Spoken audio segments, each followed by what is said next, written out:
Oliver stood behind Ryan and watched him continuously operate on the computer. The finishing touch is not so easy. Although they have now won, the money has not yet been put into their mouths. Now they have a lot of platinum short orders in their hands. How to convert these short orders into real US dollars is also a very learned thing. If the operation is improper when the last empty order is issued, it is likely to lose part of the profit. This kind of selling is also a very technical job, and it needs to be thrown out slowly, otherwise it is likely to cause a rebound in the market. Just let it go, Oliver. The money is going to be in my pocket soon. How could I make a mistake when it was all like this? The work of harvesting the fruits of victory is too simple for me now. Even with my eyes closed, I can imitate it perfectly. Ryan, who was sitting in front of the computer, had a careful look and said to Oliver behind him. While he said this to Oliver, he continued to operate the keyboard quickly. Lai En's hands turned into afterimages on the keyboard, making it hard to see his movements. Regardless of how fast he operates, it is almost like pressing the keyboard randomly. But his operation didn't show any errors at all. It was perfect to be like a robot. Lai Yun really deserves the nickname of God on his keyboard, and his practical ability is really very powerful. When Oliver heard Ryan's confident words, he didn't speak against him. He is also very aware of the strength of the young man in front of him, and it is difficult to make mistakes with this simple finishing work. He just cares too much about the final result. Oliver just waited for the end of the final finishing work, waiting for the complete end of this futures war. He, the leader of the entire team, can be said to be the most nervous person in the futures war here. Since Jiang Cheng appointed him as the commander of this operation, he would be responsible for the funds Jiang Cheng used. It was almost time to declare victory, and it was inevitable that Oliver was a little nervous. After 2 days of finishing work, Ryan finally finished the last trading operation and then announced the final result to everyone. Okay, all the empty orders in our hands have now been thrown out without losing a little profit. This time, our final profit was 30 billion US dollars, completely eating up all the funds invested by the other party. After hearing what Ryan said, Oliver finally showed a relaxed expression on his face. Now that all the money has fallen into his pocket, he is not afraid of any more accidents. After 4 months of intense and exciting futures wars, they finally achieved a full victory. He immediately picked up the phone and dialed Jiang Cheng's number, wanting to inform his boss of the good news. President Jiang, all the finishing work has been completed, and the final total income is 30 billion US dollars. Now we are working on the transfer of funds immediately, and the funds will soon arrive in the Umbrella Group's account. Oliver's voice contained indescribable triumph, and it was completely appealing. However, Jiang Cheng was not very excited about these gains, and said in a very calm tone on the phone, "I see, this time you have worked hard. The rewards you deserve will not be less than a penny." Jiang Cheng didn't seem to care too much about his victory, and didn't feel any excitement at all. Anyhow, this time Jiang Cheng made 30 billion US dollars, but Jiang Cheng now looks very calm. After listening to Oliver's final report, he hung up after a few casual words. In fact, Jiang Cheng is involved in futures trading. The main purpose is to have fun. Making money is completely secondary. Perhaps the $30 billion gain is no match for the sense of accomplishment in defeating Thoros. Although the money seems huge, it is more than the assets of many large companies. But for Jiang Cheng, who has countless wealth, the money is just the same thing. To be honest, Jiang Cheng did not feel excited, because the money did not mean much to him. Jiang Cheng is now numb to making money, and he has no such excitement at the beginning. Perhaps this is the trouble of too much money. Too much money is indeed a trouble tilde love. Jiang Cheng is not too concerned about the harvest this time, because he is still busy with other things and has no extra effort to be happy. After this period of intense work, the space station has finally completed all the construction work and can be put into use immediately. Jiang Cheng is busy with this aspect, so he has no time to manage futures matters. The astronauts were in the geosynchronous orbit a few days ago and completed the assembly work for the last area. Now the entire space station has been assembled, and the final test is actually carried out. After the testing work is completed, the super-large space station is completely completed. Now above the geosynchronous orbit, a supergiant has appeared, and the International Space Station will be compared. In terms of the volume of a single round, the International Space Station in front of the space station built by Jiang Cheng is like the difference between an ant and an elephant. The giant space station built by Jiang Cheng consists of hundreds of different areas. The space inside each area is large enough for a lot of grouping. In the outermost part of the space station, there are still some interfaces that can be expanded in the future. When the future technology becomes more mature, this space station will undergo a large-scale expansion. Jiang Cheng's real goal is a spaceport. Although this space station is already very large, it is still too small compared to a real spaceport. This space station is at best a foundation, the foundation for the future construction of a spaceport. Jiang Cheng is now staying in the Space Mission Center, concerned about the results of the final test on the Ruo space station. How is it? What is the result of the previous test? Did it meet the original design parameter requirements? Space stations, such large-scale space equipment with extreme precision, generally have to go through very complicated test procedures before they can be put into formal operation. Now that they have completed several test procedures, Jiang Cheng is asking about the specific results of the test. The results of the airtightness test were perfect, and there were no leaks in airtightness. The structural strength test has also been completed, and the pressure that the space station can withstand meets the design requirements. Generally speaking, the test results are still satisfactory. There are no problems in all aspects, but there are some small areas that need to be adjusted. Xiao Bu hurriedly answered Ruo Jiang Cheng's question, and while answering, he called up the test results and showed them to Jiang Cheng. Jiang Cheng carefully checked all the test data and finally showed a satisfied look.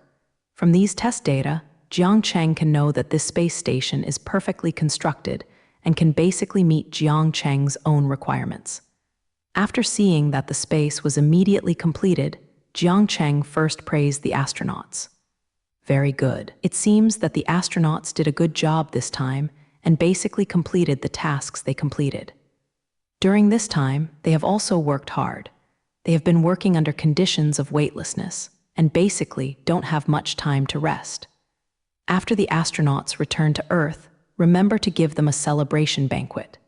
Since the astronauts did a brilliant job this time, Jiang Cheng would not be stingy with his praise. After complimenting the performance of the astronauts, Jiang Cheng began to explain to Xiao Peng again.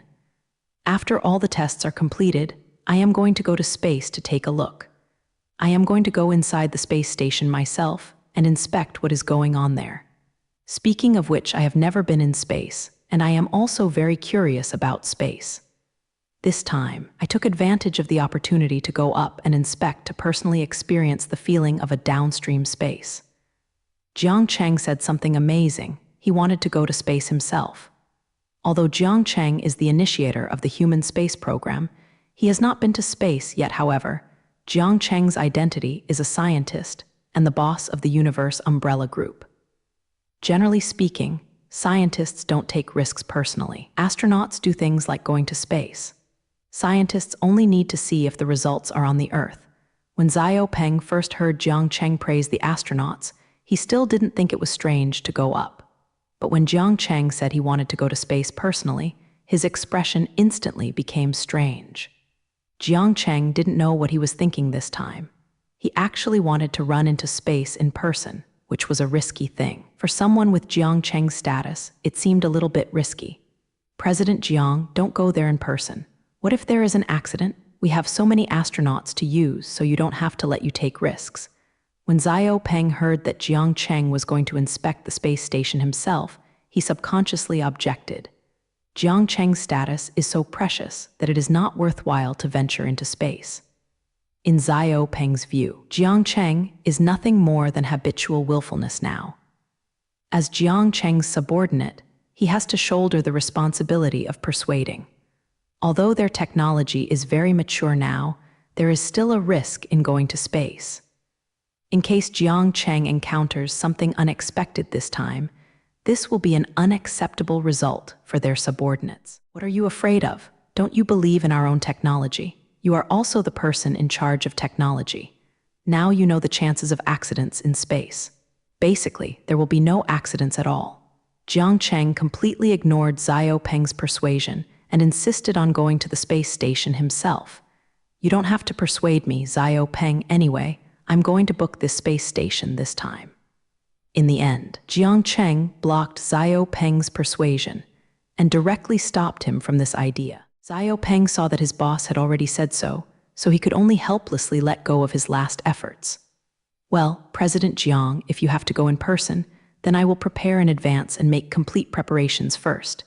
He is also very clear about Jiang Cheng's character, and he will never give up as long as he has been able to identify things. So Xiao Peng could only let Jiang Cheng be happy, and instead began to prepare related things. Jiang Cheng, a great figure, is preparing to go to space, which is completely different from ordinary astronauts or tourists. Xiao Peng must make preparations in advance to prevent any possible accidents from happening. The big boss Jiang Cheng was about to go to space himself, and the news made the entire technical team jump up and down in an instant. Everyone is helping this matter now, for fear that Jiang Cheng will have some accident this time. Jiang Cheng can now be said to be the person who placed their hopes on, and they would not be prepared to live if something unexpected happened. After the most rigorous preparations, Jiang Cheng is finally about to start his space journey.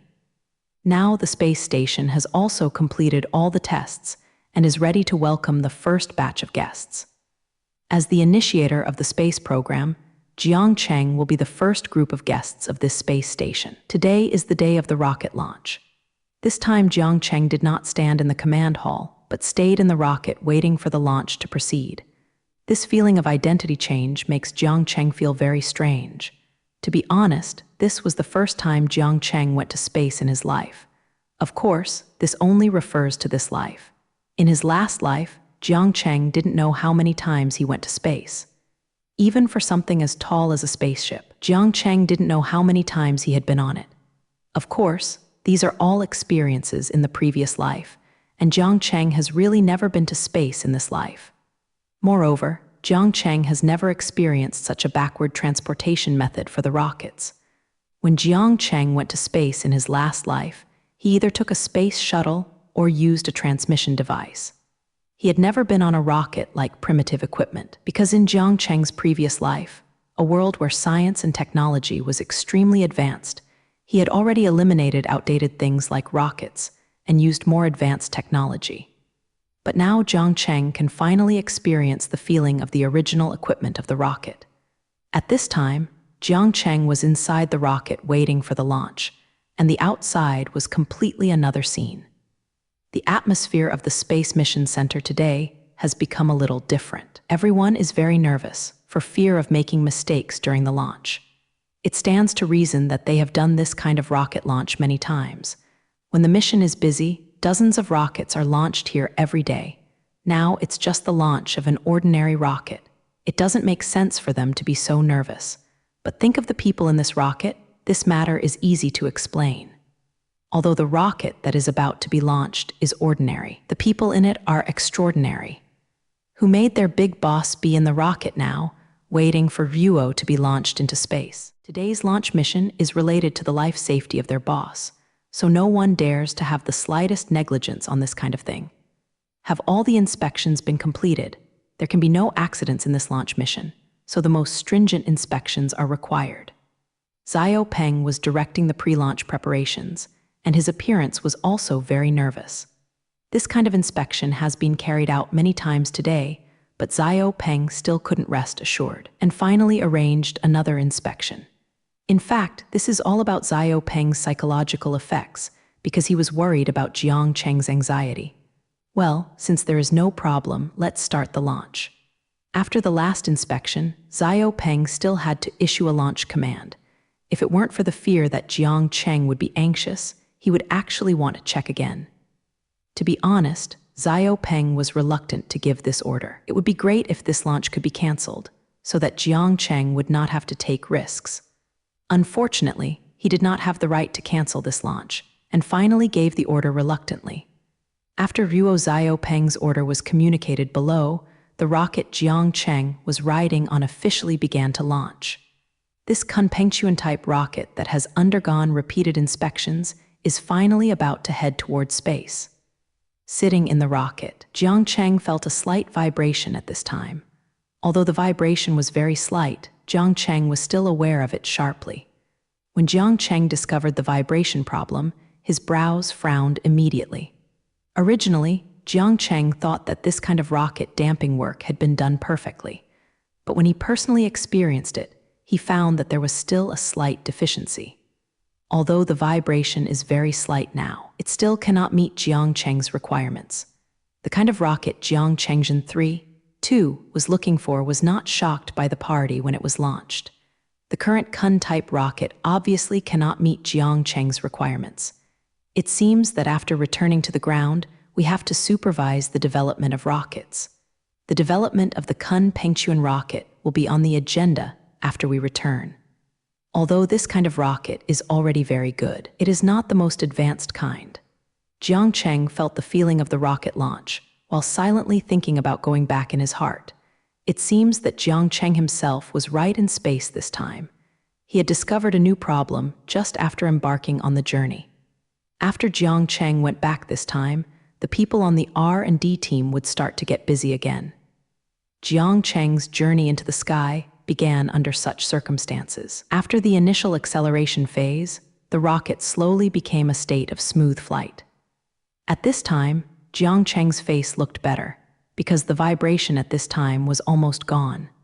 It seems that the Kunpengchuan rocket is still very good, at least it does a good job of damping in a stable flight.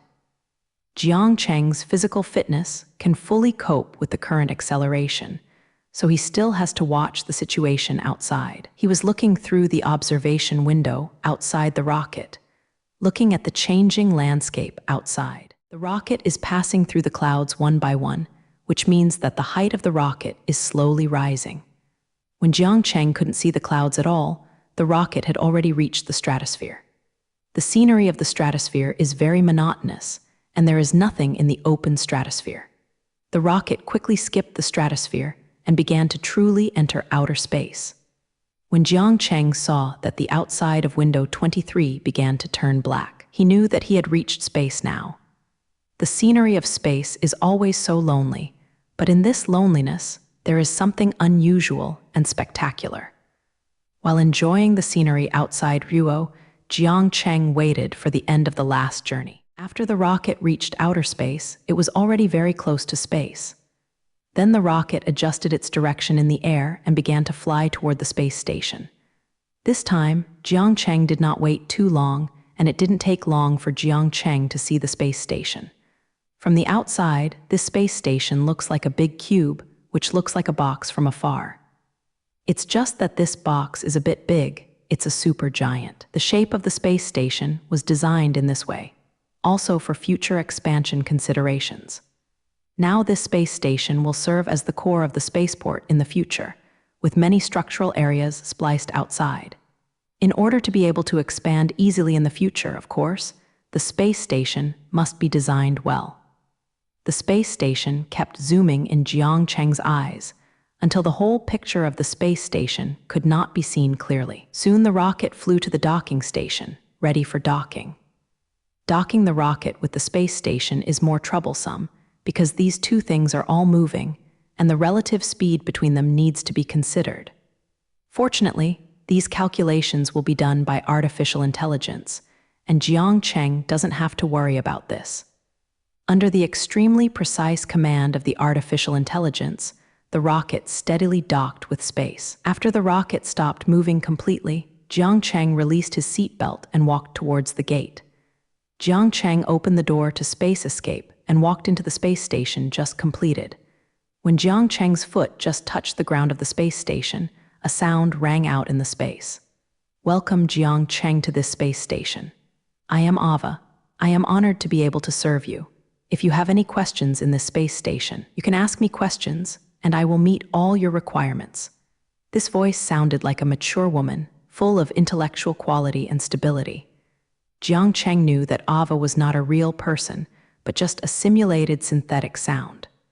This mature female named Ava is specially designed by Jiang Cheng to manage this space station. For such a large space station, it is definitely not enough to manage it with people. The key point is that Jiang Cheng now has not enough astronauts in his hands, so he can only use artificial intelligence to manage it. Ava manages the daily operations of the space station, can also navigate all docked rockets, and even guide visitors to the space station. It can be said that Ava is an all-round artificial intelligence, and the level is also quite high. This artificial intelligence named Ava is the second advanced artificial intelligence designed by Jiang Cheng. Ava, let me introduce this space station first. The thing Jiang Cheng inspected was Ava and wanted to see how this artificial intelligence performed. To serve you wholeheartedly, respected Jiang Cheng under the picture.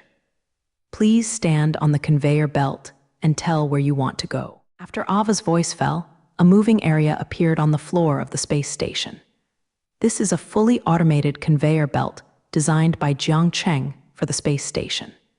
As long as the passenger station arrives on this moving area, it will be able to reach all areas of the entire space station. Jiang Cheng designed this device mainly for the convenience of the people in the space station. This space station is really too big, and there is no gravity inside the space station. Humans in such a large space station are still in a weightless environment. It would be too difficult to travel inside without a specially designed vehicle. That's why Jiang Cheng designed such a device to solve the problem of movement in a weightless environment. 033, this device sounds quite sci-fi, like a scene in a movie. It's just that Jiang Cheng has realized a lot of science fiction products, and it is not bad for this kind of future transportation. Ava, show me around. I want to tour the entire space station. After standing on the conveyor belt, Jiang Cheng directly gave Ava the next step. No problem, Honorable Jiang Cheng, this will take you to the entire space station. When Ava's voice reached Jiang Cheng's ears, the conveyor belt under her feet brought Ruo Jiang Cheng to move. This space station is composed of 125 different areas, which have their own different functions. Now we are located in the docking area No. 1, which is specially used to welcome guests. This time we will pass through the entire space station, passing through functional areas, storage areas, equipment areas, etc. And finally arrive at the living area Jiang Cheng while listening to Ava's introduction, while observing the situation inside the space station. Now it seems that Ava's artificial intelligence is quite good. When a guide is so professional, she introduces her like a professional tour guide.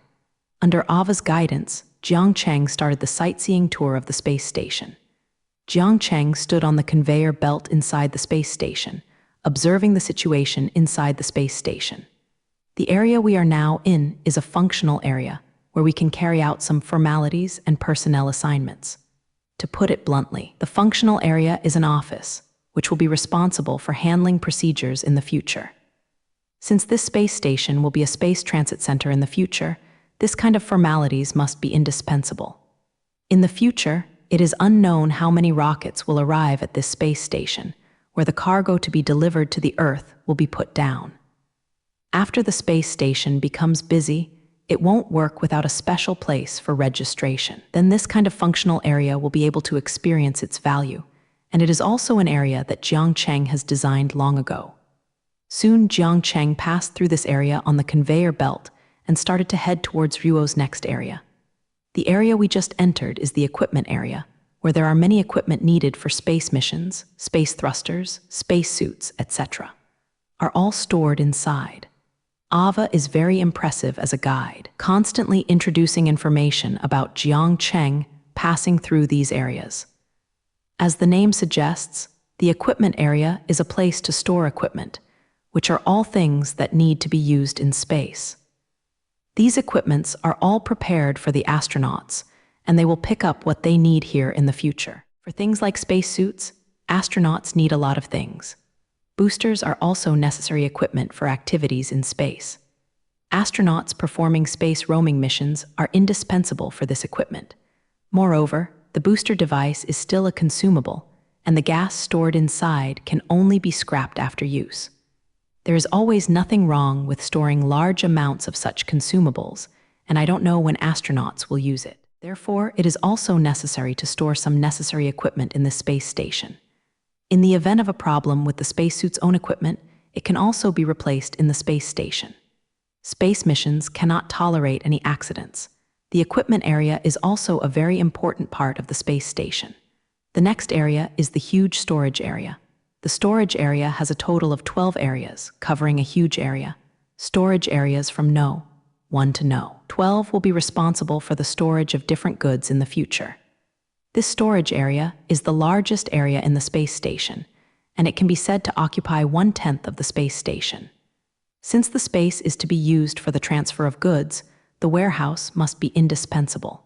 So Jiang Cheng simply divided a lot of places as areas for temporary storage of goods in the future.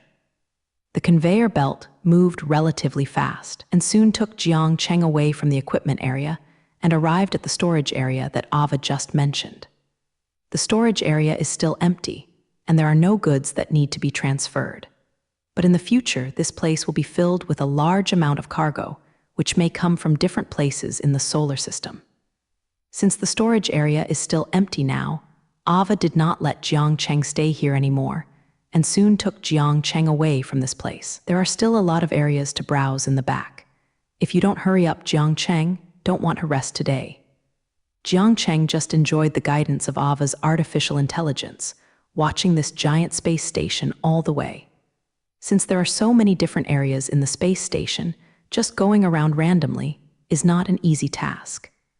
It took Jiang Cheng a long time to ride the Ruo conveyor belt before he chased all the areas. This time, Jiang Cheng's sightseeing tour of the space station, the last stop is the living area. It can provide complete living needs and is also a place where people live in this space.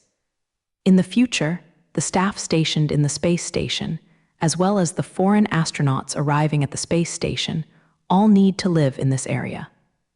This is the last living area of today's tour, where you can enjoy a lot of services. It is the place where astronauts will stay most often in the future. When Jiang Cheng arrived at the last stop, Ava's intellectual voice came in his ear. Ava, the artificial intelligence, still hasn't forgotten her duty to perform what a tour guide should do. Living area, the city contains many different areas, and some places are where astronauts live. There are many different rooms for the astronauts to rest and use. There are also some places that are responsible for the daily needs of astronauts, and there are places similar to entertainment areas. There is a small movie theater in the living area and bars where astronauts can relax. The days in space are quite boring, especially if they stay in the empty space for a long time. If there is no corresponding entertainment place, the astronauts would be crazy. Jiang Cheng built these places to provide entertainment for the astronauts to stay here at ease. Of course, there is another most important place here, which is the place where the astronauts eat and drink. The kitchen and dining room are in the center of the living area, and it is very convenient for every astronaut to arrive here. The design of the kitchen in the space station is quite special. This is a fully automatic kitchen. There are many cooking robots in the kitchen, which can make very delicious food. A fully automatic kitchen that can be operated without a human being can greatly facilitate the life of astronauts. After all, after performing a day's task, no one wants to cook for themselves, but if you don't want to cook your own food, you can't order takeaway in space. So a fully automatic kitchen is also a must. Without this stuff, it won't work. For this fully automatic kitchen, Jiang Cheng also specially designed a responsible cooking artificial intelligence. This artificial intelligence can control those cooking robots to make food that meets the tastes of astronauts. Ava guided Jiang Cheng directly to the restaurant, which is where the astronauts will eat in the future. Jiang Cheng experienced a rocket launch experience today, followed by a long tour, and now his stomach is groaning with hunger. It just so happens that he has also come to the restaurant in the living area, and it is good to have a casual meal of space food. Ava, can you recommend something delicious today? I now have money and want a good meal. Since he wanted to eat, Jiang Cheng would of course ask Ava for help. This artificial intelligence can meet all the needs of visitors. Of course, eating is also her internal job. Ava recommends you to try the sirloin steak. A batch of steaks arrived yesterday and they are still very fresh. It is worth a try. Ava directly gave her own suggestion and asked Jiang Cheng to try the sirloin steak made in the space station kitchen. Sirloin steak? Let's have a serving. I haven't tried the craft here yet. Since Ava had given her recommendations, Jiang Cheng, of course, accepted it happily. Hearing Ava said that the steak from the space station was only delivered yesterday, then Jiang Cheng would definitely try it. The food supply on the space station is provided by the ground, and there will be regular rocket deliveries in the future.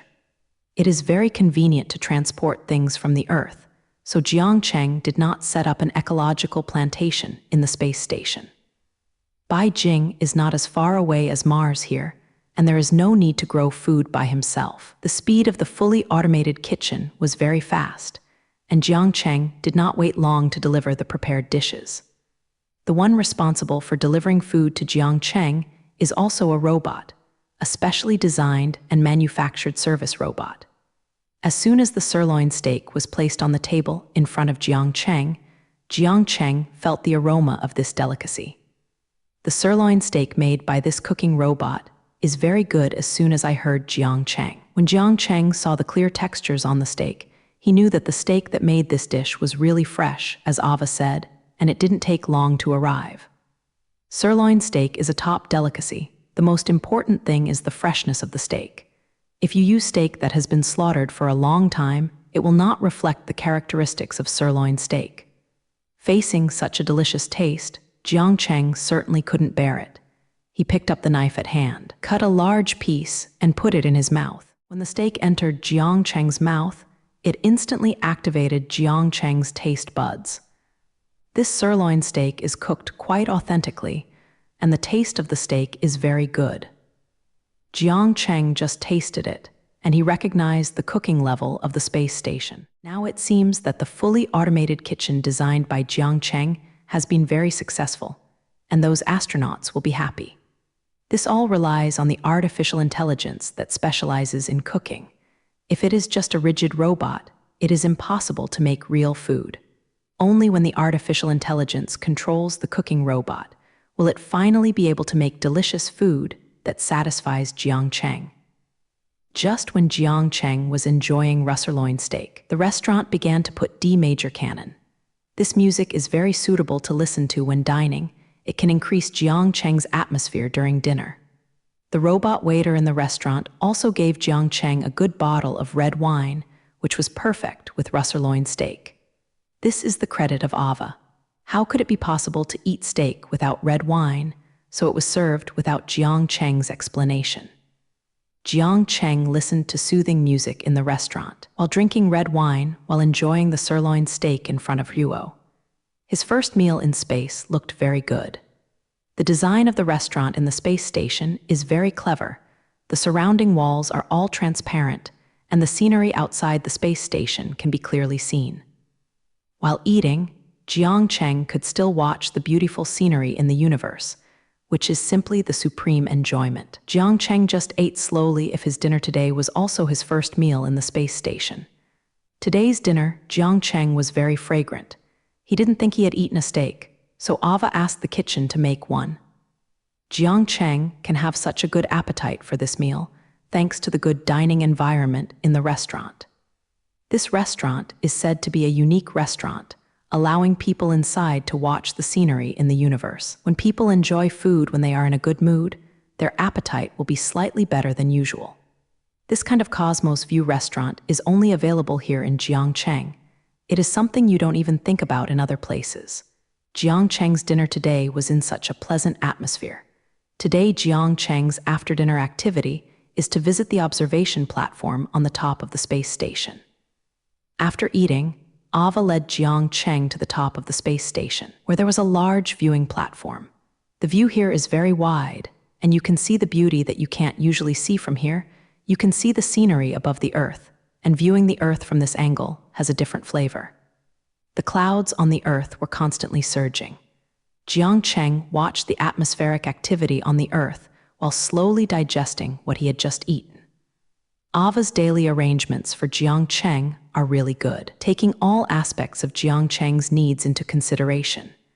Jiang Cheng just walked quietly on the viewing platform, watching the continuous changes of the earth under his feet. After a long time, an intellectual voice suddenly rang in Jiang Cheng's ear. It turned out that Ava was reminding Ruo him.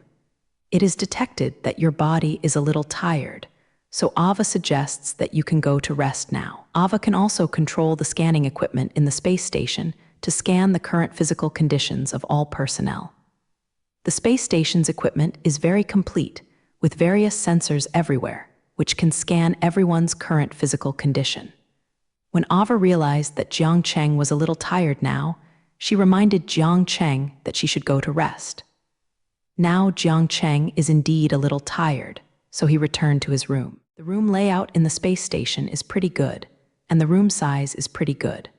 All the facilities in the room are readily available, which can meet all the astronauts' daily needs. Although this room is not comparable to the hotel's luxurious suites, it is still enough for people to use. After Jiang Cheng took a hot shower in his room, he was about to lie in bed and rest Tilda. Today, I was busy all day. I rode a rocket from the Earth to the space station, and I was still in space behind it for a long time touring. Now Jiang Cheng is indeed a little tired. It's time to end all the activities of the day, beautifully lie down and sleep. Ava, help me adjust the transparency of the room and let me fall asleep with the stars. This room can also adjust the transparency of the wall, which was specially designed by Jiang Cheng. Good night, Jiang Cheng. I wish you a good dream today. Ava's intellectual and elegant voice sounded softly in the room. When Ava's voice gradually faded, the whole room began to become transparent. The view of the starry sky outside began to appear in the room, making the whole room dreamy. Looking at the beautiful galaxy outside, Jiang Cheng felt the peace in his heart. In this environment, even sleep is a supreme enjoyment. Jiang Cheng now seemed to be lying in the middle of the starry sky, slowly closing his eyes with the soft starlight. So Jiang Cheng slowly entered his dreamland under the beauty of the starry sky. Jiang Cheng's experience in the space station today was not bad, and he felt the comfortable environment inside. In general, Jiang Cheng is still very satisfied with the space station and basically achieved the purpose of his original design. When preparing to design the space station at that time, the comfort of the personnel was taken into consideration. Being in a lonely universe, human psychology is quite fragile. Therefore, it is necessary to have a good living environment in outer space, far away from home. This allows those astronauts to reduce their psychological pressure and put more energy into their work. That's why Jiang Cheng has designed the space station so complete.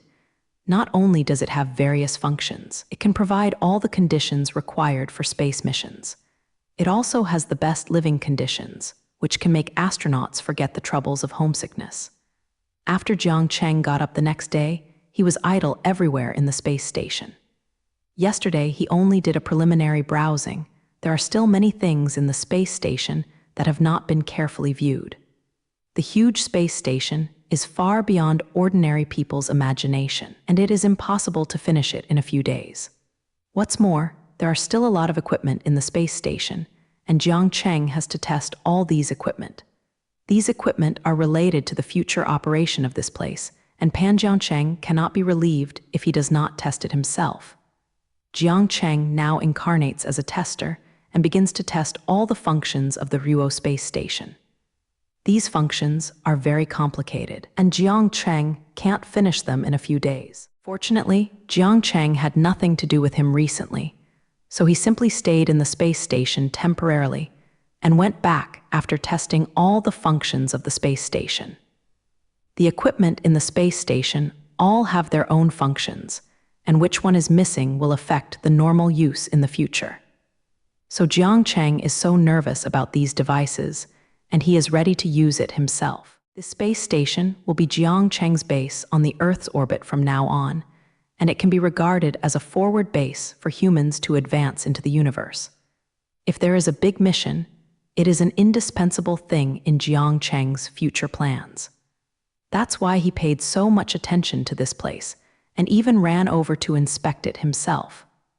That's how Jiang Cheng started his life on the space station. Every day he manipulates different equipment in the space station and carries out some necessary tests. Whenever Jiang Cheng finishes his day's work, he will come to the restaurant in the space station to enjoy the food made in the fully automated kitchen. Fortunately, there is no craftsmanship here. Jiang Cheng will never treat his stomach badly. Then Jiang Cheng would be in the room and slowly fall asleep watching the beauty of the starry sky. This kind of life is still very good, at least not something ordinary people can enjoy. Jiang Cheng is now completely living the life of an astronaut, performing his mission in the space station. He stayed in the space station like this for half a month, until the first batch of astronauts arrived at the space station, ready to start staying here for a long time. Jiang Cheng saw the arrival of the first group of astronauts stationed at the space station. He also tested all the equipment before he was ready to go back to the ground. He has also stayed in the space station for a long time. Since the staff behind have already arrived, there is no need for him to stay here during Jiang Cheng's absence. There are many things waiting for him. Deal with. That's why Jiang Cheng ended his life in the space station and started a journey back to the ground in a rocket. The return journey was very smooth, and Jiang Cheng did not encounter any accidents. This time, he personally inspected the space station, and overall, it was quite satisfactory. Not only did I experience the life in the space station, but I also used all the equipment to ensure that these equipment can operate normally in the future. Of course, the most important thing is that he came back safely, which is the most concerned thing for many people. Especially Xiaopeng has always been upset during this period, always afraid of Jiang Cheng's accident in space. Now Jiang Cheng is really too important for them, and even too much for human beings. If something went wrong in Jiang Cheng's space journey, Xiao really couldn't imagine what the consequences would be. Perhaps the development speed of the entire human race will be reduced by countless times. In the current development process of mankind, it is absolutely impossible without Jiang Cheng's existence. Jiang Cheng is now the guide of mankind, leading mankind into space continuously. After Jiang Cheng's spacecraft landed safely in the Space Mission Center, Xiaopeng let go of his heart that had been suspended for a while. As soon as Jiang Cheng's rocket landed on the ground, Xiaopeng personally greeted him. The big boss of his own family has just returned from a place as far away from space. As Jiang Cheng's right-hand man, he can't justify him if he doesn't greet him. Welcome back to the Earth. How does President Jiang feel about this space trip? Have you experienced the unique charm in the universe? Upon seeing Jiang Cheng's face at the rocket landing site, Xiaopeng first asked him how he felt this time. To be honest, Xiaopeng actually wanted to experience a space journey, but unfortunately, he never had such an opportunity. Xiaopeng had a dream of space since he was a child and hoped to go to space one day. Although their technology is now perfect and they have countless experiences in sending people to space, it is really easy to want to go to space last time. His dream is actually worthless now, and many ordinary people can experience it in space with money. The space travel business is still in progress. Xiaopeng's last time in space was really not a difficult task. Although Xiaopeng's dream is now within reach, it has never been realized. It's not that Xiaopeng is unwilling to realize his dream, but he has not been able to find a good opportunity. Xiaopeng, the technical person in charge, has too many things to manage, and he can't spare time to realize his dream. Xiaopeng is responsible for a lot of work every day, a technical team of tens of thousands of people. He must manage it. He has no time for busy eating every day, so there is no time to go to space. Jiang Cheng looked at Xiaopeng in front of him. The best right-hand man beside him told his true feelings this time. It feels so great. It's still the kind that is hard to describe in words. If you don't go to space in person, you really can't experience that feeling. The feeling of loneliness and desolation in space, being in it really has a different taste. Jiang Cheng was talking about his own experience while describing his feelings. No wonder the business of our day trips in space is so good, and the number of participants has always been so tight, because the feeling of experiencing space is really great. Xiaopeng said that you should go to space to experience it once. Just listening to my description doesn't have the intuition to feel it by yourself. In the end, Jiang Cheng also gave out his own suggestions. He really suggested Zhao Lu to try it out. Anyway, the conditions are so mature now that even the Yintang people have the opportunity to go to space. Zhao, who has devoted his whole life to the aerospace industry, deserves his own return.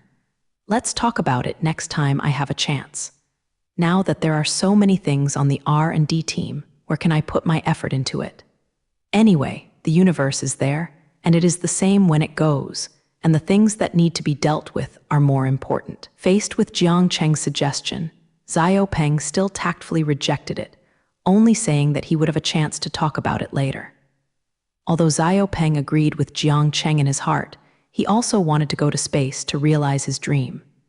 But he still can't let go of the things around him.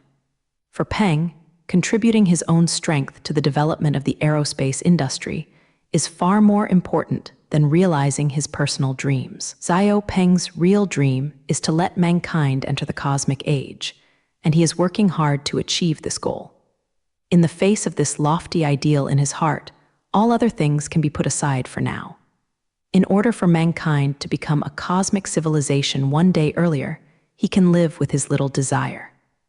Zhao is such a person who is willing to give, which is why Jiang Cheng values him so much. This kind of people who can sacrifice themselves for the sake of ideals is the precious wealth that mankind needs most. It is precisely because of the continuous emergence of people like Zhao Peng in human history that human civilization can keep progressing. In the history of human development, those great people have always given themselves this way and risked everything for the whole of mankind. If everyone is only for themselves, then humans should not talk about development. After human civilization has people like Zhao Peng, it can continue to advance from primitive society to feudal society, and finally to the present level. Now that mankind has reached a very critical moment, it will soon be able to move into space and into the universe. At this time, when we are about to step into the universe, mankind needs many talents like islands. If there are countless people like Peng who are silently giving everything they have, it is only a matter of time for human beings to move into the universe. Of course, while the people like Zhao Peng gave their own strength, they also needed someone to lead them. At this time, someone needs to stand up bravely and point out a path of development for the entire mankind. And Jiang Cheng is the leader of these people and the leader of the entire human civilization. Jiang Cheng was able to point out a correct path for everyone and lead mankind towards that extremely bright future. Let's take a look at the R&D team now. The space station is now over, and the Mars side has stabilized. Next, our focus should also be placed on the R&D team. Technology is the focus of the space business. Without advanced technology, everything is a cloud. The following is the stage of our technology accumulation. After Jiang Cheng told Zhao Peng about the arrangements for taking over, he left the rocket landing field with Zhao. Just like Jiang Cheng just said, what follows is indeed a stage of technology accumulation. At present, the technology in Jiang Cheng's hands is already very advanced, involving all aspects of the aerospace field. But these technologies are not enough to support the entire mankind and smoothly enter the real universe age. At the very least, the spacecraft, a symbol of the cosmic age, cannot be manufactured by human technology. Even though Jiang Cheng has a complete spacecraft manufacturing method in his mind, he does not have the corresponding technology to provide him with the manufacturing conditions. So the next step is the stage of Jiang Cheng's technology accumulation. Only when the technology has accumulated to a certain level will humans begin to develop. Jiang Cheng took Zhao Peng and left the Space Mission Center, officially ending the inspection of the space station. He brought Ruo Zhao back to the Aerospace Technology Company and started to get busy with the R&D team. The next long period of time will be the time when Jiang Cheng is immersed in the research and development of technology. Now that Mars has entered a stable development stage, one after another platinum mines have begun to work. In the future, there will be far more uncertain platinum being transported back to Earth from Mars to be used as material for future spacecraft. There are naturally dedicated personnel on Mars to take charge, and Jiang Cheng doesn't need to devote much attention. Astronauts are already stationed on the space station, and the work of space transfer will be left to them. In the future, rockets arriving on Earth from Mars will not need to land. After those rockets carry cargo and reach the Earth orbit, they can unload all the cargo on the space station, and then they can directly set off to fly back to fire. This saves a lot of launch and landing time and can increase the capacity between Mars and the Earth. As for the goods stored in the space station, rockets will naturally come back to Earth every time. Although it may seem a little troublesome to do this once, it greatly improves the efficiency of the rocket. Since the distance from the space station to the Earth is very short, the weight of the cargo that can be carried is much larger. If only 500 tons of cargo can be loaded from Mars to the Earth, thousands of tons of cargo can be carried from the space station to the Earth. Therefore, the goods transported from Mars to the space station can be accumulated for one-time transportation. In this way, some rockets can be specifically responsible for transportation from Mars to the space station, and some other specialized rockets are responsible for the final transfer. In this way, the division of labor and cooperation has improved the use efficiency of rockets. With the same number of rockets, more goods can be transported. Astronauts will care about the work on the space station, and Jiang Cheng will not need to worry about anything. The Universe Umbrella Group is also continuing to develop. Every industry involved is operating well, and it can bring massive wealth to Jiang Cheng every day. Much of the money earned has been invested by Jiang Cheng in the space program, and the space exploration and development are now burning money. Various equipment and a huge R&D team cost Jiang Cheng countless money every day. Just now, the transportation route from Mars to the Earth will cost Jiang Cheng billions of dollars a year to maintain it. Those rockets weren't picked up from the roadside. Each one was made by Jiang Cheng with real gold and silver. If it were not for the blood-making machine of the Universe Umbrella Group, Jiang Cheng would really not be able to carry out those huge space programs. However, the affairs of the Universe Umbrella Group will naturally be managed by the CEO Zhang Manlin. Even if Jiang Cheng wants to intervene, he can't help much. He just needs to sign on time. All the projects currently under Jiang Cheng have entered a stable development stage. None of these projects need Jiang Cheng to worry about, and they will naturally continue to grow. And Jiang Cheng only needs to pay attention to the technical aspects.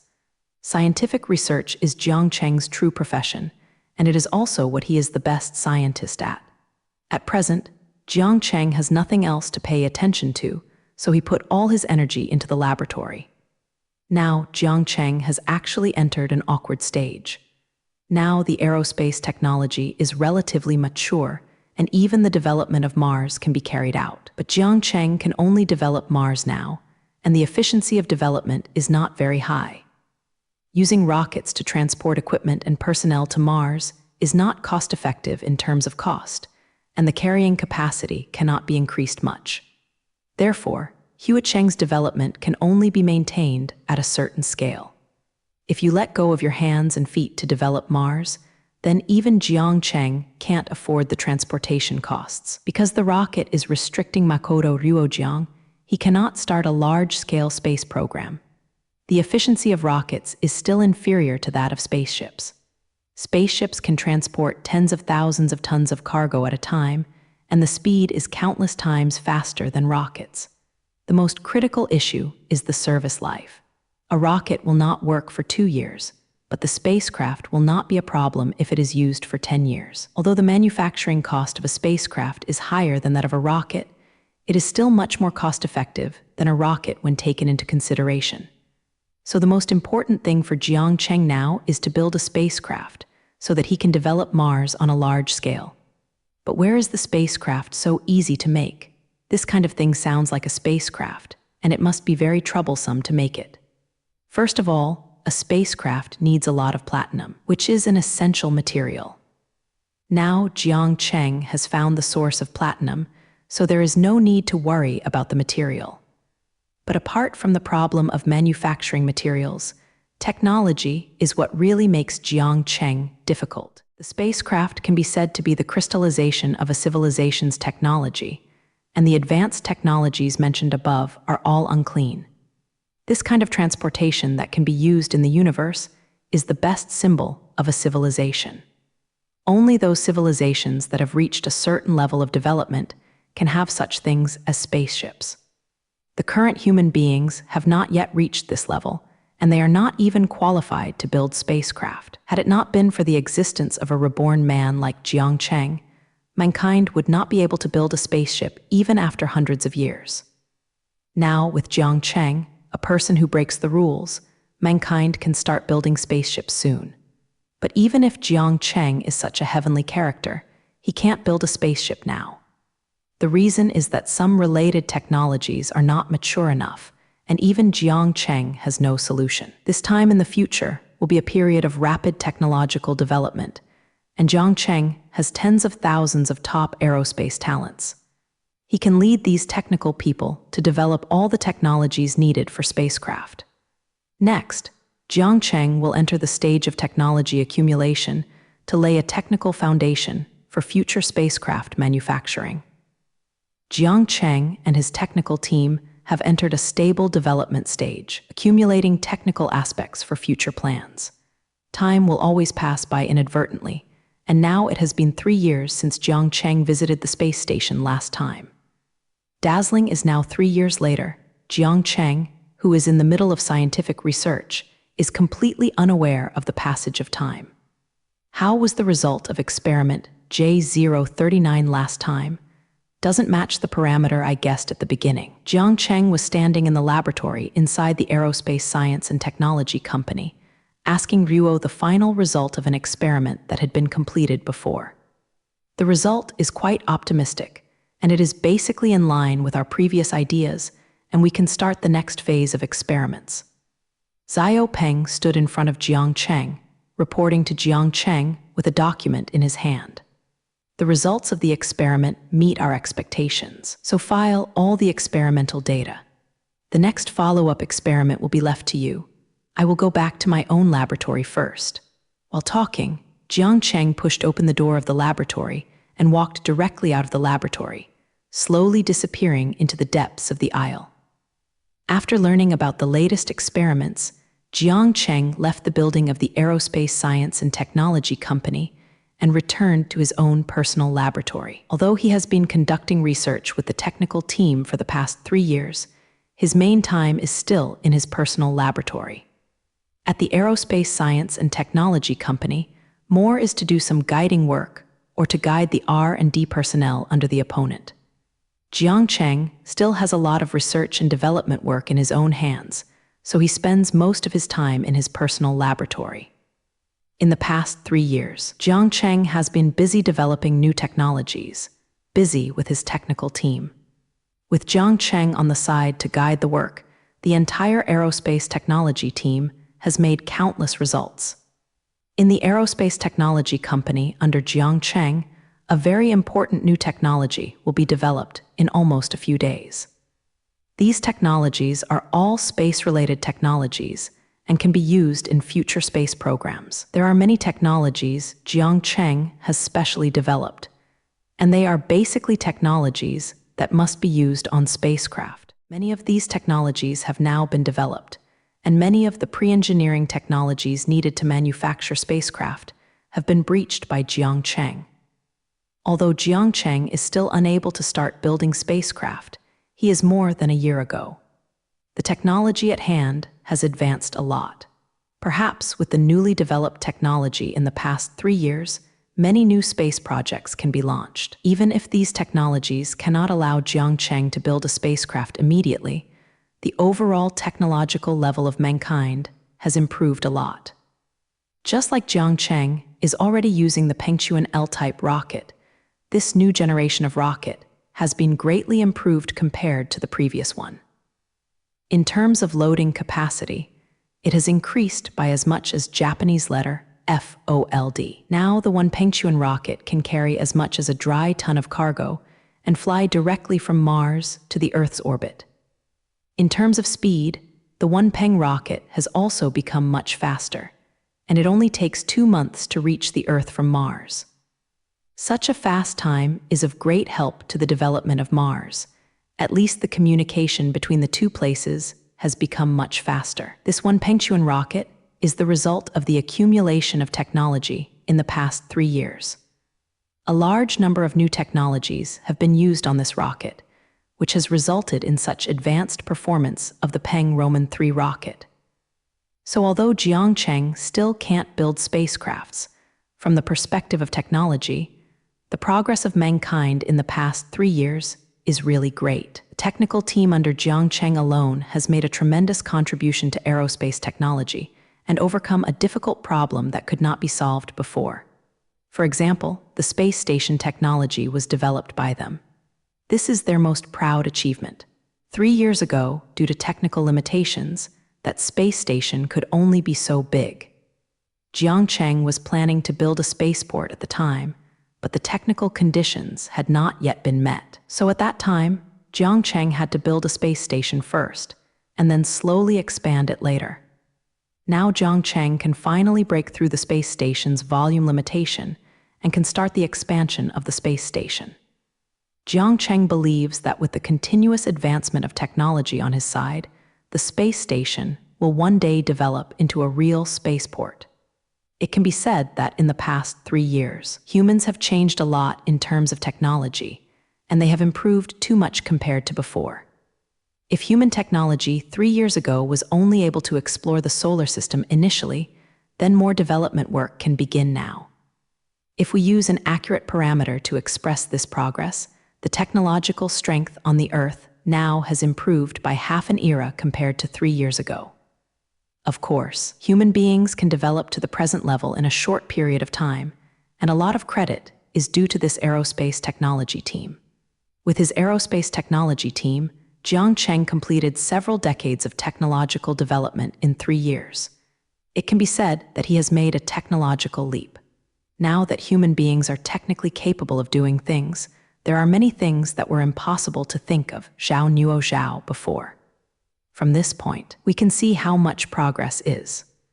Although the aerospace technology team has made great contributions to the technological advancement of mankind, most of the credit still falls to Jiangcheng. There are many core key technologies, all developed by Jiangcheng alone. Without Jiangcheng to conquer the most difficult part of those technologies, many key nodes may still be stuck for a long time.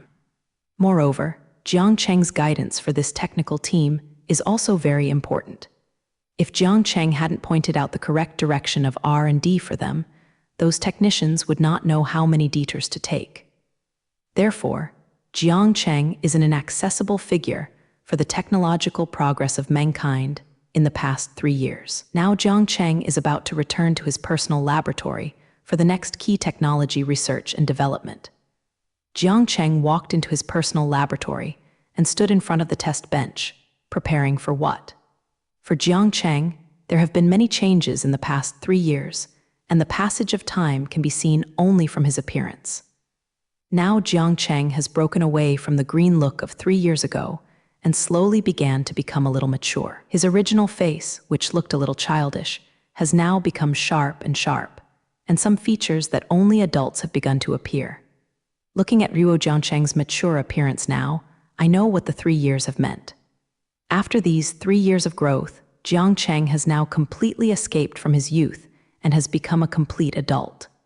Of course, the changes that time has brought to Jiangcheng are far more than just the changes in appearance. What really changed a lot is Jiangcheng's temperament. Although Jiangcheng was in a high position 3 years ago, he often involuntarily took on a sense of majesty. But overall, Jiangcheng's temperament is still Lu Xian's lively. This is the feeling he should have at his age.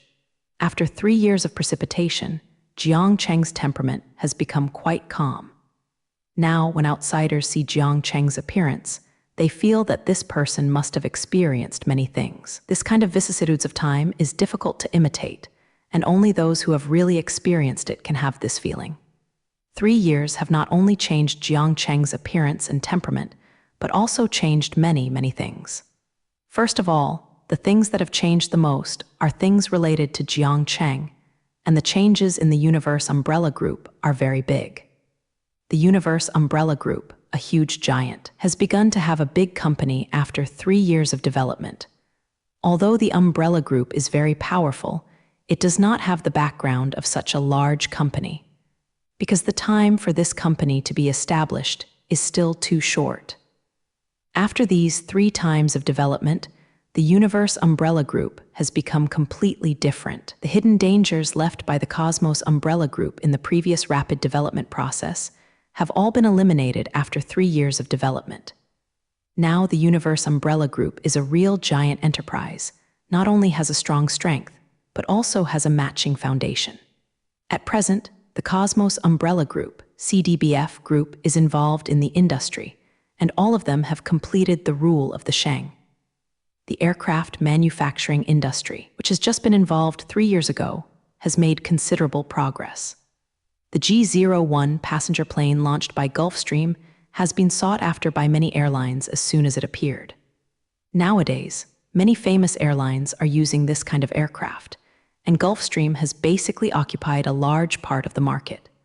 Had it not been for the planes to be so expensive that those airlines could not eliminate them, there would have been no Boeing companies now. Even if the airliner upgrade cycle is relatively long, Boeing's current life is not very good. If airlines want to purchase new passenger planes, they will definitely consider Gulfstream's passenger planes instead of Boeing's products.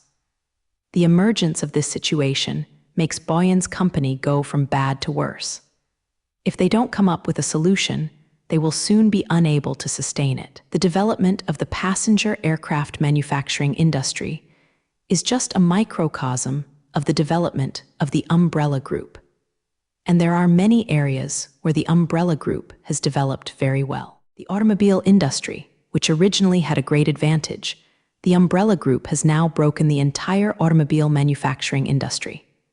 In the past 3 years, the Cosmos Umbrella Group has killed other competitors, bankrupted all automobile manufacturers, and monopolized this huge market.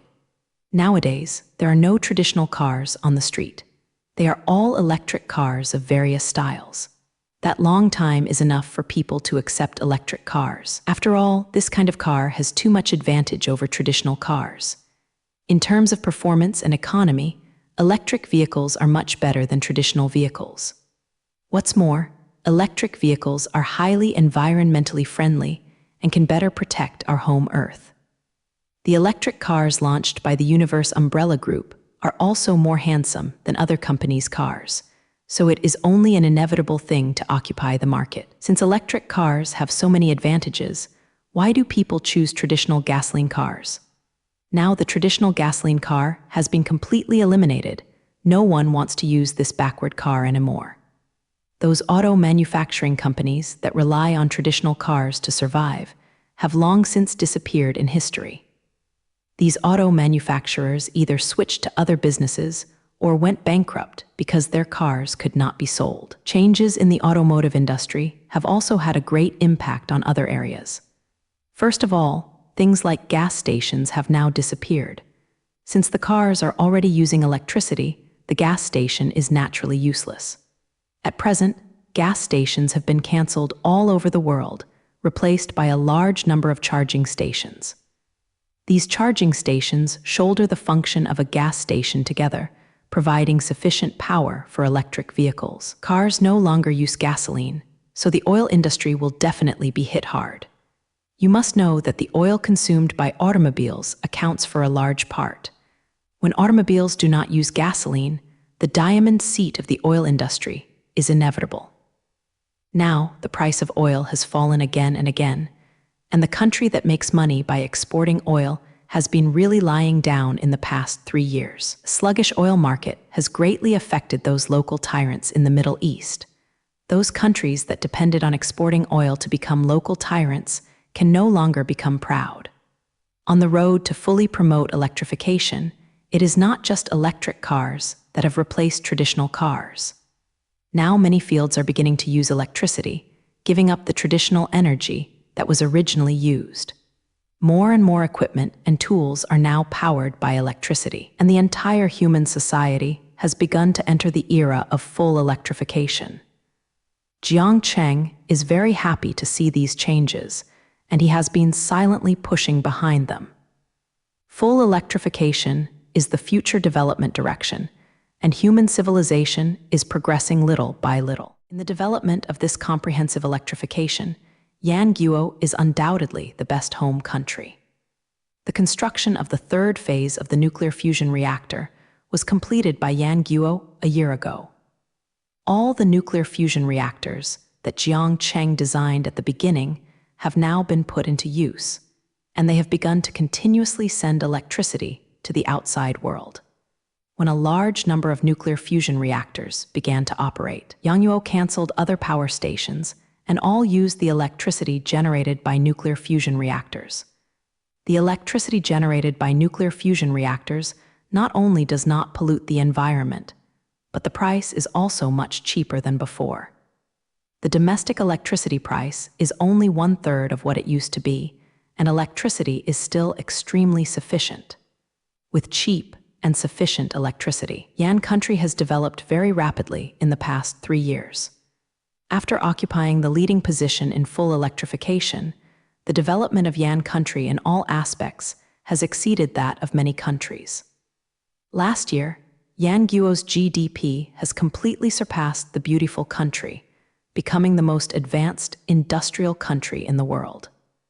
Not only is the GDP Yan country already #1 in the world, the training of skilled people has also become a well-deserved #1 in the world. Now that Yan country is the world's #1 home country, no one dared to stand up against it. Because Yan country is a global leader in all aspects, it is naturally the world's home country. This fact makes the people of the beautiful country, the world's #1, all feel very hurt, but they are unable to change anything. Trump wanted to fight the Yan nation a few years ago and proposed a 10-year plan. But Trump's 10-year plan is now completely bankrupt, and even his president, the president, has given up on this idea. It's not that Trump is so kind and willing to let the development of Yan nation develop, but he also knows that he can no longer organize the rise of Yan nation. Yanguo has developed too fast in the past few years, reaching a point where he can't handle it at all. In particular, the current Yan nation is called horror, and it is completely possible to slap all home nations in the world. The crazy increase in Yanguo's fungus power is also from Jiang Cheng's handwriting. Jiang Cheng helped the homeland to manufacture the Iron Man armor and also came up with the genetic evolution potion for supporting use. After several years of continuous expansion, Yan country's humanoid armored units have become very powerful. The number of elite bacteria in Yan kingdom, now using genetic evolution drugs, has exceeded 100,000. The Iron Man armor driven by these elite bacteria has now reached the scale of 10,000. 100,000 elite bacteria using genetic evolution potions, plus 10,000 Iron Man armors. What a terrifying power this is. Now Yan State has 100,000 humanoid armored units and a related logistics maintenance system. What kind of concept is the 100,000 humanoid armored forces? When it touched 1,000 humanoid armored forces, it has already crushed the bacteria ships of the combined fleet. If this force were taken outside, it would be enough to destroy any enemy team. It is because Yan country has the power to crush everything. Trump dispelled the idea of confronting Yan country. He was afraid that if Yan nation was anxious one day, he would be able to destroy their home country by touching tens of thousands of armored troops. Fungus power is a guarantee for a country to be able to rise up. Jiang Cheng also made up for the shortcomings of Yanguo. If the stick in your hand is not thick enough, others won't listen to your reasoning. Yan country has humanoid armored troops that would crush the world. Only then can it stand in the world. Now all countries in the world are stepping up the development of their own humanoid armor, but unfortunately, there is not much progress. The humanoid armored forces, such high-end bacteria power, are still only mastered by Yanguo. People from other countries are now extremely envious of Yanguo. Yanguo only has a Jiang Cheng, but he can develop to the world's first level. But making Yan country, the #1 home country in the world, is indeed very simple for Jiang Cheng. You can do it with just a few things. Jiang Cheng is someone who can promote the development of the entire human race, and driving the development of a country is not a piece of cake. With Jiang Cheng, mankind has ushered in great development, and it is only natural that Yan Guo will benefit from it. Jiang Cheng's status in Yan country is now even higher, and one sentence can influence many policies. Now Jiang Cheng, the person who made Yan Guo Hori rise, is preparing to be busy with his next technology research and development work. Lucy, help me call up the research results some time ago, all the technologies related to gravity. Jiang Cheng gave his instructions to the little girl floating in the air. I saw Lucy's mouth lifted slightly, revealing a pure smile, and then said to Jiang Cheng wittily, "No problem, master. This kind of little thing is too simple for Lucy." As she said, Lucy raised her little hand and swiped it in the air. As Lucy Beixingsheng's little hand moved across the air, a glimmer of light appeared in front of Jiang Cheng. The light curtain is densely lined with various formulas and numbers, and a lot of pictures and videos are attached next to it. These are the research results of Jiang Cheng some time ago, all of which are related to gravity. After completing the task that the master gave her, Lucy asked invitingly, "How about master? Lucy is great." While looking at the information on the light curtain, Jiang Cheng casually responded, "My Lucy is the best, and the work is done quickly and well. I don't know if it's because of the increase in intelligence. Lucy has become very harassing now, and she will always find opportunities to entangle Jiang Cheng to speak. Now Jiang Cheng really can't help Lucy. He has to coax her often. In the past 3 years, Lucy's artificial intelligence has not stayed in place, and her intelligence has also been greatly improved. From the interaction between Lucy and Jiang Cheng, it can be seen that there is not much difference between Lucy and a real little girl. The reason why Jiang Cheng called up the research data on gravity is to develop a gravity control instrument. Gravity is a force produced by gravity. It is everywhere around people and affects everyone's lives. I can stand on the earth without falling into space because of the force of gravity. The leather fruit will fall from the tree to the ground instead of flying into the air because gravity is affecting the apple. If there is no such basic force as gravity, there would be no life on earth, and of course human beings would not survive. Jiang Cheng asked Lucy to find all the research data related to gravity, which was to develop an instrument that could control gravity. Controlling gravity is something humans have long wanted to do. If humans can really control gravity, they can do many unimaginable things. It is a pity that the mysterious thing of gravity is still too high-end for humans. Human beings have just figured out the existence of gravitational waves. It is too science fiction to control gravity.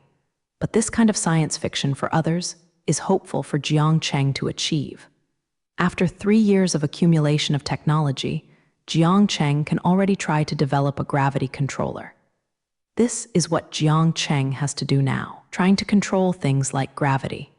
Controlling gravity is very important for humans, and it can play a role in countless areas. First of all, this is of great significance to the space program. If humans can control gravity, it will be much easier to go to space.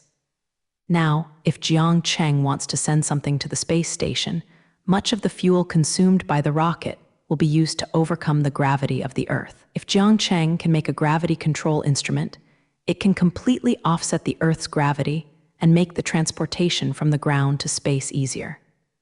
As long as Jiang Cheng installs a gravity control device on the rocket, people wanting to go to space is as easy as going out for a walk. The gravity controller can be used not only in this aspect, but also in other places in the aerospace field. For example, a gravity controller is needed in the space station, and it is very inconvenient for the staff in the space station without this thing. The space station is still in a state of weightlessness, and the people inside are too troublesome to work and live. In a weightless environment, it is very difficult even to walk. That's why Jiang Cheng designed a conveyor belt in the space station so that the astronauts can move freely inside the space station. Although with the conveyor belt, the astronauts' basic mobility in the space station is guaranteed, but daily operations are still very inconvenient. Human health will also be affected under conditions of weightlessness. Astronauts must maintain a lot of exercise every day to prevent their muscles from shrinking and bones losing calcium. If a gravity controller is installed on the space station, these problems will all be solved. Moreover, if the space station has been without gravity, how could it develop into a spaceport in the future? A spaceport that has always been in a state of weightlessness sounds like a very unreliable thing. Therefore, there is an urgent need for a gravity controller on the space station to restore the space station to a state of gravity. Not only does the existing space program require this kind of technology, but Jiang Cheng's future plan is also inseparable from the gravity controller. If Jiang Cheng wants to build a spacecraft in the future, the gravity controller is a problem that cannot be avoided. Now that many of the spacecraft's pre-technologies have been solved, Jiang Cheng is not very worried about the material. In the past 3 years, Mars has not been idle, mining this platinum and transporting it back to Earth. Now Jiang Cheng has stored a few dry tons of platinum, enough for him to build a spacecraft. Many conditions for manufacturing spacecraft have now been met, and some key core technologies are lacking. There are many core technologies for making spacecraft, such as the curvature engine energy shield, which are all essential things. Of course, another technology is also necessary, and that is gravity control technology. If there is no gravity on the spacecraft, the crew on it may not be able to work normally. So a spacecraft must have equipment, including a gravity controller. Now Jiang Cheng is ready to conquer and build the core technology of spacecraft, and gravity control technology is Jiang Cheng's first goal. If you want to control gravity, you must start with gravitational waves. Gravitational waves are the most critical issue. Gravity is caused by gravitational waves. As long as I can successfully influence gravitational waves, controlling gravity will not be a problem. Jiang Cheng murmured softly while looking at the technical information on the light curtain. What he said are all the key problems of the gravity control instrument. Only by solving these problems can this technology be overcome. The ubiquitous force of gravity arises because of gravitational waves. Gravitational waves are the concrete manifestations of gravity, which control the gravitational force between objects. If Jiang Cheng can influence gravitational waves with equipment, controlling gravity becomes very simple. However, after talking about the problem of gravitational waves, Jiang Cheng's brows were tattooed immediately, as if he had encountered some problems. But gravitational waves have just been detected by humans, but it is too difficult to influence them. 6. Now I can't really come into contact with gravitational waves, and influence is even more impossible. Since the existence of gravitational waves was confirmed a few years ago, the scientific community has never stopped related research. It is a pity that these studies basically have no results, and gravitational waves are still so mysterious to humans. Mankind only knows the existence of gravitational waves and has no understanding of its nature and operating mechanism. Judging from the current human research progress on gravitational waves, it is probably very difficult for Jiang Cheng to control gravity through gravitational waves. If Jiang Cheng wants to develop a gravity control instrument, the first question before him is the issue of gravitational waves. Jiang Cheng stood in front of the experimental platform, staring at the information on the light curtain and thinking for a long time. I don't know if we can use some lateral means to affect things like gravitational waves. If some things on the surface of the gravitational wave are bypassed, this might be possible. After thinking about it for a long time, Jiang Chengyu found a solution, that is, through some lateral means, and finally realized the influence of gravitational waves. Even if Jiang Cheng still cannot fully understand gravitational waves, this does not mean that he can do nothing. Perhaps, as Jiang Cheng just said, using some side methods is the right way out. Lucy, help me simulate the transmission process of gravitational waves and see if I can do some articles on this. After thinking of the solution, Jiang Cheng quickly began formal research work. Jiang Cheng's first thought was to use his hands and feet on the transmission medium. If the transmission environment of gravitational waves can be changed, this mysterious thing may be affected. Jiang Cheng, who is in a state of research, is always unaware of the passage of time. Dazzling Jiang Cheng stayed in the laboratory for a month, and during this time, he finally completed all the research and development work. The idea that Jiang Cheng thought was correct at the beginning. There is a real way to change the transmission medium.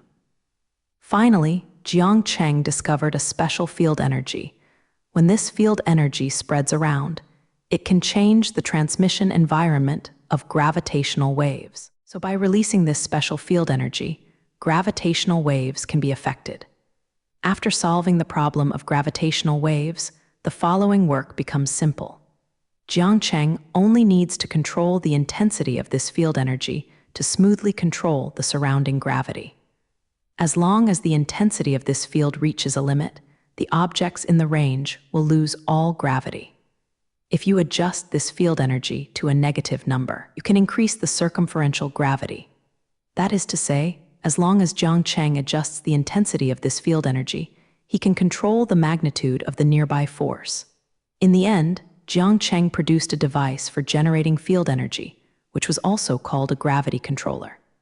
After completing the research and development of the gravity controller, Jiang Cheng felt that he was much more relaxed. Now he has conquered the core technology of the spacecraft again. As long as the remaining most difficult technologies are solved, Jiang Cheng can build the spacecraft. Since Jiang Cheng was reborn in this world, he has been thinking about spaceships all the time. Only after the spaceship was built, the plans in his heart could be realized. It can be said that the spacecraft is the biggest difficulty facing Jiang Cheng, and after conquering, there will be a thoroughfare ahead. The spaceship, Jiang Cheng has been thinking about it for many years, and now finally sees the hope created, which makes Jiang Cheng feel quite good now. However, a voice immediately reached Jiang Cheng's ears, breaking his current good mood. "My dear big boss, you look good lately, but have you forgotten an important thing? It seems that you promised to go back to the company last time, but I waited for a month without seeing you." You could tell from the voice that the person was not good. As soon as Jiang Cheng raised his head, he saw Zhang Manlin's pretty angry face. After seeing Zhang Manlin, Jiang Cheng immediately became in a bad mood. Because he knew that Yu Zujin was here to arrest him, he was about to go back to the company to process the documents. In fact, as early as when Jiang Cheng started to develop the gravity controller, Zhang Manlin asked him to return to the company. At that time, there were a lot of documents accumulated in the company, waiting for his boss to deal with it. But Jiang Cheng was obsessed with research at the time and completely forgot about this matter. Zhang Manlin waited in the company for a full month and found that Jiang Cheng still did not go back. As a result, Zhang Manlin had no way to get into the laboratory and wanted to catch Jiang Cheng back personally. Although Jiang Cheng's mood is not very good now, he still has to face his own CEO. Zhang Manlin is obviously in a state of rampage now. It is better not to provoke her. With Shiruo Zhang Manlin's somewhat angry face, Jiang Cheng had no choice but to say, "Isn't I busy studying things this time, so I forgot about returning to the company. I really didn't mean to escape this time, I just completely forgot." Zhang Manlin watched Jiang Cheng's constant explanation over there with a sneer of disdain on her face. "Yes, I didn't know that the famous Jiang Cheng would have a bad memory. I think if you think of Jiang Cheng's memory, there is no such thing as forgetting. I don't care what you explain today anyway, you will come back to the company with me soon." She is so familiar with her boss, knowing that he must not have forgotten, but just deliberately ignored this matter. So after she finished speaking, she pulled Jiang Cheng by the collar and was going to drag him away directly. When Jiang Cheng saw his own CEO in this state, he knew that he was doomed today. So he had no choice but to say to Zhang Manlin, "I'll go with you right away, and it will only take a short time for me to finish handling the things in my hands." After Jiang Cheng broke away from Yu Zujin's hand, he picked up the data on the test bench and began to organize. These data are all the data of the gravity control instrument, and they all need to be well preserved. When mass production of gravity controllers later, these technical data will not work.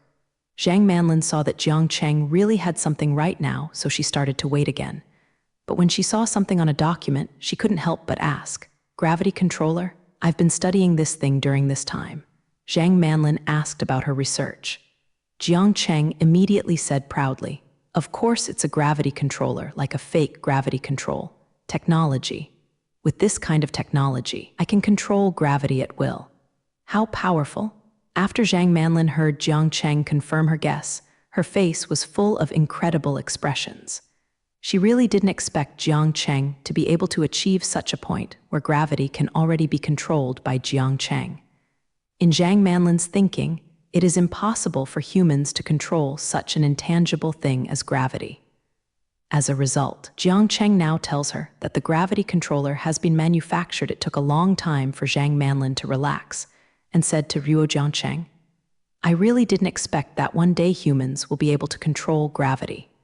This is simply a plot in science fiction movies. Even gravity can't escape your control. There is really nothing that can make you the boss." Zhang Manlin now finds that her boss is really amazing, although Jiang Cheng's achievements have made her a little numb. But every time Jiang Cheng was able to do greater things, Zhang Manlin was even more surprised. "Of course, your boss, I must be great. Controlling gravity is just a trivial matter. There will be more things waiting for you in the future," Jiang Cheng said proudly. After finally having the opportunity to show off in front of his own CEO, Jiang Cheng will of course not let it go easily. Zhang Manlin saw Jiang Cheng look arrogant, and her tail was about to rise to the sky. Facing Ruo's boss's chewing look, Zhang Manlin quickly became speechless. However, the focus of her current concern is not Jiang Cheng's proud state, but the meaning of something like a gravity controller. Zhang Manlin has a very keen sense of business in her body, and she immediately discovered the wealth contained in it. Gravity controllers can be used not only in space programs, but also in the civilian field.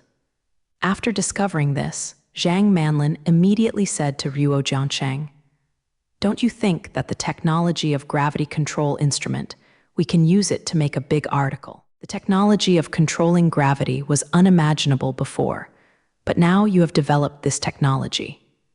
In other words, we can apply this technology to many fields, and there are too many places to make money." Said Zhang Manlin's eyes became a little brighter. As long as it was something that could bring benefits to the company, she was very interested. Zhang Manlin was still very qualified as a CEO and instantly seized the business opportunity in this matter. Gravity controllers certainly cannot be sold separately, but if this technology is used on some things, it can change the status quo of the industry. If some products are added with this technology, then sales do not know where to go. The more I said about it, the happier Zhang Manlin was, and her eyes were almost filled with small money. Jiang Cheng sees if his own CEO is already showing signs of turning into a small money fan. But he can't talk about Zhang Manlin because they are just making money for him. In the end, Jiang Cheng could only helplessly say, "I really haven't thought about this. This technology is only necessary for my future plans. Before, I didn't consider the development of the business direction in the past, but what you said really reminded me that this technology can indeed enter the civilian field." To be honest, Jiang Cheng didn't think of this at the beginning. The technology of the gravity controller can also be used to make money. Zhang Manlin really deserves to be a business prodigy, and instantly thought of something Jiang Cheng hadn't considered. Although Jiang Cheng now understands the commercial value of this technology, he doesn't know how to perform specific operations. In what field can you start with the greatest value of this technology? Jiang Cheng really couldn't figure out this kind of thing at once. But although Jiang Cheng himself didn't know this question, he knew who to ask. This kind of thing about the business field, he has one of the best experts in front of him. Since Zhang Manlin just mentioned this topic, she must have mature ideas in her heart. So Jiang Cheng quickly said to Zhang Manlin, "It's still a professional business person like you who is more sensitive to this aspect. Do you have any good ideas for the application of this technology in the commercial field?" Zhang Manlin was asked this question by her boss. This is what she is best at, so she answered without thinking and immediately told Jiang Cheng what was in her mind. Letter 3005. The prospect of gravity control is very broad, and this technology can be used in many fields. For example, we can open an amusement project and build a non-gravity playground, allowing visitors to experience the feeling of weightlessness. We can also use this anti-gravity device on a lot of equipment, which can improve the performance of the equipment. Zhang Manlin said many achievable solutions in one breath, and it seems that her consideration is really comprehensive. These fields can indeed use gravity control technology, and the prospects are all very good, enough for them to make a lot of money. We can gradually get involved in these fields in the future.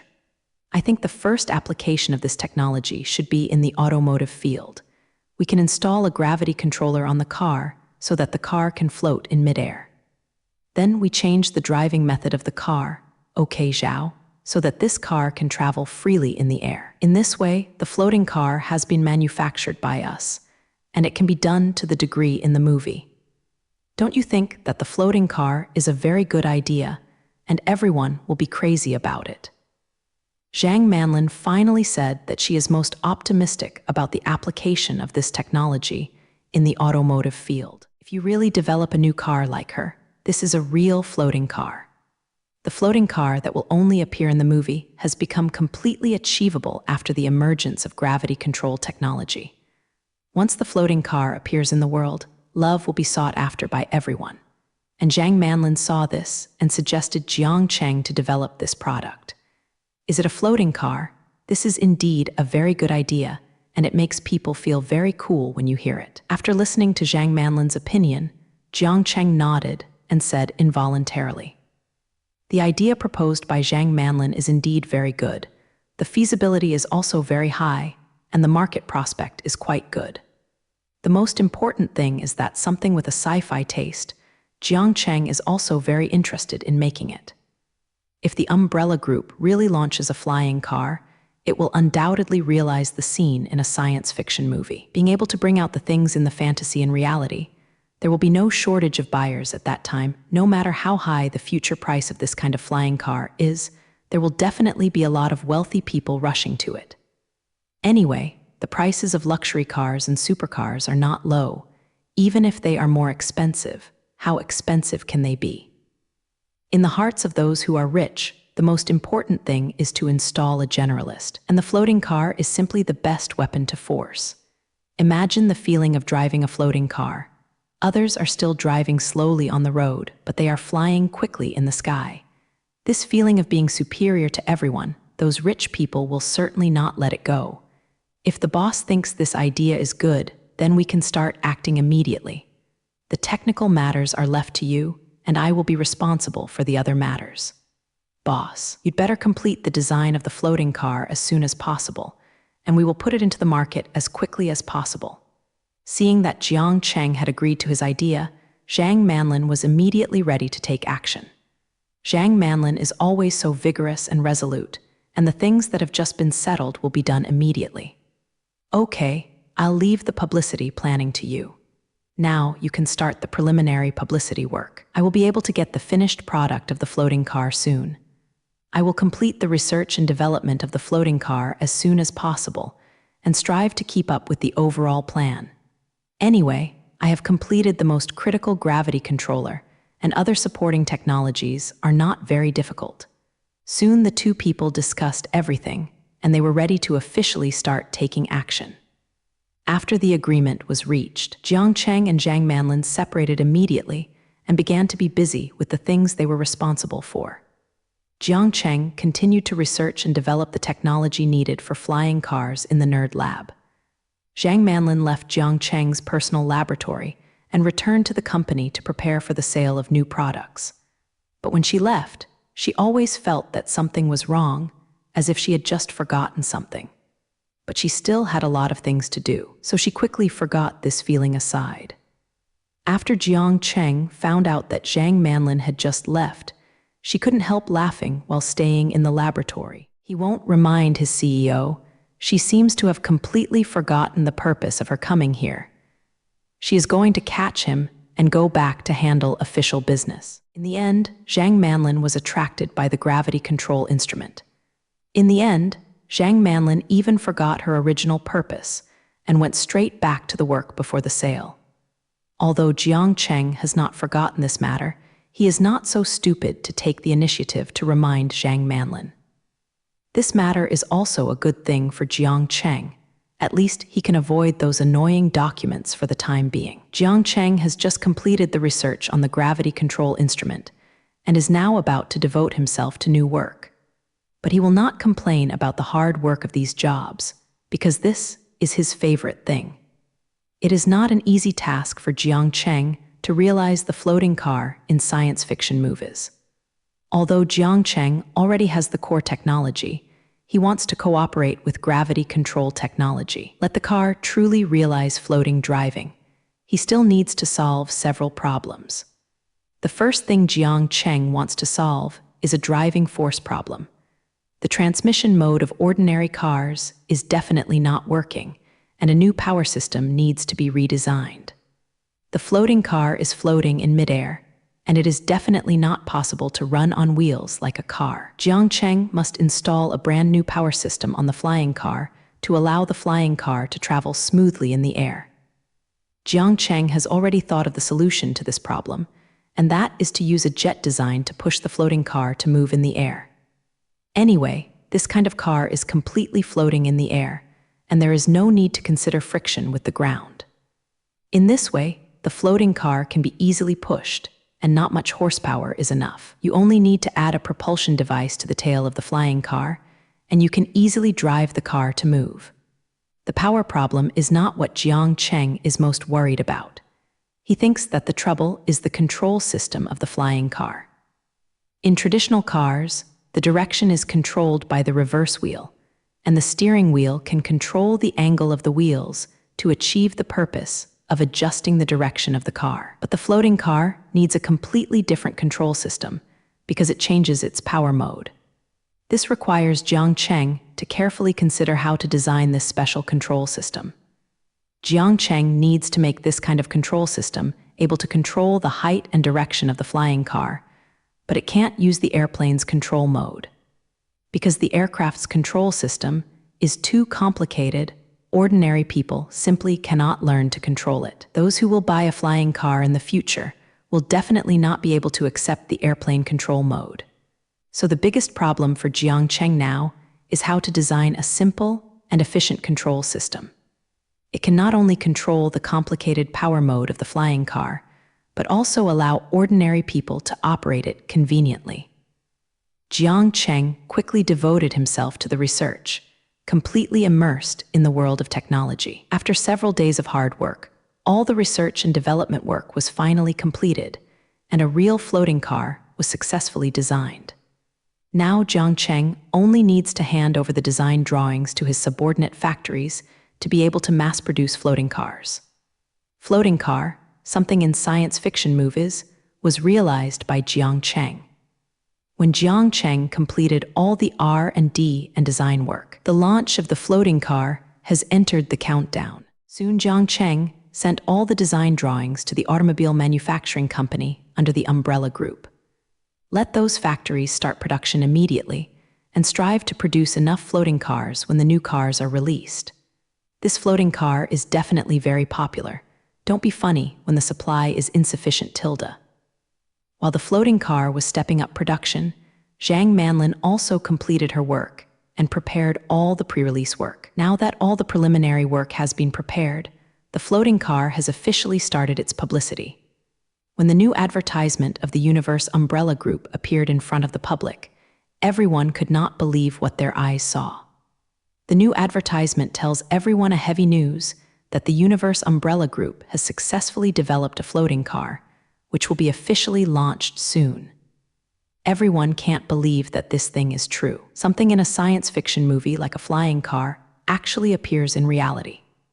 Everyone thinks that such a thing as a flying car, although it has appeared in science fiction movies for a long time, but it is temporarily impossible to see it in reality. Although with the continuous advancement of science and technology in the future, this kind of thing will appear someday sooner or later, but the time it appears is not now, but a certain day in a few hundred years. Now everyone feels that this matter is very illusory, and the Umbrella Group really took out a floating car that should only appear after hundreds of years. This kind of thing that only existed in fantasy before suddenly really appeared in front of everyone. The feeling that this kind of illusion is realized at once is impossible for everyone to accept quickly.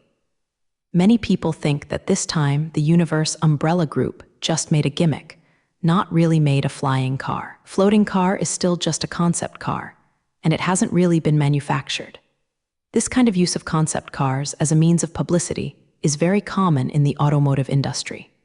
Many car companies have played such tricks before, using a car that only exists on paper to attract everyone's attention, but in the end tell everyone that this is just a future idea.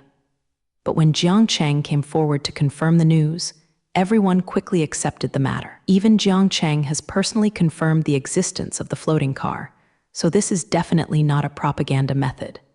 People are still very willing to believe what Jiang Cheng said, and Jiang Cheng said that something must exist. Moreover, Jiang Cheng's strength can also do this, and what should appear in Japanese letter hundreds of years from now can be truly realized at this time. If anyone can develop a floating car, it must be Jiang Cheng and this genius. So everyone quickly accepted the floating car matter and began to look forward to it. Everyone wants to see what the floating car is like at that time and whether it is so handsome in science fiction movies. Those rich and powerful who are able to buy this advanced product are already ready to chop their hands. Floating car is such a cool thing. These rich people definitely want to buy one. Even if the price of the flying car is very high, they have to get one at any cost. Everyone thinks that the floating car, this kind of transportation, will definitely become the future development trend. If you can feel the future transportation in advance, these rich people will not care about paying a lot of money. When the Universe Umbrella Group finished its preliminary publicity work, basically everyone knew the news. And now everyone can't wait to see something in this kind of movie. Fortunately, the Umbrella Group did not let everyone wait too long. After a month of preparation, this epoch-making vehicle was officially launched. The scene of the new car launch event was very big. Numerous media and audiences all went to the scene to watch the launch of the floating car. Jiang Cheng once again became the host of the new car launch and personally introduced this new car to everyone. This new car launch event was held on the empty venue in Yikyuai. There was a large black cloth in the center of the venue so that everyone could not see clearly what was underneath. But judging from the porch of this thing, Hai Bugertuo should be a car. Everyone on the scene guessed the true face of this thing.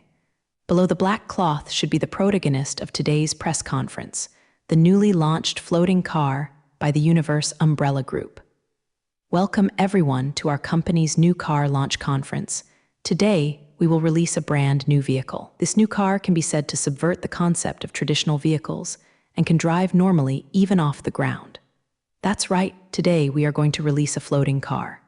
I think everyone can't wait now, so I won't talk nonsense, and let us go directly to today's topic. Jiang Cheng was standing next to the flying car and began to introduce the flying car to view countless cameras. Everyone's attention was put on Jiang Cheng's body, waiting for him to know the final answer. We launched this new type of flying car, arguably the most sci-fi transportation. Maybe you have seen similar things in science fiction movies before, but what I want to tell you today is that the floating car we made is far better than the one in the movie. After saying this, Jiang Cheng opened the black cloth on the car so that everyone could see the car below. After the floating car was officially unveiled, everyone's attention shifted from Jiang Cheng to the car. Upon seeing this new type of flying car, everyone's first thought was that it was too science fiction. The floating car is very different from ordinary cars because this car has no tires at all. The entire car body adopts a streamlined appearance. Without the constraints of the wheels, the shape of the vehicle becomes more integrated. This floating car is full of sci-fi feeling everywhere. It is really the most sci-fi transportation in the world. After the black cloth was completely uncovered by Jiang Cheng, everyone could clearly see what the floating car looked like. The shape of this flying car is special, especially the rear wing is slightly bigger. However, the slightly larger rear wing did not spoil the beauty of the car. On the contrary, it gave a very handsome feeling. The rear wing has been specially designed by Jiang Cheng, so it looks very unusual. This somewhat special tail wing is part of the control system, which can assist the vehicle in aerial steering. When the driver wants to change the direction, the rear wing will change accordingly. After the influence of aerodynamics, it will turn the direction of the car. At that time, Jiang Cheng thought of many ways to solve the problem of the control system, but the effect of all the plans was not ideal, and finally came up with this method of assisting the tail. With the addition of this somewhat special tail wing, the aeroplane can steer flexibly in the air. Fortunately, the design of the rear wing is very cool and did not affect the final vehicle shape. Except for the special accident of the rear wing, there are also big differences in other parts of this car. The shape of the front section of this flying car is more inclined to the sharp feeling. Although it is not as sharp as that of an airplane, it is more linear than an ordinary car. This design is the result of considering aerodynamics, which can greatly reduce the air resistance of the car and better fly in the air. A vehicle that can fly in midair is definitely different from a normal car. This is a very normal thing. However, everyone quickly accepted the shape of the floating car and didn't think it was any strange. The main reason is that this car looks very handsome and the overall feel is very sci-fi. This kind of sci-fi feeling is in line with everyone's expectations, and the things in this fantasy should be in this shape. When Jiang Cheng saw the expressions of the people at the scene, he knew that the appearance of the car had won the hearts of many people. The appearance of a car is very important. If the appearance is ugly, no matter how good the performance is, it will not be recognized by everyone. The shape of the floating car is very good, at least it has been recognized by everyone. But it doesn't matter if the light is beautiful, a car will eventually be used by someone. Vehicle Beijing is still a practical thing, so performance parameters are the next focus. I named this floating car Feiying because it can fly in the air. The name Feiying fits the essence of this car very well because this car is capable of being a flying car, so the name is very appropriate. This floating car can climb to an altitude of several hundred meters without considering the traffic on the ground. If you encounter traffic jams, this car can completely ignore the congested traffic below and fly in the air to the destination you want to reach. As soon as he came up, Jiang Cheng began to introduce the situation of the car. First of all, he introduced the biggest advantages of the floating car. The biggest advantage of floating flying vehicles flying in midair is that they don't need to touch the road.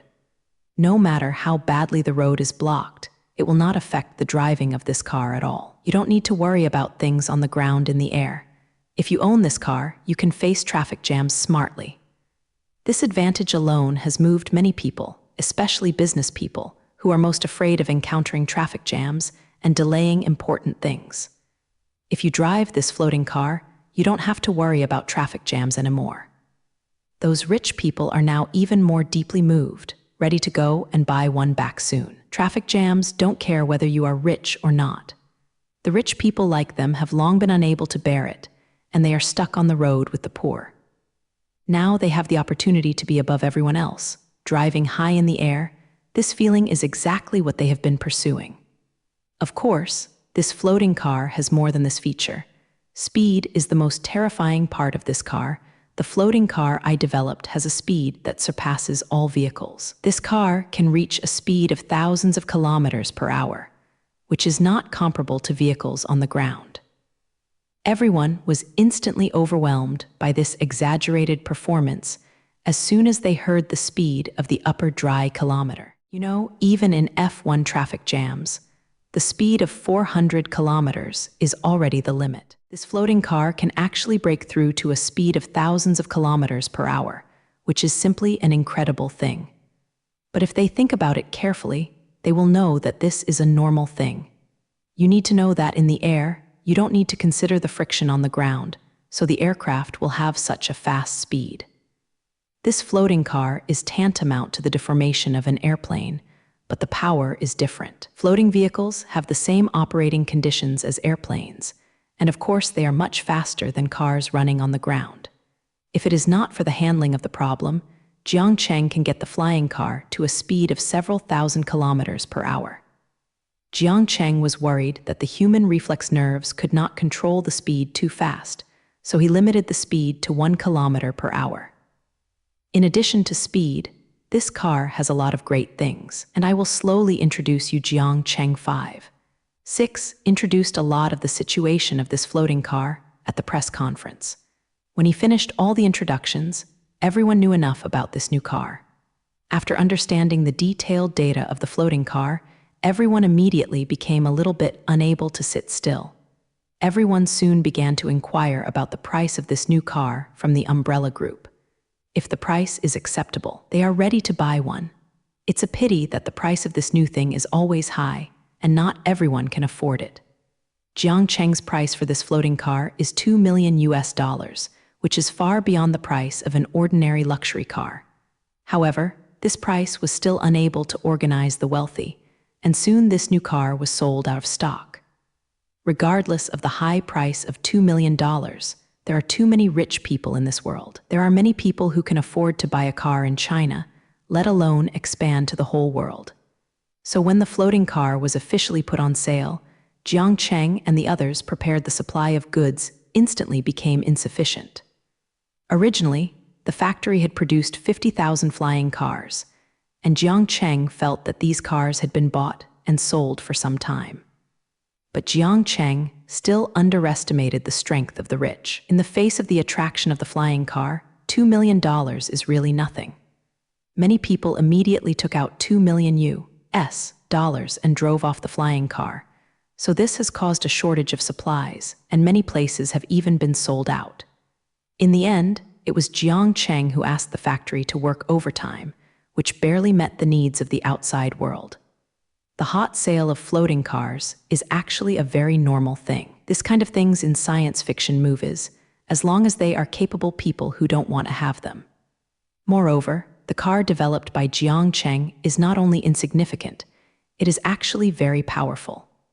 The various advanced functions on the car are very practical, totally worthy of the price of $2 million. The sales of new cars have been so hot, which makes Zhang Manlin laugh from ear to ear. You have to know that the price of a flying car is very expensive, and every car company can make a lot of profit.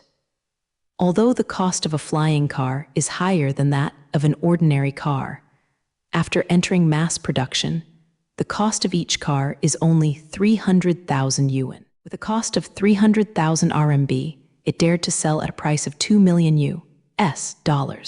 The Universe Umbrella Group can be said to be very black-hearted this time. But Zhang Manlin just likes this feeling of black heart. The more black heart brings, the higher the profit. This is what she cares most about. Only their company has this kind of high-tech stuff, and those who don't want to buy it can leave. The profit of the flying car is so terrifying, and the sales volume is very good. This year's financial statements in the group may be very good-looking, and the income will be able to take another step. Zhang Manlin couldn't help feeling proud every time she saw the situation like this. If it hadn't been for her ingenuity, Jiang Cheng wouldn't have thought of this attention. It can be said that a large part of the profit made by the floating car is due to her. As the CEO of the Universe Umbrella Group, Zhang Manlin's job is to make the group more effective. Now that the Universe Umbrella Group is taking the next step in her growth, she, the CEO, can also feel that sense of pride. Although the owner of this group is Jiang Cheng, her CEO has also gained a lot from this. First, she owns a branch of the Umbrella Group, although the proportion of these shares is extremely low. But if you count the huge value of the Universe Umbrella Group, the money represented by this small portion of the shares, it is a very scary figure. Zhang Manlin did a rough calculation on her own. Even if the shares in her hand are only a small part, they are worth more than $1 billion. In other words, Zhang Manlin, CEO, is now a real rich woman. This amount of money is more than many big rich people, and this is all the wealth that Ruo Jiangcheng acquired. Although Zhang Manlin is already worth a lot of money, she still works hard, because compared to the gains in money, the gains of status and sense of accomplishment are more for her. The Universe Umbrella Group has developed to this level, and its scale has far exceeded that of a company. It is no longer appropriate to use the traditional meaning of the group to describe them. The Umbrella Group is completely a business giant. The Umbrella Group now completely monopolizes the automobile market, and the passenger aircraft manufacturing market is about to be occupied. The film industry that I entered a long time ago, as well as the medicine and materials industries, have developed very well. The mobile phone market is held in their hands, and it is impossible for others to interfere. The industries that the Universe umbrella group entered are all large-scale markets. In these industries, the umbrella group is in a monopoly position. The combined influence of the entire group is too terrifying. Now, if there is any accident in the umbrella group, the world economy will be affected. If it is not controlled well, it is very likely to develop into an economic crisis. One company can cause a worldwide positive crisis. This is the current position of the umbrella group. Zhang Manlin, as the CEO of the Universe umbrella group, has a higher status. There are countless people out there who fawn on Zhang Manlin, hoping to please the helm of the Universe umbrella group. Everyone knows that Jiang Cheng, the boss, doesn't like managing the company, so Zhang Manlin is doing very much. As the manager of the Universe umbrella group, Zhang Manlin can influence the lives of countless people and even affect the development of some small countries. Zhang Manlin enjoys this feeling very much, so she will not give up her current job because of money, but Jiang Cheng wouldn't care about Zhang Manlin's affairs. She was intoxicated or happy. Neither was his focus. After working on the floating car, Jiang Cheng went into the laboratory again and started to work on the next research project. This time he was because of Junfeng's request, so Japanese let her shot again. Some time ago, the people of Junfeng asked to come to the door and hope Sheng Jiangcheng helped them develop the next generation of human armor. Jiang Cheng considered for a while and agreed to this request, so he started to develop a new type of humanoid armor. The reason why Junfeng made this request to Jiang Cheng was also because of pressure from other countries. After so many years of research and development, other countries finally developed their own humanoid armor. Although those humanoid armors are still very crude, their performance is not as good as the Iron Man armor. Those humanoid armors can't even start mass production, just some laboratory products. But now there are always other home countries that have begun to have this new type of fighting machine. Although Yan Nation's current germ force is still far ahead of other countries, if it does not continue to improve, one day it will be overtaken by others. Now each country has begun to appear its own humanoid armor. Even if these armors cannot match the performance of Iron Man armor, they are always a threat to Yan country. Maybe those home countries will be able to catch up with Yan Nation in terms of humanoid armor after a period of improvement. Of course, the people of Yangyo Fungus did not want to see this happen, so they found Jiang Cheng and hoped that he would develop a new generation of humanoid armor. The current lead does not mean a permanent lead. Being prepared for danger in times of peace is the most important thing to consider. Formally, because of the sense of crisis that other home countries brought to Yan country, Jiang Cheng was asked to take action and design a new humanoid armor.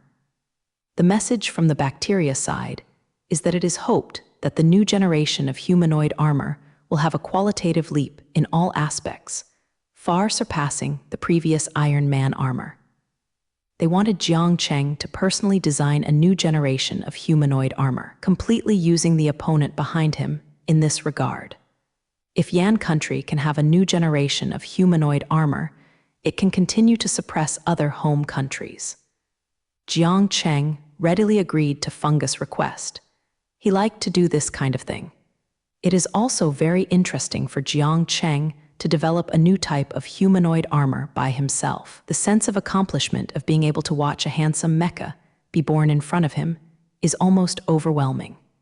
This kind of obsession with advanced technology products can only be enjoyed by talents like Jiang Cheng. After agreeing to the bacteria's request, Jiang Cheng immediately began the research and development work. A lot of light curtains were displayed in front of Jiang Cheng, all of which were designed drawings of humanoid armor. The design scheme drawn on these drawings is the Iron Man armor designed by Jiang Cheng several years ago. Jiang Cheng was looking at the design drawings saved before, thinking about something in his mind. Since he wants to design a new generation of humanoid armor, Jiang Cheng must study the previous design plan. Although the Iron Man armor is about to be eliminated, It has great reference value for Jiang Cheng. Jiang Cheng is going to make a major transformation of the original body based on the design of Iron Man's armor. The Iron Man armor is transformed into a stronger humanoid armor to suppress the humanoid armor that appears in other countries. What Jiang Cheng plans to adopt is to upgrade and transform this kind of plan, based on the original excellent Iron Man armor. Add some new technologies and optimize the entire design plan so that you can design a more powerful body. This method of transformation and upgrading does not mean that Jiang Cheng is going to be lazy this time. Just because the main design of Iron Man's armor is perfect, even if Jiang Cheng is redesigned, it is difficult to exceed the previous plan. Therefore, Jiang Chenggo will use the original body as a model and upgrade and transform on this foundation. After Jiang Cheng stood and looked at the original design drawings for a while, he turned off all the light curtains in front of him. He had already thought about the general reform ideas in his mind just now, and he just needs to develop it slowly according to the steps. Soon, Jiang Cheng started the design and development work alone, and of course, Lucy was there to assist him. Lucy, help me perform a simulation test of the hand part to see if the equipment I added to the arm affects the flexibility of the arm. Jiang Cheng is giving Lucy some instructions to simulate the newly designed arm part. Okay, master. As Lucy's voice fell, a simulated arm projection appeared in front of Jiang Cheng. This hand tube seems to have changed a lot from before, mainly because Jiang Cheng added a lot of things on it. Jiang Cheng has designed many new functions on the new generation of humanoid armor. These functions can increase the combat effectiveness of the airframe and also allow the airframe to adapt to more environments. Jiang Cheng added a small launch port on this hand, which can launch a full-scale missile. In addition to the newly added micro-missile, Jiang Cheng also installed an arm blade on the manipulator. As long as you drive with a gentle force, you can stretch out a blade in your hand. This design greatly increases the melee combat capability of the body. And in the future, even if the humanoid armored hand does not have any weapons in it, the arm knife can be used for close combat. However, new things don't need to be installed, and they need to be tested for compatibility. Jiang Cheng is now ready to test whether this hand can operate flexibly after installing these things. Soon the projected arm began to move, simulating various movements in the air. Lucy not only projected the appearance of an arm, but also simulated the operation of this manipulator. Jiang Cheng watched if that mechanical arm made different movements and evaluated the actual combat situation of this arm in his heart.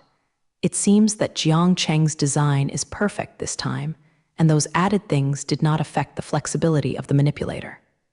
Master, after the simulation test, the flexibility of this arm has not dropped the slightest, and this design scheme can be adopted on the new generation of humanoid armor. Lucy's words also confirmed Jiang Cheng's opinion, and the data confirmed Jiang Cheng's guess. After hearing the results reported by Lucy, Jiang Cheng nodded in satisfaction. Now that the handshock part of the new generation of humanoid armor, Promise, has been settled, it is time to proceed to the next work. Lucy, let's end the simulation test. Let's test the performance of the leg components. Soon, Jiang Cheng gave Lucy a brand new order, letting her simulate and test the newly designed leg component. Understand, master. Immediately perform a simulation test of the adaptability of the leg components, as well as a simulation test of the mobility of the legs. An empty space suddenly projected in front of Jiang Cheng, and there was a humanoid armor on the empty space. The legs of this humanoid armor are the leg members newly designed by Jiang Cheng. Soon the projected humanoid armor began to run and move on the clearing. After the leg components were tested on flat ground, the projected site began to change again, turning into a mountain and then a swamp. Lucy simulated all possible environments in the air, and even simulated places like the bottom of the snow mountain. This test ended after the projected humanoid armor had tested all the terrain. The test of adaptability and mobility, just carried out, is to see what kind of performance this leg design has on different terrains. Taiwan's very good humanoid armor must be able to adapt to all combat environments. If it is not possible to maintain high performance in the entire environment, there is no need for this machine to be manufactured. The combat location is not free for you to choose. If you can't adapt to all terrains, the value of this humanoid armor will drop a lot. This test just took a long time, and Lucy used a lot of calculations. It is to strive to achieve the most realistic effect and simulate the performance of this leg component design in a real environment. All-terrain combat capability is an important factor in measuring a fighting machine, so Jiang Cheng attaches great importance to its performance. The 2 mechanical legs just projected took Jiang Cheng's most right time and made him invest a lot of energy. In order to be able to design the perfect leg components, Jiang Cheng can be said to have exhausted various methods. For this newly designed leg component, Jiang Cheng has added several micro thrusters on it, which can greatly improve the maneuverability of the body. With these powerful mechanical legs, the new generation of humanoid armor is even more powerful. Jiang Cheng believed that with the long legs he designed, he could definitely finish the humanoid armor of other countries in the future. Of course, the new generation of humanoid armor designed by Jiang Cheng, this time, is far more powerful. Only the armor shell Jiang Cheng has carried out a brand new design, not only has a lot of optimization in the shape, but also increased the body's impact resistance. A brand new super alloy was also used as the main material for the outer armor. This kind of super alloy is specially developed by Jiang Cheng. It is a kind of metal substance that exists as an armor plate, called supercomposite titanium alloy. Supercomposite titanium alloy is a kind of super alloy that Jiang Cheng has smelted based on titanium alloy by adding many new processes and materials. It surpasses any previous alloy in strength and is more than 3 times harder than gold titanium. In other words, the humanoid armor newly designed by Jiang Cheng is more than 3 times stronger than the Iron Man armor in terms of shell defense. This super alloy is not only excellent in hardness, but also very strong in soft cutting and high temperature, resistant acid and alkali. The most beautiful thing is that the supercomposite alloy can also absorb impact, just like the shield in the hands of the US team. It can completely ignore the impact of the outside world. The supercomposite alloy is as excellent as Xingjin, even stronger than the fish. This super alloy combines the advantages of all metals and can be regarded as a perfect metal substance. It can be said that the new generation of humanoid armor using this super alloy already has a defense that is close to invincibility. In the future, a pilot with this kind of humanoid armor will make it difficult for the enemy to attack like a tortoise. You can completely ignore the opponent's firepower and use your super high maneuverability to directly rush to the opponent and give a fatal blow. Jiang Cheng's combat thinking for this new type of armor is a combat style dominated by close combat. The previous generation of Iron Man armor is actually more inclined to long-range attacks, which can be seen from the design. The main attack method of Iron Man armor is the Gauss rifle held in his hand. However, Jiang Cheng later discovered that the Gauss rifle also has great limitations. When dealing with enemies with strong defense capabilities, this super rifle still cannot break the opponent's defense. Just like the last time Iron Man armor dealt with the bacteria ship, the main attack method was still close combat because of the insufficient destructive power of the Gauss rifle. The destructive power of long-range weapons has affected the battle of humanoid armor, but the current technical conditions of the Gauss rifle are already at a limit, and long-range weapons can no longer be enhanced. Jiang Cheng knows many long-range weapons that are more powerful than Gauss rifles, such as laser guns. But the current technical conditions still cannot produce a mature laser gun, so Jiang Cheng can only give up the long-range attack method. After deciding to use close combat as the main attack method, Jiang Cheng adjusted the improvement ideas of the new humanoid armor. Begin to increase the performance in terms of strength, speed, and avoidance, increasing the body's melee ability. At the same time, it reduces stability and remote locking capabilities. the performance required for these remote attacks. Generally speaking, this new generation of humanoid armor is an actual body specially designed for close attack. In the future, the humanoid armored pilots of Yan Kingdom will abandon their original operating ideas and prepare to rush up to fight with others with a knife. After Jiang Cheng finished testing the leg components, he was busy with the rest of the work. It takes a lot of effort to make an excellent humanoid armor. Now, Jiang Cheng has only completed a small part of the work, and there are still heavy tasks waiting for him. Finally, after 2 months of hard work, Jiang Cheng finally completed all the work and produced a new generation of formable armor. Jiang Cheng is now standing in front of his own work. He sees the mighty and domineering humanoid armor in front of him, and he is very satisfied with his work. The humanoid armor that Jiang Cheng has just manufactured has much tougher lines than the Iron Man armor, and it is more in line with the combat style of this body. The newly created humanoid armor has a full circle thicker than before. This is the result of enhanced melee combat capabilities. The humanoid armor is painted in black as a whole, with some matte finishes on the outside, which looks cold and full of danger. Just call you Xingqian type. This name will follow you throughout the world. Jiang Cheng finally named this new machine Xingqian Type 1. He hoped that the machine could be like Xingqian, full of violent fighting spirit. The Xingqian Type 1 in front of Jiang Cheng is a new generation of humanoid armor. This new type of humanoid armor has broken through the original performance limitations and reached a new height in all aspects. The speed of the torture type is several times that of Iron Man's armor. When flying at full force, the speed even breaks the limit of the sound barrier and reaches the point of supersonic speed. Of course, if running on the ground, the Xingqian type still cannot surpass the speed of sound. Supersonic speed is only the speed in flight.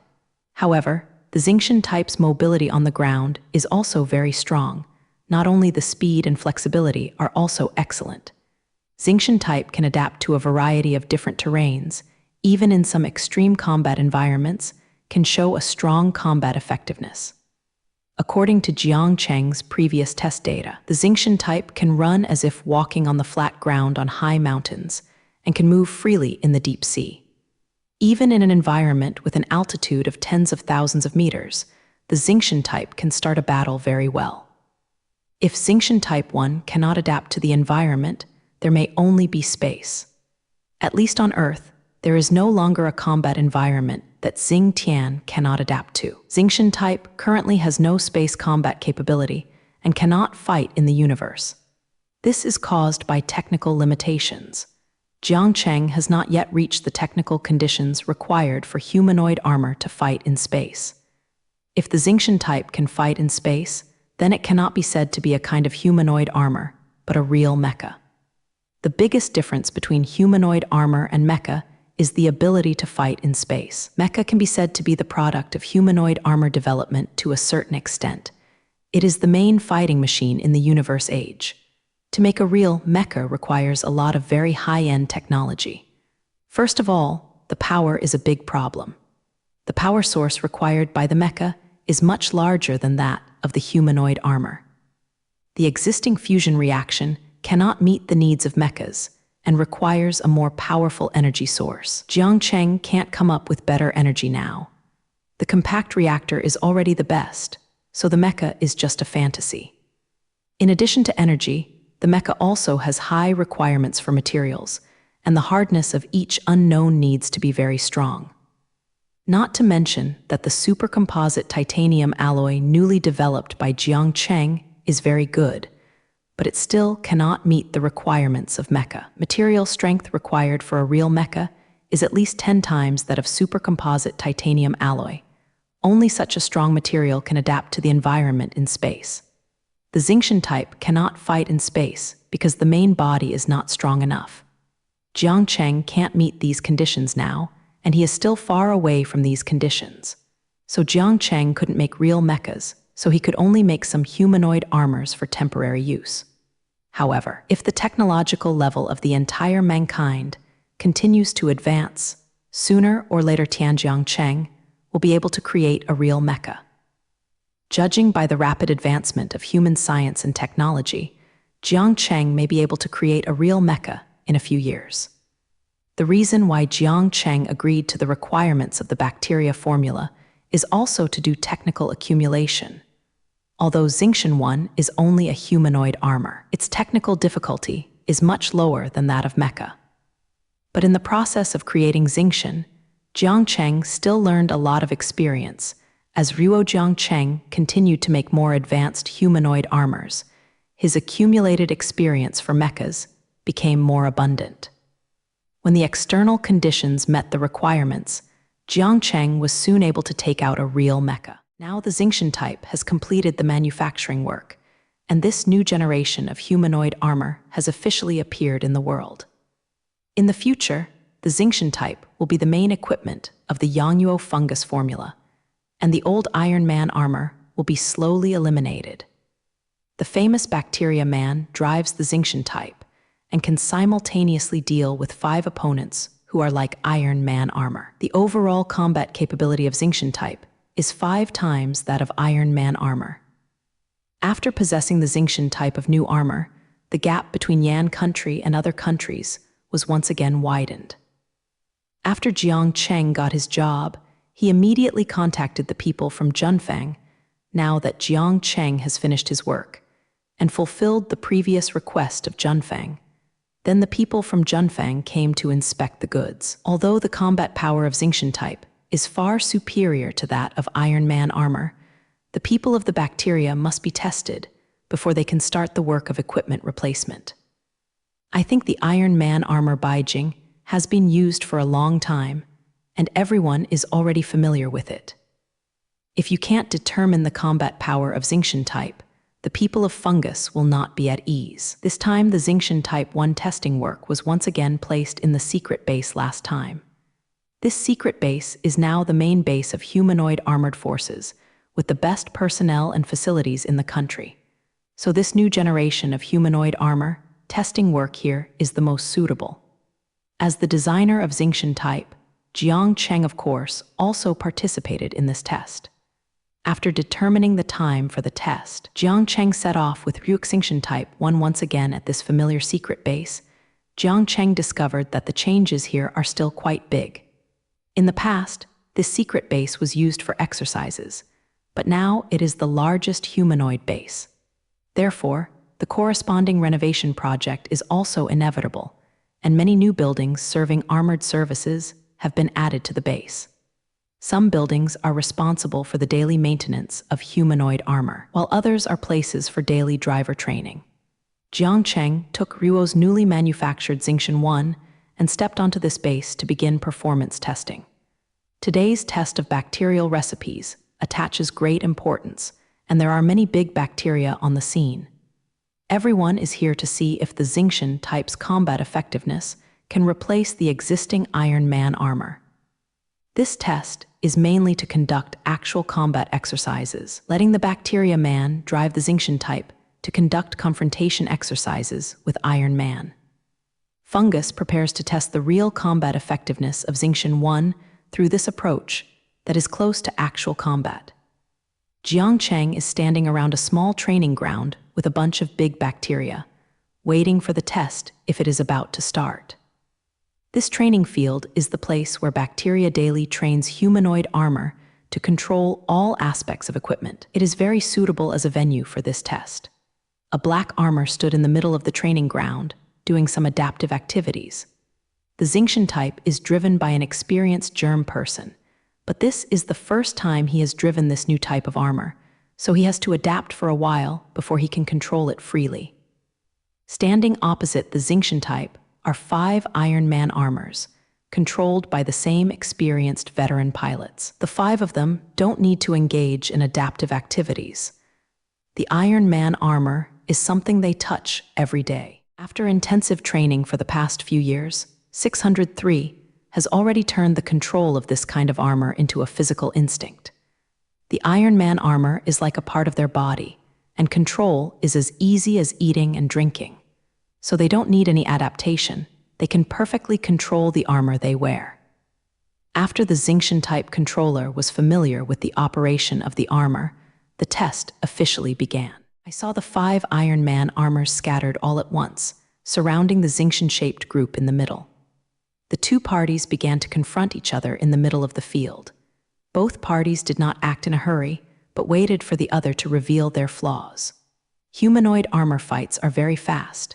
Maybe the winner will be divided in an instant, so they didn't dare to rush in. All of them maintained a high degree of Jing, waiting for the opponent to attack first. While the two sides were confronting each other, a bacterium next to Jiang Cheng turned his head and asked him, "Jiang Cheng, what do you think of the results of today's test? Which side will win the final victory?" It was his old acquaintance, Xiangdong Sheiaji, who was talking to Jiang Cheng, but now he can no longer tell him to go. The epaulets on the shoulders of Xiangdong Junfu have one more star than before, from the original 1 ear of wheat and 1 star to the current 1 ear of wheat with 2 stars. The added star on his epaulets represents that he has been promoted from a minor promotion to a lieutenant general. He should be called Lieutenant General Xiangdong now. The liaison between Junfeng and Jiang Cheng had been promoted some time ago. In fact, Xiangdong's promotion to lieutenant general had a lot to do with Jiang Cheng, which dragged Jiang Cheng's blessings a lot. He is the person of Junfeng who specifically communicates with Jiang Cheng, and his main job is to communicate with Jiang Cheng. In the past few years, Xiangdong has done a good job communicating with Jiang Cheng and has done several real things. Therefore, Xiangdong was promoted to lieutenant general because of the accumulated credit. Don't think he just did some middleman work. It seems that the credit is not great. But not everyone can do this kind of liaison, because his relationship with Jiang Cheng has been maintained well, and he has helped Junfeng solve many problems in the past few years. Although all these problems were solved by Jiang Cheng, he was just a contact person. But the contact person is also a great contribution, especially when Jiang Cheng's contact person is even more special. What kind of identity and status Jiang Cheng is now? Jiang Cheng is equal to the existence of the big brothers in the fungus. For such a respected person, his contact person must not be too low. In the beginning, Jiang Cheng's status, Junfeng felt that a lesser person would be enough. However, as Jiang Cheng's status continued to improve, it was a bit unqualified to use a small drop to contact Jiang Cheng. If you want a change, it is not appropriate. Xiangdong is already very familiar with Jiang Cheng after all, and now Jiang Cheng might have any thoughts about the substitution. Anyway, Xiangdong's qualifications are almost enough, and being a lieutenant is not too special. In the end, Junfeng made the decision to be promoted to Dongdong, making him a lieutenant general. So if Xiangdong was promoted this time, Jiang Cheng played a very important role in it. It can be said that Xiangdong can throw a position up this time, all relying on Jiang Cheng's huge influence. If the results of my simulation calculations are correct, Xingqian type can completely defeat the opponent even if the opponent is a full 5 Iron Man armors. The result of this confrontation is inevitable, and Xingtian type will surely win the final victory. Jiang Cheng faced Lieutenant General Xiangdong's inquiry and gave a very positive result. Xilai Jiangcheng was very confident in his newly developed armor and said this affirmative. You know the truth that Xuanxi is hard to beat 4 hands. This time, Xing Tianxing faces 5 opponents. There are 10 hands in total. After hearing Jiang Cheng's affirmative reply, Lieutenant General Xiangdong did not refute Jiang Cheng's words, although he also felt that it was too difficult to win with 1 enemy and 5. Facing 5 enemies alone, it was too difficult to win. You know what Xingqian one is facing this time, but an entire Iron Man armored team. Those 5 people usually stay together for training, and they have already developed a very high understanding. Therefore, the combined combat power of the 5 Iron Man armors far exceeds the strength of the 5 armors. This kind of tacitly coordinated combat team, the true combat effectiveness, is not as simple as a simple addition. If this squad were put on the battlefield, it would be a trivial matter to fight a dozen armors. The combination of humanoid armor and the explosion of combat power far exceeded everyone's imagination. Therefore, Lieutenant General Xiangdong knew that this Xing Tianxing faced a very difficult challenge. But in the end, he chose to believe in Jiang Cheng and Xingtian's combat effectiveness. As the designer of Iron Man armor and the designer of Xingtian type, Jiang Cheng is definitely the person who knows these two types of armor best. To say who can best understand the combat effectiveness of these two armors is the designer Jiang Cheng. Since Jiang Cheng was so sure of the combat effectiveness of Xingtian Type 1, he waited to see the next good show. As Ruo Jiang Cheng ended the discussion with Lieutenant General Xiang Dong, the timing on the training ground also ended. The following is the battle of real swords and guns. Who can win depends on the next play. The first thing that couldn't help working was the 5 Iron Man armors. After so long, they didn't find the flaws in Xingtian 1. But it's not a way to stay in a stalemate like this. Today is just a test after all, and there are still so many bacteria giants watching. So the party with the largest number of people in the end started first, and they directly launched a fierce attack on Xing Tianxing. The cooperation of this team is really very tacit, and even the hands are attacked at the same time. The 3 Iron Man armors on the front as the main attack directly rushed towards the Xingtian type. Just as they rushed up, they also waved the high-frequency plasma blade in their hands and slashed at the opponent's body. As soon as these 3 armors came up, they used all their strength to launch a thunderous offensive against Ryu Xingtian. The 2 Iron Man armors standing behind are not idle at this time.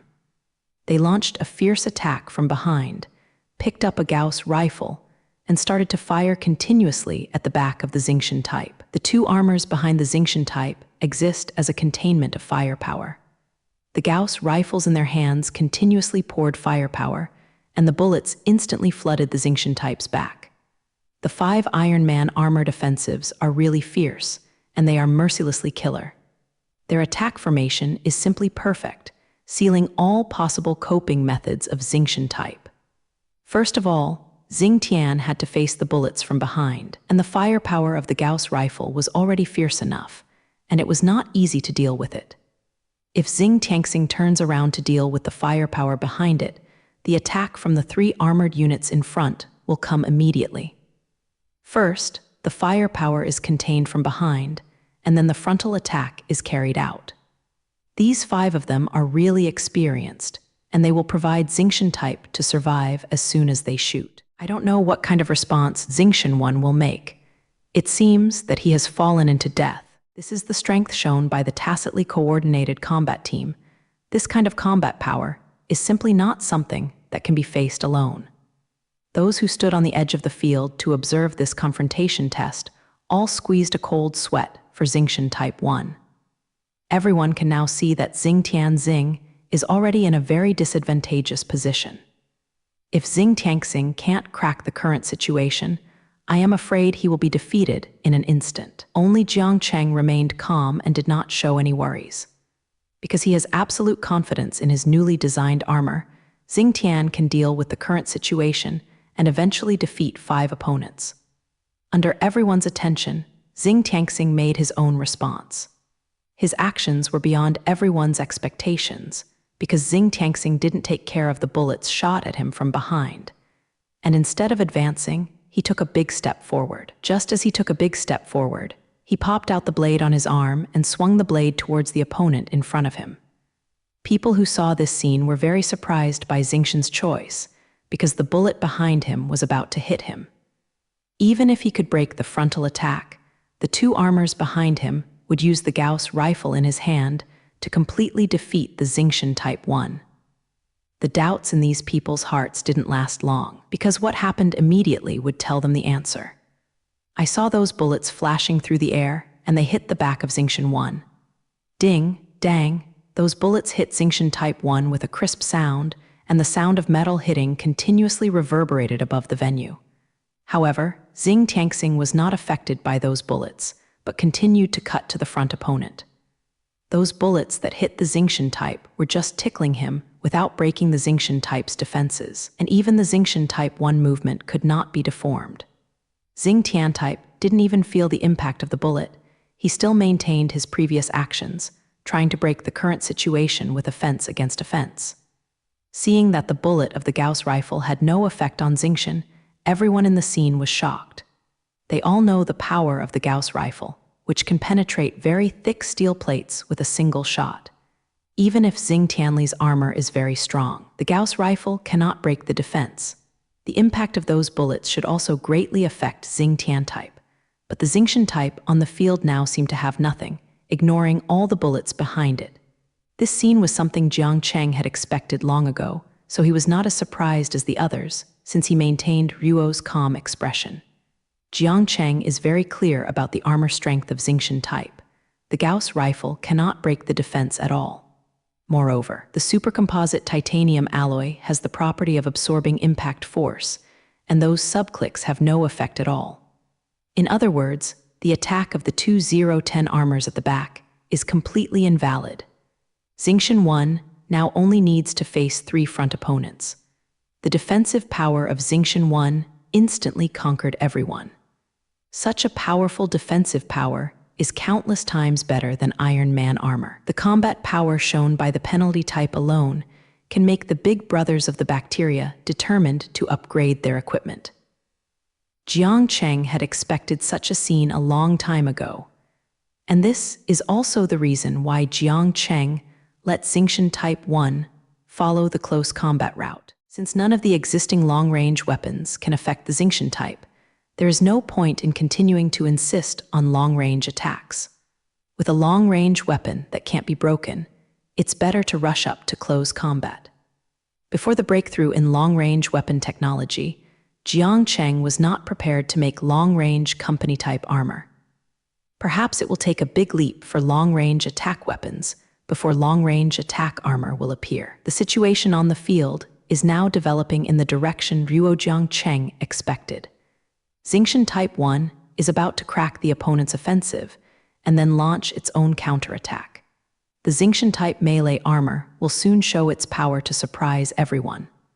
On the training ground in the bacteria base, testing of the new generation of humanoid armor is still in progress. Just now, facing the siege of 5 opponents, Xing Tianxing chose to resist the long-range attack behind him and break through the opponent's Bao Guotu head-on. Xing Tian type's choice is undoubtedly very correct. When facing encirclement, focusing on a breakthrough is the best plan. The 2 Iron Man armors holding back the attack did not expect the other side to be immune to their attacks. So after discovering that the Gauss rifle in his hand was invalid, he drew out his portable high-frequency plasma blade and started to rush towards Xingtian. Although they responded very quickly, they made the most correct response in an instant. But Xing Tianxing had already launched an attack on their teammates, and now they had no time to rush to support. So now, Xingtian is actually facing 3 opponents, and the 2 Iron Man armors responsible for remote support can only be watched from a distance. Xing Tianxing was fighting a time difference. He wanted to defeat the opponent in front of him and rush out to encircle and face 5 opponents at the same time before the Iron Man armor behind him rushed forward. This was already the best response plan. Only when you first leave the surrounding formation of your opponent will you have a chance to break the opponent separately. Now Xing Tian is already close to the opponent in front of him, and it depends on whether he can successfully break through the Iron Man armor before the opponent, Bao Guo, comes up. Xingtian 1 has a faster movement speed than Iron Man armor, and its explosive power and acceleration are much faster. So before the Iron Man armor at the forefront had not reacted, Xingtian Type 1 had already rushed in front of him, raising the blade very well to launch an attack. The attack launched by Xingtian 1 was very fierce, and the blade brought a strong wind in the air and cut it directly at the opponent's shoulder. The Iron Man armor that was attacked had never thought that Xing Tianxing would attack him actively, so he was not prepared for defense. He could only forcibly change the previous attacking posture and reluctantly made a defensive action. I saw the Iron Man armor that was attacked by Xingtian type and raised his arm to parry this attack. It's a pity that his movements are still so slow. The Xingtian-shaped arm knife is pressed against the opponent's raised arm and slashed to his shoulder. The immediate attack took effect instantly, causing the Iron Man armor to pay a great price. After the blade contacted the outer armor, a large number of sparks were generated due to the violent collision. "Break for me, Tilda." After the Xingqian-type driver attacked the opponent with a blade, he shouted and continued to exert his wrist, and the slashing strength increased a bit. Under his fierce attack, the armored shoulder of that Iron Man was immediately broken through the defense. I saw the Iron Man armor rushing to the front. Under the horrific attack just now, the armor shell on the shoulders was directly broken, exposing the circuits and parts inside. The Iron Man armor was so severely attacked that a large part of its combat effectiveness has been lost. His right arm was no longer able to move, and the attack on his shoulder just broke through the armor shell and damaged the internal structure. Now from the wound on the shoulder of the Iron Man armor, the sparks caused by the short circuit can be seen. The Iron Man armor was so badly damaged that it couldn't be relieved immediately if it wanted to fight back. It can be seen that his right has been hanging to his side now, and the entire mechanical right arm seems to be completely scrapped. He has now lost an arm and can only use one arm to continue fighting. None of the spectators expected that the situation would be reversed in an instant. The Iron Man armored squad, which originally had a huge advantage, lost part of its combat power in an instant. Although the Iron Man armor can continue to fight, the lack of a hand will still have too much impact on combat effectiveness. One of the original 5 opponents has now lost most of his fighting power. Xing Tianxing did a very beautiful job this time and instantly turned the situation to his advantage. Now that Iron Man armor that had lost his right arm, the Xingqian type opposite had no ability to resist. If Xing Tianxing continues to attack him, he will soon lose his fighting power. However, Xing Tianxing did not greedy merit after he succeeded in the first blow and continued to attack the opponent. Because the other 2 Iron Man armors in front of him had already arrived at this time, the 2 Iron Man armors behind him also rushed up. Even if he continues to attack and can completely defeat the opponent in front of him, he will fall into a very passive situation. If he doesn't rush into the encirclement immediately, he will be attacked by several opponents at the same time. At that time, even if he defeated an opponent early, he would be defeated by the opponent who rushed over. So now is not the time for Xing Tianxing to launch a counterattack. What he has to do now is to leave the current encircled garden. Xing Tianxing imitated the most correct choice and gave up continuing to attack the previous target, causing him to completely lose his combat effectiveness. He adjusted the direction of his movement and quickly rushed out towards the gap on the side of Ruo. Do you have Zhao Xing Tianxing's opportunity to let go? This is a very smart approach. In the face of an opponent 5 times his size, wandering attack is the best choice. The original 5 Iron Man armors were perfect for the Xingqian encirclement, and there was no breakthrough at all. However, after the Iron Man armor that rushed to the front had just been hit and lost a part of its combat effectiveness, a loophole appeared in the originally airtight encirclement, and Xing Tianxing also caught this loophole created by himself and got out of the opponent's Baoguo circle. Xingqian took advantage of the unusable space of the Iron Man armor to launch a full sprint from the right. Seeing Xingqian Type 1 accelerated to its limit with all its strength, it broke through the encirclement of him. Xing Tianxing speeded up to the fastest in an instant and directly left all his opponents behind. He moved to a safe place before all his opponents could react.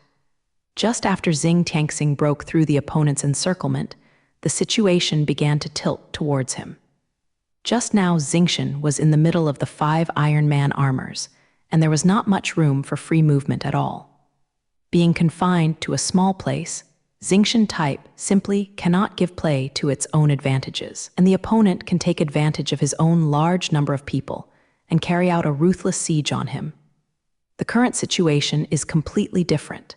He has escaped from the Xingqian form after the encirclement and got rid of all the restrictions on him like a bird out of the cage. Xingqian type can now take advantage of speed and in turn start to attack. You must know that Xingqian's speed is much faster than Iron Man armor. He makes full use of his faster speed and adopts a strategy that is beneficial to him. When the 2 sides are engaged in a high-speed game, the advantage of a large number of people cannot be used. It's time for Xing Tian to use his better performance to defeat the Iron Man armored team one by one. As long as you are more careful after Xing Tianxing, winning is only a matter of time. Xingtian type also fought according to this line of thinking, and saw him use with the advantage of his own speed. He constantly moves Ruo on the field, avoiding Ruo's opponent's siege. How could that Iron Man armored team be willing to let their opponents escape? So the scene became a cat claw and mouse game, 5 Iron Man armors chasing their opponents continuously, hoping to completely overwhelm the opponents with the crowd tactics. The 5 of them were not chasing aimlessly. They were always adjusting the angle of their movement, hoping to block the Xingtian 1 movement route, and finally forced him to a blind spot. It's a pity that Xing Tianxing now has the initiative, and the faster he will not give his opponents such an opportunity. Xing Tianxing has been carefully avoiding the surrounding of his opponents. His body is flexible like a monkey, and he can cleverly escape the encirclement net every time. At this time, the advantage of mobility is reflected. Xingtian is not only faster than Iron Man armor, but also has many times more flexibility than its opponents. Flexibility is very important for such a small domestic market.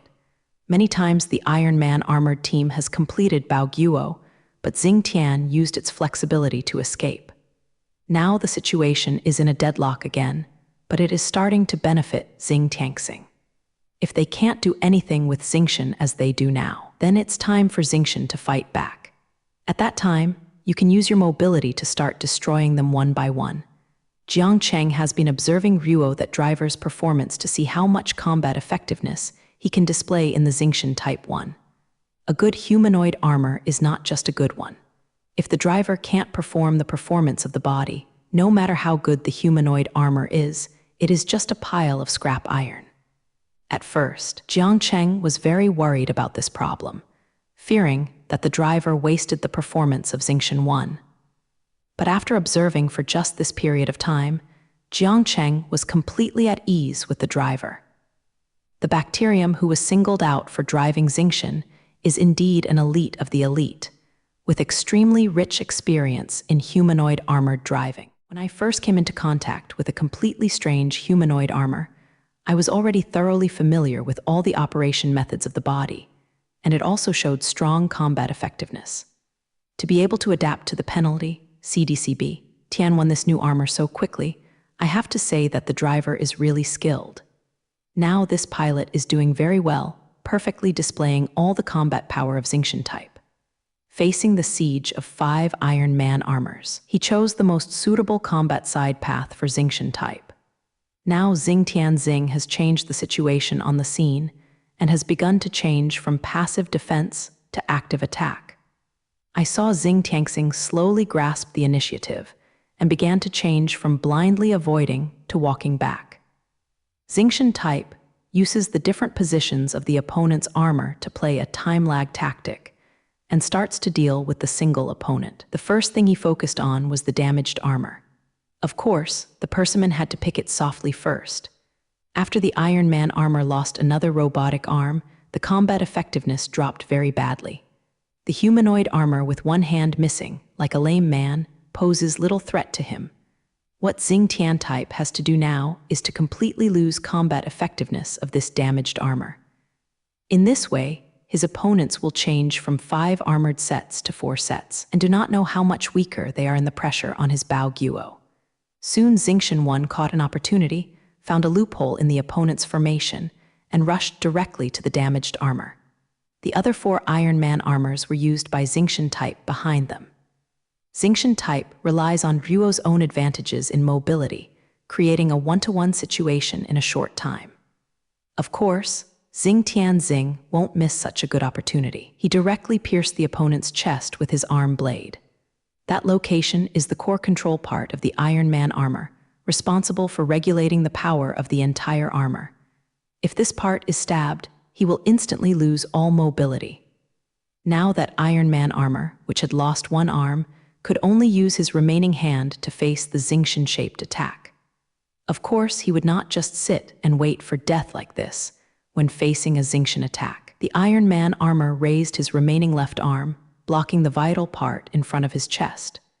Now he doesn't want to fight back. He just wants to temporarily entangle Xing Tianxing and create a chance for his teammates to attack his opponent. However, this was only the last struggle. How could Xing Tianxing give him a chance to delay? Xing Tianxing changed his movements midway and withdrew his hand that pierced the opponent's chest, turning to lift his right leg and violently sweep to the opponent's bottom plate, trying to make the Iron Man armor lose its center of gravity. The change of Xingchen Type 1 was too sudden, and the flexibility advantage was too strong.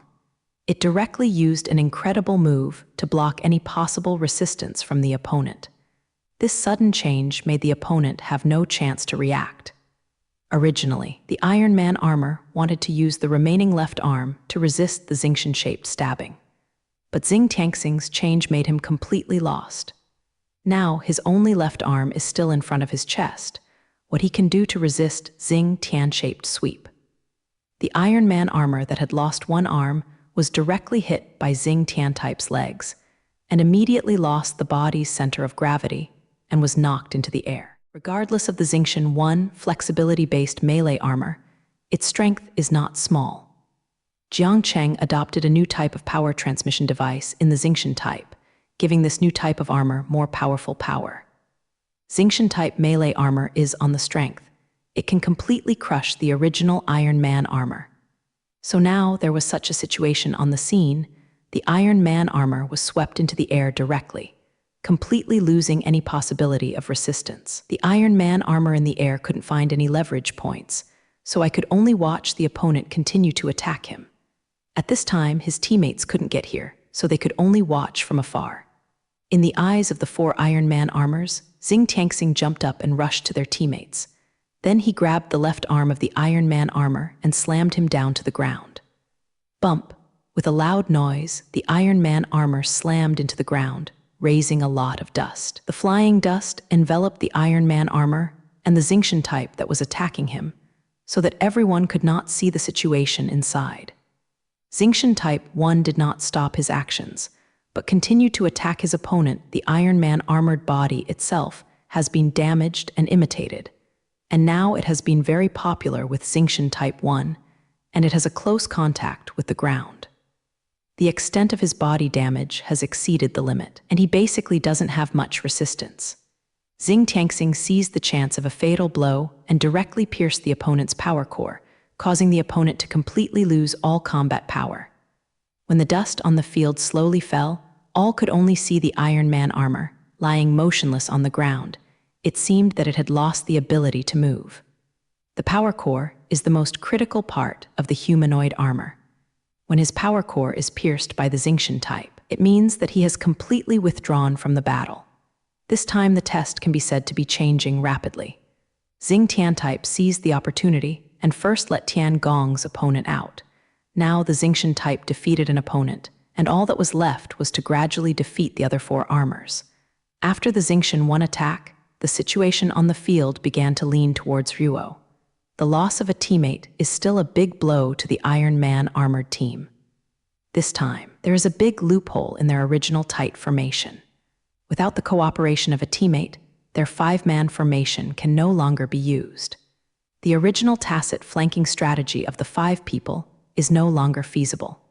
The original armor performance is not as good as the opponent, and now it is even more difficult to initiate a siege.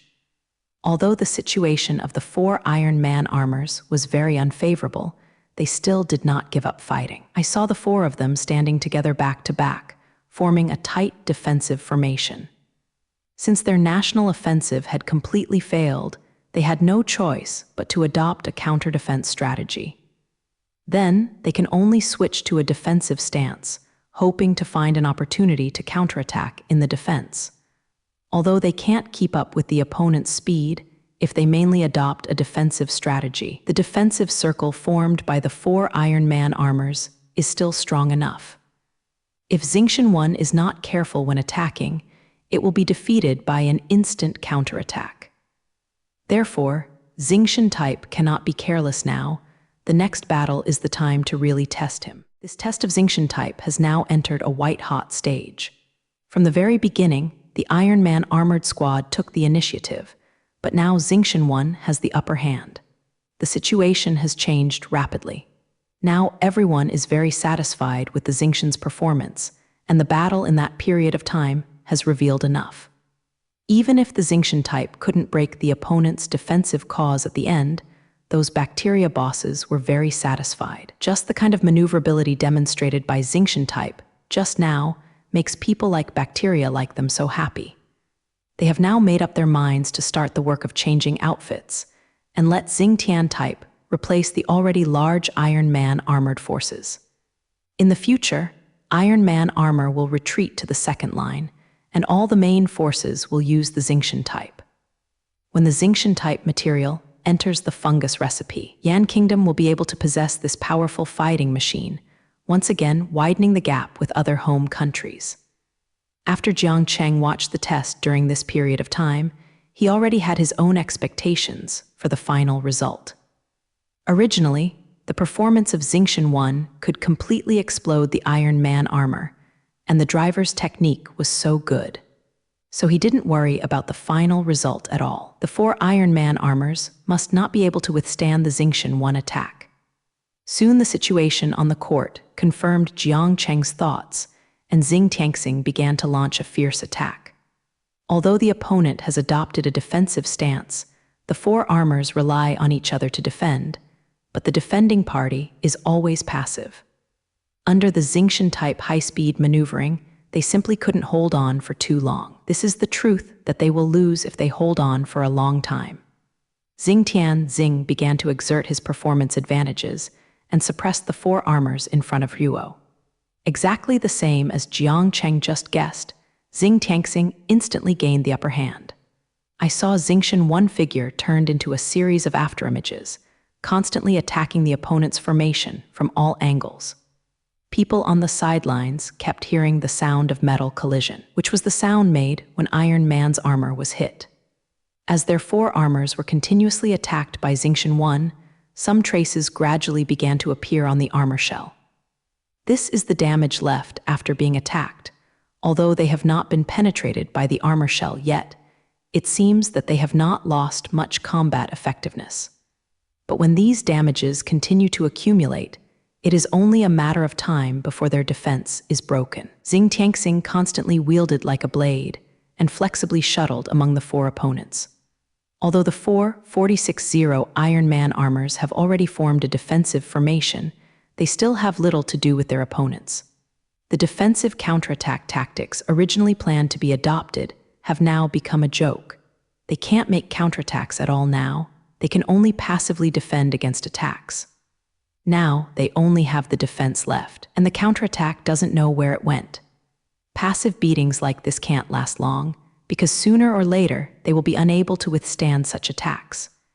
Jiang Cheng stood on the sidelines and observed the current situation, and quickly spoke his own judgment. The battle should almost be over. The 4 Iron Man armors have reached a limit. When one of them reveals a flaw, it is when the formation completely collapses. As long as they are seized once by Xingtian Type 1, they will be defeated one by one. Jiang Cheng saw Ruo reluctantly resisting the Iron Man armored team and imposed the final death sentence on them. His vision has always been very accurate, and his judgment of the situation has never been wrong. Since Jiang Cheng said that they could no longer resist it, it was only a matter of time before they failed. Soon the situation of the fighting was in line with Jiang Cheng's judgment, and the situation gradually turned in the direction Jiang Cheng expected. Facing the stormy attack of Xingtian type, the 4 Iron Man armors quickly developed flaws. The armor standing at the forefront has always suffered the most attacks. Just when he raised his hand to block the Xingtian type attack, he accidentally exposed the space at his waist. Of course, Xingtian Xing won't let go of such a good opportunity, so he changed his tricks halfway through. This kicking sky type has fully used the horsepower of the armor, and it can be said that all the strength is used. The Xingtian type reached an overloaded state in an instant and began to output 120% of its power. Under the condition of overloaded running, this foot is extremely powerful. The waist of the Iron Man armor was directly sturdy, and then the entire armor fell back uncontrollably. The kick he just got kicked was too powerful, and it has completely exceeded the limit of the armor shell. Originally, there were many small damages on his armor, but this time it completely lost most of its functions. Xing Tian type abolished an armor directly with one kick, breaking the opponent's defensive formation. The most important thing was not that the armor lost its combat effectiveness, but that he fell backward and hit his companion. The one with the kicked armor in the air is a puppet. In fact, he tried to change his position to avoid hitting his teammates behind him, but the damage he just received is actually too serious, and it has seriously affected his activities. In this way, he smashed into his teammate so badly and knocked the teammate behind him out of balance. Seeing that he had achieved an unexpected gain with his kick, Xing immediately deceived himself and attacked the armor that was knocked out of balance. I saw the Xingshan 1 back blade tracing in the air, moving towards the armored leg. The icy blade flashed with a cold glow and made a whistling sound through the air. The armor that was hit and lost its center of gravity can only helplessly watch the blade in front of him continue to enlarge until the blade flashed and hit his leg. This armor is really undesirable because originally he lost part of his motivation because of the injury. As a result, he was hit by a teammate just now, completely losing control of the armor. The Xingshan-shaped blade flashed while standing in the air and hit the opponent's knee. Although the knee joints of Iron Man's armor have been strengthened and can withstand a great impact, they still cannot withstand the power of this slash. As the crisp sound sounded, a lot of sparks bloomed in the air. The armor that was hit by his companion lost its center of gravity, and the knee joint was directly cut out of the deep wound. After his knee was chopped, a lot of electric sparks began to appear on the leg armor. This is a sign that the internal circuit has been damaged or imitated. It seems that the armored power system has been seriously damaged due to the attack just now. The power system is the blood vessel of the humanoid armor, providing an energy source for the entire armor. Without power, the humanoid armor is just a pile of scrap iron and can only wait if it is slaughtered by the opponent. The Xingshan sword directly confirmed his victory because another Iron Man armor lost its combat effectiveness. The series of attacks just now caused the 2 Iron Man armors to lose their combat effectiveness, and they had no choice but to lie on the ground. The situation has become very dangerous for the Iron Man armored team. Originally, 5 armored units were besieging Xingshan, but at the beginning he grabbed the machine and killed an opponent. Just a very big kick made an armor lose its ability to move, and now this knife once again smashed the opponent's outer armor. After this arduous battle, Xing Tianxing had already defeated 3 opponents, and now there were only 2 opponents left in front of him, and victory was only a matter of time. Just now, none of the 5 armors could withstand the Xingshan-type attack, and now there are only 2 of them left. Maybe they can't resist for a few seconds. Xingshan-type used tactics that were beneficial to him and broke 3 armors one by one. Now, the formation of the 5 Iron Man armors has completely collapsed, waiting for them to fail. This test confrontation has developed to this point, and the outcome has already been revealed. No one's eyes were blinded, and the only 2 Iron Man armors left would probably not be able to resist for long.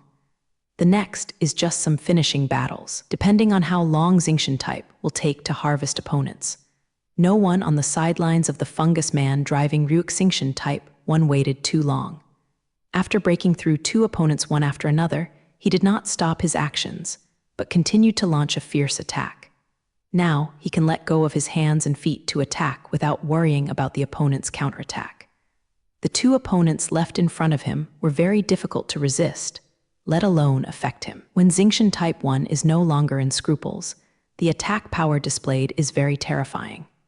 The attacks that the 2 Iron Man armors faced were getting stronger and stronger, and the pressure they received continued to increase. When the pressure of the attack reaches their limit, even if they are careful, they will reveal their flaws. Xing Tianxing quickly relied on the pressure to release his opponents, allowing them to expose a fatal flaw. He would definitely not let the opportunity he created, and the last 2 armors were brought out cleanly. After the battle on the training ground, only the Xingshan type was left in the standing armor. The 5 armors that originally attacked him have now all lost their combat effectiveness, lying motionless on the training ground. However, the Xingqian type originally attacked by Tian is still intact, with no scratches on the armor shell.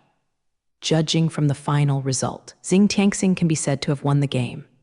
Fortunately, this battle was just a test, otherwise the 5-man team would all be killed.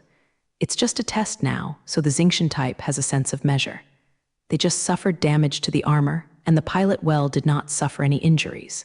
If it were on the real battlefield now, this 5-man team would have all died clean. When all the battles were completely over, everyone on the sidelines cheered. Xingqian Type 1 defeated the opponent with 1 enemy and 5, which gave them a great impact. Originally, these bacteria people thought that Iron Man's armor was powerful enough, and the previous actions also proved this.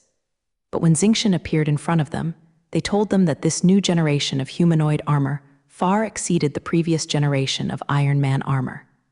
The Xingqian type, a powerful fighting machine, will soon begin to equip the bacteria team on a large scale. Especially when these bacteria giants thought of this, they couldn't calm down completely. The cheers at the scene are because of the powerful Xingqian type and the upcoming strength of the Yan Guojun team. Of course, these cheers are also indispensable to thank Jiang Cheng.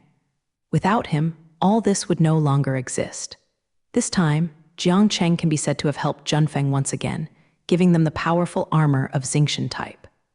After Yangyuo mushroom formula has a large-scale installation of Xingqian type, the bacteria's power will be greatly improved. This can be said to be of great help to the current situation of other countries catching up.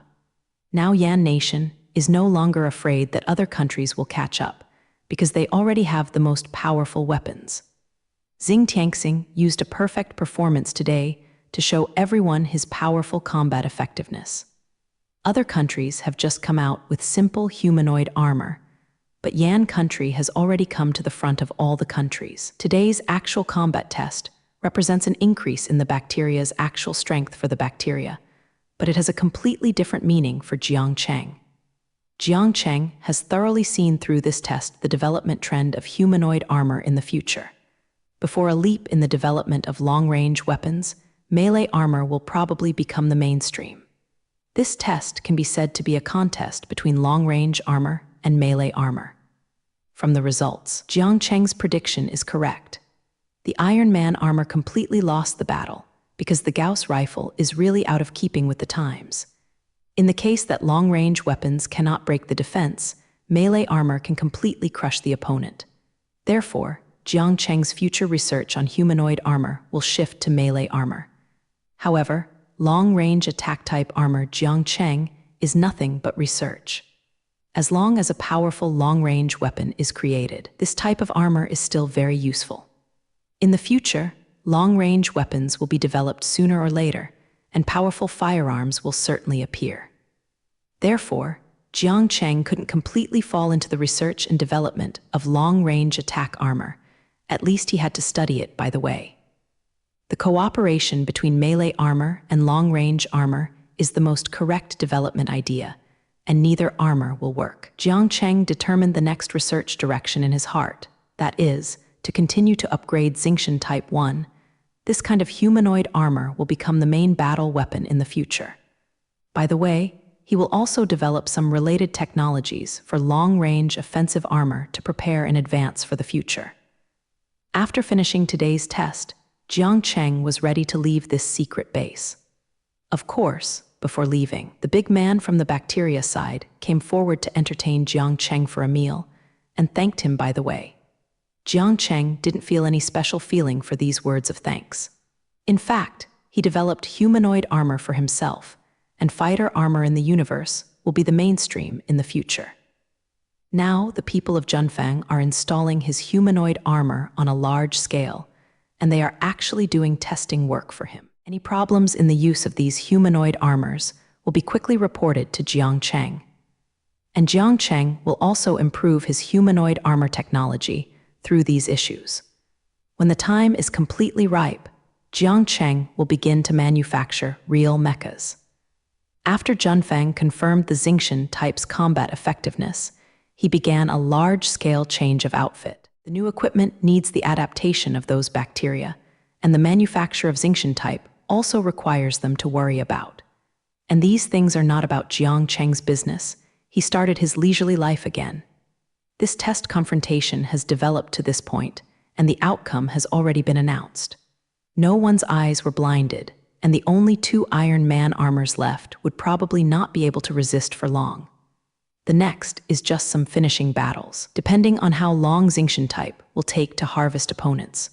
No one on the sidelines of the fungus man driving Ryuk Xingqian type one waited too long. After breaking through 2 opponents one after another, he did not stop his actions, but continued to launch a fierce attack. Now, he can let go of his hands and feet to attack without worrying about the opponent's counterattack. The 2 opponents left in front of him were very difficult to resist, let alone affected him. When Xing Tianxing is no longer concerned, his attack power is very terrifying. The 2 Iron Man armors were facing more and more powerful attacks, and the pressure they received continued to increase. When the pressure of the attack reaches their limit, even if they are careful, they will reveal their flaws. Xing Tianxing quickly relied on the pressure to release his opponents, allowing them to expose a fatal flaw. He would definitely not let the opportunity he created, and the last 2 armors were the result of a clean result. When the battle on the training ground was over, Zhan Ruo's armor was only left with the Xingqian type. The 5 armors that had besieged him now all have lost their combat effectiveness, lying motionless on the training ground. The Xingqian type that was originally attacked by the country is still intact, and there are no scratches on the armor shell. Judging from the final result, Xing Tianxing can be said to have won the game. Fortunately, this battle was just a test, otherwise the 5-man team would all be killed. It's just a test now, so the Xingqian type starts with a sense of measure. They just suffered damage to the armor, and the driver did not suffer any injuries. If it were on the real battlefield now, this 5-man team would have been completely dead. When all the battles were over, everyone on the sidelines cheered. Xing Tian type defeated the opponent with 1 enemy 5, which brought them a great impact. Originally, these bacteria people thought that Iron Man's armor was powerful enough, and the previous actions also proved this. But when Xingqian appeared in front of them, they told them that this new generation of humanoid armor far exceeded the previous generation of Iron Man armor. The Xingqian type, a powerful fighting machine, will soon begin to equip the bacteria team on a large scale. Especially when these bacteria giants thought of this, they couldn't calm down completely. The cheers at the scene were because of the powerful penalty type and the upcoming strength of the Yan Guojun team. Of course, these cheers are also indispensable to thank Jiang Cheng. Without him, all this would no longer exist. This time, Jiang Cheng can be said to have helped Junfeng once again, giving them the powerful armor of Xingqian, 1 type. After Yangyuo mushroom formula has a large-scale installation of Xingqian type, the bacteria's power will be greatly improved. This can be said to be of great help to the current situation of other countries catching up. Now Yan Nation is no longer afraid that other countries will catch up, because they already have the most powerful weapons. Xing Tianxing used a perfect performance today to show everyone his powerful combat effectiveness. Other countries have just come out with simple humanoid armor, but Yan country has already come to the front of all the countries. Today's actual combat test means that if they have an increase in their bacterial strength, it means nothing to Jiang Cheng. Jiang Cheng has thoroughly seen through this test the development trend of humanoid armor in the future. Before a leap in the development of long-range weapons, melee armor will probably become the mainstream. This test can be said to be a contest between long-range armor and melee armor. Judging from the results, Jiang Cheng's prediction is correct. The Iron Man armor completely lost the battle because the Gauss rifle is really out of keeping with the times. In the case that long-range weapons cannot break the defense, the melee armor can completely crush the opponent. Therefore, Jiang Cheng's future research on humanoid armor will shift to melee armor. However, long-range attack-type armor Jiang Cheng just gave up research. As long as a powerful long-range weapon is created, this type of armor is still very useful. In the future, long-range weapons will be developed sooner or later, and powerful firearms will certainly appear therefore. Jiang Cheng couldn't completely fall into the research and development of long-range attack armor. At least he had to study it. The cooperation between melee armor and long-range armor is the most correct development idea, and neither armor will work. Jiang Cheng determined the next research direction in his heart, that is to continue to upgrade the Xingqian type. This kind of humanoid armor will become the main battle weapon in the future. By the way, he will also develop some related technologies for long-range offensive armor to prepare in advance for the future. After finishing today's test, Jiang Cheng was ready to leave this secret base. Of course, before leaving, the big man from the bacteria side came forward to entertain Jiang Cheng for a meal and thanked him a lot. If Jiang Cheng faced these words of gratitude, Zhao Lai Zhao didn't feel anything special. In fact, he developed humanoid armor for himself, and fighter armor in the universe will be the mainstream in the future. Now the people of Zhenfang are installing his humanoid armor on a large scale, and they are actually doing testing work for him. Any problems in the use of these humanoid armors will be quickly reported to Jiang Cheng. And Jiang Cheng will also improve his humanoid armor technology through these issues. When the time is completely ripe, Jiang Cheng will begin to manufacture real mechas. After Zhenfang confirmed the Xingqian type's fighting strength, he began a large-scale change of outfit.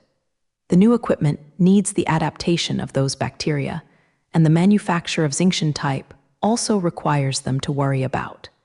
And these things are not about Jiang Cheng's business. He started his leisurely life again. After the Xingqian type test was over, Jiang Cheng returned to Los Angeles alone. Jiang Cheng has given the production technology of the new generation of humanoid armor Xingqian type to the people of Zhenfang. After waiting for the Xingqian type design drawings, Zhenfang immediately arranged the manufacturing work. They hope to mass-produce a new generation of armor as soon as possible while ensuring the quality.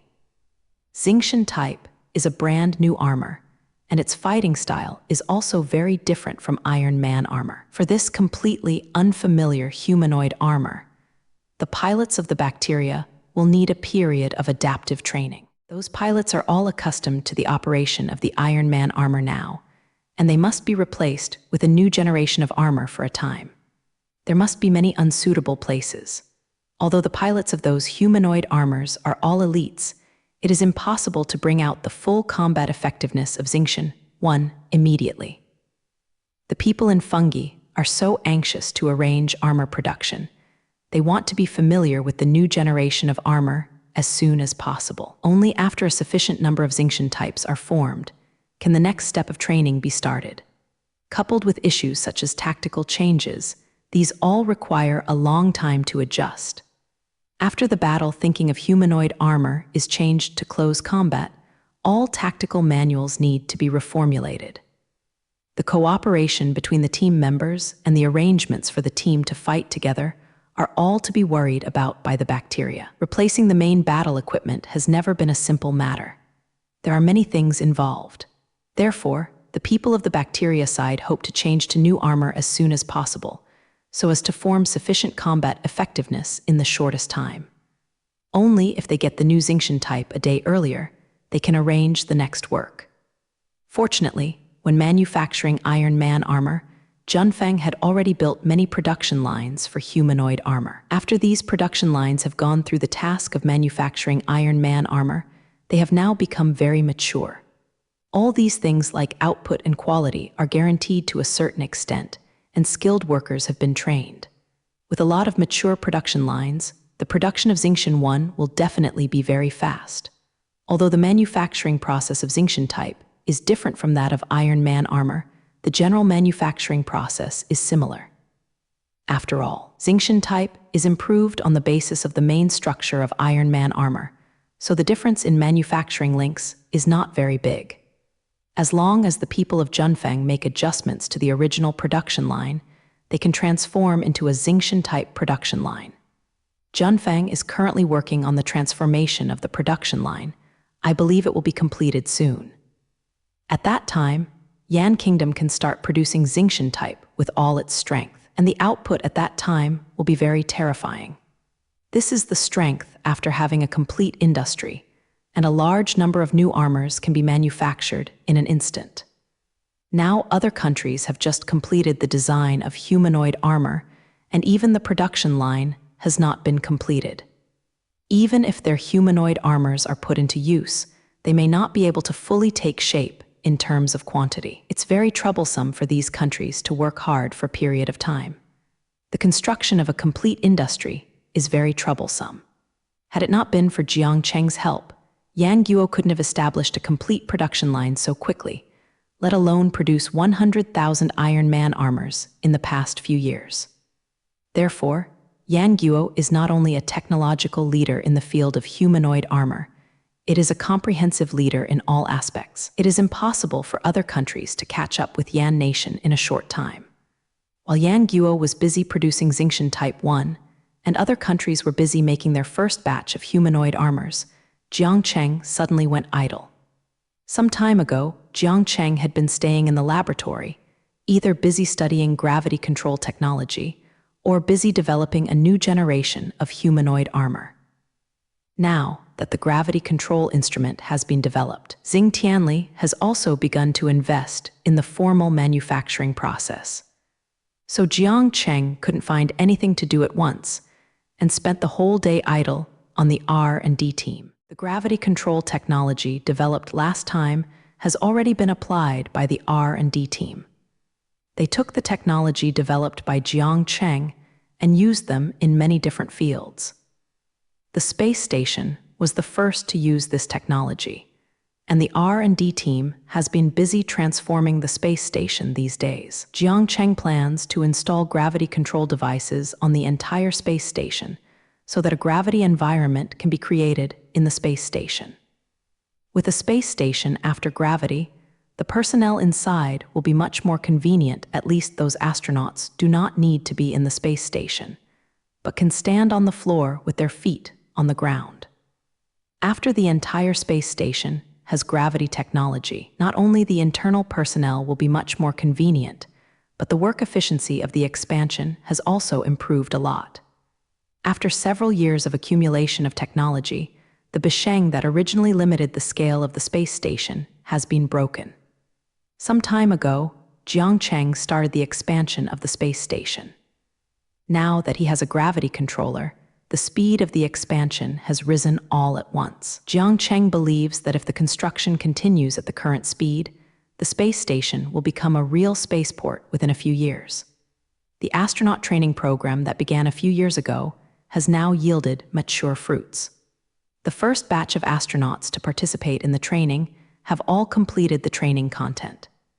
Except for the dozens of people who were eliminated, the other more than 400 trainers have all become official astronauts. The personnel stationed on the Mars base are now finally available to replace them. The 10 astronauts performed missions on Mars in batches. It has been several years, and now they can finally have a good rest.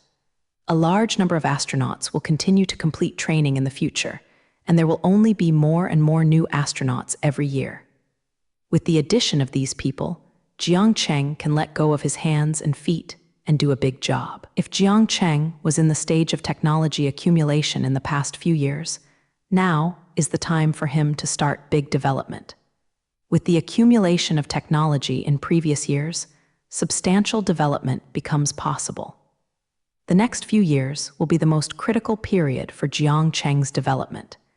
If he develops well during this period, he will be able to lay a good foundation for the future. Jiang Cheng is already preparing to increase the number of people stationed on Mars. Now that there is no shortage of astronauts, it is inevitable to increase the number of people on Mars. The expansion of the Mars base will also begin, and the large-scale expansion of the Mars base is Jiang Cheng's next work. Jiang Cheng also wants to step up construction on the space station. A well-equipped spaceport is too important for Jiang Cheng. If the spaceport is completed a day earlier, Jiang Cheng will be able to build it for one day. After Jiang Cheng was busy with the new generation of humanoid armor, he began to supervise all aspects of work. Regarding matters on Mars, Jiang Cheng should be concerned about the progress of the project, and Jiang Cheng should be distracted by the space station. However, Jiang Cheng's next days were generally very leisurely, and not as busy as the previous period. Jiang Cheng said that the supervision is actually just strolling around. The specific work naturally has someone to take charge of it, so there is no need for him, the big boss, to worry about it. He only needs to know the situation on the spot at any time. There is really not much to ask him to do it himself. Now, Jiang Cheng's technical staff is about to reach hundreds of thousands. With so many talents in various fields, there is no need for Jiang Cheng to do it himself. If Jiang Cheng is required to come forward in everything, then what else does he have to do with so many subordinates? So now, Jiang Cheng can do very few things, and he doesn't need to worry too much about technology research and development. Now, a dedicated R&D team is responsible for the development of new technologies, and Jiang Cheng only needs to provide guidance in the general direction. Jiang Cheng's R&D team is very good, and ordinary technical projects can be completed well. Only those particularly difficult techniques require Jiang Cheng to do it himself.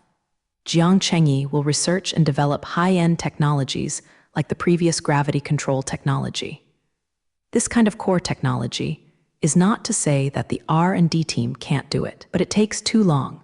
Generally, this kind of technology cannot be researched now, so a long research time is needed. But Jiang Cheng couldn't wait that long, so he shot it himself. However, in the future, this kind of technology will become less and less. Except for a few very core technologies, Jiang Cheng will leave all other technologies to his subordinates to study. That's how Jiang Cheng began his leisurely days, which was quite different from the busyness of the previous period. While Jiang Cheng was living his little life leisurely, the others were not idle. Especially, there have been a lot of big moves on the home countryside recently, and Xingtianxing has officially started manufacturing. The new generation of humanoid armors are continuously coming off the production line and distributed to every combat unit. After these troops received the new equipment, they began the arduous training mission. Familiarity with Xingtian has become their most important job now, and controlling this new armor is what they have to do. With the official launch of Xingtian 1 type, the bacterial power of Yangyuo is gradually increasing. Originally, Yan Nation became the world's #1 antibacterial power because of its advantages in humanoid armor. Now that the new generation of Xingtian type is installed, the bacteria's power becomes even more terrifying. After Yan Guo had completed all the changes, he could sweep all the home countries in the world simply by believing in the powerful combat power of the humanoid armored forces. It is precisely because of Yan Nation's powerful humanoid armored forces that other home nations dare not act rashly now, only to see if Yan Nation continues to grow stronger. Seeing that Royan country started a little bit, it was a very painful thing for many countries. But in the face of the terrifying strength of the humanoid armored forces, they had no choice but to immerse themselves in the development of their humanoid armor. After so many years of research and development, all the powerful Guojians now have developed their own humanoid armors and are still building their own humanoid armored units. However, their humanoid armors are very rudimentary, and their performance is not even as good as the Iron Man armor, let alone the Xingtian 1 type. Although the armor performance of these countries is very poor, it was developed at a high cost.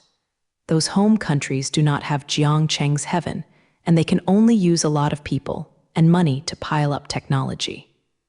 In the past few years, various countries have invested in humanoid armor, and I don't know how much money has been invested and how much technical personnel's time has been wasted.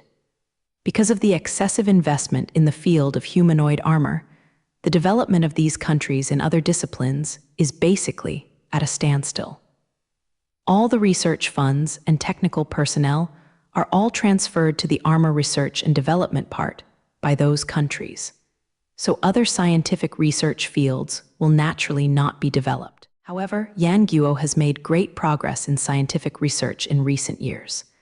Yan Guo does not need to invest too much energy, just count on Jiang Cheng. Therefore, after several years of development, Yan Kingdom has faintly become the world's #1 home country in all fields of natural science research. This kind of result was something that no one had expected. in order to be able to have their own humanoid armor. Other home countries lag behind Yan country in scientific research. I don't know if the decisions of those home countries are correct. They paid too much for the humanoid armor. Moreover, Yan Guo now took out the Xingtian type, once again widening the gap with their home country. Now those countries still don't know how powerful the Xingtian type is. If they knew the performance of Xingtian type 1, they would vomit blood in anger.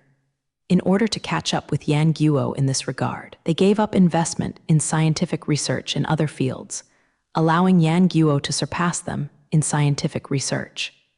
If they couldn't catch up with Yan country in this way, wouldn't their previous investment be wasted? Although they still don't know this cruel fact, these countries will soon understand. Because Xing Tianxing will soon appear in front of everyone and participate in a large-scale joint fungus performance. A large-scale joint bacteria show will be held in Yan country soon, and all the powerful countries in the world will participate in it. This time, the Fungus Yan nation was the first to initiate and sent invitations to all powerful nations. The reason why Yan country only invited those stronger home countries was because the weak ones did not have humanoid armor. This fungus exercise is an exercise of humanoid armored forces. Don't join in the fun without such high-end stuff. However, those weak home countries can come to the guests to see if other home countries participate in the exercise. Now, there are only a dozen home countries with humanoid armor, so in fact, there are not many home countries participating. All the countries that received the invitation accepted the invitation and prepared to come to Yan country to participate in this grand event. Those countries with no strength are also ready to come and join in the fun in this large-scale joint bacteria show. So many countries have to come to participate in this fungus show, which made the scene quite big. After a period of intensive manufacturing, the humanoid armored units of many countries have already taken shape. Although the number of humanoid armored troops in those home countries is a bit small, only reaching the scale of thousands, there is no way to compare with the scale of Yan country's 100,000. But at the very least, the humanoid armored unit of the family has been established, but it is still very weak. It is precisely because the powerful nations in the world have humanoid armored forces that Yan country will remember to hold this joint exercise. Everyone has the humanoid armor, a new generation of fighting binger, of course. We must practice together. Whose humanoid armored units are more powerful are always shown for comparison. This joint exercise is a place where countries show their strength. The purpose of Yan Guo's side is actually very simple. He has just changed into a new generation of Xingtian type, and of course he has to show it off. Show off your muscles in the joint bacteria show so as to frighten those hostile countries. That's why Yan Guo will hold this joint bacteria show. The purpose is to show his strength to the whole world. This kind of thing was actually done last time by Yan nation, and the purpose of fighting against the combined fleet was the same as this time. The last time the humanoid armored unit appeared for the first time, it shocked all home countries. This time, Yan country's bacteria has improved a lot, so of course we have to show it off. The best way to show strength is to kill the chicken and the monkey. But now Yan Guo can't find a goal to show his strength. Now other countries dare not provoke Yan nation, so Xing Tianxing can't show his powerful strength. Everyone knows that Yan nation has 100,000 shaped armored troops, and who dares not open his eyes to pick Yan nation. It was because Yan Guo could not find an opponent that could fight a battle. Yan Guo came up with a joint exercise. Since no one has taken the initiative to provoke Yan nation, then simply bring all the powerful nations in the world together and let them take a good look at the power of Xingtian this time. The joint exercise on humanoid armor held by Yan state was just a show. It's just that because of the powerful fighting power of Xingtian type, the power of this kind of show is very powerful. I believe that after seeing Xingtian type 1, other countries will no longer have the idea of confrontation. As long as Xingtian's performance this time is good enough, Yan country's world #1 position will really be firmly secured. And the reason why those countries will accept Yan country's invitation is also because this joint fungus performance is very unusual. The joint fungus exercise can only use humanoid armored troops to participate, but this is something that Yan Guo said when he asked the question. This joint fungus exercise is a fungus exercise involving humanoid armor. The protagonist is the humanoid armored forces of each country. Of course, the humanoid armored units that the home country had so hard to possess also wanted to show the world. It's too uncomfortable if you spend so much money to get things out at home, you must take it out and show it off. Besides, the host country of this joint fungus exercise is Yan country, which is the most mature home country of humanoid armored forces. Regardless of scale or training level, Yan country is far ahead of other countries. Other countries also want to observe closely what Yan country's humanoid armored units look like, and learn from Yan country's experience in this area, by the way.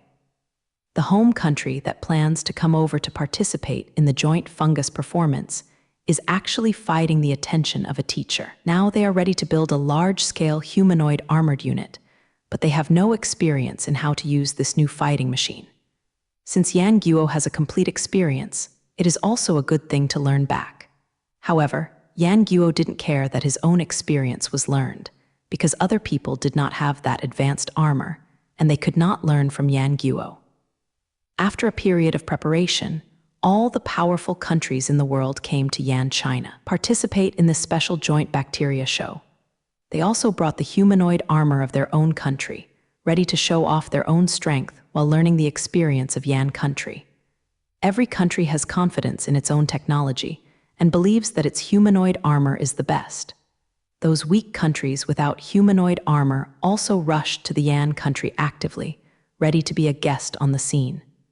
The strength of these home countries is not very strong, so there is no such high-end thing as humanoid armor. But it's not bad for them to run over and have lameness, so they all looked very positive. Soon, delegations from most countries on the earth gathered in Yan country to prepare for this joint bacterial performance. Now that all the participants have arrived in Yan country, this joint fungal performance involving the entire world has slowly begun in the southwest of Yan country.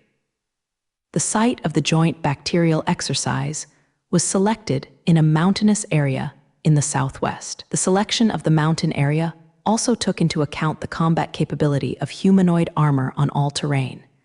Since humanoid armor can adapt to many different terrains, it is more appropriate to choose a complex terrain. This can also better show the Xingqian type, because Xingqian 1 can fight regardless of terrain. The joint bacteria show was placed in an uninhabited mountainous area, which is considered the most remote place in Yan country. Another advantage of choosing this kind of remote mountain area is that you are not afraid that the fungus will affect the people nearby.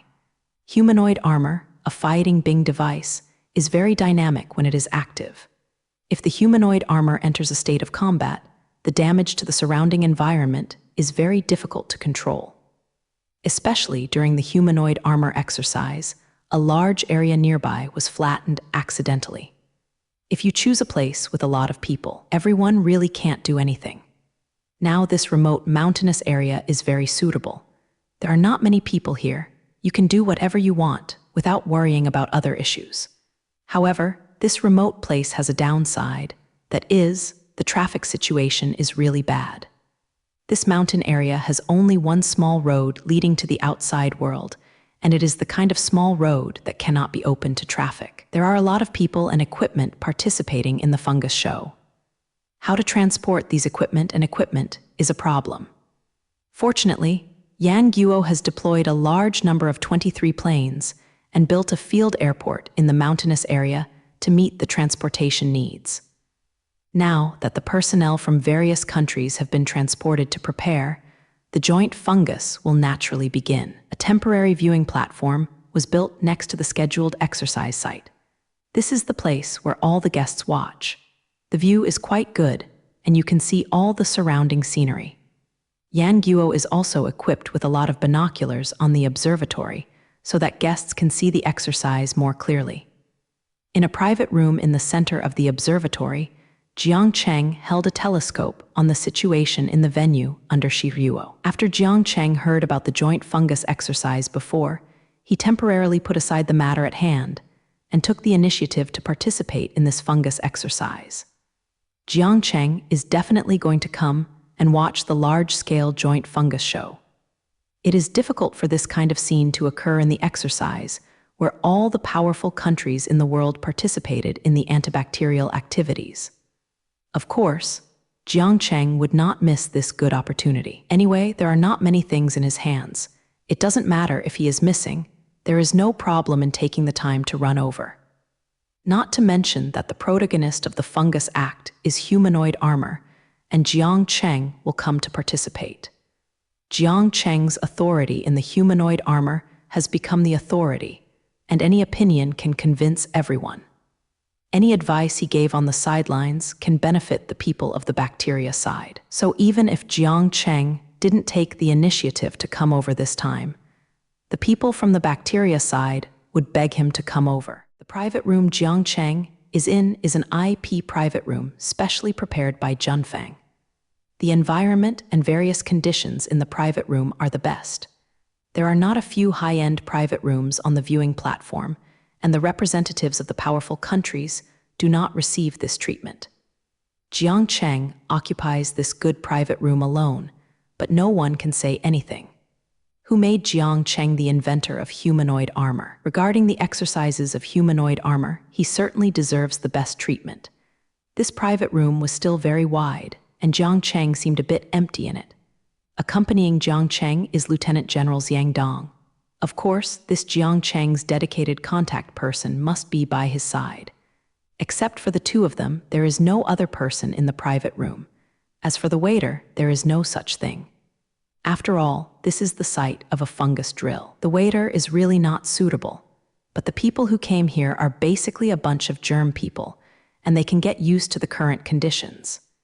Jiang Cheng, what do you think of the bacteria show we do this time? Note that I proposed the joint bacteria show at the time. Lieutenant General Xiang Dong said to Jiang Cheng proudly while looking at the drill site below. Unexpectedly, the joint bacteria show Jingren was proposed by Lieutenant General Xiang Dong. It seems that his brain is really bright. Not bad, at least all the people who should have come are here. Now this kind of time to show your muscles, it would be embarrassing if there are not enough audiences.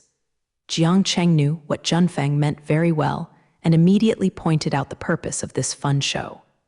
I think people from all home countries have arrived. This is simply a platform for displaying bacteria from all countries. Jiang Cheng's situation is indeed very relevant. Now this is a large-scale display platform, gathering bacteria people from all countries in the world. Even in the small home countries, with only a few thousand people in the bacteria team, a few representatives of bacteria were sent here.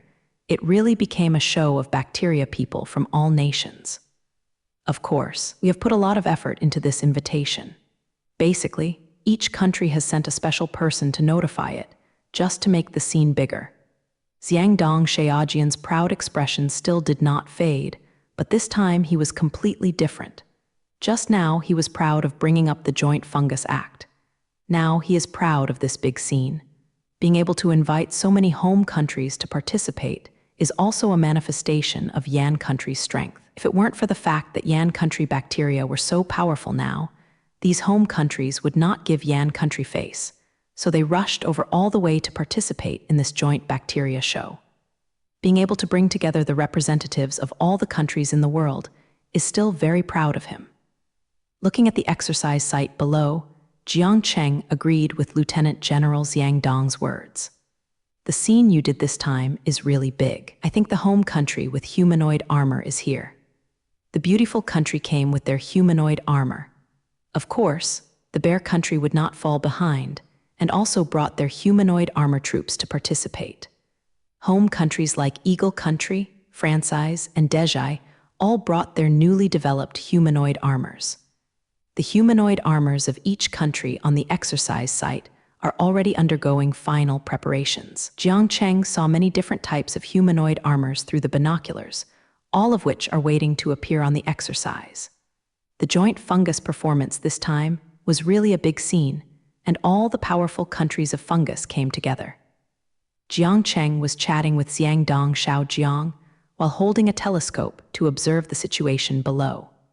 He mainly observes the humanoid armor of other countries and sees what is worthy of his attention. The first thing Jiang Cheng noticed was the humanoid armor of Qing country, because it was so big that it was very difficult for Jiang Cheng not to notice it.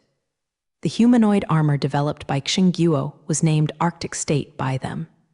You can tell from the name that the style of this armor continues the usual style of their national fungus equipment, which is very rough. From the line above, the humanoid armor of the bear country is very tough, and the weight is more than the body of other countries. The polar bear armor can take a few steps on the field and make deep footprints on the ground.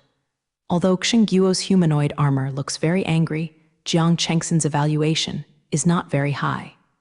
Although this kind of humanoid armor looks very powerful, the actual combat effect is definitely not very good. The increase in size and weight will seriously affect the maneuverability. This kind of humanoid armor must be slow and pitiful. Because the power of humanoid armor is limited, the speed will be reduced if the weight is heavier. Even Jiang Cheng couldn't solve this problem, so the volume of humanoid armor was limited. Jiang Cheng didn't believe that Qing country could use better motivation to keep the humanoid armor of their home country with certain mobility. Therefore, the polar bear armor must have sacrificed a lot of maneuverability so that the body can be made so large. This poor humanoid armor with slow speed is just a target in Jiang Cheng's eyes. Speed is the most important performance of humanoid armor, and humanoid armor with poor mobility has no future. Jiang Cheng just glanced at Qing country's humanoid armor casually, and in his heart sentenced the polar bear armor to death. After watching the largest humanoid armor, Jiang Cheng began to observe the bodies of other home countries. The humanoid armor brought by the beautiful country, this time, is what Jiang Cheng cares most about. The technical strength of this country is the strongest, and the humanoid armor may also be the most advanced. The results of Jiang Cheng's observation also confirmed his guess that the humanoid armor of the beautiful country is indeed very good. Their humanoid armor is named Type, which sounds like a terrible name. However, the beautiful country does have stinky capital, because their humanoid armor does look very good. The overall design idea of the Zeus type is completely copied from the design concept of Iron Man armor. It can be said that this is a humanoid armor with a mountain of Jiang Cheng, which is simply a shameless behavior. But the beautiful country is very smart, because they know that the success rate of imitating Jiang Cheng is the highest, because Jiang Cheng is the authority in this field. Jiang Cheng carefully looked at the Zeus type for a while and estimated the performance of this humanoid armor. He found that the humanoid armor produced by the beautiful country had very good performance. The various parameters of the Zeus type are estimated to have reached the level of 80% of the Iron Man armor, and it is already a very mature humanoid armor. Although the Zeus type is not as good as Jiang Cheng's previous generation products, it still arouses his suspicion. The beautiful country really deserves to be the last world overlord, and its background is really strong. There is no person like Jiang Cheng in their home country, and relying on the technicians of Pingmiao, they can achieve the current situation, which really makes Jiang Cheng admire them. The Zeus type of humanoid armor, if there is an advantage in number, can really compete with the Iron Man armor. However, the Zeus type is still not enough in front of the Xingqian type, and it is not the opponent of this new generation of humanoid armor. Jiang Cheng is now very fortunate that he has developed the Xingqian type, otherwise he would be caught up by the beautiful country this time. The humanoid armors of other countries did not make Jiang Cheng pay special attention to them. They were all products with very low performance. The humanoid armor like a flange, Jiang Cheng felt that the performance was very low when he saw it, and he couldn't enter his magic eye at all. However, the humanoid armor that Dezhai brought this time gave Jiang Cheng no small surprise. Dezhai's humanoid armor inherited their usual habit. That is, the design is very rigorous, and the workmanship is also very good. Although their humanoid armor is not as good as Zeus one due to lack of technology, it is also very characteristic of their home country. The humanoid armors of all home countries are now on the exercise field, and the final preparations are being made. Among all the humanoid armors of the home country, the most noticeable is of course the Xingqian 1 type, newly produced by Yan Guo. This new generation of humanoid armor is much more upscale than its armor from the outside. The streamlined appearance and the matte-treated shell attracted everyone's attention as soon as it appeared. The representatives sent by other countries were dumbfounded when they saw the Xingqian type. They did not expect that Yan Guo would come out with a new type of humanoid armor today. Originally, they thought that Yan Guo would use Iron Man armor today to participate in this joint exercise. But they didn't expect that it was not the case at all. Yan Guo Jingren produced a kind of humanoid armor that had never appeared before. So when the Xingqian type appeared on the scene, everyone focused on the Xingqian type. Everyone is guessing when the Xingqian type was developed and what extent the specific performance can reach. There is also how much of this new type of armor produced by Yan country and whether it has formed sufficient combat effectiveness. These issues are related to the current germ force of Yan nation and are the most concerned issues of all home countries. Many countries have their own guesses about the performance of Xingqian type. Although everyone's guesses are different, there is one thing that everyone agrees.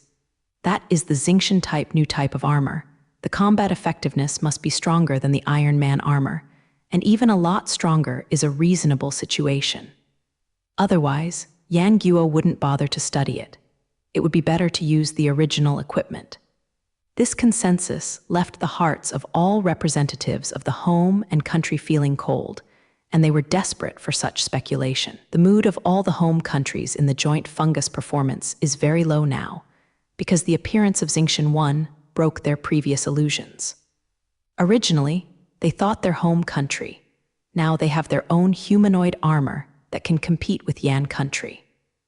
Although the performance of his country's humanoid armor is not as good as that of Yan nation's Iron Man armor, and the number and scale are far inferior to that of Yan nation. It is completely different whether there is or not. This time they agreed to participate in the exercise at Yan Guo's invitation, also for the purpose of showing their strength. These countries all want to tell Yan country not to use such a weapon, because they also have a fighting weapon like humanoid armor. As a result, the appearance of Xingqian type severely hit their illusions. Since this new type of armor can appear here, it can only prove something. The Xingqian type must be much more advanced than Yan Guo's original armor. Otherwise, Yan Guo didn't need to use it on this occasion. The more advanced Xingqian type made those home countries understand that the gap between them and Yan country was once again opened up. The bacteria power of Yan country was already terrifyingly powerful before, and now that this new type of armor is available, wouldn't it be impossible to calculate the strength? If this new type of armor appears today, the combat effectiveness really exceeds that of Iron Man's armor. After that, other home countries would not even have the qualifications to fight against Yan Kingdom. The factual power is not on one level at all. The humanoid armor developed by their home country is not as effective as the Iron Man armor. They must be very clear about their own things, and they must have done a lot of tests before. Those countries that have humanoid armor know that the things they have developed are not comparable to the Iron Man armor that Jiang Cheng took out a few years ago. Although they didn't know the specific parameters of Iron Man's armor, they had a general understanding through the battle with the combined fleet. The Iron Man armor was already quite envious of the combat effectiveness it showed in that conflict. But such a powerful kind of humanoid armor. Now Yan Kingdom is a bit looked down. It can be imagined how powerful Yan Kingdom's bacteriophages are now. Those representatives who stayed on the viewing platform to watch the exercise now have only one expectation in their hearts. That is, Xingqian type is not as strong as they guessed. Otherwise, the future of their home country would be really bleak. Although they knew in their hearts how vague such expectations were. And the cruel reality will soon tell them that Xingqian is not only as powerful as they guessed, it is as powerful as they can't imagine. The Xingqian type will soon show its style, which is far more powerful than Iron Man's armor. Those humanoid armors developed by the family and country themselves have no qualifications to compare with Xingqian. After Jiang Cheng finished observing the humanoid armors of all his home countries, he stopped spying around. It is really not worth the effort Jiang Cheng put in. He knew that Xingtian was enough to crush all his homeland. Take a good look at the next performance. Xing Tianxing will appear in an invincible posture. Jiang Cheng put down the telescope in his hand and confidently said to Lieutenant Xiangdong, next to Ruo, to Jiang Cheng's confident words. Xiangdong Sheijiheng also very much agree. Because he watched the Xingqian type test throughout, he was very clear about the performance of Xingqian type. Although he couldn't see the quality of the armor below, he also knew that it was definitely not comparable to the Xingqian type. Therefore, Lieutenant General Xiangdong said, "Of course, how can the following be comparable to the Xingqian type? People from other countries are waiting to be surprised." In the private room of the viewing platform, the two set the tone for the next exercise. While Jiang Cheng and Lieutenant General Xiangdong were chatting in the private room, there were many people on the ground below. Some people wearing work clothes with different colors. Zheng Yuo walked around the humanoid armor of his home country, and Naruo was doing the final inspection with various instruments. These people are humanoid armored pilots from various countries and are responsible for the final maintenance before the exercise.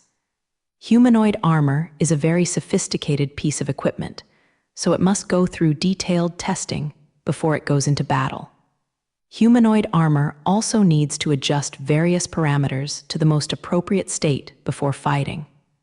Therefore, every home country that participated in the joint exercise brought in their pilots to ensure that the humanoid armor was in the best condition.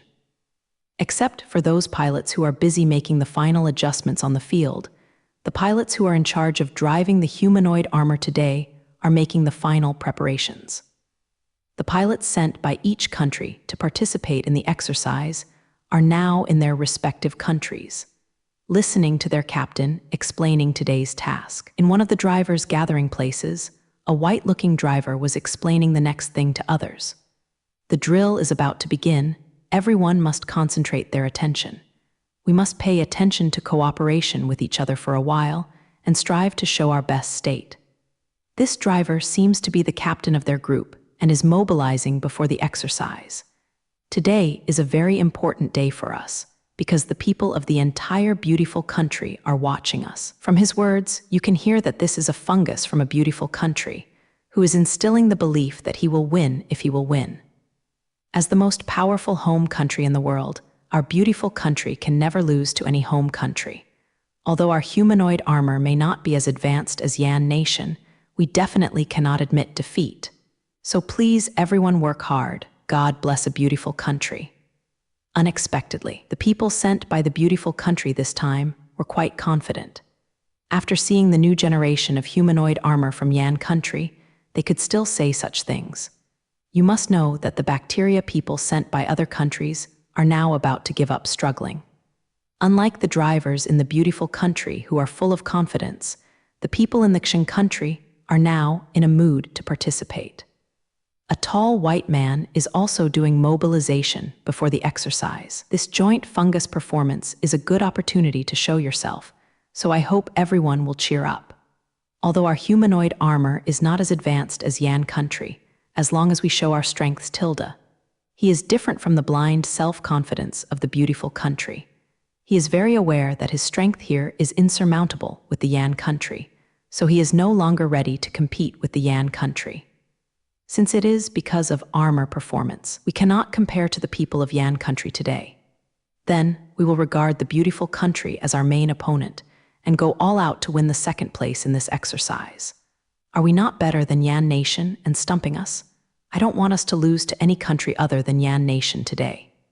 It seems that Guomin Xing is very self-aware, knowing that he is not better than Yan Guo, so he regards the beautiful country as the biggest opponent and is ready to fight for the second place. Xing country and pretty country are old rivals, and the two sides don't know how many years they have fought. Therefore, it is normal for them to regard the beautiful country as their greatest enemy. It seems that the pilots of Xing country are still very realistic today, unlike those in the beautiful country who are still having their own dreams. thinking that they are still the strongest home country in the world. Yan Guo had already surpassed them a long time ago. This is a fact recognized by the whole world. Maybe only people from a beautiful country are used to being the bosses, so live in the dreams of the past. Compared with the arrogance of a beautiful country and the reality of a bare country, people from other countries are more calm. People from their home countries know very well that they are here to beat soy sauce today. Compared with the beautiful country that has fought for so many years, the more destructive country, and the later Yan country, the strength of their home country is indeed weaker. Regardless of technically or fundamentally, they are not qualified to compete with these three countries. Therefore, the mentality of these people is the most peaceful now, and they are very relaxed because they know that they can't match. This time they came here to see the world, to see how far the humanoid armors of other countries have developed. Except for the bare country and the beautiful country who are indifferent to each other, as well as the home countries that come to fight for oil, there is only the most powerful party of Yan country. As the organizer of today's exercise, Yan country's bacteria people are actually the most relaxed. The pilots sent by Yan Guo to participate in the exercise, Zheng Guo chatted casually together and did not regard the next exercise as the same thing because they knew how strong they were, so they were not afraid of any other opponents. Come to challenge yourself. This is the self-confidence that comes from one's own strength, but also a self-confidence that depends on any opponent. The pilots of Yan country are certainly qualified to despise any opponent because their strength is so powerful. As the first country to start using humanoid armor, the bacteria in Yan country have the most experience and the longest training time. They have only seen a run-in with humanoid armor far more than any home country. As early as several years ago, this group of people began to train hard, and there were no humanoid armors in other countries. As far as the quality of the driver is concerned, the driver of Yan country can defeat any opponent. In addition, they are driving the powerful armor of Xingqian type today, so they can ignore any home country in their eyes. The exercise venue is now like the backstage of a theater. All the actors are preparing to go on stage and present the most exciting performance to all the audience present.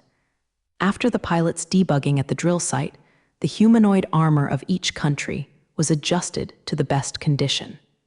And the drivers from different countries have already been ready to show their hands. Now that everything is ready, today's exercise will naturally begin. This joint exercise with humanoid armor, as the protagonist, is more appropriate to say that the exercise is actually a game. This is because this joint exercise does not have any cooperative projects, and there is no imaginary enemy. All the events of this joint exercise organized by Yan Guo are all confrontational events, which are divided into different events for competition. Each country's participating armor must go to the field to complete different projects. These projects all have different scoring standards, and finally, a final ranking is assigned based on the performance of each country. The next thing to be done is the first project, the Field Integrated Combat Test. The test of this project is the field combat capability of humanoid armor. It requires each country to complete many different predetermined subjects on the predetermined route of bacteria. These different predetermined subjects are tested in different venues. At first, the humanoid armor will start from the starting point and then arrive at the next predetermined target location based on the map provided later. Then, the humanoid armor of each country participating in the competition will be tested in different subjects at the predetermined location. After completing the subjects at this location, you must arrive at the predetermined location to complete the subjects that need to be completed there. After the participants have completed all the subjects, they must return to the original starting point. This is considered to be the completion of today's comprehensive field combat survey. After all the home countries have completed all the tests in turn, the final ranking of this comprehensive project is determined according to the time of completion and the results of each project. The specific projects are all basic combat projects, testing the comprehensive combat capabilities of humanoid armor. Subjects that test combat effectiveness, such as designing fixed targets and moving targets, and destroying predetermined buildings in close proximity, are all included in today's comprehensive project. The project set up by Yang Guo can be said to be very fair, not because Xingqian 1 is a melee armor, and the project is set on its own side. The first person to perform today is the humanoid armored unit from a beautiful country. "Let's go," brothers, after the referee on the side of the court signaled that they could start. The beautiful national driver, who was still encouraging his men, just now gave the order to start the action. After hearing the command of the captain, the pilots who participated in the field comprehensive combat test all launched their humanoid armor, ran past the starting point, and rushed towards the first predetermined target. When the first Zeus type ran over the starting point line, the referee standing on the sidelines immediately recorded their departure time. This comprehensive test time is an important scoring criterion, so the time spent by each national team needs to be strictly recorded. Dozens of Zeus types from beautiful countries lined up neatly and brought the dust from the ground to the mountains. When the May 10 dust on the venue slowly fell, the Zeus-shaped shadow had disappeared from everyone's sight. Soon the large display on the viewing platform showed the appearance of a Zeus running in the forest. In this field comprehensive combat test, because the entire test site is very large, it may not be possible for guests on the viewing platform to see the performance of those armors. Therefore, Yang Guo installed a large number of cameras throughout the exercise site to bring live video of the scene. You can see from the screen that the Zeus type is rushing to the first target area to perform their first test subject today. The beautiful country really deserves to be the world's #1 power before, and the Zeus model showed superior performance as soon as it appeared. The first thing that left a deep impression on everyone's alarm clock is the agile figure of Zeus running on the mountain. The Zeus type showed strong mobility on the mountain, and the complex terrain in the mountain could not hinder them at all, and the speed was not weakened at all. This speed alone is enough to surprise many people, because the humanoid armor of their home country is completely inferior to the Zeus type in mobility. Of course, these surprised people do not include the people of Yan country, because this mobility is not yet in their eyes. The maneuverability displayed by the Zeus type is not even comparable to the Iron Man armor. Not to mention that the Xingqian type is the most melee humanoid armor, and its mobility far exceeds that of the Iron Man armor. This time, there was a gap of several grades, and it was no wonder that the people of Yan country didn't look down on Zeus at all. However, the guests from all countries are not in a good mood, except Yang Guo. The home country that participated in this joint exercise is even more worried, because the humanoid armor of their home country is completely inferior to the Zeus type in maneuverability, and today's test project is probably going to suffer. As the test site for various subjects in the field comprehensive combat test, the distance between the site and the site is still a bit far, so the time spent on the road is not tolerated. The final result must consider the overall time, so the highly mobile humanoid armor will take a lot of advantage. Especially the guests from Xing country now look very ugly, because the humanoid armor of their home country is very poor in mobility. The bear country's polar bear humanoid armor sacrifices a lot of maneuverability in order to increase its strength. It is undoubtedly very disadvantaged in this kind of project that requires testing time. Perhaps their armor is very powerful in destructive power and can add points to the subjects that destroy the target building in close proximity, but overall, it is still too uneconomical. Their humanoid armor may waste a long time on the road. The points deducted from these extra time may be difficult to make up for through test subjects. Now, all the people from Xingyue Junfeng have given up this test because the speed of the polar bear humanoid armor is too slow, and it is difficult for them to perform in this test. Of course, this is not to say that the people in the bear country have given up competing with the beautiful country, because this joint fungus is not the only project. Yang Guo has prepared many different test items this time, and the assessment content of each item is very different. Some of the latter projects are to test the strength of humanoid armor. At that time, it will be them therefore. The people of Xingguo just ran away strategically on this project, and there are still many projects waiting for them. Now, Xingguoren has set his goal on the next few projects, hoping to overwhelm the beautiful country on these advantageous projects. Just when Xingguoren decided on the strategy of this fungus performance, the beautiful country team has arrived at the first test subject venue. They need to hit a moving target flying in the air with a firearm within the specified time, and finally use the hit rate to determine the performance of this subject. This project is to test the designability of humanoid armor, and also test whether the armor's own fire control is excellent. As soon as those Zeus types arrived at the test site, they immediately took out the guns behind them and began to design moving targets toward the sky. Since all the armors are tested together, there are a lot of moving targets in the sky, and these targets need to be shot down. The moving targets flying all over the sky are almost covering the entire sky. In fact, we conducted design tests together, which increased the difficulty of assessment for the entire team. You don't know which target your teammates will shoot at. If two people shoot a target at the same time, then one person's bullet will be missed. Because the standard for judging performance is hit rate, it is troublesome for everyone to interfere with each other. In fact, this project still tests the tacit understanding of the entire team. How to reduce the interference between each other is the biggest problem for each team. The humanoid armored unit of the beautiful country did a good job at this point, because the drop in hit rate caused by mutual interference was not a lot. It was a well-coordinated team. After all the targets were shot down by the Zeus type, they began to move towards the next field. When the Zeus type team left the test site, their results in this session have also been counted. Soon their scores will be displayed on the big screen, as well as the time that has been used so far. Jiang Cheng glanced at the big screen and got a little understanding of the scores that beautiful country got on the first subject. Seeing the score displayed on the screen, Jiang Cheng showed a weird smile. Through the final statistics, you can know that the Zeus type has achieved very good results in this project.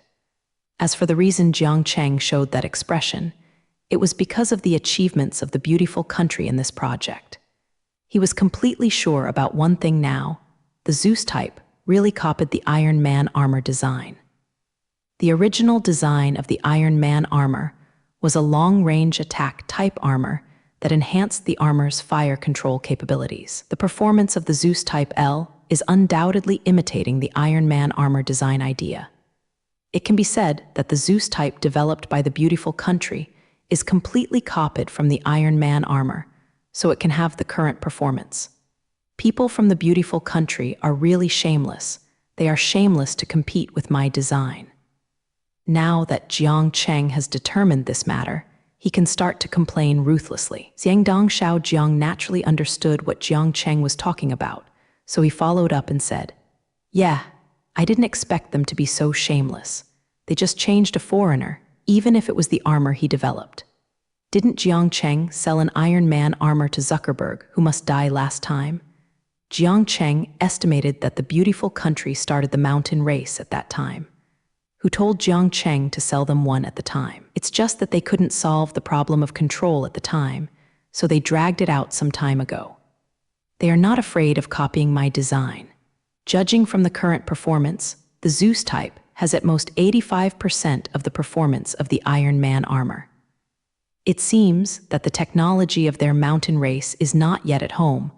What the mountain came out was just a reduced version. It seemed that Jiang Cheng didn't care about the others' copycat behavior at all, because the people from the beautiful country were unqualified. Even if the Zeus type can perfectly replicate the new performance parameters of Iron Man armor, I am afraid Jiang Cheng will not care too much.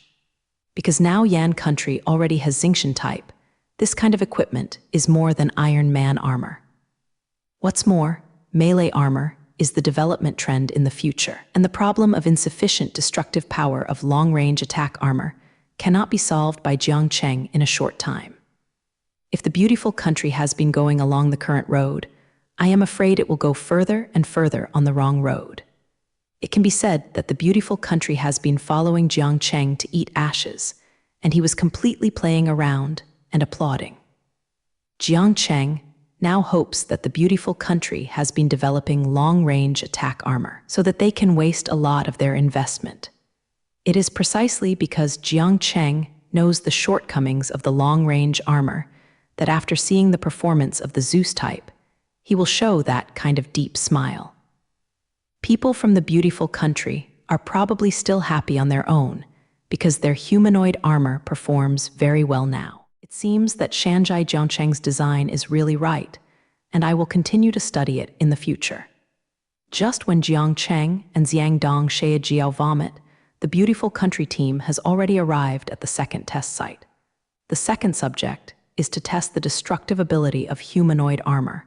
There are many huge buildings temporarily constructed here.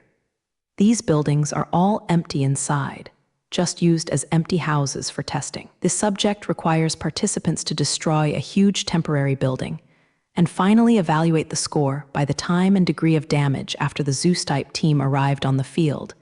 They randomly picked a building and began to a statine. At this time, the key point of the long-range attack armor is revealed, because the destructive power of the Zeus one is indeed insufficient. Their results in this subject are very poor. If it weren't for the Zeus-type mobility to save a lot of time on the road, their advantage in the first subject would be wasted. After the humanoid armor of the beautiful country completely destroyed the mobile building, they began to run towards the next destination. Zeus-type tests one subject after another, all of which are completely different test subjects. Because the Zeus-type is superior in maneuverability, many projects are completed very well. Only the destructive test link does not perform very well. After a period of waiting, the Zeus-type completed all the test subjects. In the end, they scored 84 points in today's project, which is generally quite good. The second departure was the Bear Country team, and the polar bear armor really suffered a lot in this comprehensive project.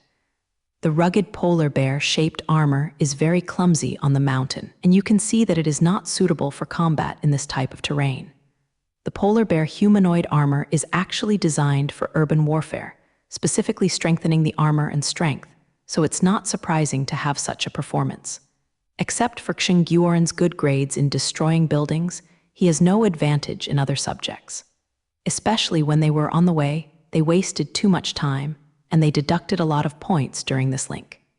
In the end, Xing Guo's team scored only 65 points, which just exceeded the passing line. This result made the faces of the bacteria people from Xing country feel a little bit hot. As one of the countries with the strongest bacteria facts in the world, the performance of the first project is indeed a bit poor. The score just passed matches the strength of their home country, which is a loss of the face of their home country. However, whoever makes the humanoid armor of their home country have to adopt such a design idea. It is inevitable to suffer a loss on this kind of project. After seeing Xing Guo's achievements, the guests from the beautiful country all showed triumphant expressions on their faces. The results now satisfy them very much. They can overwhelm the old rival Xing Guo on the first project.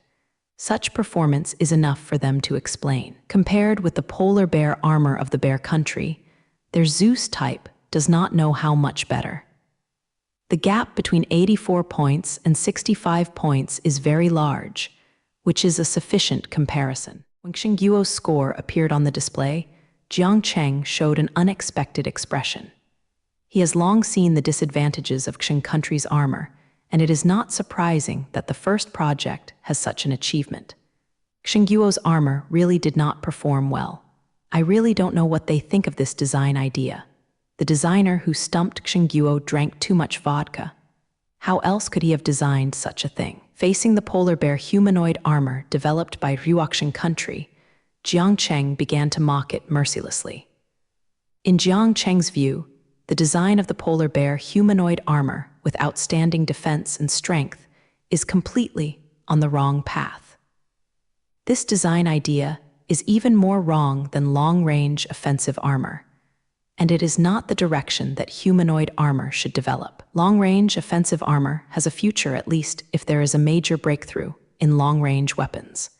And the heavy guy like polar bear humanoid armor doesn't have any effect on the battlefield. Xingqian type can completely take advantage of his own speed to play with the polar bear humanoid armor alive. Jiang Cheng estimated that even the Zeus type of the beautiful country could sling the humanoid armor of the bear country. If the speed can't keep up with the opponent, the power won't play any role, and the defense is just a target, no matter how strong it is. This is the truth that the women of martial arts in the world can't break, whether it's melee armor or long-range attack armor. In Jiang Cheng's view, no matter what kind of design concept is adopted, the mobility of the humanoid armor cannot be poor. Humanoid armor, a fighting machine, requires mobility to support its combat effectiveness. The humanoid armor that has lost its speed and flexibility is no different from their fighting machine. It is precisely because of the unparalleled flexibility of humanoid armor that it can replace the previous equipment and become the mainstream weapon for future fighting. After hearing Jiang Cheng's words, Lieutenant General Xiang Dong also expressed his views on this matter. It is estimated that Qing people are used to their silly design concept, so Japanese letter will come up with such a humanoid armor. It is a pity that they did not consider the characteristics of humanoid armor. Mobility is the most important. If Qing Guoren does not change his mindset in the future, it is estimated that he will fall behind in the field of humanoid armor. Although he is not clear about the future development trend of humanoid armor, he does not have the clear perspective of Jiang Cheng, but he has the strategic vision of a bacteria man. He can see the pros and cons of preparations.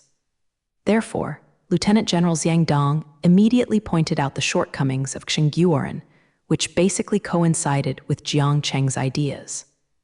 In the private room of the viewing platform, Jiang Cheng and the others are criticizing Ruoxing's humanoid armor, and outside are also commenting on the performance of Qing's people. The guests sitting on the viewing platform naturally saw the performance of Qing Guoren in their eyes.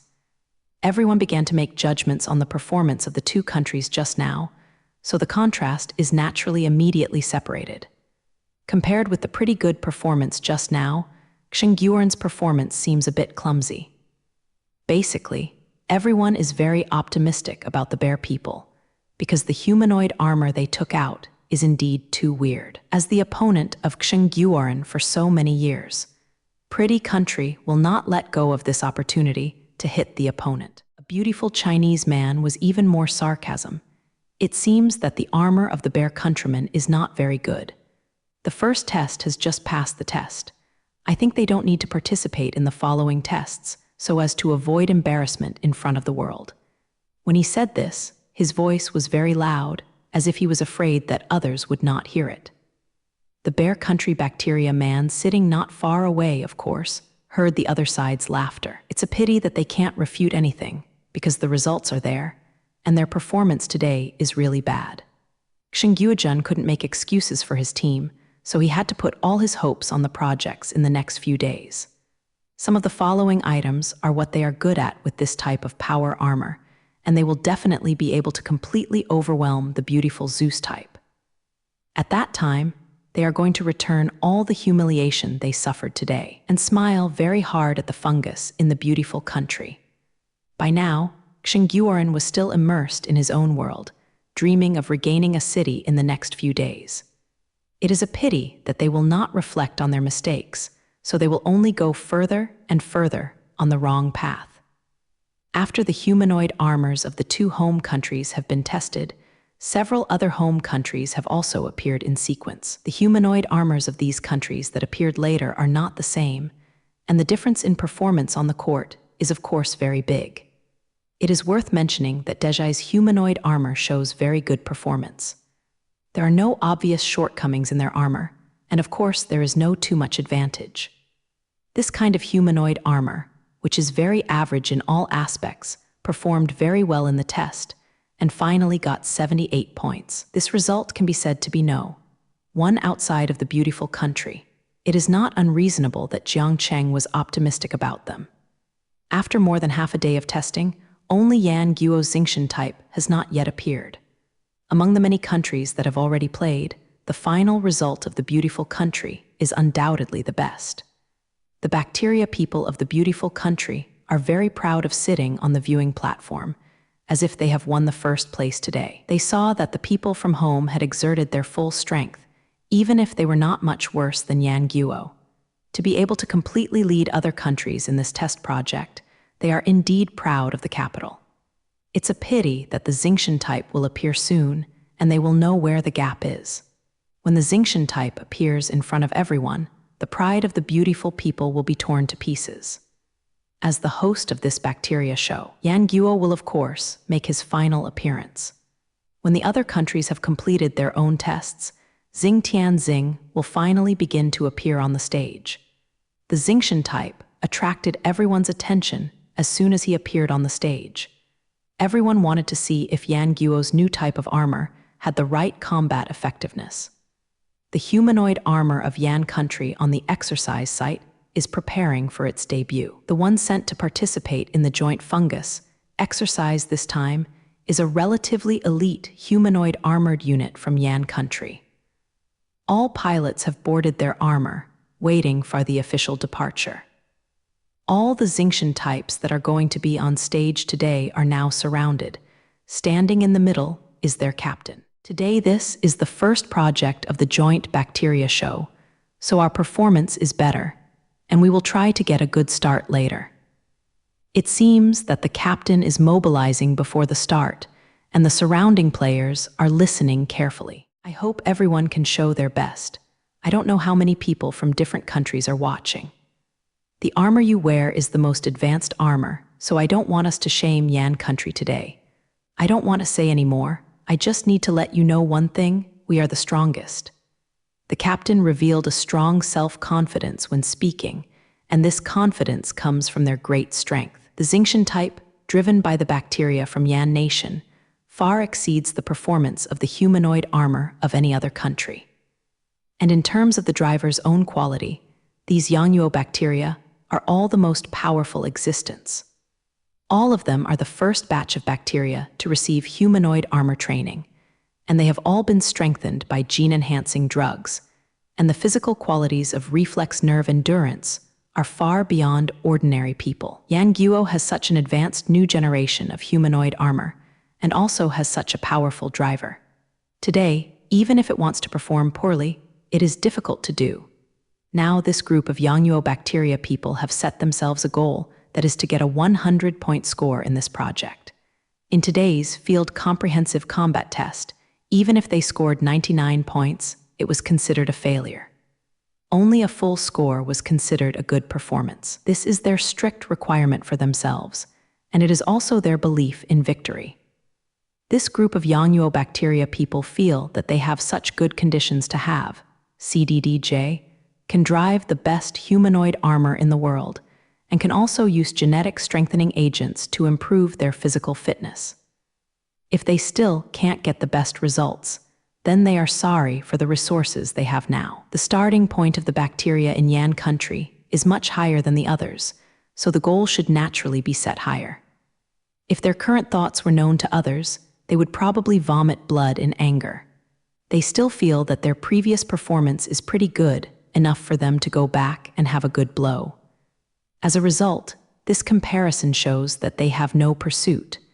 They are all idle fish without dreams. People from the beautiful country just got more than 80 points to be proud, but Yan Country has to get full marks.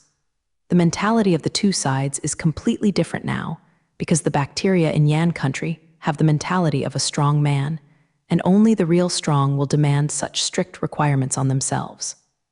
After the pre-war mobilization, the humanoid armored troops of Yan Country began today's test.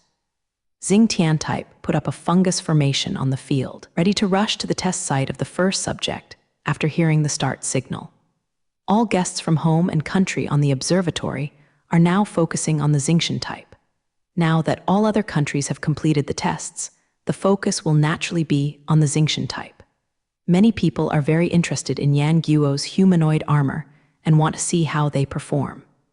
Everyone guessed about the results of Yan Guo's first meeting, and everyone who said what scores were. Everyone's guesses were different. Although everyone has different guesses about the performance of Xingtian Type 1, Yan Guo's performance is certainly good, which is a recognized thing. Looking at the Xingtian type in a neat line, no one dared to underestimate the combat effectiveness of this humanoid armored unit. Just looking at the mighty appearance of the Xingtian type and the flexible operation of the pilots, you know that this unit is not a trivial drama. Soon the penalty type used actual performance, which proved everyone's previous views. After getting the order to start, Xing used all his horsepower and started to drive towards Ruo's first predetermined goal. The Xingtian type has been issued and everyone is amazed because the maneuverability shown by the Xingtian 1 type is really amazing. The Xingtian forms in the field turned into afterimages, which disappeared in everyone's eyes in an instant.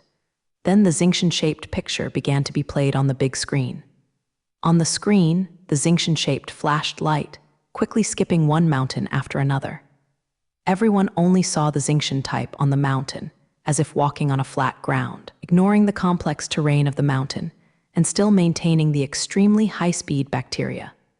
This speed immediately shocked all the guests present, allowing everyone to see the true strength of Xingtian Type 1. Now the speed at which the torture type manifests has far surpassed the humanoid armor of any other home country. The humanoid armor they developed on their own couldn't even catch up with the Xingtian-shaped shadow. Even the Zeus type, which performs very well in speed, is far from being compared with the Xingtian type. Right now, the speed of the Xingtian type on the road has more than doubled that of the Zeus type, which can be said to be a sling. After seeing the Xingtian type appearing on the stage, the fungus people from the beautiful country became difficult to look at. Originally, they thought that their Zeus type was not as good as the armor of Yan Nation, but it should not be much worse. Turns out that when I compare them, I find that they are still far behind.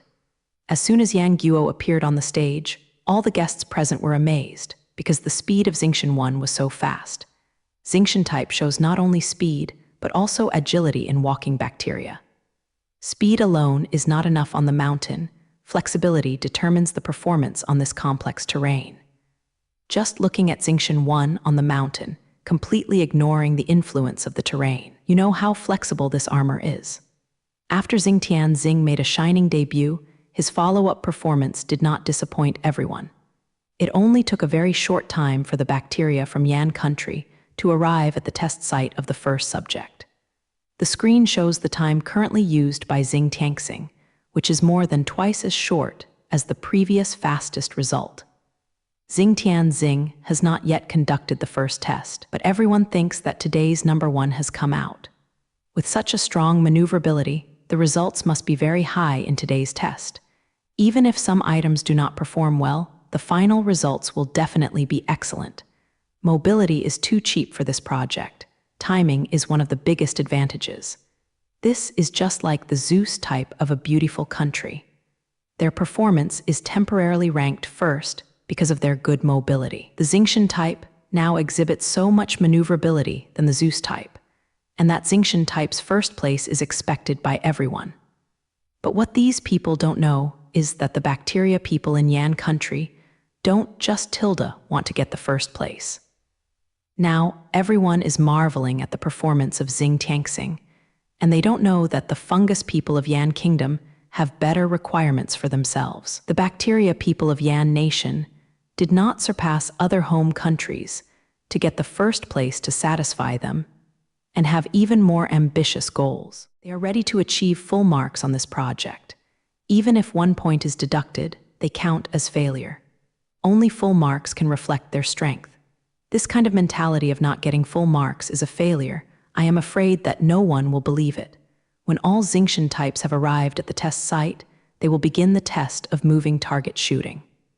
I saw that Xingtian all took out Gauss rifles, each aimed at different areas in the sky, waiting for the moving target to start to appear in the sky. Soon Zhu Guo flew out of the moving targets one by one, covering the entire sky in an instant. The bacteria people of Yan Nation did not hesitate at all, directly aimed their guns at their targets, and pulled the trigger on the Gauss rifle very much. With the attention of all the guests, Xing Tianxing started the test of today's first subject. Accompanied by the deep sound when the Gauss rifle was shot, the targets above the test field were hit to pieces one by one. The guests on the viewing platform showed even more surprised expressions when they saw the Xingtian test performance. Because Xingtian type has maintained a 100% hit rate so far, even a single error has not occurred. The Xingtian type on the field was in charge of a small area, tacitly shooting targets flying in the sky. The moving targets in flight over the test site were shaped like Xingtian and grabbed the debris for the sky. Those debris fell like rain. The bacteria people in Yan country shoot very rhythmically, and there hasn't been a single mistake so far. The shooting speed of Xingtian, one type on the field, is very fast, and the moving target is decreasing at a speed that can be seen by the naked eye. It is estimated that it will not take long before the test of this subject will end. It is not surprising that Xingtian type can have such shooting accuracy and shooting speed. Although the Xingtian type is a melee armor, it is not particularly good in terms of fire control. But the disadvantage of this kind of fire control depends on what it is compared with. It is an advantage compared to the armor of other countries. After Xingtian sacrificed part of its fire control ability, its ability in long-range shooting was still much better than that of the beautiful Zeus Type 1. As a melee armor, Xingtian type is even better than Zeus Type long-range attack type armor. From this point, we can see the horror of the penalty type. The worst thing can be used to blow up other armors. When Xing Tianxing completed the first subject, the final result was displayed on the big screen. In the end, Xingtian type still maintained a 100% hit rate and achieved a perfect score in this subject. The full score of Xingtian type has scared many people.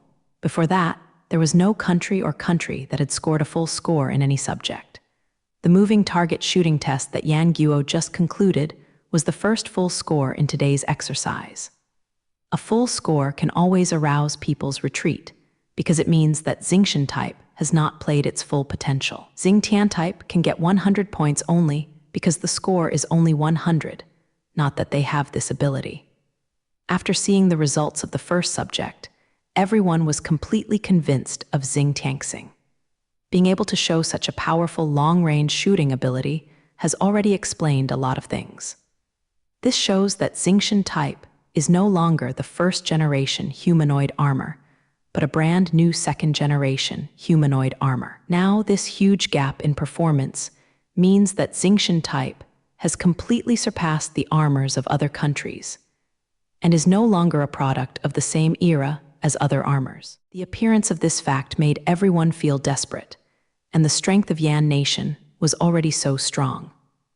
Now that they have the powerful armor of the penalty type, other countries may not even have the capital to contend with. If after Yan Guo has completed all the dress-up work, the scene where 100,000 Xingtian types appear together, all the people in the country will feel deep despair when they think about it. This kind of fungus power is enough to defeat all the home countries in the world. Maybe it doesn't need to spend much energy in Yan country. These home countries don't know what to use against Xingtian. Do they rely on the tatters that just appeared?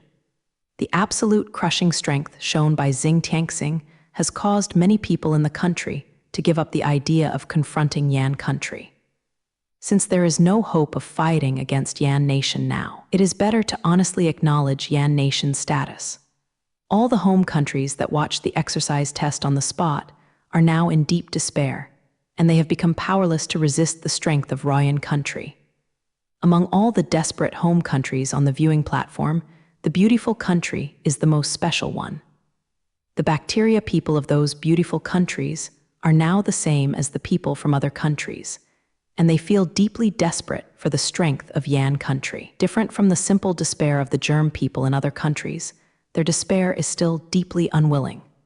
Originally, they came to Yan country with their Zeus Xingtian type this time, and they had the desire to compete with Yan country. If the gap between their humanoid armor and Yan country is not too big, they would be very satisfied. As long as the Zeus type does not lag behind too much in performance, and at least can use the quantity to make up for the disadvantages, they will be able to continue to fight the Yan kingdom. In recent years, Because Yan country has humanoid armor, Pretty country has always been at a disadvantage. Finally, his humanoid armor was finally researched out, which made many beautiful national bacteria people feel relieved. They all think that now they can finally win back a city, and they don't need to be as shameless as before. You must know that before the beautiful country did not have its own humanoid armor, their home country didn't even dare to speak loudly, and completely lost the confidence that it used to be called the world. Finally, they had the confidence to fight against Yan Nation again, dreaming of the day when they would regain the world leader. As a result, the current facts have shattered all their fantasies very much, telling them that fantasies are nothing but fantasies, and they cannot be realized. Judging from the combat effectiveness of the Xingqian 1 type, the Zeus type of their home country has no capital for confrontation at all. Even if they went back to expand the production line, it would be useless to keep increasing the number of Zeus types. Now the gap between this kind of performance cannot be made up by quantity at all. What's more, the scale of Yan Nation's humanoid armored forces far exceeds their home country. The country of Yan has established a humanoid armored force of 100,000 people. The humanoid armored force of their home country has just started, and the number is only a little over 1,000. They are completely inferior to quality, and they are not Yan Guo's opponents to fight for quantity. Even if they went back to develop a new type of humanoid armor, it would be difficult to catch up with Yan Guo. They will go to develop new humanoid armors. Will Yan Guo wait for them to develop it? We must know that Yan Guo has the existence of Jiang Cheng, a genius, and they have no advantage in technology research and development. You must know that even the Zeus type is that they spent national power and Iron Man armor as a template, and finally came out of the mountain competition. As a result, Yan Guo immediately took out Xingqian type, this epoch-making new type of armor. The speed at which this technology is updated has made them irresistible. In the future, in the field of humanoid armor, the gap between the beautiful country and the Yan country will only increase, and it will soon reach a level that will never be able to catch up. People from a beautiful country don't know what to do right now. They can only fall into complete despair. But just giving up the position of the boss to Yan Guo was something they were unwilling to reconcile. They have been sitting in this position for too long, and they have become accustomed to the special status of their home country. Now, they were suddenly lost to the position of world overlord, which made them all unacceptable. It is precisely because of this unacceptable emotion that they have a strong unwillingness. It is a pity that people from a beautiful country are useless even if they are unwilling, because Xingqian type will soon use powerful strength to crush all unwillingness and fantasies. Xingqian type now shows only a small part of his strength, and what he has just shown is just a long-range attack he is not good at. If everyone sees the Xingqian type melee ability, I am afraid that even despair will no longer take care of it. After completing the test of the first subject, the bacteria from Yan country immediately left the test site and rushed towards the next destination. Before long, they will have arrived at the second test site. The second subject is to test the armor's ability to destroy buildings, which tests the strength and attack power of humanoid armor. After the toss of the previous teams, there is now a mess on this field. There were many tall buildings, but now only one is left, and all the others have become a pile of rubble. Which building is left is Xingqian's goal today. Soon the Xingqian types rushed to their target, took out the weapons behind them, and began to attack the building. The melee weapon Xingqian type took out was an axe-like weapon, specially designed by Jiang Cheng for Xingqian 1 type use. Although Xingqian 1 already has arm blades above both arms, it still needs a melee weapon. So Jiang Cheng designed a new type of weapon as the main weapon of Xingqian 1. This kind of axe is called the supergravity destruction axe, and it uses the gravity control technology developed before. The weight of the entire weapon can be increased many times when the supergravity destroying axe attacks. The destructive power of this super strong gravity is terrifying. The force of an axe is quite terrifying, and it can easily break any object.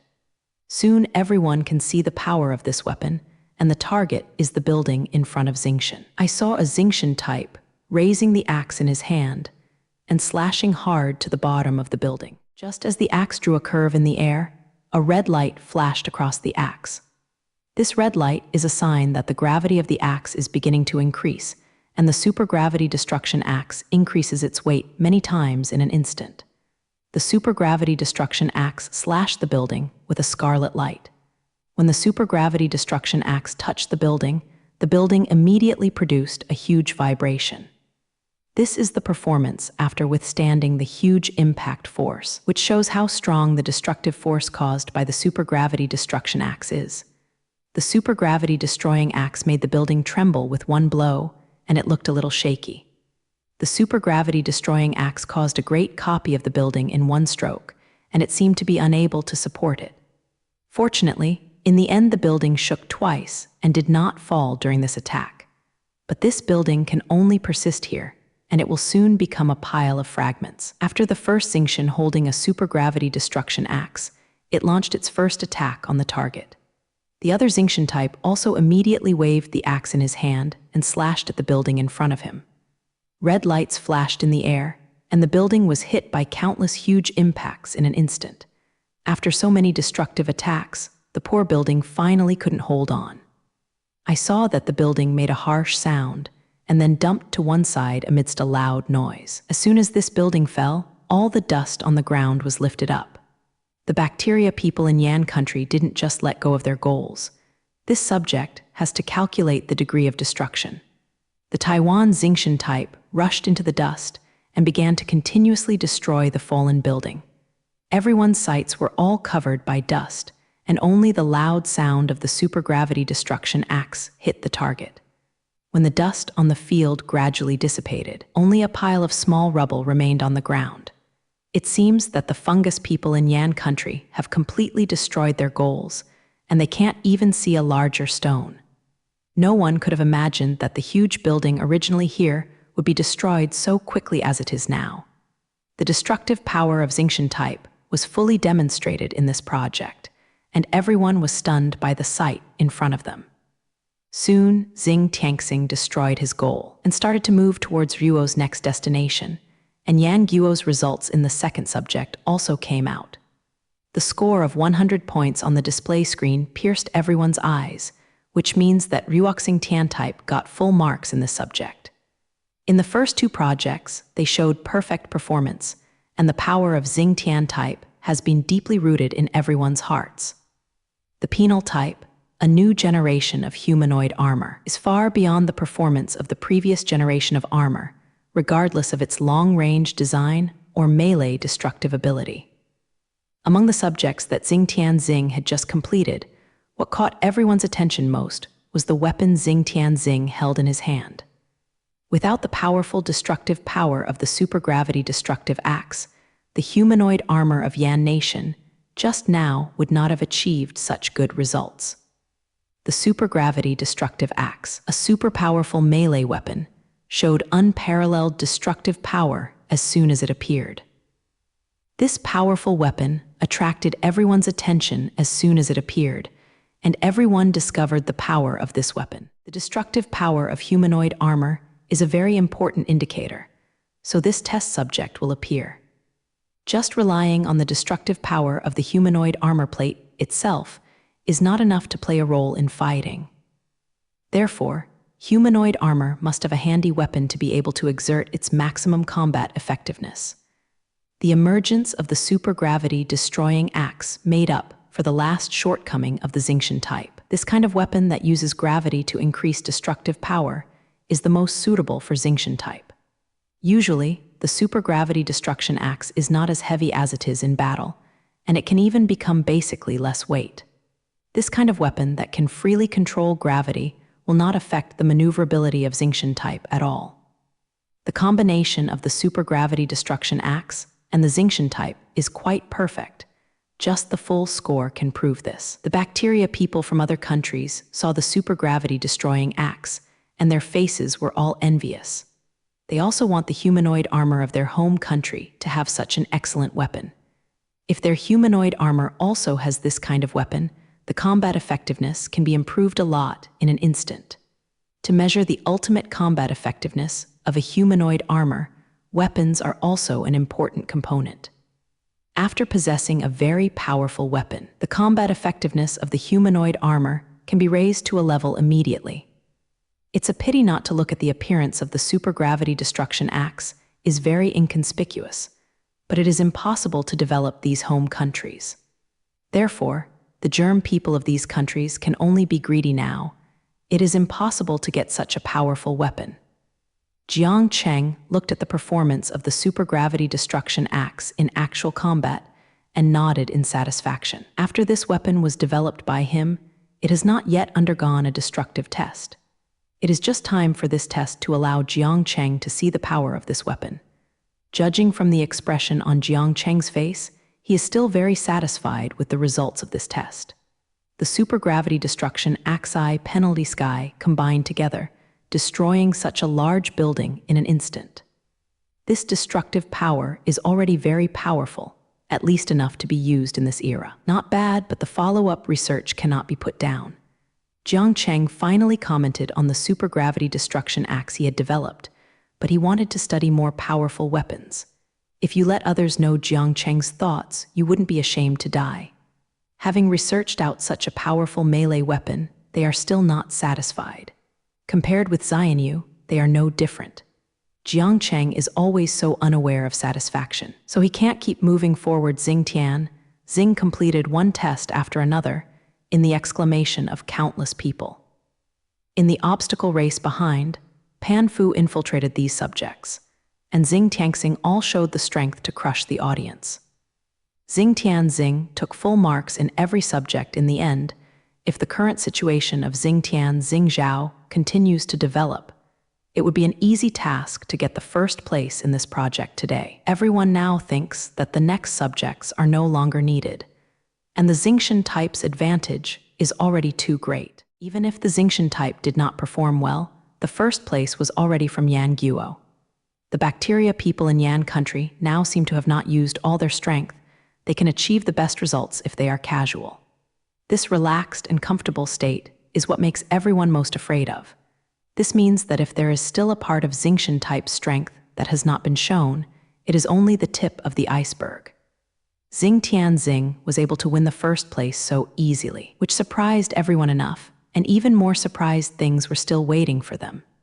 Today, Yan Guo's group of bacteria people who participated in the test are ready to get a total score of full marks, and each subject must be completed perfectly. After the Xingshan type of the first few subjects got full marks, the guests on the observatory will show a surprised look. When the full scores appeared one after another, everyone no longer made a fuss. Now everyone is numb to the Xingshan type 1 performance, sluggishly watching Xingshan type perform on the court. The guests invited by the country of Yan to watch the exercise are now like helping the people who eat melons. See if the people from the country of Yan are showing up there. The other countries participating in the exercise have now all become foils, completely obscured by the Xingshan-shaped light. Because Xingshan 1 is very fast, the time to complete the entire test project is much faster than others. Without letting the people who eat melons sluggish for too long, they quickly completed all the test items and returned to where they started. When all the Xingshan types crossed the finish line, Yan Guo's achievements in this comprehensive project also came out. Now all home countries have completed today's test, and the total scores are displayed on the big screen, in order from highest to bottom. Yan Guo's overall score is high in the first place, and he used all other home countries behind. When everyone saw the final results of each country, they all couldn't help but exclaimed, "The Xingshan type can get the first place." This is something that many people expected, and many people have guessed it during the test. Everyone is not exclaiming because of the rankings. Yan Guo takes the first place, and everyone thinks it is normal. The Xingshan type performance is there, so everyone was not exclaimed because of the rankings. What really surprised everyone was the overall results that Yan Guo achieved. After the final statistical calculations and comprehensive time-consuming issues, Yan Guo's final total score is 100 points. After seeing this score, everyone present made an exclamation sound. My God, Yan Nation's total score is 100 points, and I didn't expect that a home country could get full marks. This project is a comprehensive test project. It is simply impossible to get full marks. The second place in the beautiful country is more than a dozen points higher. The gap is too big. The bacteria people who came to visit the exercise from various countries were all shocked by Xingtian's performance. The appearance of full marks was something that everyone did not expect. After discovering that Xing had achieved full marks, many people began to speculate about another matter. The Xingtian type is really too powerful. I think they can get a score of 100 without much effort. Yes, I really don't know how powerful the Xingtian type is at full play. This test simply fails to show the true strength of the Xingtian type 1. Everyone immediately began to discuss how strong Xingtian Zing was. Now that they have all scored full marks, it means that this test is no longer enough to test the Xingtian type. And what has just been demonstrated is not the full combat effectiveness of the Xingtian type. Just how powerful the Xingtian type is, everyone is curious about this issue, and they are discussing and guessing there. This kind of unknown power is the most terrifying place. Yan Nation's strength is simply bottomless, making people unable to guess even hunting. Just when those people were busy discussing, Jiang Cheng walked out of the private room. Now that the first day of the exercise has officially ended, it will be meaningless for him to stay in Baoqi. Jiang Cheng is ready to return to his residence and wait for the start of Shi Ruo's exercise tomorrow. There will be several days of joint exercises in the future, and each country will have to complete many different test projects. These projects have tested the different capabilities of the humanoid armor plates, and Jiang Cheng is still waiting to see the Xingtian type's final performance. When Jiang Cheng passed the observatory, he heard the discussion of Xing from other countries and guests. After hearing those unreliable guesses, Jiang Cheng showed a playful smile on his face and said, "These people really haven't seen the world before. Japanese letter this performance made them look like this today. If they see Xing's performance behind, one by one will not be scared to pee their pants." Jiang Cheng's tone seemed rather unlayered, full of respect for guests from other countries. Now Jiang Cheng felt that the group of people were like dumplings and had never seen any good things.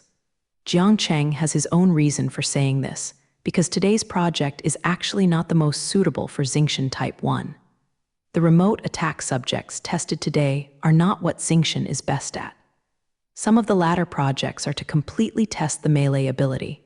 When the time comes, the Xingtian type may be more powerful. Wang Wanggao. Lieutenant General Xiang Dong was speechless as soon as he heard Jiang Cheng's words. In fact, when he first saw Xingtian type, he didn't need to be strong enough by these people. When Junfeng just got the Xingtian type, he was also shocked by the power of the Xingtian type. Especially that 1-5 test left a deep impression on him. Now that he can act so calmly, that is because he has long understood the power of Xingtian type. Otherwise, he is also a member of the crowd. This joint fungus performance organized by Yan Guo kicked off in surprise. In today's first test project, Xing left a powerful image for everyone. There is still a long time for this joint fungus performance, and the performance of Xingtian type will surprise everyone. After the first day of exercise testing, everyone has a certain understanding of Xingtian type capabilities. This new generation of humanoid armor is much stronger than the Iron Man armor previously installed by Yan country. It can be said that the appearance of Xingtian type, the humanoid armor once again, reached a higher state. Everyone discovered that the original humanoid armor can be so strong that it can completely crush everything. The first day of Xingtian type's appearance changed everyone's point of view, and humanoid armor has completely become the mainstream fungus equipment in the future. Before the Xingtian Type 1 appeared, the world still had a lot of controversy about the future fighting mode. Although Iron Man's armor is very powerful, it still cannot convince everyone. Many bacteria experts believe that humanoid armor cannot become the mainstream, and that conventional weapons and equipment are the real kingly way. But this time, the joint bacteria show held by Yan Guo changed the views of those bacteria experts. Xingtian Type's perfect performance on the first day severely slapped the bacteria experts in the face. Let those who think that humanoid armor cannot replace existing weapons thoroughly understand what future fighting should look like. In front of the Xingqian type of new generation in shaped armor, all aircraft, artillery, and tanks are all floating clouds, and it is impossible to resist this kind of fighting machine. It can be said that the emergence of Xingqian type has completely changed the fighting mode on the Earth, and the fighting in the future will inevitably be a confrontation between humanoid armors. Xingqian Type 1 is like the appearance of muskets that eliminated riding Bing, completely ending the previous way of fighting, and the confrontation between humanoid armors has become the mainstream. From now on, humanoid armor has officially stepped onto the human stage, becoming the most terrifying weapon in human hands. Now, those home countries that do not have humanoid armor have begun to develop this kind of fighting Bing machine with all their strength, hoping not to lag behind too much in this field. And those countries that have developed humanoid armor have all increased their investment in this area, hoping to catch up with the leading Yan nation in the field of humanoid armor. Anyone who is a bit ambitious and powerful does not want Saint to see the scene of Yan Kingdom's dominance and wants to restrict Yan Kingdom to a certain extent. If you want to fight against Yan nation, you must have powerful humanoid armor. That they brought this time is completely useless. At least 70% of the Xingqian type performance is required to be qualified to fight the Yan Kingdom in the new era. But judging from the test results on the first day, their humanoid armor did not even have half the strength of the Xingqian type. Therefore, the bacteria people on the scene called back to the country one after another, asking the country to pay close attention to the development of the next generation of humanoid armor. Even if it can't catch up with the footsteps of Yan country, it can't fall behind too much. It is a pity that these people still don't know that the combat effectiveness of Xingqian type on the first day is only the tip of the iceberg. The next exercise test will allow them to see the true strength of Xingqian type 1. In the face of the overwhelming strength of Xingqian type 1, I am afraid that they would not even have the confidence to catch up. Judging from the results of the first day, the results of the joint exercises held by Yan Guo this time are still very good. It not only demonstrated its own strong strength, but also gave other countries a chance to show their faces. Although the humanoid armor of other countries is not very powerful, it is always better than none. In this era when humanoid armor dominates fighting, those home countries with humanoid form armor can suppress other home countries. This is not necessarily a bad thing for those home countries that come to participate in the exercise. After the perfect performance on the first day of this joint bacteria show, the follow-up exercises also started unfamiliarly. Each of the subsequent projects is very different, testing the capabilities of all aspects of humanoid armor. Xingguo was finally able to point his head to meet people in the back. They undoubtedly failed the test on the first day, but they performed very well in the project on the second day. The test project on the second day was about the strength of the humanoid armor, which is where they are best at polar bear humanoid armor. Of course, the country's performance in this kind of project is very good, far surpassing the Zeus type of the beautiful country. After overwhelming the beautiful country in terms of results, the Xingguoren naturally began to laugh at each other and took revenge on the beautiful countryman who was very happy yesterday. Now the humanoid armor of their home country has finally performed well, of course. It is necessary to take a good breath of the bad anger it received yesterday. The performance of each country on the second day was very different from yesterday. Many countries that performed well on the first day began to perform worse today. The main reason is that the biases of the projects tested in the past 2 days are too different, so this is the case. Of course, Yan Guo was not included in this. Xingqian 1 still showed an overwhelming advantage in the next day's test, and finally achieved a full score of full marks again. Although the Xingqian type does not have a design to strengthen the strength, the advanced nature of the overall function still makes the Xingqian type 1 more powerful than other countries. Although Xingqian type 1 is good at mobility, its strength is not small.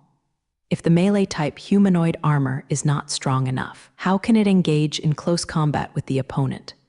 Therefore, when Jiang Cheng designed the Xingqian type, he adopted a more powerful power system, which greatly increased the power of the Xingqian type. Even the polar bear humanoid armor that focuses on strength is not comparable to Xingqian in strength. The bears who were still smiling happily after seeing the final results, they can no longer laugh. Being defeated by others in the area where they are best at makes them wonder what to say. The power brought by so much mobility is still inferior to the balanced development of Xingqian Type 1. The gap here is really too big. However, Xing Tianxing's performance on the second day did not surprise people from other countries too much. After the first day of Xingqian baptism, their ability to withstand it now has been much stronger. After 2 consecutive projects got full marks, Xingqian type has numbed everyone. With regard to the strength test item the next day, since Xing Tianxing got full marks, this left everyone speechless now. Xing Tianxing had completely conquered all the germ people of the country. No one who has watched these 2 days of exercises is not surprised by the combat effectiveness of Xingqian. However, Xingqian's performance is far more than that, and there will be even more powerful performances later waiting for everyone. This joint exercise is divided into 7 separate projects, which will not end until a week. The first 6 days were all similar test projects, and there was a special project on the last day. The 2-day test project has now been completed, accounting for a quarter of the entire bacterial performance in the first 2 days. Xingqian Type 1 achieved the highest results. Of course, Yan Guo wanted to get full marks for all the following projects. Thanks to the efforts of Yangguo bacteria, Xing Tianxing became the leading protagonist and staged a magnificent performance on the joint bacterial performance. In the next 4 days of testing, Xing Tianxing achieved full marks one after another. When Xing Tianxing continued to show strength on the exercise field, the self-confidence of the bacteria in other countries continued to drop. That continuous perfect performance has numbed everyone present. Now the people in other countries have only one idea in their hearts. That is, they must never confront Xingqian Type 1 on the battlefield. Just the various abilities demonstrated in the test can slap the bacteria team of his home country. The basic parameters of Xingqian type, whether it is maneuverability or destructive power or power speed, have all exceeded the range that they can bear. If the Xingqian type appears on the frontal battlefield, the only way to wait for other home countries is failure. After the first 6 days of testing, each country has performed differently. In the end, all the 6 test items Yan Guo ranked first and used a lot of second place in the score.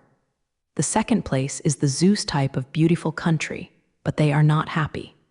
The average score of the Zeus type 6 tests is about 80 points, which is nothing comparable to that of Yan Guo. In the face of Xingqian type's 100 points, the humanoid armors of other countries are all overshadowed. It is worth mentioning that it is not Xingguo who won the 3rd place, but the humanoid armor sent by Dezhai. Everyone was very surprised by this incident. After all, Xing country is also a powerful country, but it did not perform well in this exercise. Dezhai's humanoid armor can surpass the bear country because their armor has adopted a balanced development path, which is far more reasonable than the extreme design of the bear country. The shortcomings of the bear country's polar bear humanoid armor are too great. Although it has great advantages in some projects, it is still difficult to make up for the results of inferior projects.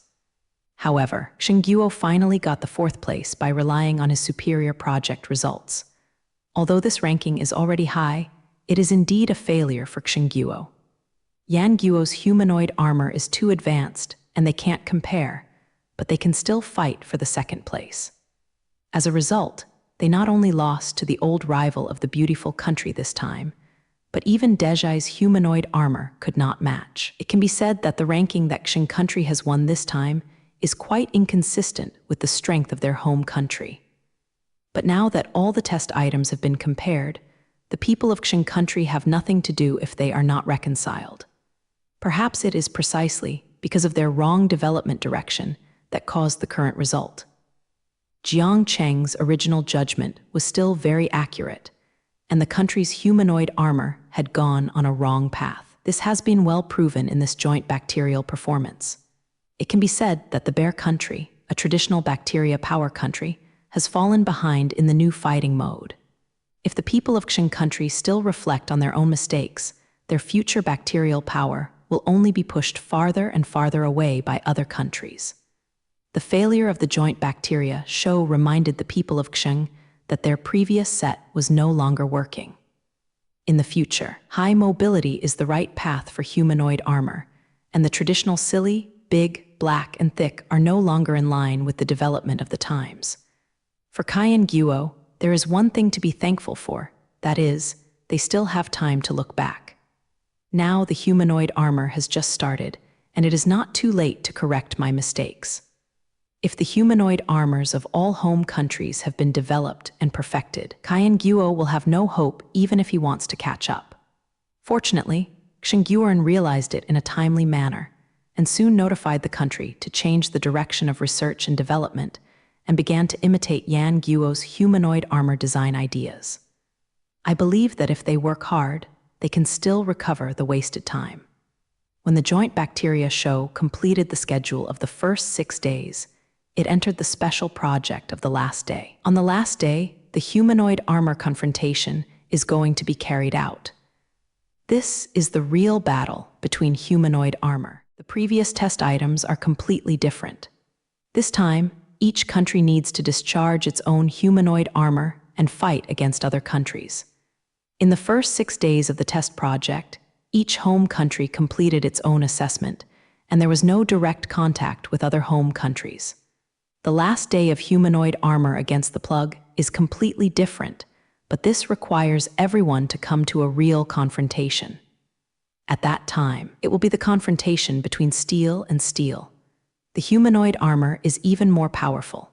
This kind of confrontation can best reflect the combat effectiveness of armor, and no matter how perfect the test project is, it can't compare to a real battle.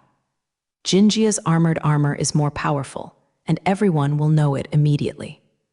The joint bacteria show arranged by Yan Nation is very reasonable. The first 6 days were to test the humanoid armors of each country, so that everyone has a basic understanding of everyone's strength. Then, gather all humanoid armors for a humanoid armor confrontation to let everyone see the real combat power of each family. And today is when the humanoid armor confrontation begins, and all home countries are ready. The joint bacteria show came to an end very quickly, and the last day was the tense and piercing humanoid armor against the plug. The test competition in the first 6 days was generally smooth, and there were basically no accidents. Each country has also exerted its full strength, allowing other countries to see their true level. The home country that has played well is naturally proud, showing off its strength to other home countries. A home country like Xinguo that is not behaving well now can't lift his head. However, the home country that has performed poorly in the previous few days has one last chance to stand up. If they can show good combat effectiveness in the humanoid armor competition, they can still change people's perceptions of them. Among those home countries that do not perform well, Qing people are the ones that most expect to show themselves. Xinguoren is now ready to perform well in the humanoid armor competition. Even if it can't beat the Xingtian type of Yan country, it can't lose to the Zeus type of beautiful country. This is their last chance. If they lose again this time, they will fail completely. Being crushed underground by the old rival of the beautiful country is something that the people of Qing country cannot bear, so they are ready to go desperately today. If the Zeus type encounters the polar bear humanoid armor later, there will be a good show. The humanoid armor competition, as the closing project, attracted the attention of guests from all over the world.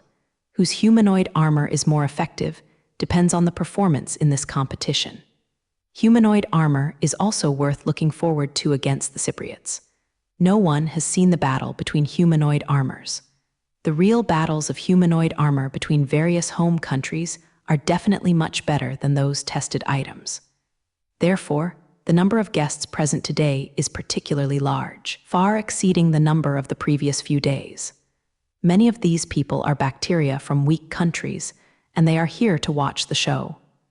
Today's humanoid armor confrontation must be very exciting. They will not miss this good show. Soon all the guests were in place, waiting for the appearance of humanoid armors from various countries. In the eyes of everyone's attention, the participating teams from various home countries boarded the competition venue. The humanoid armor competition to be held today is arranged on a huge field. The surroundings of this venue were clearly seen, even the viewing platform was far away. The noise during the battle of the humanoid armor is really too great. Without an open field, it is really difficult for everyone to use their hands and feet. The beautiful Zeus type left a neat line and flew directly into the field. They didn't stop immediately when they got to the venue, but made several handsome moves around. Some Zeus type raised their guns and aimed at the enemy if they didn't know where they were. Some Zeus type strides forward, ready to pounce on the target in front of them.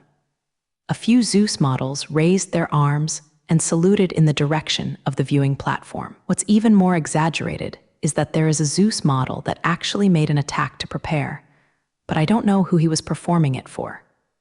Such a showy way of showing up on the stage immediately aroused everyone's cheers. This kind of scene was not seen before, and it rarely appeared in movies. People from the beautiful country like this kind of show the most. Even at the beginning, they will seize every opportunity to show themselves. Jiang Cheng is very disdainful of this kind of show-like appearance. Humanoid armor is the most profitable fighting tool. It is a weapon used to destroy enemies, not a clown for show. Everything in this venue has to be spoken with strength, not that you can be recognized if you perform well. Jiang Cheng is going to teach people from the beautiful country for a while, letting them know that it is useless to make a show. He wants to humiliate the Zeus type very much in the match, so that all those cheers now turn into laughter. Jiang Cheng will fight for a while until he wants to see if people from a beautiful country are still in the mood to show that's right. Today's humanoid armor confrontation. Jiang Cheng is ready to play in person the previous few days. Jiang Cheng watched Don't Let Him Play on stage, and he couldn't help it. How could someone like Jiang Cheng let go of the excitement of the humanoid armor match on the last day?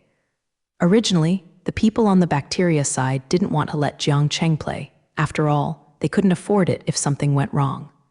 But under Jiang Cheng's strong request, Yan Guojun still agreed to Jiang Cheng's appearance. The strength of Bai Jingyan's country is enough to crush others, and Jiang Cheng's safety shouldn't be a big problem.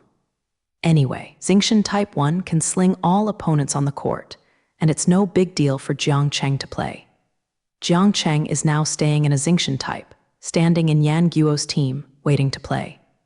After seeing the grandiose appearance ceremony of the beautiful country, Jiang Cheng immediately laughed disdainfully. To turn the debut ceremony into this kind of show, only people from the beautiful country can do this kind of thing. They are also better at acting. I really don't know if it is a group of bacteria or actors. I hope they won't cry too ugly. I will beat them until they cry. Jiang Cheng's words were full of disdain, as if he completely looked down on the other party. A Xingchen type standing next to Jiang Cheng also began to say at this time, "The boss is really right. They are just a group of clowns. That is to say, they are very good at this time, and they really won't work when it comes to fighting." The person who spoke to Jiang Cheng was Zhang Dabiao. The captain of the Blood Eagle Brigade was not planning to participate in this exercise. As a result, I heard that Jiang Cheng was going to play in person at last, and then he joined the team from Yan country. Zhang Dabiao was not very relieved of his opponents, so he personally played to ensure Jiang Cheng's safety. Anyway, Zhang Dabiao is used to being Jiang Cheng's bodyguard, and there is nothing wrong with Jiang Cheng's bodyguard.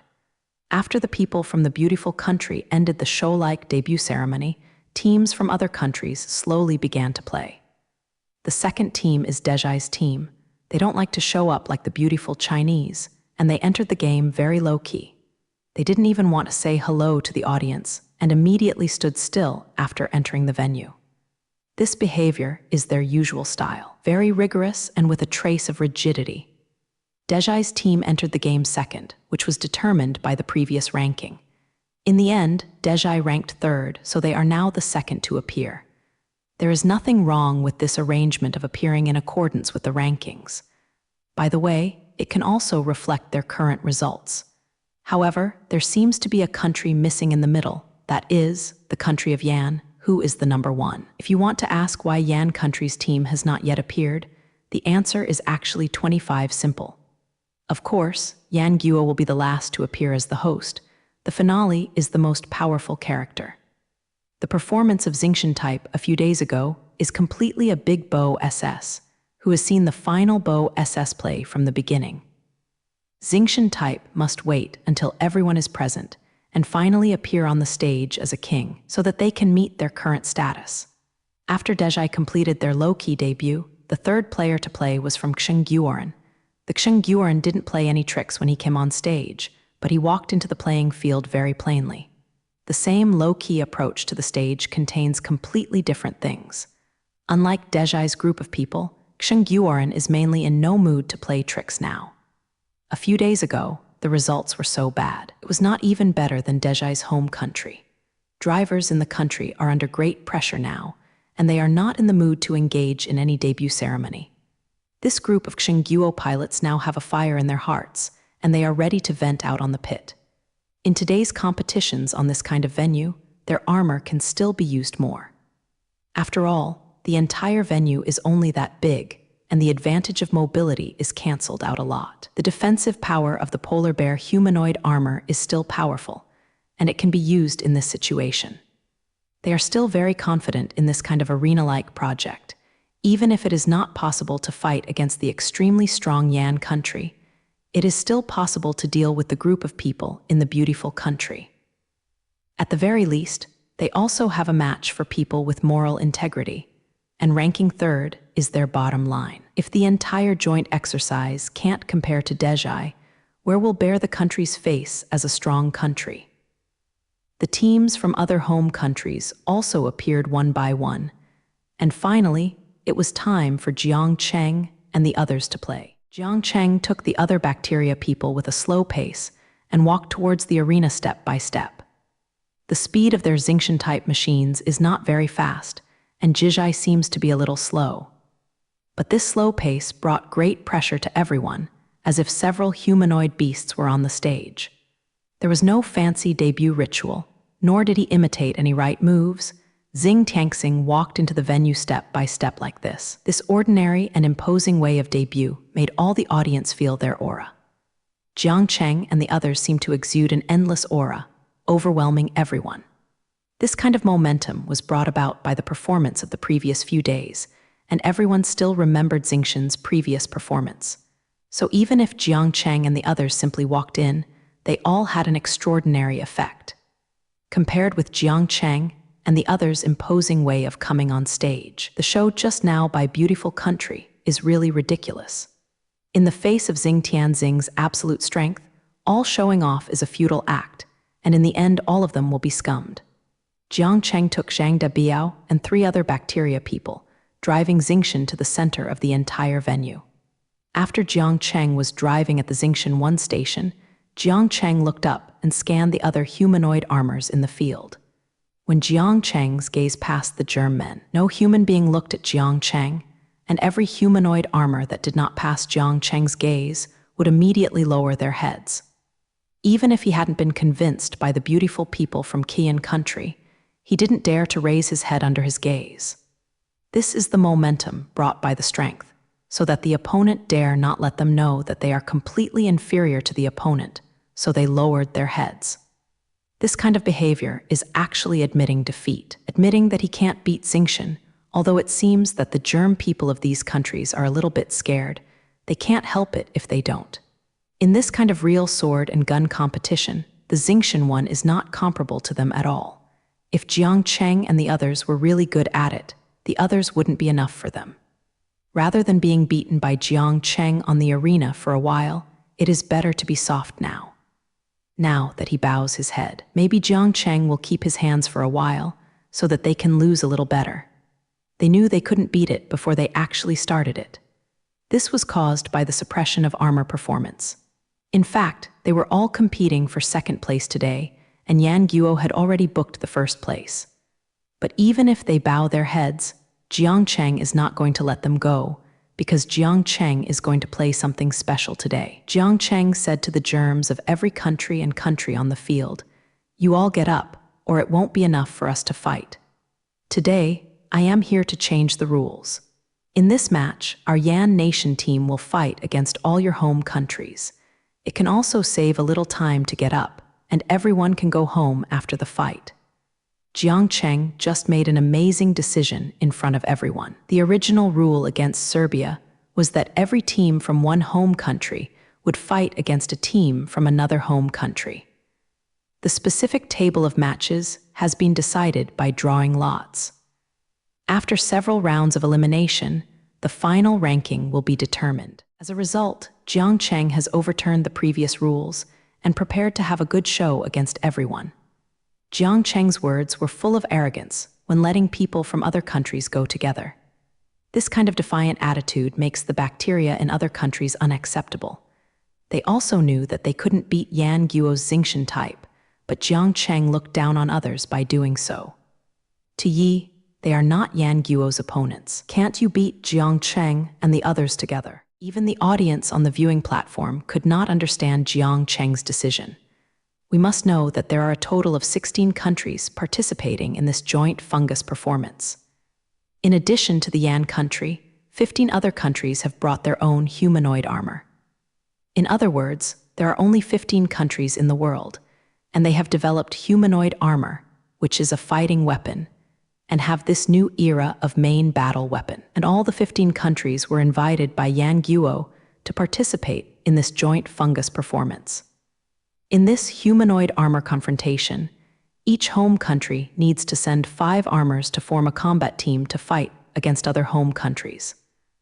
That is to say, this time Jiang Cheng is going to use 1 enemy to 15, and use 5 Xingqian types to fight 75 opponents. Even if the humanoid armor of other countries is far inferior to Xingqian 1 in performance, the advantage of the number of 75 to 5 is still too great. The number advantage of 15 to 1 can already close the gap in performance. In a match close to actual combat, it is very difficult to face 10 times more opponents.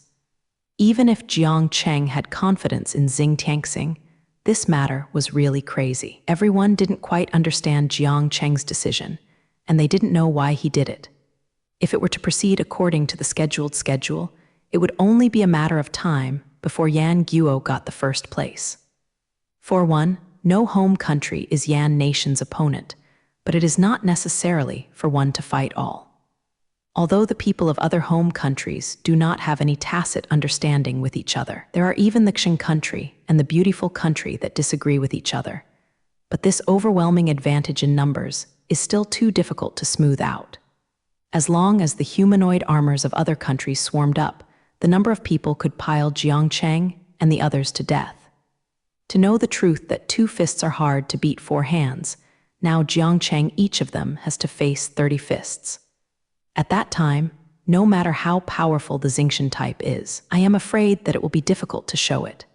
As long as the humanoid armors of other home countries allocate the direction of attack and make good use of their own number advantages, it is not too difficult to win. After a long time, Jiang Cheng didn't hear the other party's reply. I don't know if they were embarrassed to agree to this request or were humiliated by Jiang Cheng's words. However, Jiang Cheng was unwilling to continue to consume them, so he immediately opened the mocking mode. What? Does any of you disagree with me? Are you scared or feel too embarrassed? If you feel that you can't beat us in this way, you can just surrender. Faced with our Xingqian type, even if we admit defeat, it is not unacceptable. Jiang Cheng was worried that others would not agree to his request, so he adopted this mocking method to force the opponent to agree to his own game. Those drivers from other countries changed their expressions when they heard Jiang Cheng's words. Now this situation is simply a humiliation to them. Jiang Cheng made it clear that he despised the combat effectiveness of their group. Every sentence of Jiang Cheng's words was as if it had penetrated their hearts. It was a deep stimulus if they, in this situation, they are already riding a tiger. They all fight Jiang Cheng and the 5 together. This is the best condition for them. If they didn't do anything like this, they would really lose face in front of the bacteria people all over the world. Opposite Jiang Cheng's provocative behavior, all the drivers of the home country on the field couldn't help it. If Jiang Cheng provoked them like this, and they didn't express their views, these bacteria people should not continue to mess around after they return home, and just leave the army and leave the bacteria team. Since you look down on us so much, we have no choice but to be rude. That's right, the people of Yan country have already said so, then we will go together. Since the people of Yan country look down on our combat effectiveness, then we must teach them enough lessons. I still don't believe that there are so many armors on our side, and we can't beat the other 5 armors. Stop talking nonsense and get started. I saw that all the drivers on the field were excited and yelled if ready to show Jiang Cheng and the others good looking. It seemed that Jiang Cheng's approach really sounded good, and he realized his idea immediately. The bacteria were all a bunch of healthy people, and Jiang Cheng agreed to his request with a casual stimulation. Seeing the excited opponents in front of him, Jiang Cheng nodded in satisfaction. The group of people on the other side are now full of fighting spirit, and this is what Jiang Cheng wants to see most. The will to fight can stimulate the potential of the opponents and make this confrontation more interesting. If the opponent's strength is not strong, Jiang Cheng can't afford to participate in Xingyu. Now this situation is what Jiang Cheng wants to see most, and he likes to do things full of challenges. Soon, Yang Yuo Mushroom had an urgent discussion and finally agreed to Jiang Cheng's request to change the rules. Anyway, people from other countries have now agreed to Jiang Cheng's proposal, and it is not easy for them to stop it. Since Jiang Cheng wanted to fight against all his opponents, let him go and have a good time. In this way, Yan country can also take a look at Xingshan's extreme combat effectiveness. In fact, they are also very curious about what step Jiang Cheng can do and how strong the Xingshan type is. In the end, it was Jiang Cheng and the others who couldn't stand the siege of the other party, or the Xingshan type used its performance to offset the opponent's quantitative advantage. In fact, the people of the bacteria side were quite curious about this matter. Today's asymmetrical match, it doesn't matter if you lose, just let Jiang Cheng be willful once. Anyway, Jiang Cheng has already said the big story. It is too late to say anything now. Soon this confrontation of disparity in strength is about to begin, and I don't know which side will win in the end. Today's humanoid armor confrontation completely changed into another form under Jiang Cheng's temporary intention. From the original one home country against another, it became Jiang Cheng and the others against all other home countries. This change made all viewers look forward to it. The original strength of Xingshan 1 was already enough to crush any home country. No one wants to see this one-sided game. The Xingshan type is still too strong. In the end, because of Jiang Cheng's initiative, the match was changed to the current model. The battle has changed from the original one side to what it is now. The original Xingshan type 1 has changed from crushing the opponent to the now inferior one. Since then, Bijian has become more interesting. Whether Xingshan can defeat a large number of opponents, everyone is starting to look forward to it. Although it seemed that Yan Guo didn't have much chance of winning, they had too many opponents. However, Xingtian Xing was so powerful before, there might not be no chance of winning in a real fight. As long as the Xingshan type adopts more reasonable tactics and make good use of his powerful performance, it will not be impossible to defeat the opponent in the end. This kind of battle in which both sides can win is the scene that people most want to see. Therefore, Jiang Cheng's competition plan immediately ignited the atmosphere above the viewing platform. Now those guests from various countries have begun to support the teams of both sides, ready to watch a fierce rivalry.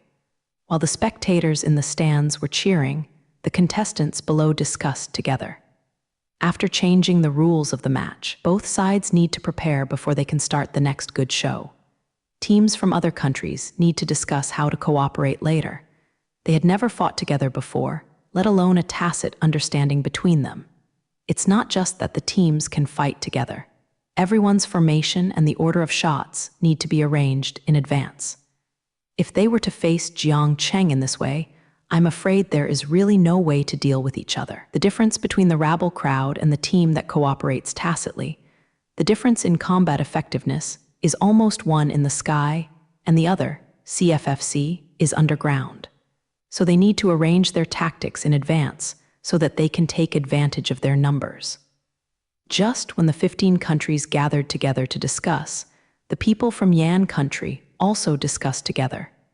They will face 10 times as many opponents in a while. If the tactics adopted are not reasonable enough, they may not be able to defeat so many enemies. Jiang Cheng and the others need to adopt a smart strategy to be able to resist so many opponents. So preparations before the war became critical, and it seemed very important to Jiang Cheng and the others. After all, they were the weaker side. It took a long time for the 15 countries to prepare over there. It seems that this was decided after some compromise. The main reason is that there are many people who dislike each other in these countries, and it is really difficult to gather them into one force. So many humanoid armors certainly cannot be shot together. After the fight, some home countries will be responsible for the main attack, and some home countries will be responsible for side containment. But who is responsible for the main attack and who will contain this is a problem. Everyone wants to show the limelight in the next battle, but is not willing to cover others. This is also the trouble brought about by entering more. It is not easy for so many countries to coordinate well. In the end, the beautiful country and the bear country first reached an agreement, which suppressed the other countries. If it were not for the two big brothers' final consensus, they would not be able to get the final result after several days of negotiation. The final result of the discussion is that their two home countries are adding virtue and Jai. These three home countries are the main attacking forces, and the other home countries will carry out the work of cover and containment. These three countries have the best results in the previous test items, so other countries do not have much opinion. After discussing the arrangements here for a while, Jiang Cheng and the others had also arranged their tactics. After both sides are ready, this wonderful confrontation will begin soon.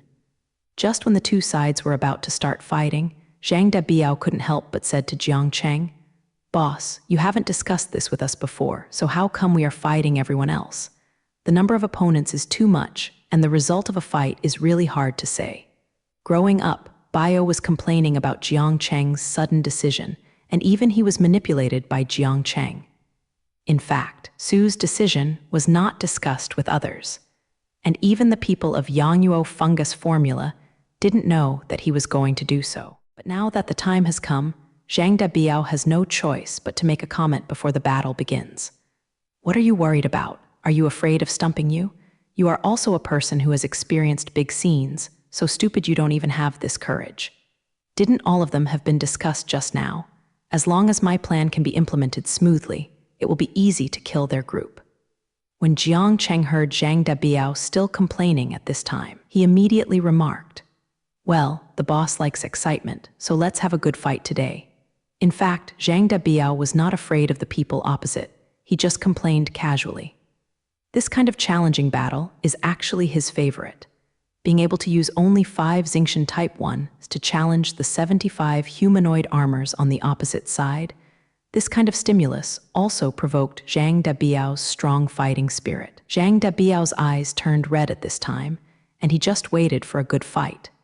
Jiang Cheng became extremely calm at this time, knowing that only calmness can help him win. Both sides on the field of the game are now ready, just waiting for the referee to give an order to start. The battle between Jiang Cheng and the others against 75 opponents was about to officially begin. Game start. When the referee's voice appeared on the field, today's humanoid armor competition officially began. The Wudai Xingqian type of Jiang Cheng and the others did not act arbitrarily at first, but took a wait-and-see posture in place. They need to observe some of the opponent's formation and find a breakthrough to start action. Those who are on the disadvantaged side must be very careful. Jiang Cheng and the 5 of them must cooperate perfectly and have a chance to break through the weak links of the opponent. Destroying one by one was the tactic they had just discussed, and it was also the combat plan proposed by Jiang Cheng. 15 home countries have never cooperated before, and there must be flaws in the formation. As long as they can observe with patience, they will be able to find a flaw that is deadly enough, and then use this flaw to defeat some opponents first. There are too many enemies they need to face this time. If they don't kill some first, the subsequent battle will be too difficult for the country. So Jiang Cheng and the others are waiting for the opportunity to make a move. This move is probably a general offensive by Lei Zhai. Jiang Cheng is waiting for an opportunity here, and the other side can't manage that much. The people of the Qing country are the first homeland that can't bear it, and their consistent temperament is like this. The captain of Qing country yelled, "Kill them, Allah!"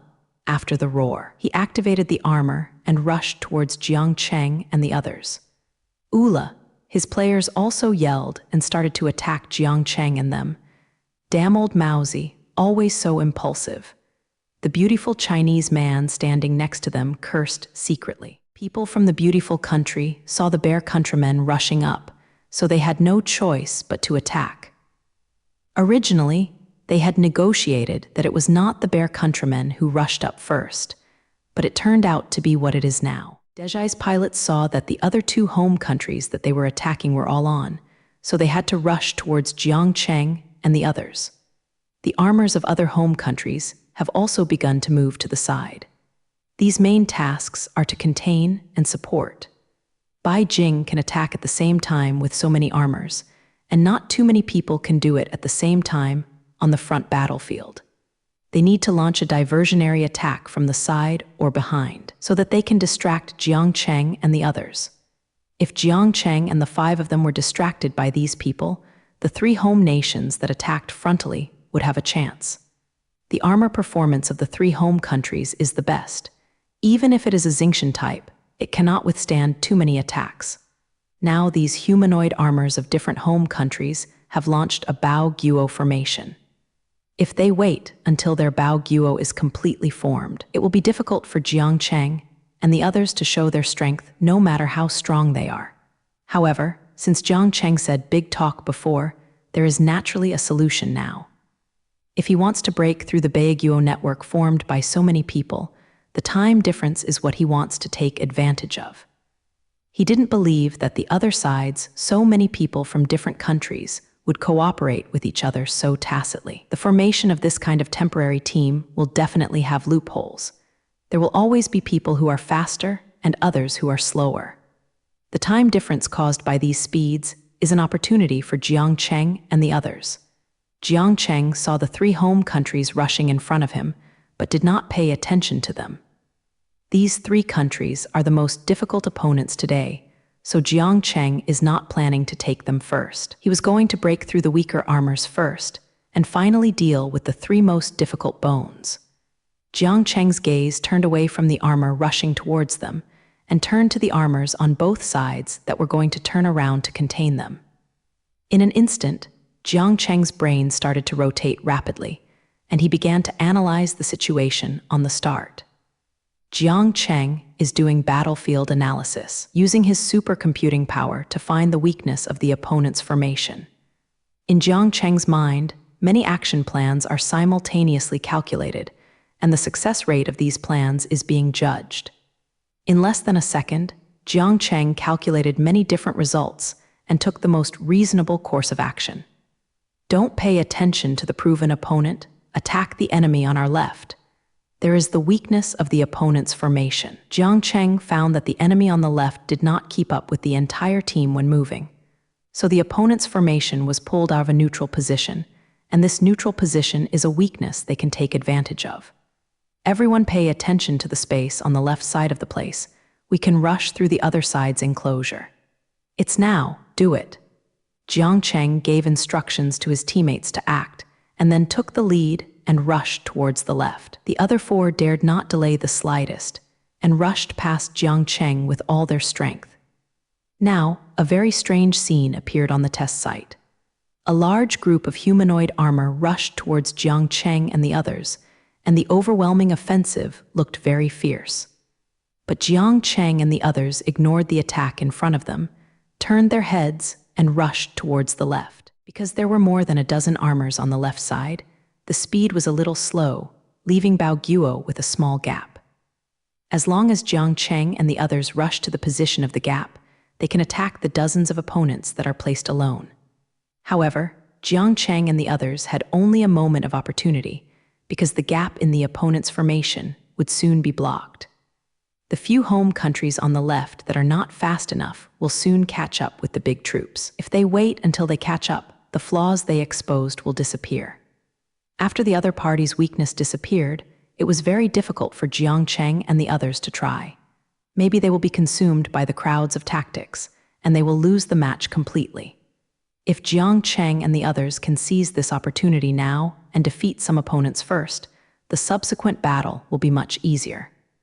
The first to reduce some of the opponents is what Jiang Cheng wants to do now. Therefore, Jiang Cheng and the others must seize this only opportunity and take advantage of the weaknesses exposed by the opponent to gain a certain amount of first move. After Jiang Cheng discovered the opponent's weakness, Waidu rushed towards that place. But their current situation is not very good because the proven enemy is very close.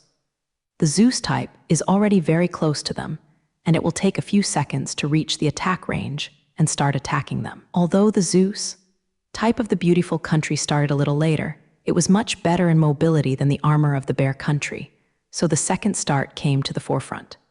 Although the Zeus type was about to approach Jiang Cheng and the others, Jiang Cheng rushed to the left as if he hadn't seen the opponent in front of him.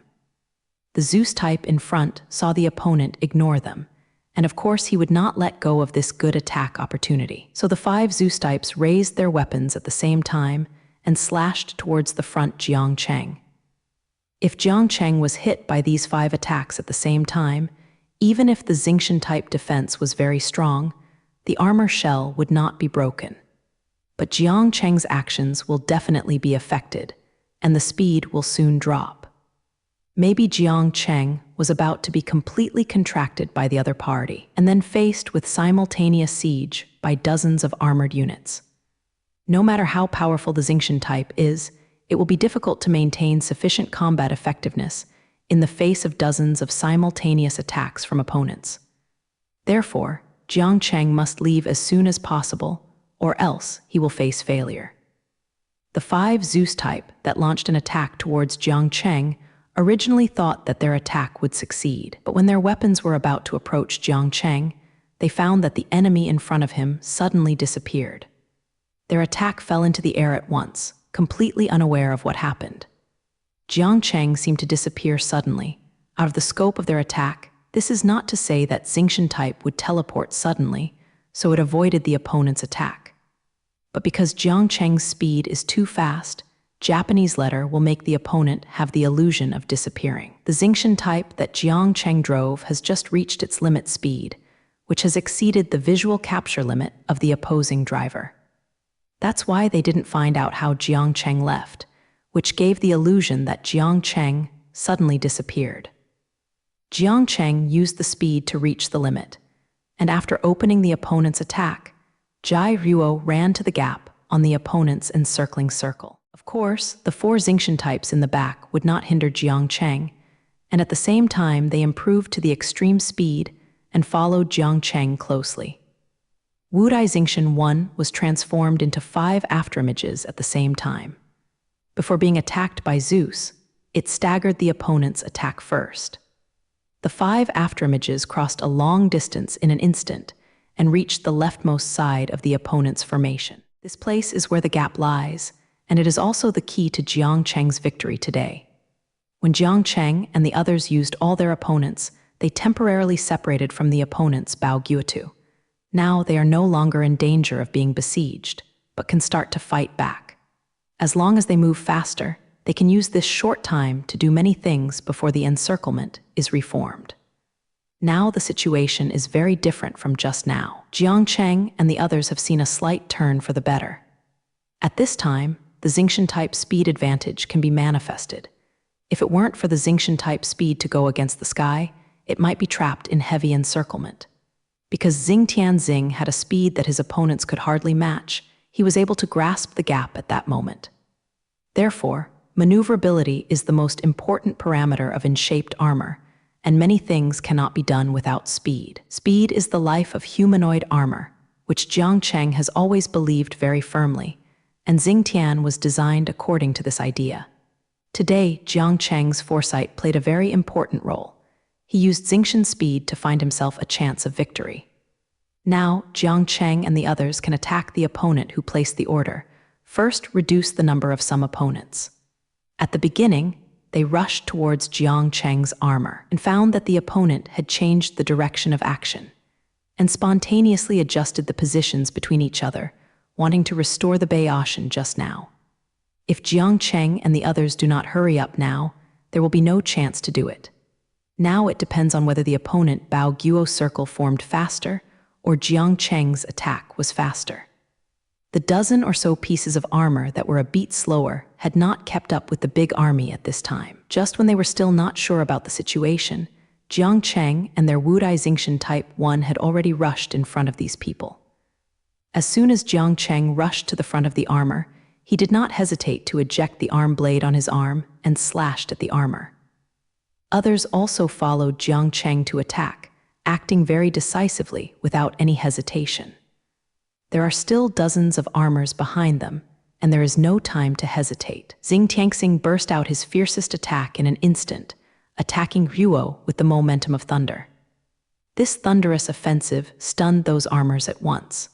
They never thought that they would be attacked, and they were not prepared for any defense.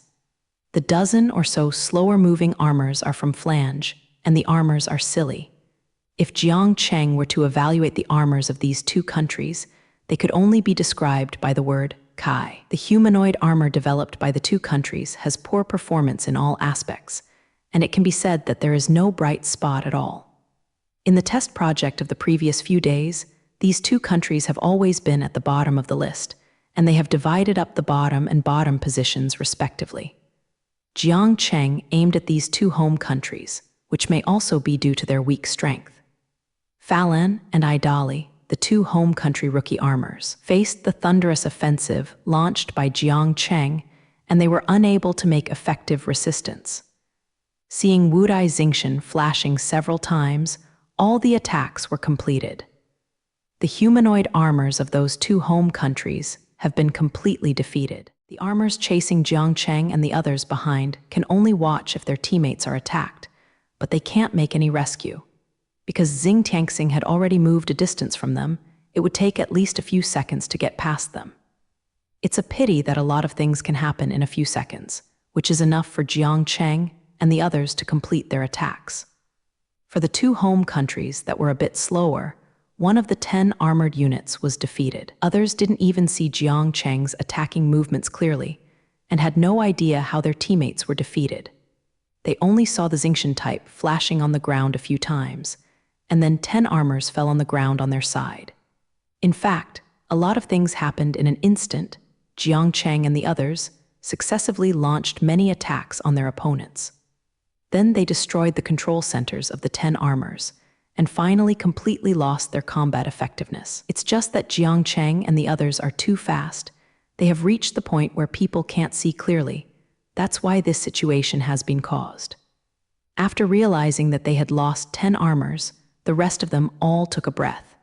It has been less than a minute since the start of the 25th battle, and they have reduced 1/7 of their members.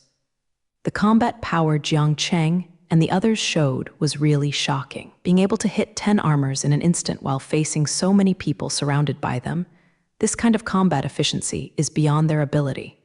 You know, they only have 75 armored units, and now there are 10 less. If Jiang Cheng and the others are allowed to come a few more times, their quantitative advantage will be completely gone. Quantity is their only advantage. If this cannot be guaranteed, what will they use to contend with Jiang Cheng? But these people's current worries are actually a bit redundant, because Jiang Cheng and the others cannot be so efficient. Just now, Jiang Cheng and the others just hit their opponents by surprise, which resulted in such a brilliant result. Jiang Cheng and the others were able to kill 10 humanoid armors in such a short time, mainly because the opponents were careless. The performance of the 10 armors themselves is the worst. The pilots were so careless just now. There is no reason for them not to be defeated. Unprepared, they were suddenly attacked by Jiang Cheng, and they were not prepared for defense at all. Only then was Jiang Cheng defeated them instantly. If these 10 armors were prepared in advance, even if Jiang Cheng wanted to defeat them, he would probably waste a lot of time. When the time comes, their teammates will follow, and the situation will change instantly. But now it is too late to say that these 10 armors are already lying on the ground, and there is not enough opportunity to regret it. For the remaining humanoid armor, the only thing that can be done is to be more vigilant and stop giving Jiang Cheng and the others a chance to surprise. If they can fight steadily, it is not impossible to win. It is a pity that Jiang Cheng would not give them this opportunity. After defeating 10 armors, he immediately made the next move. Jiang Cheng seized the moment when the opponent was distracted and attacked again before the opponent adjusted. I saw that he once again pushed his speed to the limit and rushed towards the armors around him. Now the opponent is in a panic because of the matter just now. As long as you seize this opportunity and reduce some opponents, the next battle becomes very simple. The other 4 Xingqian types cooperated very well with Jiang Cheng, and they did not need to say Jiang Cheng to follow suit. Their 5 Xingqian-shaped tigers rushed into their opponents who were still in shock. This time, it was the armor of the Eagle country that was attacked by Jiang Cheng, and Wudai Xingqian rushed towards them very badly. China's armor is actually not strong in terms of performance, but it is slightly stronger than the 2 countries just now. Because the strength of their 5 armors was the worst, all Jiang Cheng approached them immediately. The drivers who were leaving the country in a panic didn't even expect Jiang Cheng and the others to jump over. If they can be given 2 seconds to adjust, they might be able to react. But Jiang Cheng wouldn't give them even a second, so he rushed to them in a flash, turning the blade at the weak point of their armor. The battle between humanoid armors is just a moment, and often a mistake is a failure. These 5 pilots now showed such a big flaw, and of course they could not withstand Jiang Cheng's attack. I saw Jiang Cheng and the others up and down the knife, their arm blades tracing a beautiful path in the air, and then they hit the opponent's pottery mouth. This knife would kill them, because Eagle Nation's armored core control component was in the chest. Jiang Cheng and the others smashed the opponent's core control components with a single flash, and once again achieved sufficient results.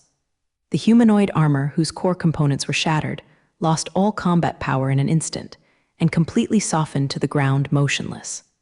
After Jai Dong's attack this time, Jiang Cheng and the others stopped temporarily. Because of their series of attacks just now, the Xingqian type has been in an overloaded state. The horsepower output that was continuously overloaded just now has already brought the Xingqian type to its limit. If a piece of equipment is continuously operated at a high load, problems will occur soon. So if they don't let the armor on their bodies cushion, I'm afraid the armor itself will not be able to bear it.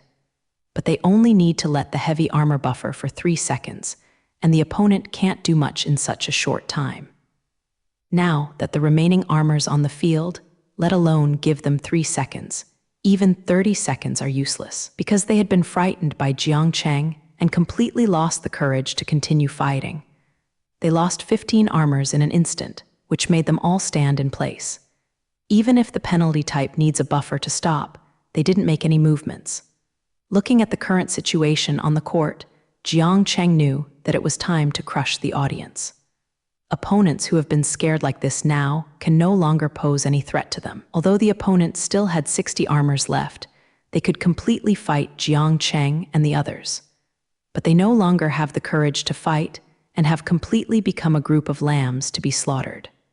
The fighting power they showed by Xingqian type lost all confidence in Nong. He lost 1/5 of his teammates when he came up. This kind of blow is really not something ordinary people can bear. You know that they have not attacked the opponent once. They have already lost 1/5 of their strength. If you want to completely defeat Jiang Cheng and the others, I really don't know if they are enough. Now it seems that Jiang Cheng's combat plan is still very effective, using a thunder-like offensive from the very beginning to maximize the destruction of opponents as much as possible. These attritions will inevitably bring huge pressure to the remaining people, and this pressure will affect their psychological conditions and prevent them from exerting their full combat effectiveness. Jiang Cheng's strategy is to attack the heart, first defeat the opponent's confidence, so that the subsequent battle will be simple. Judging from the current situation, everything is proceeding as Jiang Cheng expected. They have completed the first step of crushing the opponent's confidence, and the next step is to completely defeat the opponent. Soon 3 seconds passed, and the Xingqian-shaped buffer was over. Now Jiang Cheng and the others can fully drive the armor on their bodies to fight the fiercest battle. Let's end this battle completely. They are no longer worthy of being called opponents, just a bunch of poor losers. Before continuing the next battle, Jiang Cheng shouted loudly to the teammate behind Ryuo. Jiang Cheng sees if those opponents who have lost their intent to fight on the field have no more thoughts of entanglement with them. What he wanted was the kind of evenly matched battle, not the face-to-face killing like he is now. Facing opponents with no will to resist, Jiang Cheng and the others drove Ryuk Xingqian, Type 1, to start a big killing. It is not appropriate to use Jukul to describe the next battle, because the opponent did not put much pressure on Jiang Cheng. I saw the armors of each set fell under Jiang Cheng's arm, and they would often solve an opponent if they met each other. Those armors that were attacked by Jiang Cheng didn't want to resist, but when the performance was completely backward, how could one fight against Xing Tianxing alone? They only need to form a complete formation to be able to fight against Xingqian 1. Unfortunately, these people are now in a mess, and there is no guarantee that the formation is complete. The other 4 Xingqian types, at this time, began the harvesting operation. Facing their respective opponents, they were simply too happy to play. As long as they are not given to the country by a large number of enemies, such scattered enemies have no way to deal with them. This is a manifestation of the suppression of armor performance, and sometimes the quantity cannot make up for the gap in quality. There are more and more armors on the ground, and fewer armors are left standing. Jiang Cheng was really disappointed by the combat effectiveness of the combined forces formed by the 15 countries today. When Jiang Cheng ended the last armor, today's humanoid armor competition was completely over. The audience on the viewing platform looked at the armor lying on the floor and did not know how to evaluate the battle just now. Everyone did not expect Jiang Cheng and the others to be so powerful, nor did they expect Jiang Cheng's opponent to be so vulnerable. At any rate, it was 15 countries that made the move together, basically bringing together the world's major bacteria powers. As a result, so many countries worked together, but they couldn't beat Jiang Cheng and their 5 armors. In fact, Jiang Cheng is also very surprised now. He did not expect this battle to end so easily. Originally, Jiang Cheng thought that he could fight happily today. As a result, he didn't feel much pressure at all, except for the initial period. The forces united by the 15 countries may have lost their mutual cooperation.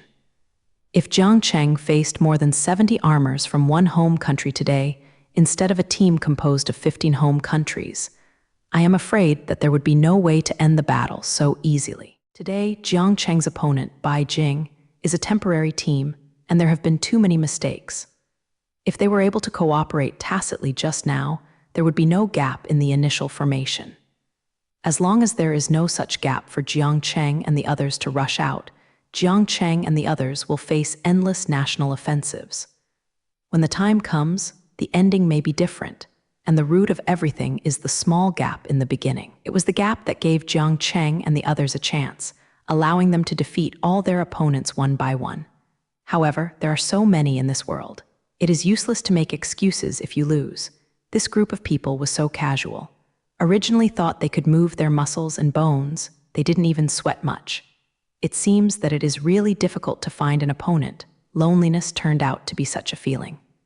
Finally, Jiang Cheng stood in the center of the field, watching the fallen opponent next to him, and slowly said, after Jiang Cheng pretended to be fiercely at everyone, he left this Ma Zhao playing field, leaving behind countless opponents. He defeated. His back looked so lonely, as if it was true to what he just said. Probably only those who are very familiar with Jiang Cheng know that he is already laughing in his heart. Today, he used a perfect performance to draw an end to this fungus performance, and it is worthy of him to be happy in his heart. After hearing Jiang Cheng's words, the audience on the viewing platform looked at Jiang Cheng's departure. They now feel that Jiang Cheng is too powerful. After completing such a beautiful battle, they can still say the same thing just now. This indifferent attitude really convinced everyone, and even if he didn't accept it, I'm afraid he would have to convince Jiang Cheng. The feeling of not seeing all the opponents in his eyes is so handsome that it explodes. After Jiang Cheng ended the battle, he left directly, ignoring the worshipping gaze behind him. The joint fungus performance held by Yan Guo ended in Jiang Cheng Zhang's words. Now that the joint bacteria show has already formed a host, it doesn't make sense for Jiang Cheng to stay here. So after leaving the stadium, Jiang Cheng left the mountainous area in the southwest in a private jet and returned to his hometown of Los Angeles.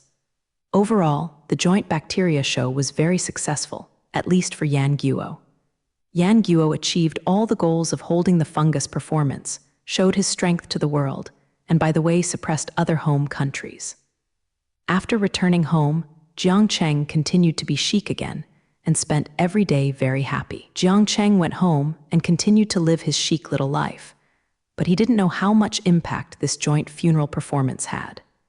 This time, the joint bacteria show held by the Yan nation has changed the pattern of the entire world, and the Yan nation has begun to formally dominate the entire world.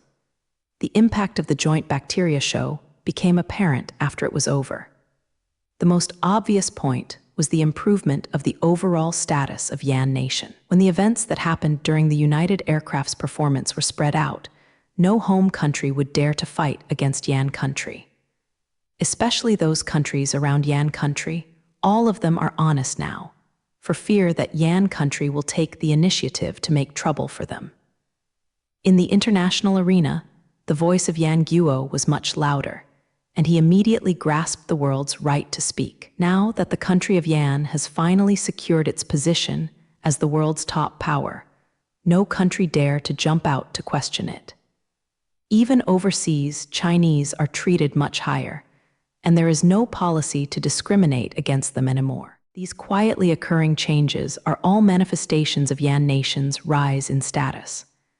The international status of Yan country suddenly became so high, all because of the follow-up impact brought about by this bacterial performance. Status is always due to strength, and the promotion of Yan nation's status is also because of its own strength. This time, the Yan kingdom showed strong strength in the fungus performance, so Japanese letter made other countries not dare to provoke the Yan kingdom, and admitted the status of the Yan kingdom without any doubt. If there is not such a strong force of bacteria, other countries would be so kind. It was because Yan country's humanoid armor was really not something other home countries could resist, so it received such high treatment. Especially the combat power displayed by the Xingqian type has opened up the horizons of all the germs of the country. In the last 5-7-5 battle, the heartbeats of all home countries accelerated. With such a huge disparity in numbers, it was Yan Guo's Xingqian type that won the final victory. Through the final humanoid armor competition, all nations have discovered a terrifying fact. That is, Xingqian type can fight dozens of times the enemy and finally can easily win. This overwhelming strength makes all the countries unable to resist. We must know that Yan nation not only has absolute technical advantages in the field of humanoid armor, but also can crush other countries in quantity. The humanoid armored unit, which has exceeded 100,000 in scale, is being replaced with the latest Xingqian 1 type. After all the troops were replaced, this powerful force would no longer be able to resist. In the face of this kind of germ force that can sweep the world, no country will dare to jump out to fight the Yan nation. The impact of this joint bacteria show, in addition to the improvement of Yan nation's status, is to change the human perception and definition of fighting. In the past, the fighting in people's images was very complicated and required the cooperation of various strains. Land bacteria, sea bacteria, and empty bacteria were indispensable. However, the performance of humanoid armor on the fungus show proved that fighting does not need to be that complicated.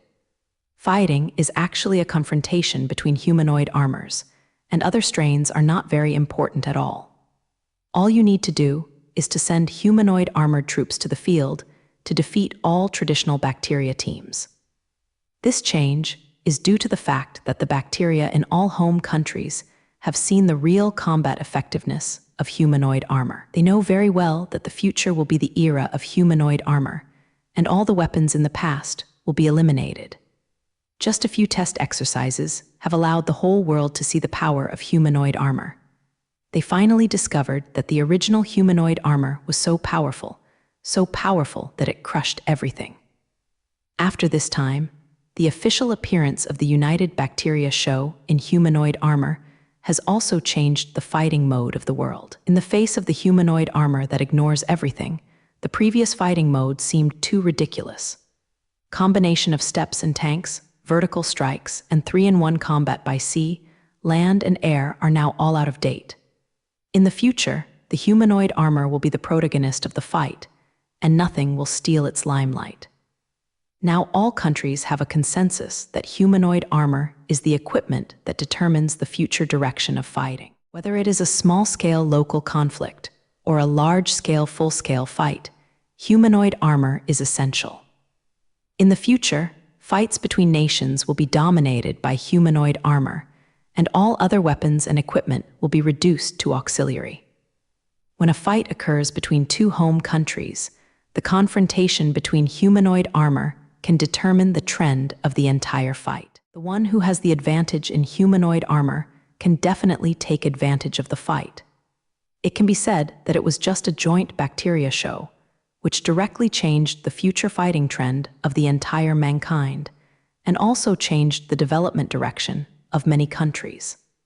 Countless countries have begun to attach importance to humanoid armor, investing a lot of resources to research and develop related technologies.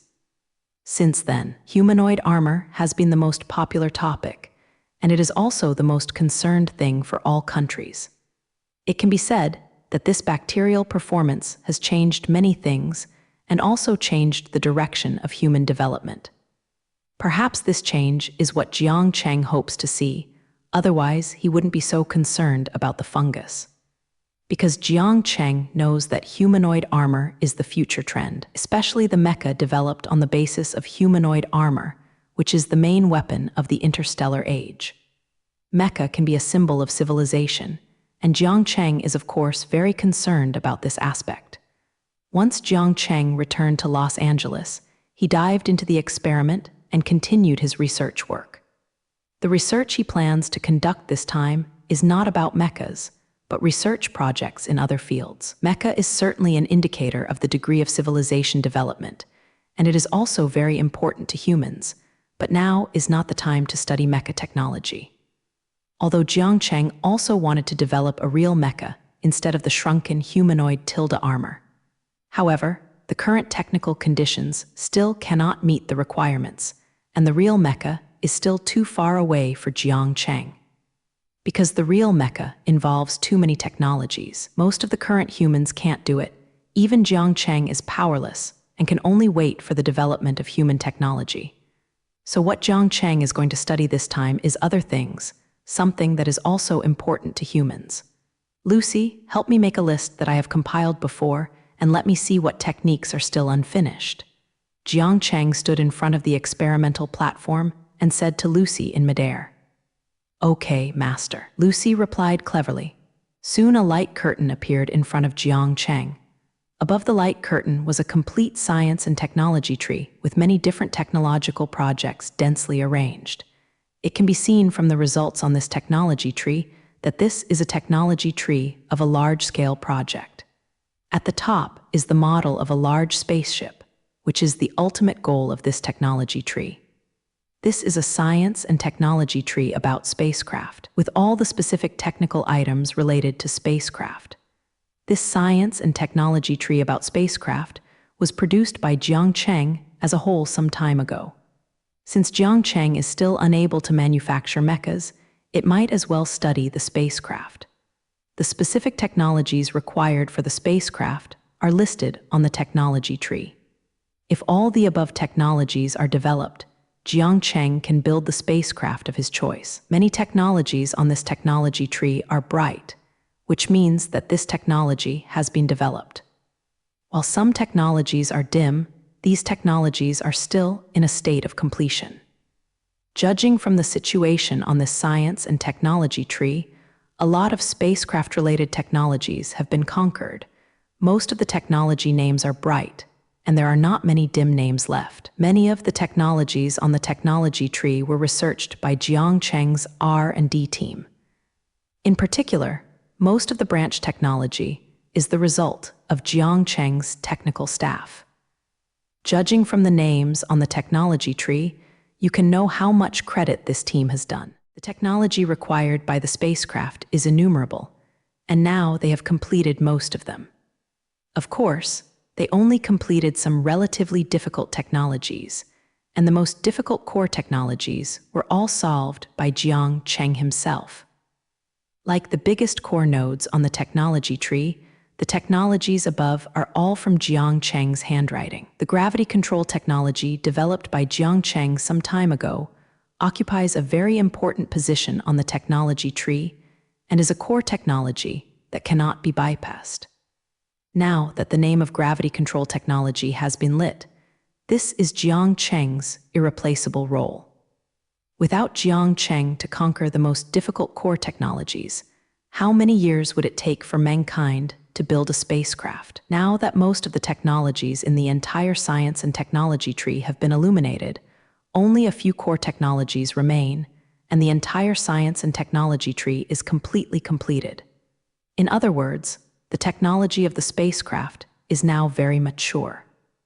As long as Jiang Cheng completes the final core technologies, he can start building the spacecraft. It is because of this that Jiang Cheng will study this technology tree. He is now preparing to complete the last few core technologies. After all the technologies are completed, the spacecraft can really be realized. This is the thing in Jiang Cheng's dream, the thing that realizes the ultimate goal of his space plan. If humans have spacecraft, they can invite them to swim in space, and the efficiency in all aspects is many times higher than that of rockets. Jiang Cheng was propping his chin with his hand, looking at the technology tree in front of him and thinking about it. Let me take a look at which technology is better to study first. The remaining core technologies are quite numb and cannot be done in a day or two. It turned out that Jiang Cheng was thinking about which technology to study first, so Lucy was asked to list the entire technology tree about spacecraft. Let's solve the problem of curvature first. Although this technology is the most painful, it will be solved sooner or later. This is the most critical thing about a spacecraft. A spacecraft without a curvature engine is a joke. After thinking for a while, Jiang Cheng finally decided on the next research project and was ready to start to conquer the curvature engine technology.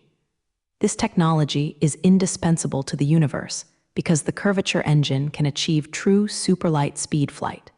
The universe is so huge. Even flying at the speed of light takes a lot of time. If the spacecraft cannot exceed the speed of light, it will lose its practical significance. It's better to fly in the solar system. If you want to fly across the star system, it will take too long even if the speed reaches the speed of light. So if you want to truly travel in space, going beyond the speed of light is a problem you must face. A real spaceship must at least reach several times the speed of light. Otherwise, the time spent in space travel would probably be calculated in 100 years. But it is difficult to make the universe exceed the speed of light. According to the principle of relativity, no object can move beyond the speed of light. This is the most basic inference of relativity. The faster the speed of an object, the greater the capacity required for acceleration.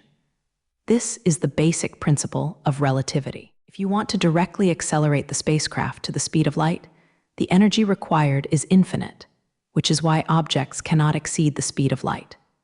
Therefore, the spacecraft cannot achieve the goal of surpassing the speed of light by means of direct acceleration. Although it is not possible to directly accelerate beyond the speed of light, some clever means can be used to circumvent the limits of relativity and achieve the goal of exceeding the speed of light. This is how the curvature guide is produced, and it is also a device that achieves superlight speed flight.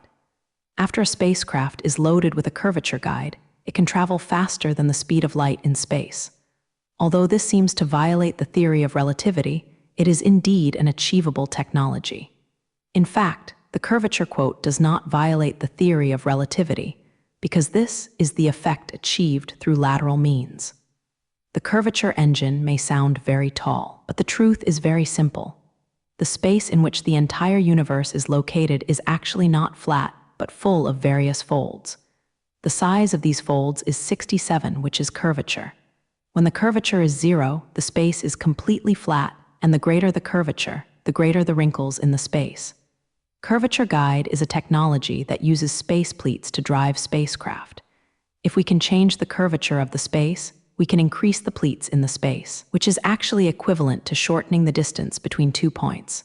Draw 2 points on a piece of white paper. The closest distance is not a straight line between the 2 points, but directly fold the white paper so that the 2 points directly touch each other. Although the curvature guide, cannot make the 2 points coincide, it can greatly shorten the distance between the 2 points.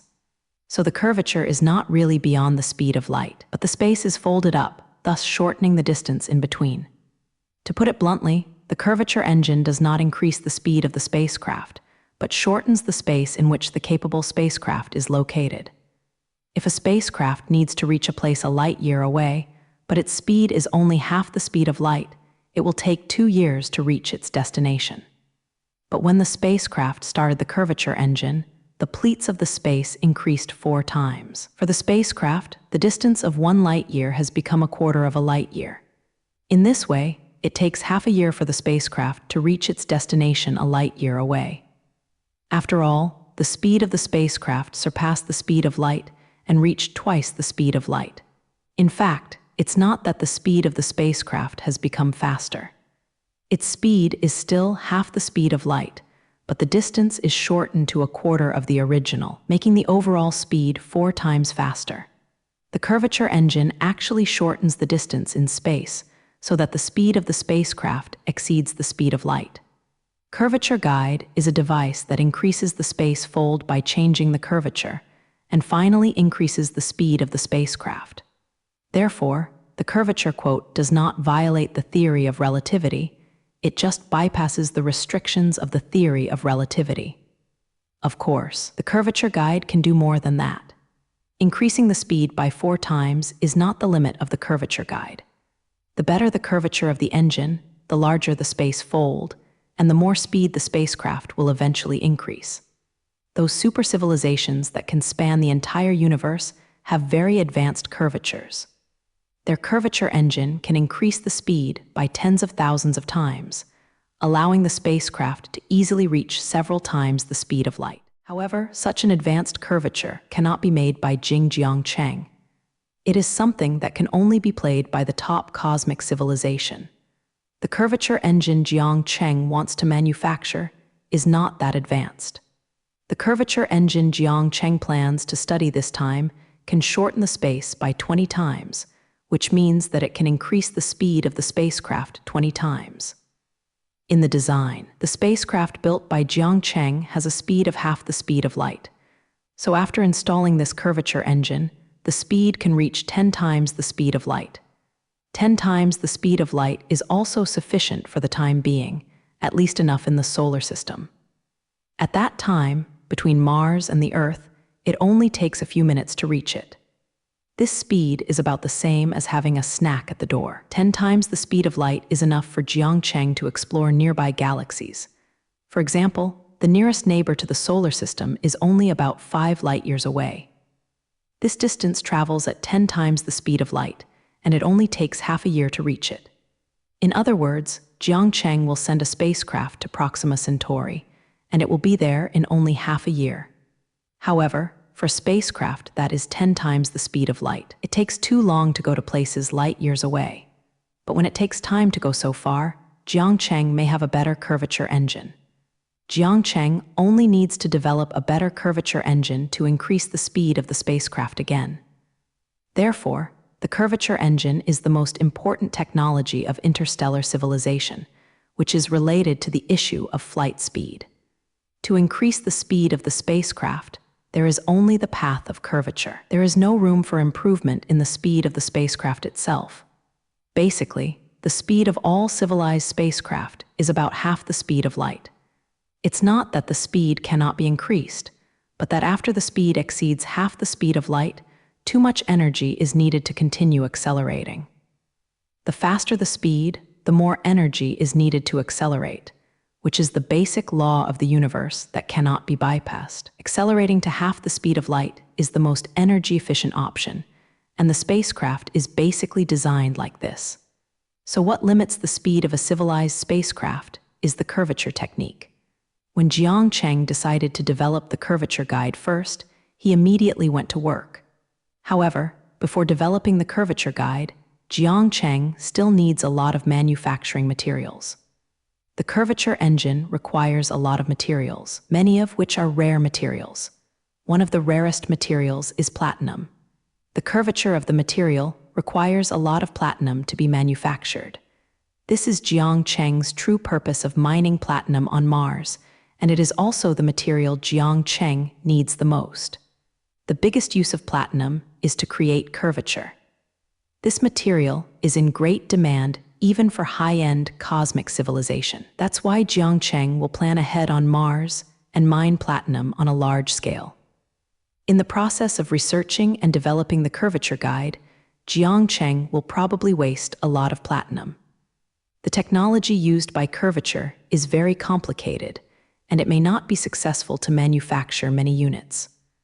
Once platinum is used on the curvature, it cannot be recycled again. So the next experiment of Jiang Cheng is a process of wasting a lot of platinum. In the development process of the curvature engine, platinum is consumed. Using platinum as a consumable for experiments can be said to be the most luxurious. Fortunately, the mining work on Mars has not stopped in the past few years. After the platinum was mined, it was all transported back to the Earth and then stored in a centralized manner. After a long period of accumulation, Jiang Cheng has now saved a lot of platinum, enough for him to squander in the experiment. Soon Jiang Cheng called and sent countless materials, all of which were necessary materials for the manufacture of curvature engines. Of course, a large amount of platinum was sent over as a consumable for Jiang Cheng's experiment. Jiang Cheng looked at the mountains of platinum keys in the laboratory. His eyes were a little bit dazzling. Next is the time for Jiang Cheng to waste the platinum. Fortunately, Jiang Cheng does not care about the value of the platinum. He doesn't know how much platinum is piled up, and it won't hurt to waste it. Before officially starting to manufacture, Jiang Cheng first did the design work. In this respect, Jiang Cheng is not at all troublesome. He has done a lot of curvature engine designs in the previous life. The real suffering is the subsequent manufacturing work. Any mistake will make the entire lead scrapped. To develop a highly stable curvature engine, Jiang Cheng may need to build many experimental engines. These experimental leads are a process of accumulating experience and an indispensable failure on the road to success. In a few days, Jiang Cheng completed the design work and drew all the drawings of the curvature engine. Next is the time for Jiang Cheng to roll up his sleeves and work hard. It's not an easy guide to make a curvature guide. Fortunately, if Lucy's help from Jiang Cheng, she can control all the equipment. Jiang Cheng only needs to give guidance on one side and does not need him to do the work himself. Soon, Jiang Cheng completed the manufacturing of the first curvature engine and also consumed some materials piled in the laboratory. After completing the manufacture of the first experimental engine, it is not that Jiang Cheng has completed all the work. The reliability of this kind of experiment is very poor. It will be scrapped after running for too long, and it cannot be installed on the spacecraft at all. A reliable engine requires countless experimental engines to open the circuit before it can be developed. In fact, his research and development work has just begun. Later, Jiang Cheng will need to sum up his experience from countless failures before he can create a really usable curvature guide. After completing the manufacture of the first experimental engine, the next stage is the testing phase.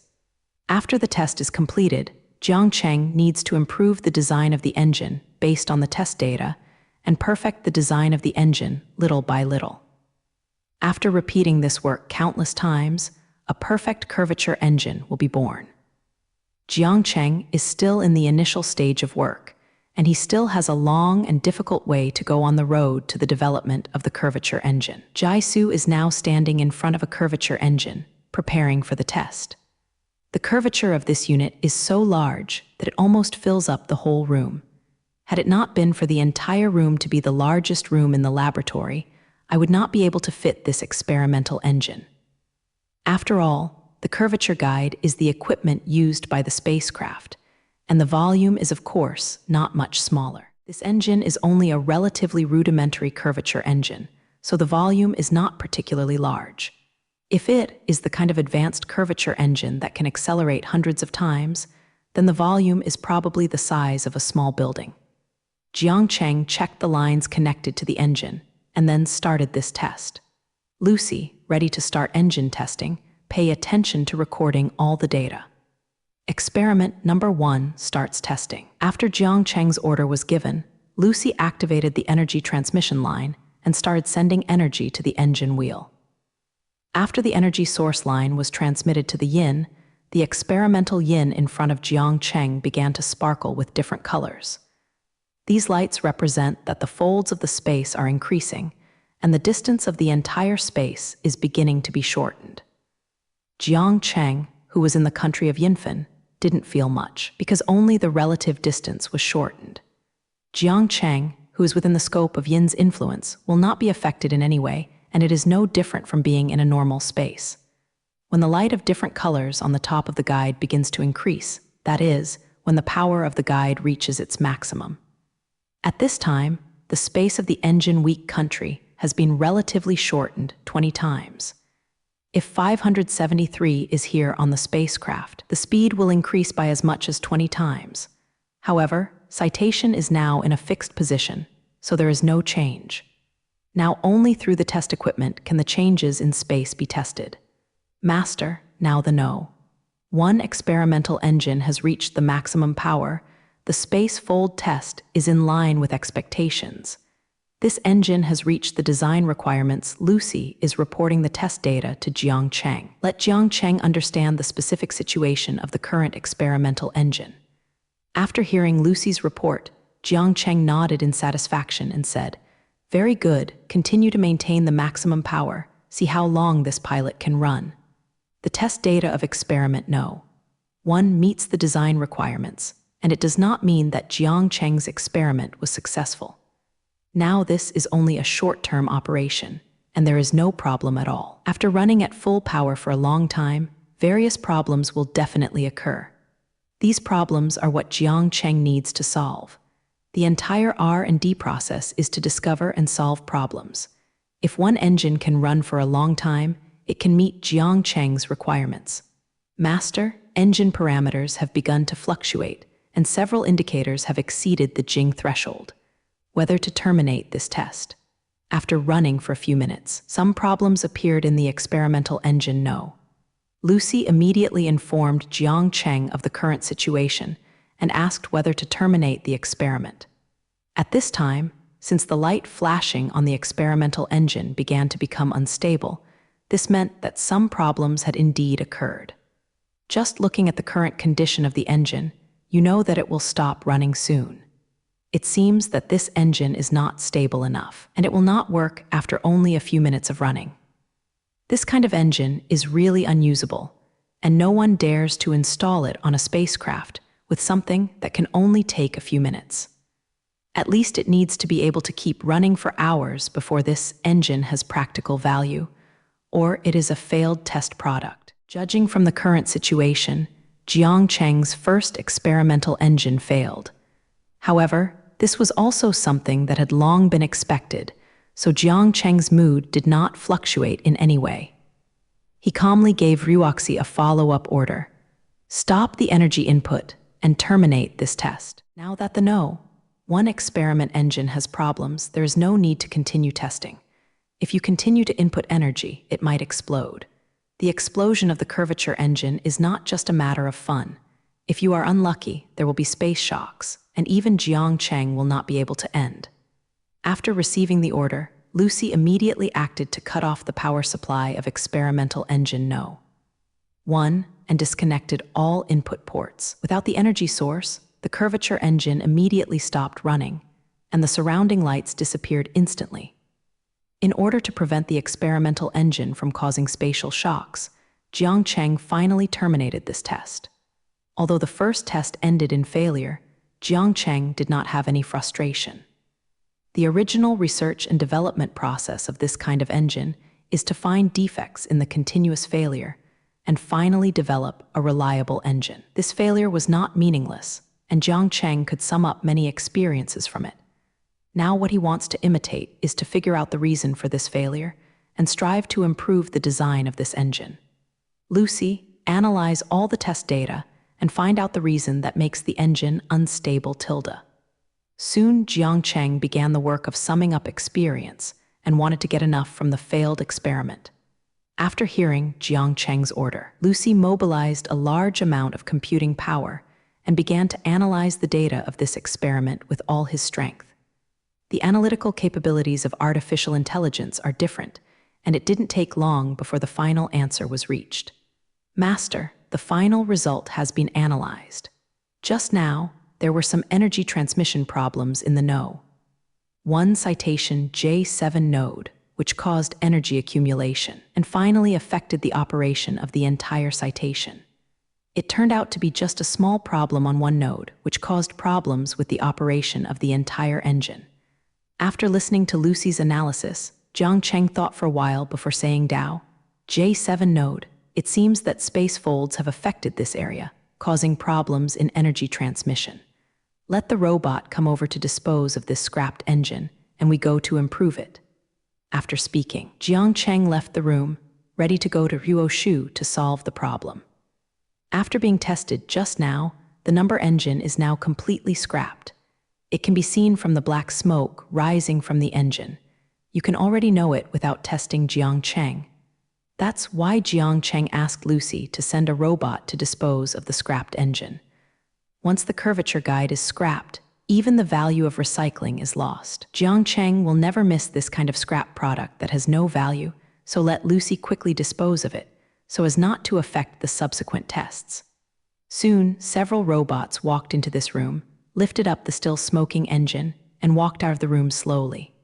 About 1 ton of platinum was used in this scrapped Jingjing, but now it cannot be recycled. Because of the influence of space folds, the properties of those platinum have changed dramatically, and they can no longer be called platinum. Therefore, the curvature guide cannot be recycled, and once it is scrapped, it becomes a pile of waste products. Jiang Cheng will soon solve this problem and then recreate an experiment to bring it out. It is estimated that the No.2 experimental engine will also fail. By then, another ton of platinum will be sloppy. A ton of platinum was wasted if the experiment failed this time, and only Jiang Cheng could do this. A ton of platinum is wasted every time. This is simply the most expensive waste. Although such a waste is very expensive, Jiang Cheng has to do such an expensive waste. These wastes are all necessary for curvature induction research and development, and are also links that Jiang Cheng can't avoid. Fortunately, all the platinum was mined by Jiang Cheng himself, so it won't hurt to waste it. Otherwise, a ton of platinum experiment was wasted at a time, and everyone would feel distressed to death.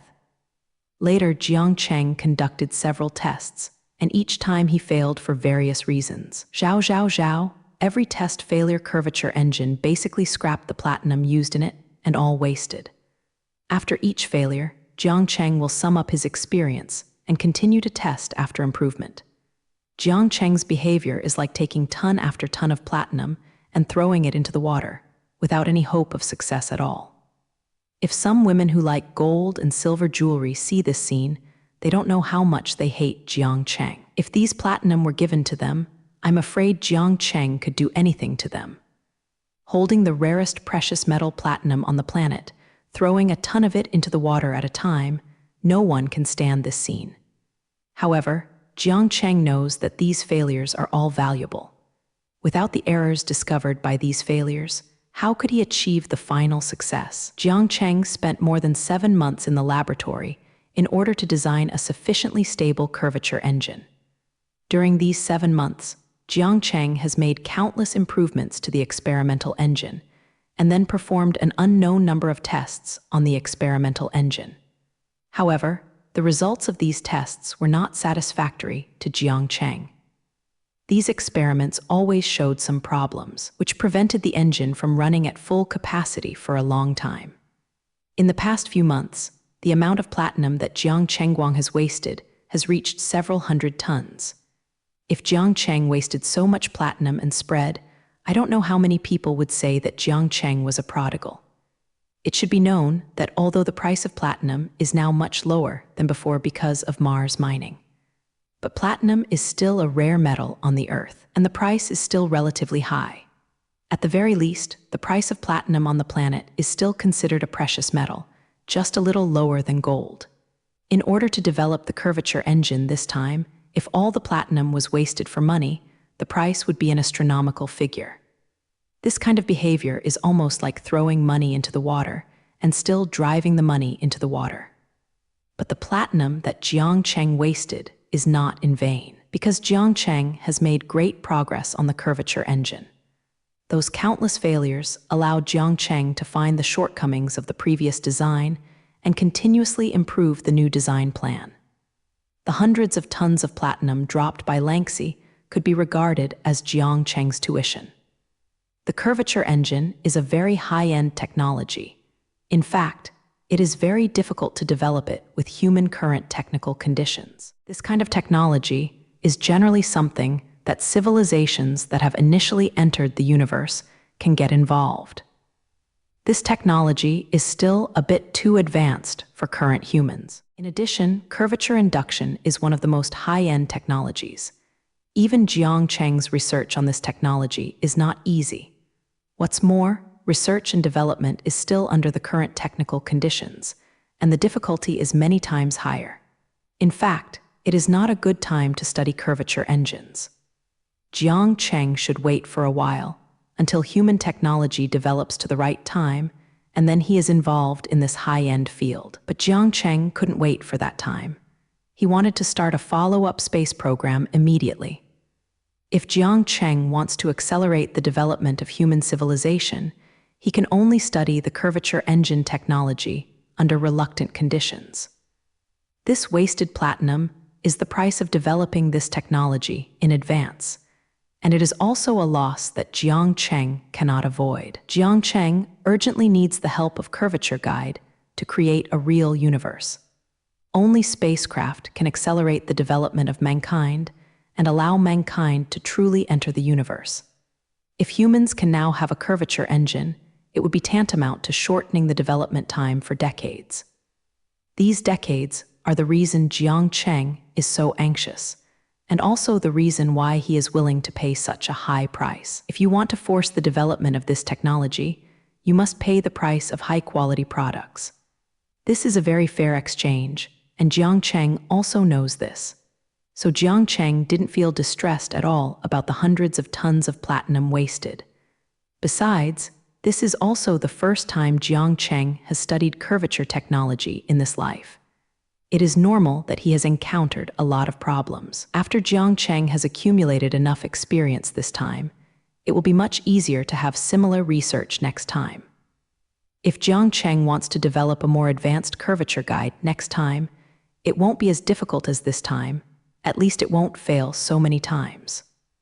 Fortunately, after wasting hundreds of tons of platinum and scrapping countless experimental engines, Jiang Cheng finally found the most reasonable design. As long as this design can pass the test, then Jiang Cheng's previous investment is not a waste.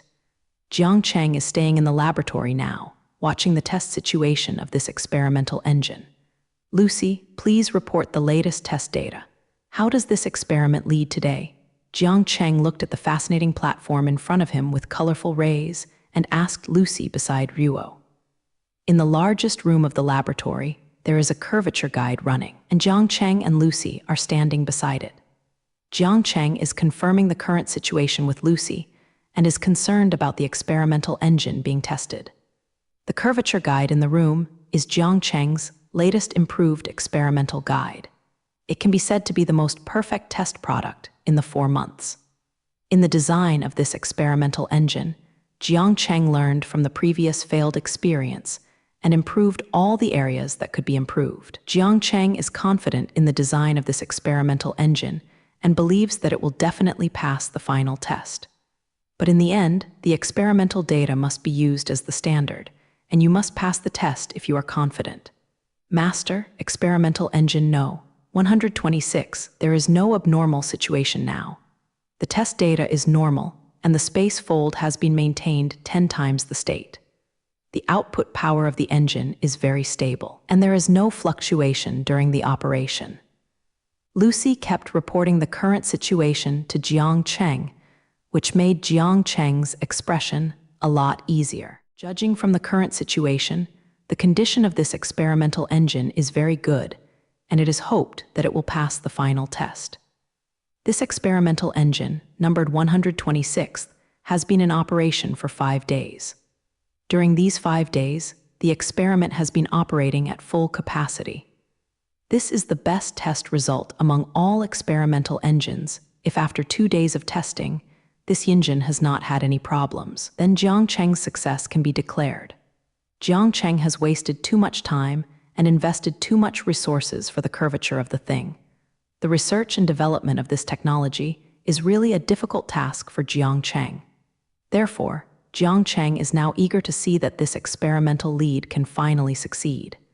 During the next 2 days of testing, Jiang Cheng's nerves have been kept in a state of high tension, because he didn't want to see the test fail. What happened to this curvature engine? If this experimental engine, which made him very satisfied, ended in failure, the blow to Jiang Cheng would be too great. The time Jiang Cheng wasted during this period alone was already beyond his tolerance, let alone the platinum that was wasted. It took such a long time to be unable to achieve success, so Jiang Cheng's follow-up plan would be delayed again. Without a curvature engine, a spacecraft cannot be built, and Mars cannot be developed on a large scale without a spacecraft. Jiang Cheng had already planned the follow-up steps. If he got stuck on the curvature guide, he really couldn't accept this. For the universe in his dream, Jiang Cheng has spent several years on it, and he still has countless funds. If it was delayed because of the curvature engine in the end, all the previous investment would have been lost. For Jiang Cheng, the curvature is the key to space, a key to the future hope of mankind. It is because the curvature engine is too important for Jiang Cheng. That's why he is so concerned about gains and losses now. If there is a problem with this experimental engine in the next 2 days, I am afraid Jiang Cheng will really go crazy. Fortunately, the thing that Jiang Cheng feared the most did not happen. In the next 2 days, the experimental engine had been running smoothly, and there was no problem at full load. This curvature engine, which has absorbed countless failed experiences, finally survived a 7-day full load test. When the countdown to the test returned to 0, Lucy reported the results of the test to Jiang Cheng. The report owner, the test engine No. 126, is now working on calculation and analysis.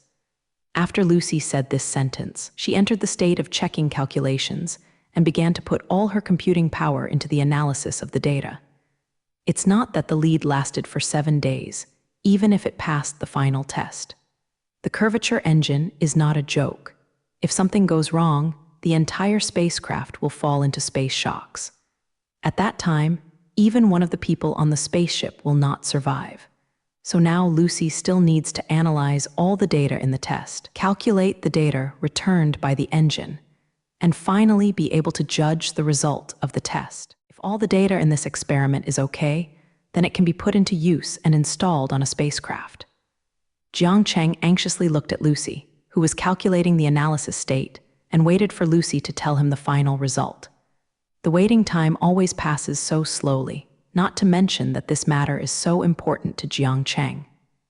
Fortunately, Lucy's ability in calculation and analysis was very strong, and the results were quickly obtained, and Jiang Cheng did not suffer a long time of frying.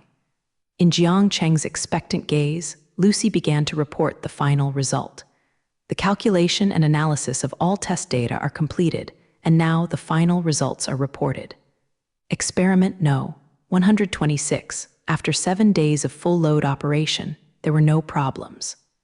And all the feedback data is normal, and the test indicators have reached the design requirements. So Lucy's analysis of this experimental engine is that it can be used normally in the universe. It is a very perfect curvature. After hearing Lucy's words, Jiang Cheng has always been dangling and can finally let it go. Up. Now Jiang Cheng finally lost all his previous baggage and happily faced the final result. The 7-day test was a kind of torture for Jiang Cheng, and the feeling of worry was really uncomfortable. Jiang Cheng was really scared just now, and Lucy told him a bad result. But in the end, Lucy's analysis results did not disappoint him. He finally succeeded in developing a curvature guide, and it could be put into practical use immediately. This is the best result for Jiang Cheng, and the follow-up space program can finally continue. As long as the curvature guide is successfully developed, the technology needed for the spacecraft is almost complete. The remaining technologies that have not been conquered are only a matter of time for Jiang Cheng. As long as all the remaining technologies are developed, Jiang Cheng can start to build spacecraft by hand. The spaceship was something Jiang Cheng dreamed of, and now it's finally time for the dream to come true.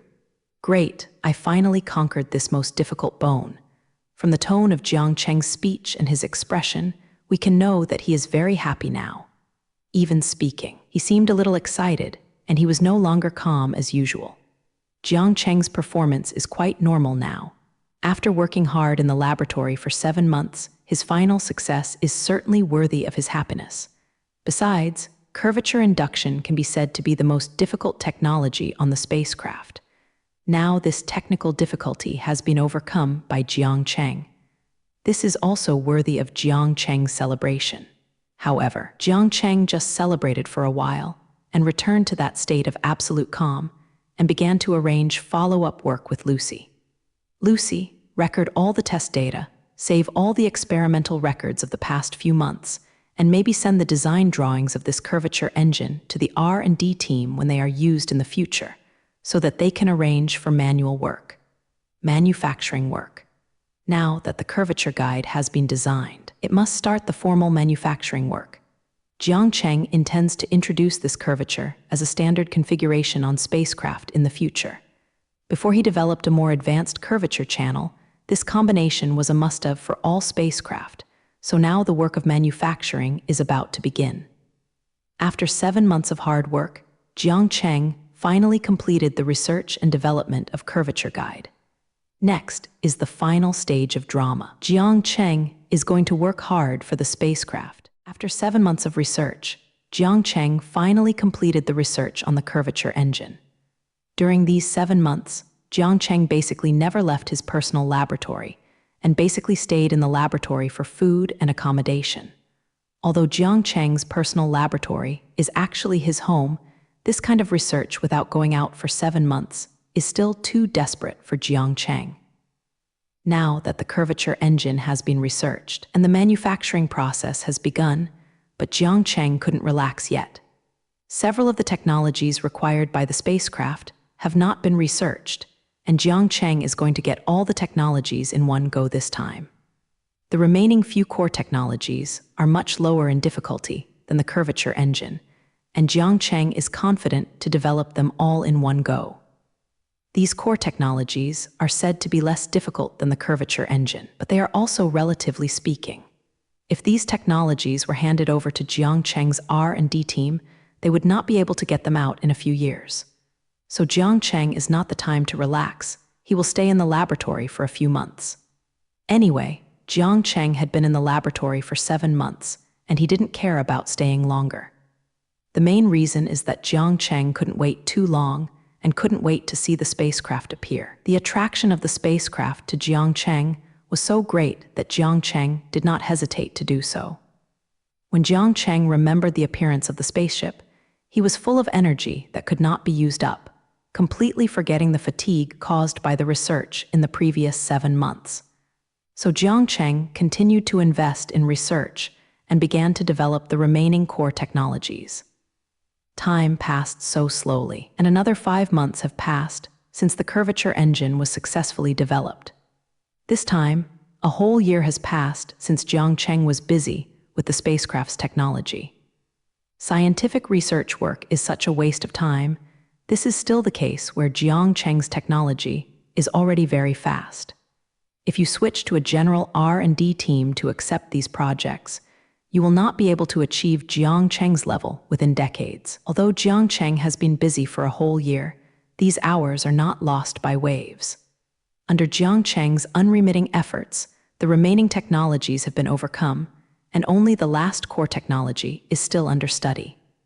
In other words, it took Jiang Cheng a year to complete the very last piece of the universe. Now, as long as Jiang Cheng has completed the ongoing project, all the technologies needed for the spacecraft will be completed. This means that Jiang Cheng can start building spaceships soon, and that humans will soon have their own spaceships. The last core technology related to spacecraft has now entered the final experimental stage. Jiang Cheng was standing in front of the experimental platform, looking at a piece of equipment on the experimental platform. The structure of the equipment on the test bench is very complex, consisting of countless different parts. This complex device is the last core technology and a necessary technology for spacecraft Lucy. Let's start the final test. I can't wait. Jiang Cheng is currently conducting final inspections on this equipment. If it passes the test, it can be used on the spacecraft. If the test that begins immediately passes, the spaceship will finally not be Jiang Cheng's dream, but a thing within reach. Good owner, immediately test the energy shield generator. Lucy smiled sweetly and replied Jiang Cheng's order. This energy shield generating device is a device that can generate an energy shield and can emit a protective layer composed of energy to protect the things inside the shield.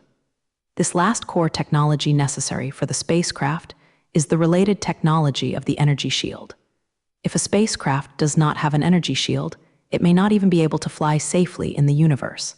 There are dangers everywhere in space. Things like sunstone meteors threaten spacecraft all the time. Even a very inconspicuous small meteorite, if it hits the universe, it may cause devastating damage to a huge spacecraft. Therefore, the protective device is an indispensable thing for the spacecraft. Among all kinds of protection devices, energy protection is the most suitable.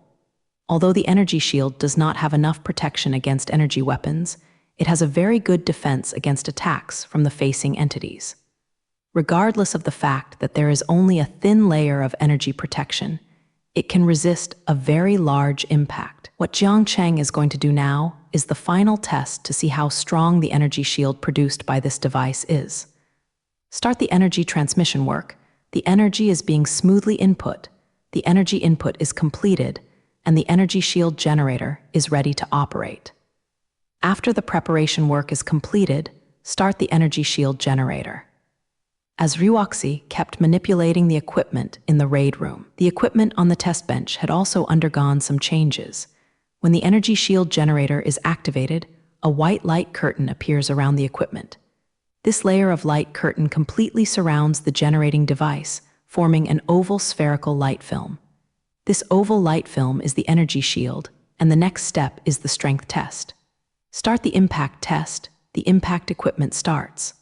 I saw an impact test device appeared in the laboratory, and it started to hit Ryuo's light film with all its strength. When the impact device touched the light film, the expected impact sound did not appear, but the impact device stayed in front of the light film and did not move forward. The energy shield is not physical, and of course there will be no sound when colliding. Looking at it now, the energy shield should have withstood this shock. The first time it hit the test junction east, the energy shield was 100% intact without any damage, and it perfectly withstood the impact. Lucy did a little calculation and reported the test result to Jiang Cheng. Judging from the results reported by Lucy just now, the results of the impact test are pretty good, and there is no problem at all. But this is only the first test. The impact is not very big, and it doesn't explain much.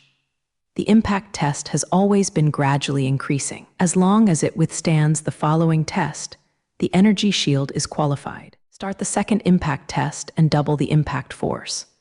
Soon, Lucy started the following test, and the impact device was activated again. The second impact still did not change the shield, and the light film of the thin sea did not even fluctuate.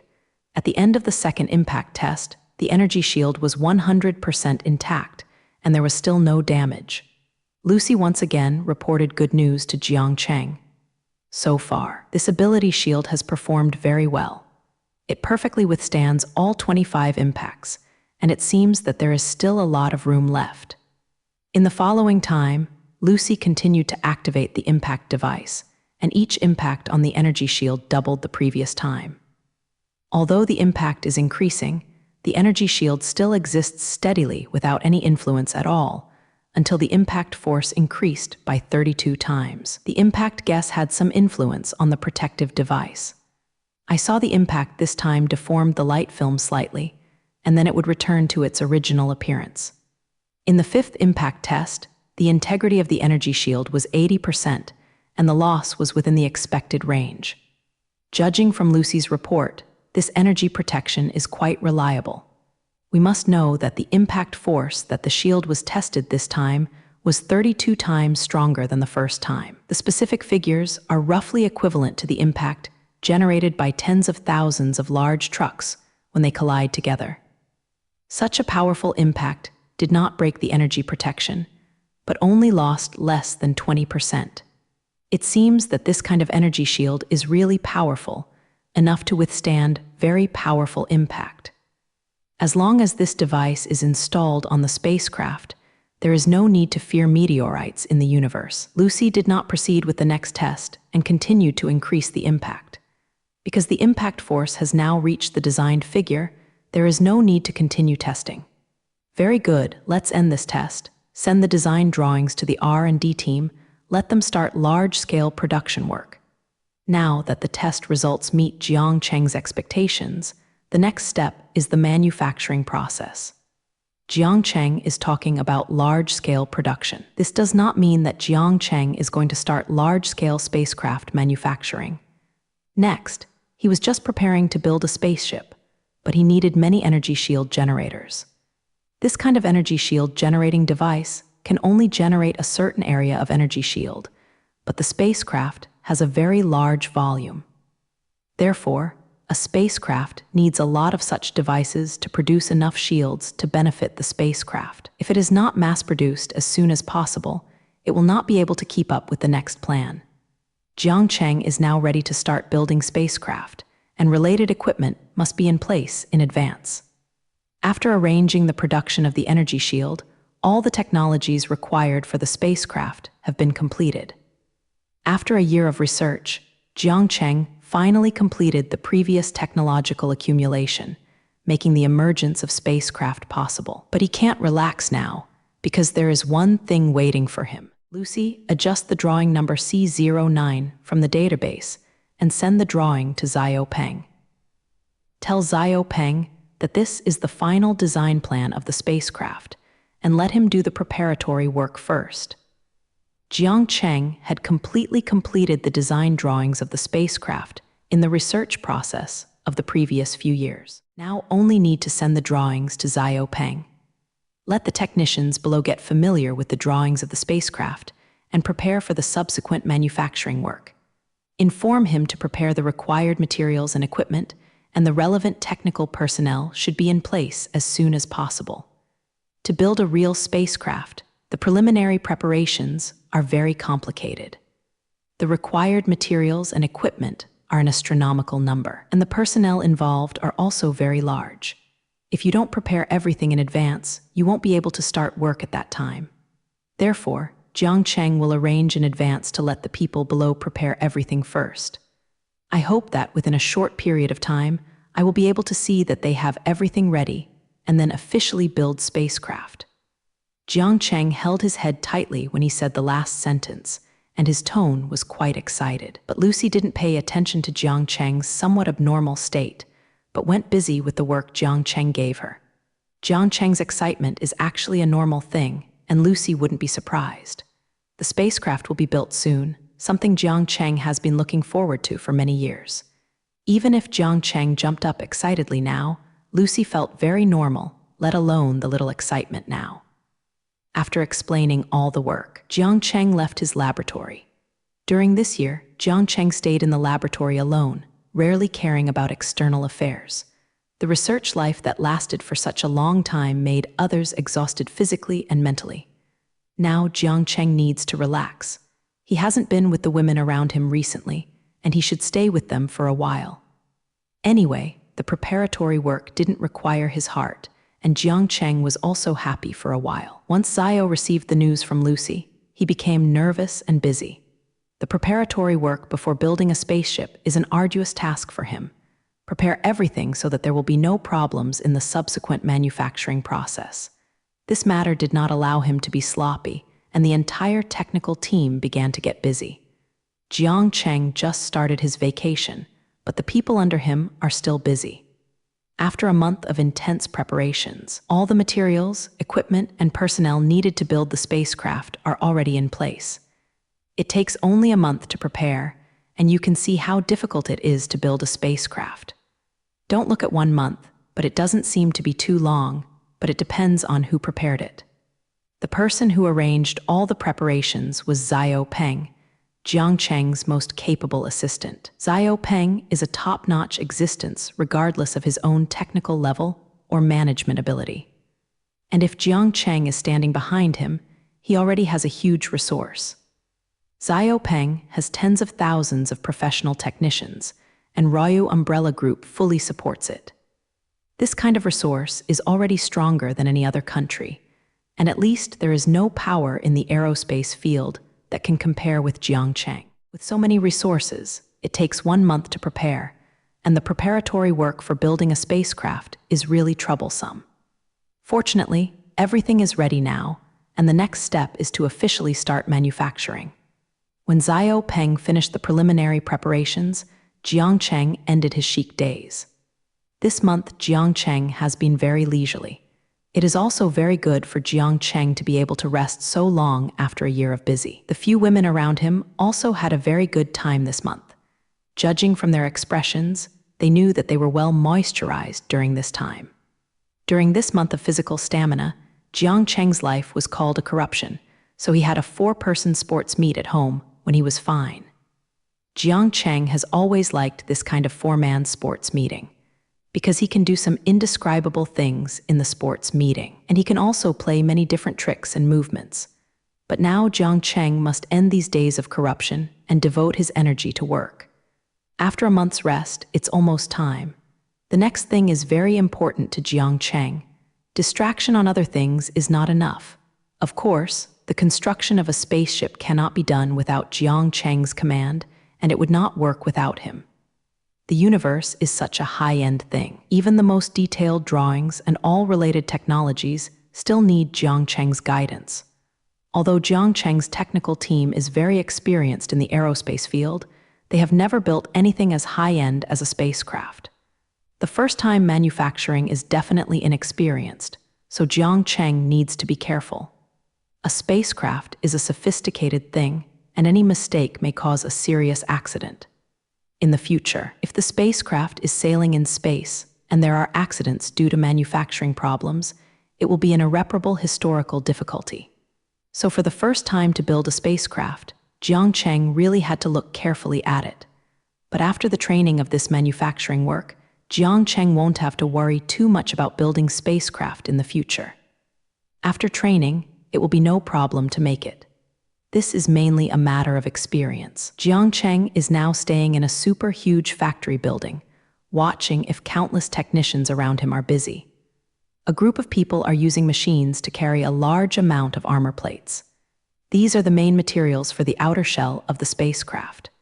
The armor plate Jiang Cheng uses supercomposite titanium alloy to ensure the structural strength of the spacecraft to the greatest extent.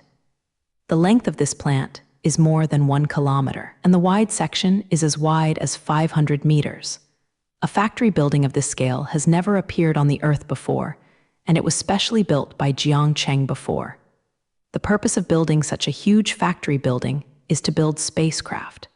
As soon as the spacecraft hears it, it knows how small it is, and of course the factory buildings used for manufacturing have to be bigger. This factory building is not only huge and simple, it cost Jiang Cheng a lot of money just to build this building. The entire factory building adopts a fully enclosed design with numerous thermostats installed inside. These constant temperature devices can ensure that they are always at the temperature required for manufacturing in such a large plant. Temperature is the key point for many precision machining, so constant temperature is very important. Apart from the constant temperature, this plant is still a sterile plant, and all things such as humidity can be adjusted. Such a good plant can be used for pharmaceuticals, and even the workshops of some pharmaceutical factories are not as good as here. However, the conditions for the manufacture of spacecraft are so strict, it is really impossible to use this kind of workshop. Jiang Cheng is now standing at the manufacturing site of the spacecraft, directing the manufacturing of the spacecraft. Building a spacecraft is a big project, and the manpower required is not a small number. There are thousands of technicians in the huge factory building, each busy with the things at hand. These few technicians are all transferred from the research and development team to specialize in spacecraft manufacturing. These busy technicians are all the best technicians under Jiang Cheng, and they are basically the backbone of the team. In order to make this spacecraft, many projects on the R&D team stopped to make way for this event. It can be seen how much Jiang Cheng has paid for the spacecraft and is determined to build the spacecraft. The tail propulsion device must be installed carefully, all parameters must be confirmed, and the position of the thruster must be accurate. The bottom armor plate is welded more firmly, so that subsequent installation is simpler. The installation of the curvature guide is the most important thing, and you must work hard and never make any mistakes. While observing the work at hand, Jiang Cheng made suggestions for improvement. The manufacture of spaceships is really a very complicated task.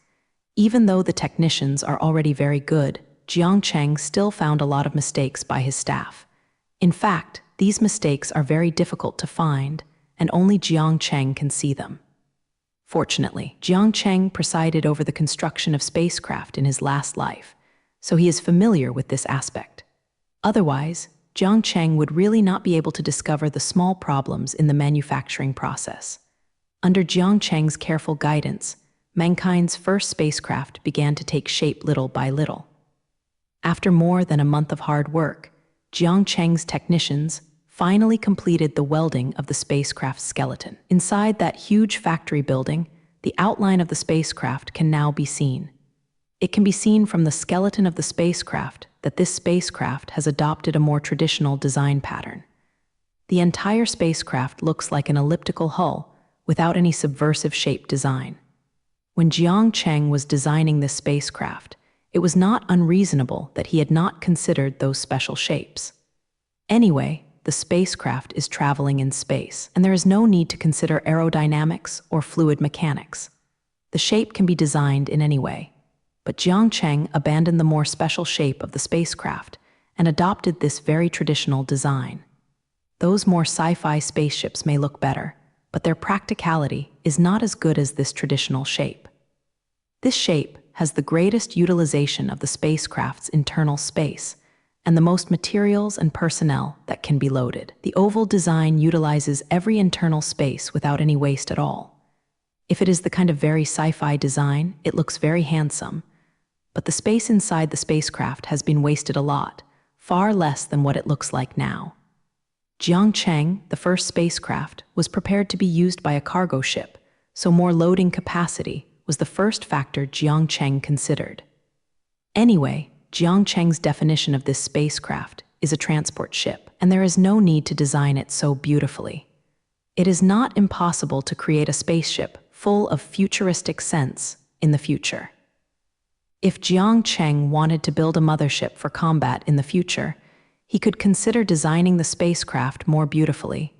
But that was all for the future. What humanity needs most now is to transport spaceships, not motherships for combat. The battle mothership is only needed for space combat, and human civilization is completely useless now. Space fighting is still too far away for humans now, and it is still too early to talk about this. Human beings nowadays have not come into contact with any alien forces, so combat-type spaceships are useless. It may wait until humans begin to set foot in the universe before they have the opportunity to fight other civilizations in space. But then Jiang Cheng will naturally build a corresponding spacecraft to deal with possible space fights. But it's too early to say this. Human beings have not completely controlled the solar system, let alone contact with alien civilizations. Jiang Cheng doesn't have the time to think about the future. His first priority now is to complete the construction of the spacecraft in front of him. After mankind's first spacecraft completed the construction of its skeleton, the next step was the installation of internal equipment. There are countless devices inside the spacecraft, each responsible for different functions.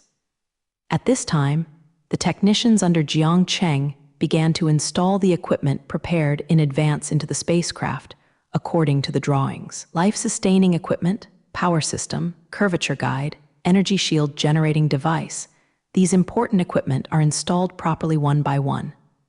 Jiang Cheng is standing next to the spaceship, watching if the technicians under his staff are building the spaceship step by step. During this period of time, Jiang Cheng stayed in this huge factory building, working on the construction of the Dingguo spacecraft. For him, this is the most important thing right now, and even the expansion of the space station can be temporarily put aside. Although always staying here, Jiang Cheng did not feel a trace of boredom. Seeing if the spaceship is taking shape in front of his eyes, this sense of accomplishment makes Jiang Cheng feel great. Being able to make a real spaceship by himself, the feeling that Jiang Cheng likes it very much, of course, will not feel any boring. While Jiang Cheng was staring at the installation work of the curvature engine, Xiao Peng walked to Jiang Cheng's side. As Jiang Cheng's most capable assistant, Xiao, of course, also followed Jiang Cheng during this period and was always on the construction site of the spacecraft. He is responsible for arranging and managing the specific work of thousands of technicians here. Speaking of Xiao Peng doing busy things here, much more than Jiang Cheng. Jiang Cheng just moved his mouth from the side, guiding the work without wasting much of his energy. And Xiao Peng is much harder than Jiang Cheng. He is responsible for the overall management of all the technical personnel, and there are countless things running around in this huge factory every day.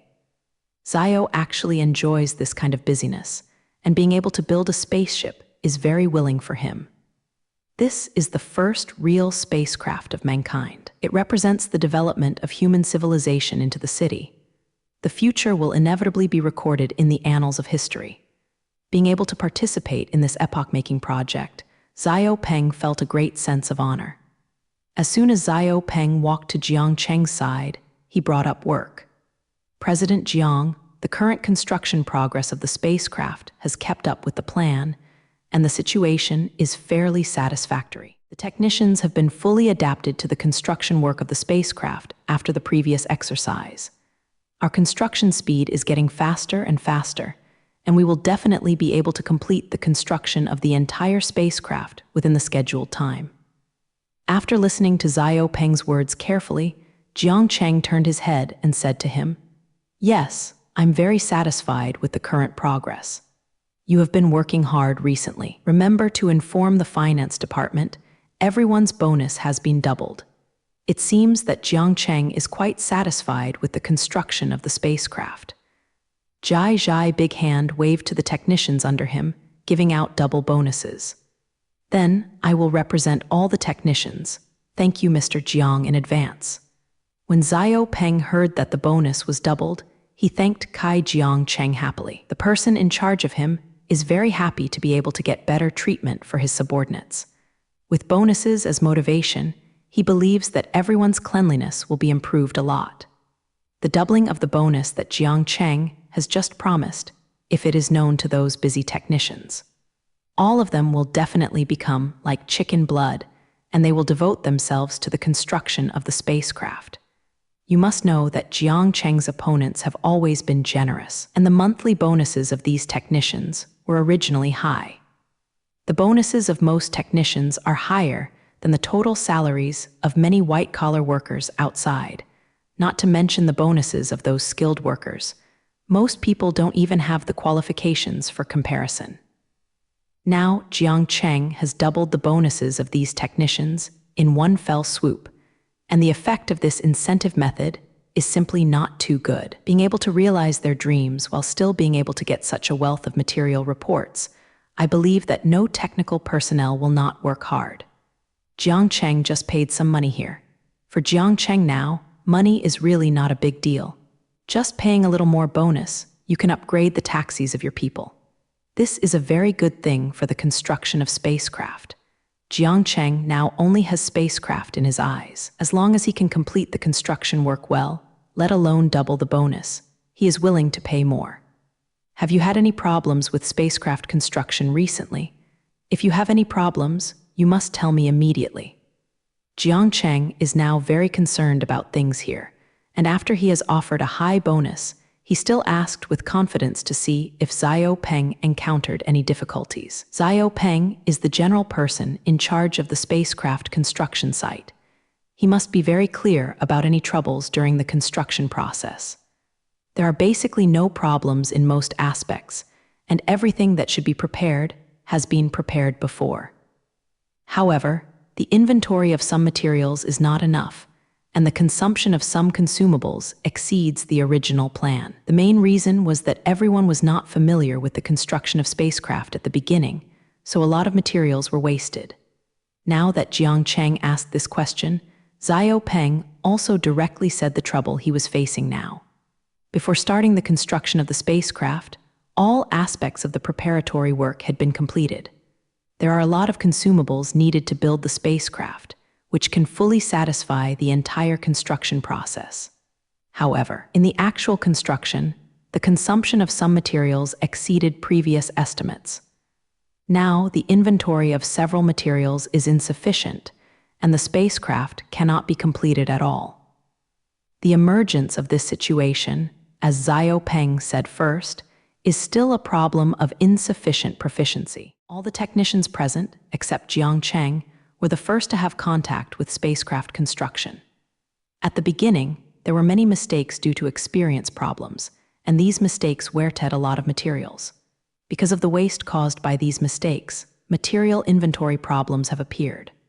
After listening to the questions raised by Xiao Peng, Jiang Cheng considered it for a while and said, "This is a waste of materials that I didn't consider clearly before, due to insufficient personnel experience."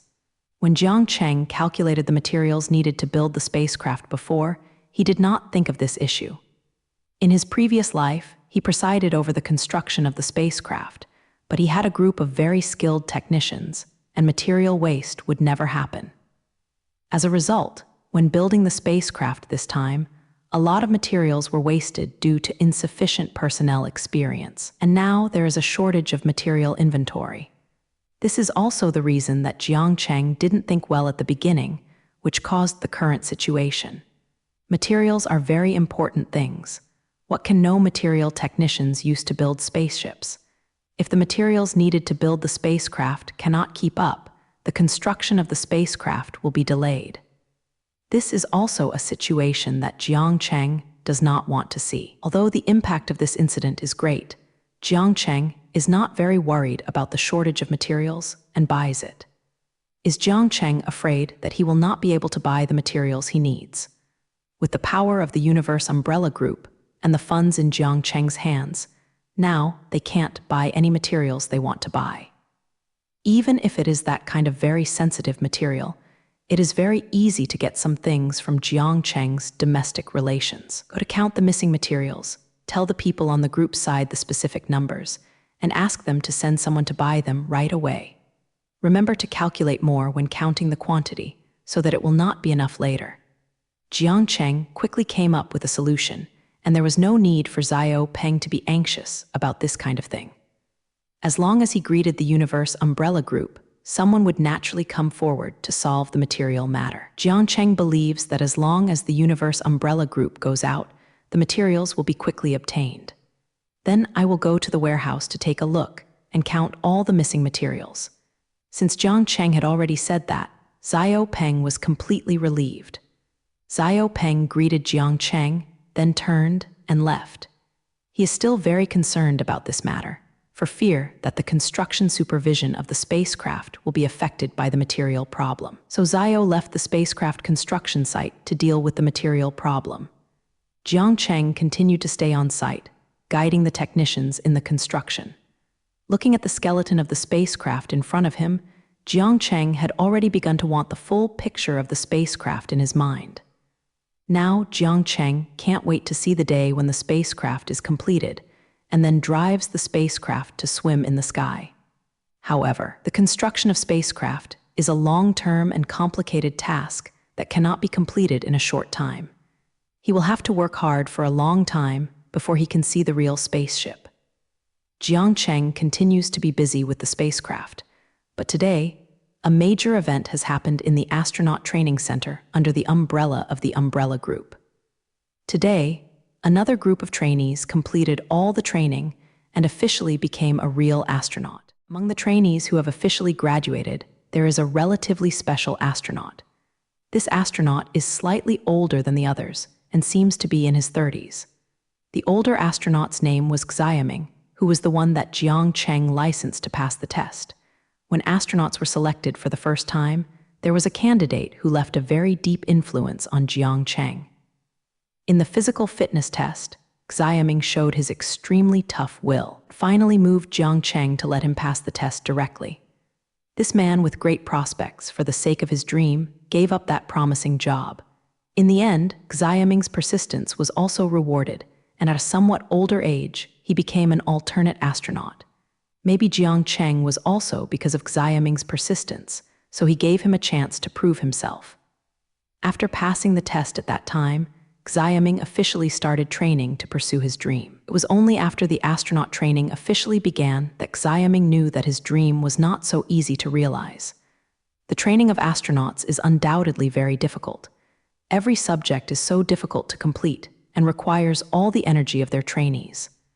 At this time, Xiaming's age disadvantage appeared. He had missed the best time to become an astronaut, and his plasticity had become very low. A subject that others can complete after a few trainings. He needs a dozen or so hard work to complete. When Xiaming was training, his efficiency was less than half that of others. Even though he had put in all his efforts, he still couldn't catch up with the progress of others. Later, his training progress was completely behind, and he was even caught up by several trainees. Later, most of the same group of people who entered the training center completed all the training subjects and became a real astronaut. But Xiaming has not completed all the training, so he can only stay in the training center. This is the disadvantage of being too old, and it cannot be compensated by hard work. The efficiency of Xiaming's training is actually unqualified. If ordinary people are like him, I am afraid that they have already been eliminated. If it weren't for Xiaming, he would have worked too hard and impressed the instructor responsible for training him. Coupled with Jiang Cheng's special emphasis on him, this dream chaser probably has already lost his training qualifications. In the process of training, Xiaming did not have the idea of giving up. Every time, because of his age, he spent several times in those training subjects before he barely passed the test. At this time, he would ask himself whether it made sense to do so, whether the sweat he put in was useful. The others were all a bunch of young people under the age of 20, but he was almost 30. But as long as you look at the stars in the sky at night, the thought of giving up will immediately disappear. Now, I finally have the opportunity to realize my dream, and it is impossible for Xiaming to give up at this time. The dream of space supports him and makes him insist on training tenaciously. He is the most special among all the trainees, and he will naturally see some strange eyes because of his age. Xiaming ignored those gazes every time, immersed in his own training. It can be said that Xiaming paid too much for becoming an astronaut. Now, Xiaming is worth all his efforts. After years of training, he finally completed all the tests and became a real astronaut. The trainees who completed the astronaut training with him were basically the trainees in the following batches. He is now the first group of people to receive training and has already started his own astronaut career, performing different tasks in space. Xiaming's training time is much longer than that of other people. This makes him, who is not young, even less advantageous in this respect. Fortunately, after officially becoming an astronaut, everyone can receive the genetic evolution potion. As long as it is strengthened by the genetic evolution medicine, the problem of Xiaming's age will no longer exist, and he will be able to face the universe of his dreams in the best state. After receiving the genetic medicine modification, Xiaming felt his rejuvenated body, universe, wait for me. I, Xiaming, also have a day to become an astronaut. After so many years of hard work, my dream can finally come true. At this time, Xiaming couldn't help but yelled out loudly. It was the emotion that had been suppressed for so many years was released. After completing the final body modification, Xiaming officially joined the astronaut team. After staying at home and resting for 2 days, Xiaming came to the Space Mission Center, ready to accept his first space mission. Now, after so many years of training, the number of astronauts under Jiang Cheng is already very large. There is no need for an organization to manage the work of these astronauts. The Astronaut Management Bureau is such an organization. All astronauts under Jiang Cheng are managed by this department. Xiaming came to the Space Mission Center this time to report to the Astronaut Administration. Every astronaut who completes the training must come here to report before he can accept his first mission. The Astronaut Administration will arrange different missions for each astronaut based on their situation. Xiaming was ready to accept his first mission after finishing the report of the administration. It is best to go to Mars. I have long wanted to go to Mars. While waiting for the task to be arranged, Xiaming couldn't help but pray in his heart. He wanted to go to Mars for the first space mission, but that was where he wanted to go. The current Mars base is completely different from when it was just established. After several years of expansion, the area of the entire base has been several times larger than it was at the beginning. The increased area can accommodate more personnel to perform missions on Mars.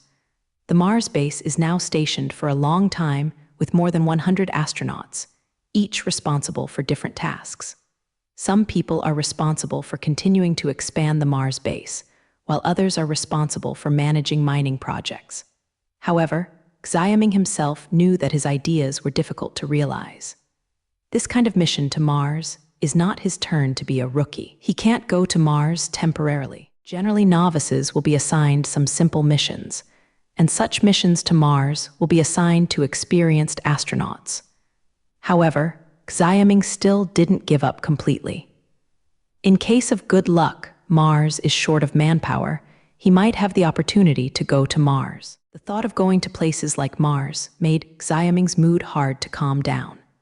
Xiaming waited in the office of the Astronautical Administration for a while before a staff member walked up to him and began to inform him of the mission. You are Xiaming. You have already arranged your next task. You are assigned to the space station to perform a mission. This time the mission will last for 1 month. The staff member said that he also took out a document which recorded the details of the mission. Xiaming's first mission was to go to the space station and stay in the space station for a month. The time for the astronauts to perform the first mission is not too long, mainly to allow the astronauts to adapt to the environment in space. Although this mission is not as good as the Mars base, it is still relatively good. The most boring task is to follow the rocket and be responsible for transportation between the Earth and Mars. This kind of transportation work is basically staying inside the rocket and can't do anything. Staying in the small space inside the rocket, no astronaut can accept it for a long time. So this kind of task is usually arranged in turns, depending on bad luck. In comparison, the conditions in the space station are very good, and the work done every day will not be so boring. However, Xiaming was not very satisfied with this arrangement. Although the space station is also in outer space, it is only in geosynchronous orbit. He still wants to work at the Mars base. Only Mars Japanese letter is the most attractive place for him. Xiaming faced the staff of the Administration Bureau and told his true thoughts. Can I apply for mission change? The place I want to go is the Mars base. Even if I perform the most arduous mission in the Mars base, I won't have any opinions, as long as I can stay on Mars. After asking Xiaming, he looked expectantly at the staff member responsible for arranging the task. After the staff member heard Xiaming's request, he did not show any unexpected expressions. He has no idea how many rookie astronauts like Xiaming have received the astronaut wwho came to accept the mission. Keiwu always yearns for more distant places, like Mars, which is enough to carry many people's dreams. Such novices generally want to go to Mars to perform their first mission, and he has experienced such requests many times. Although he could tell that Xiaoming really wanted to go to Mars, couldn't satisfy the other party's request. Everyone wants to go to Mars for missions, but there are so many places.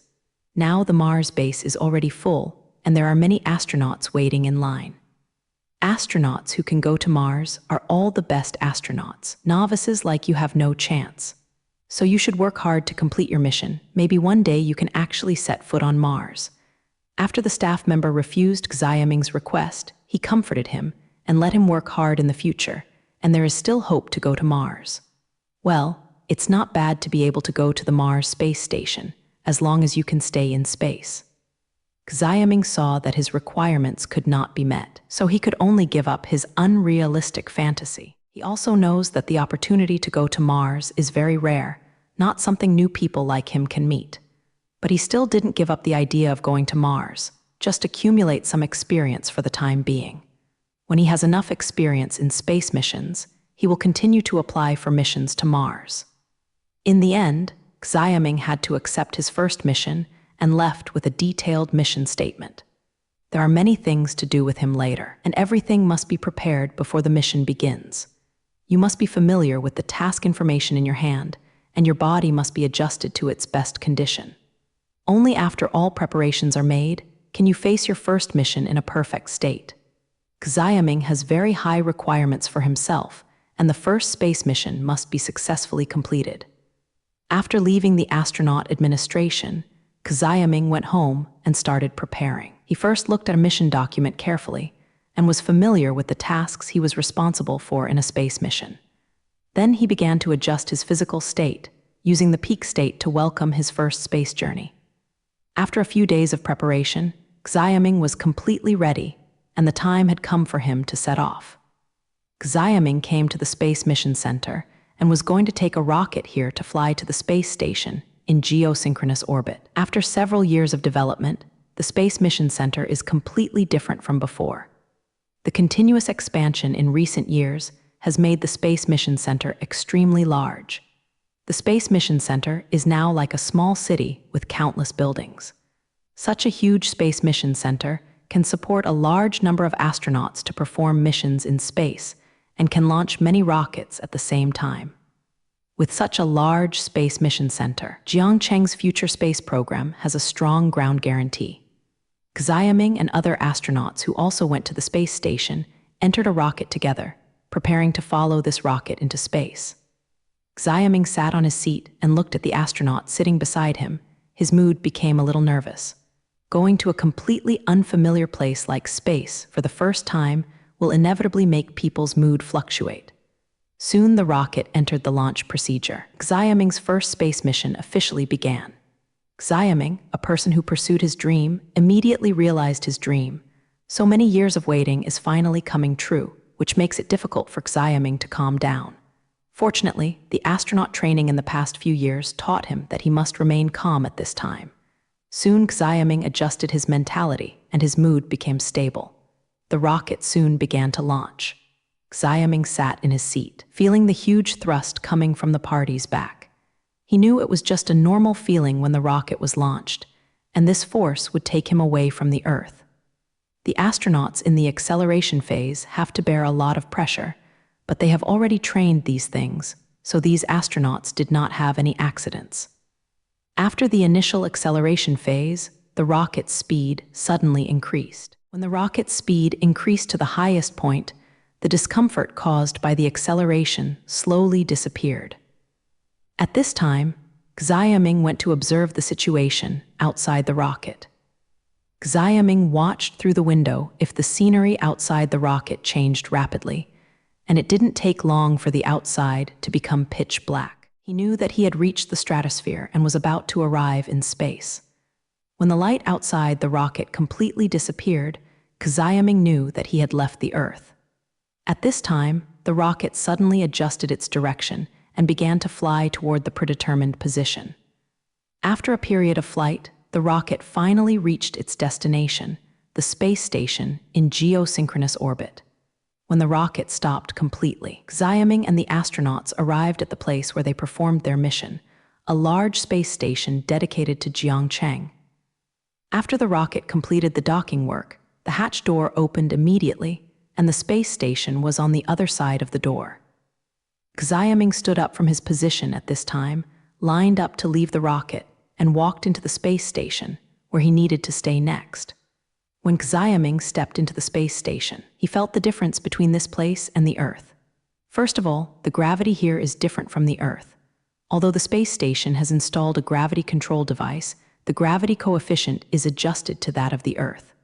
The gravity in the space station is lighter than that of the Earth, and the whole person feels relaxed when standing on the floor.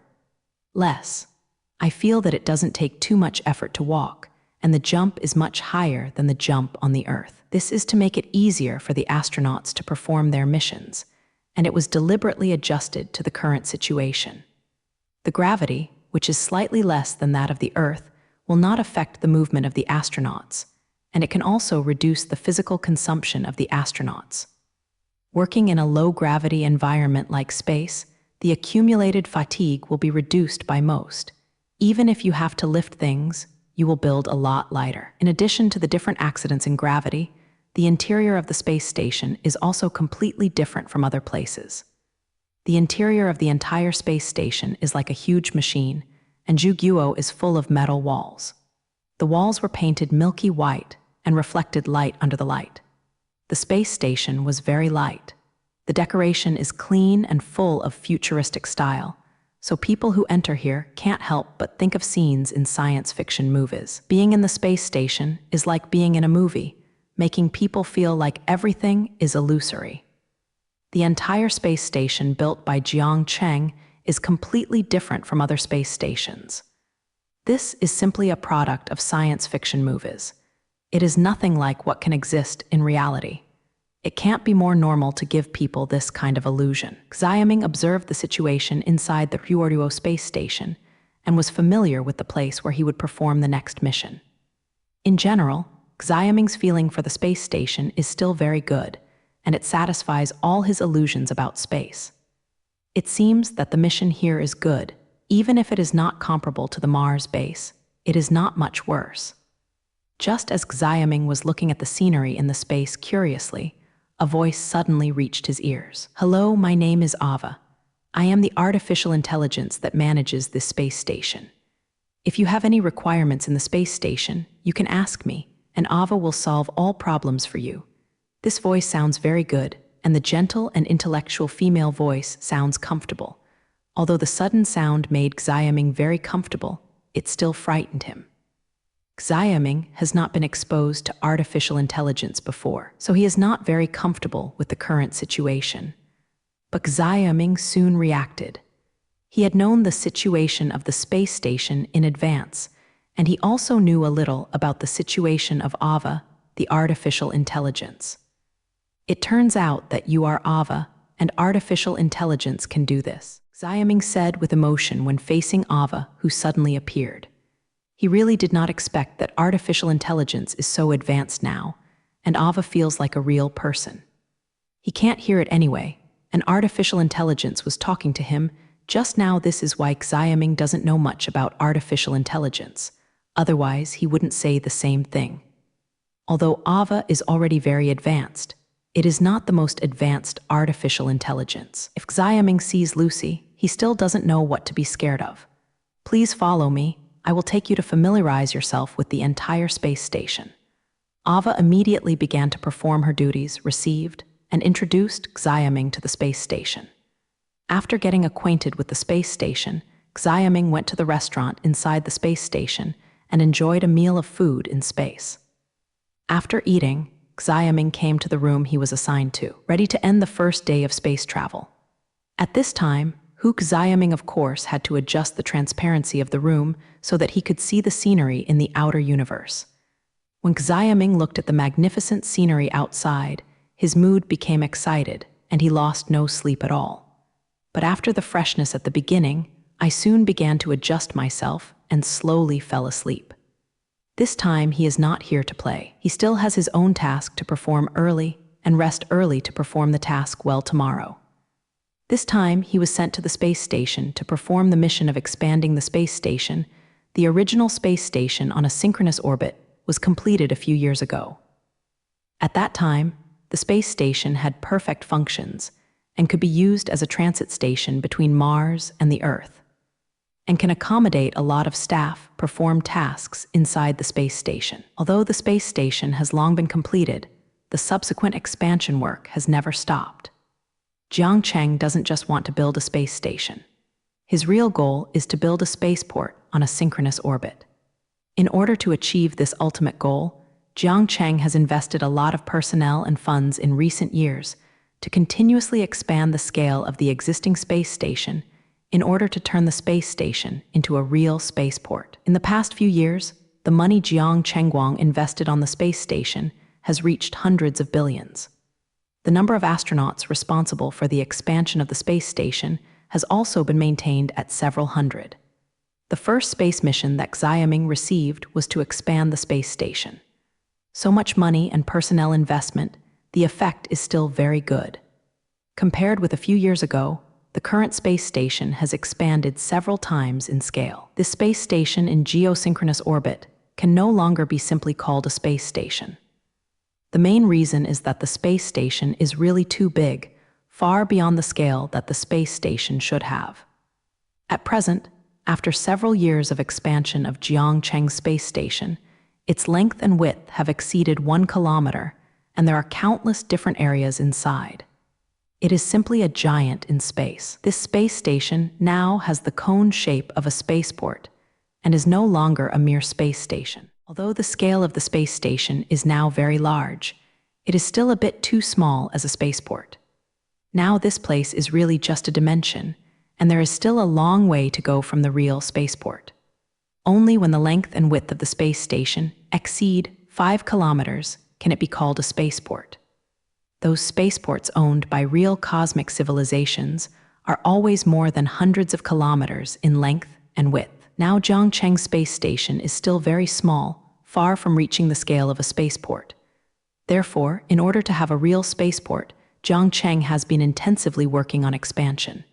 And Xiaoming, a rookie astronaut, came to the space station for this purpose.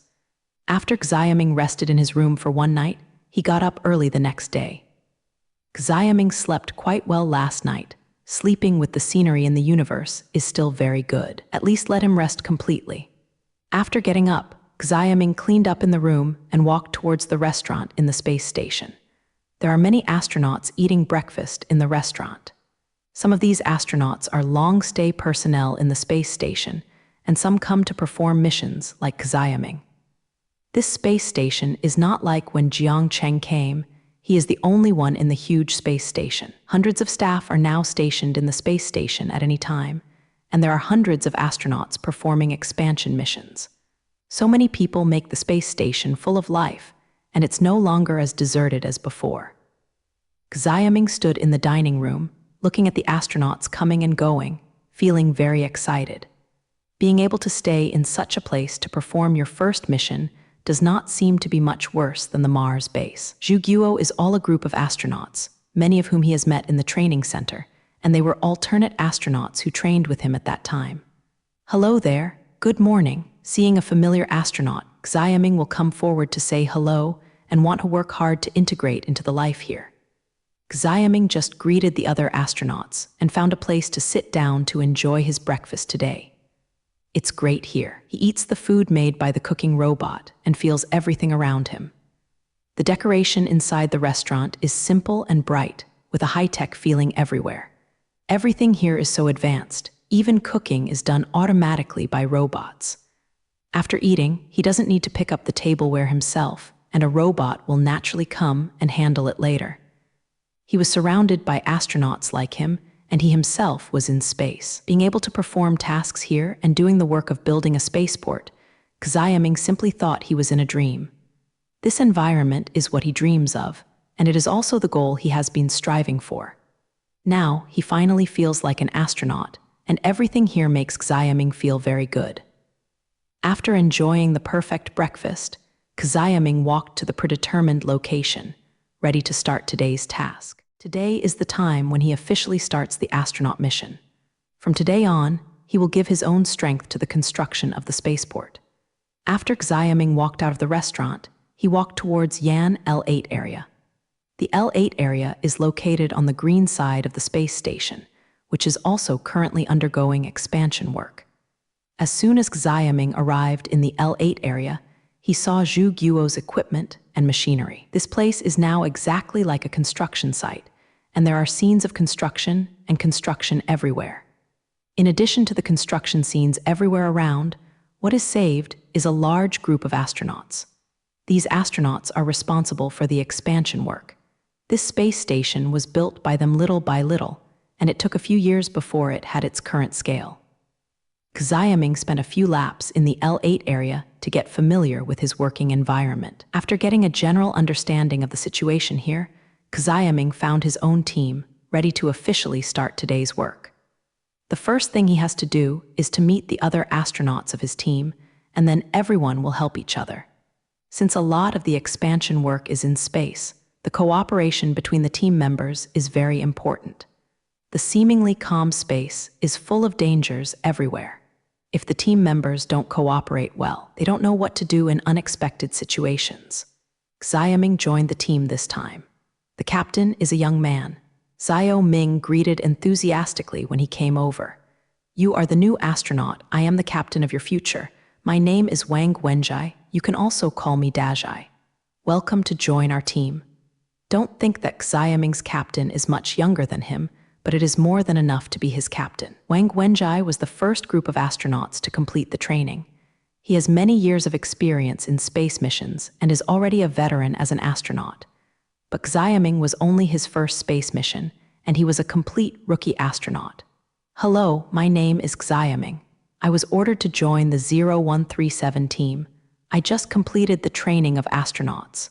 This is my first space mission.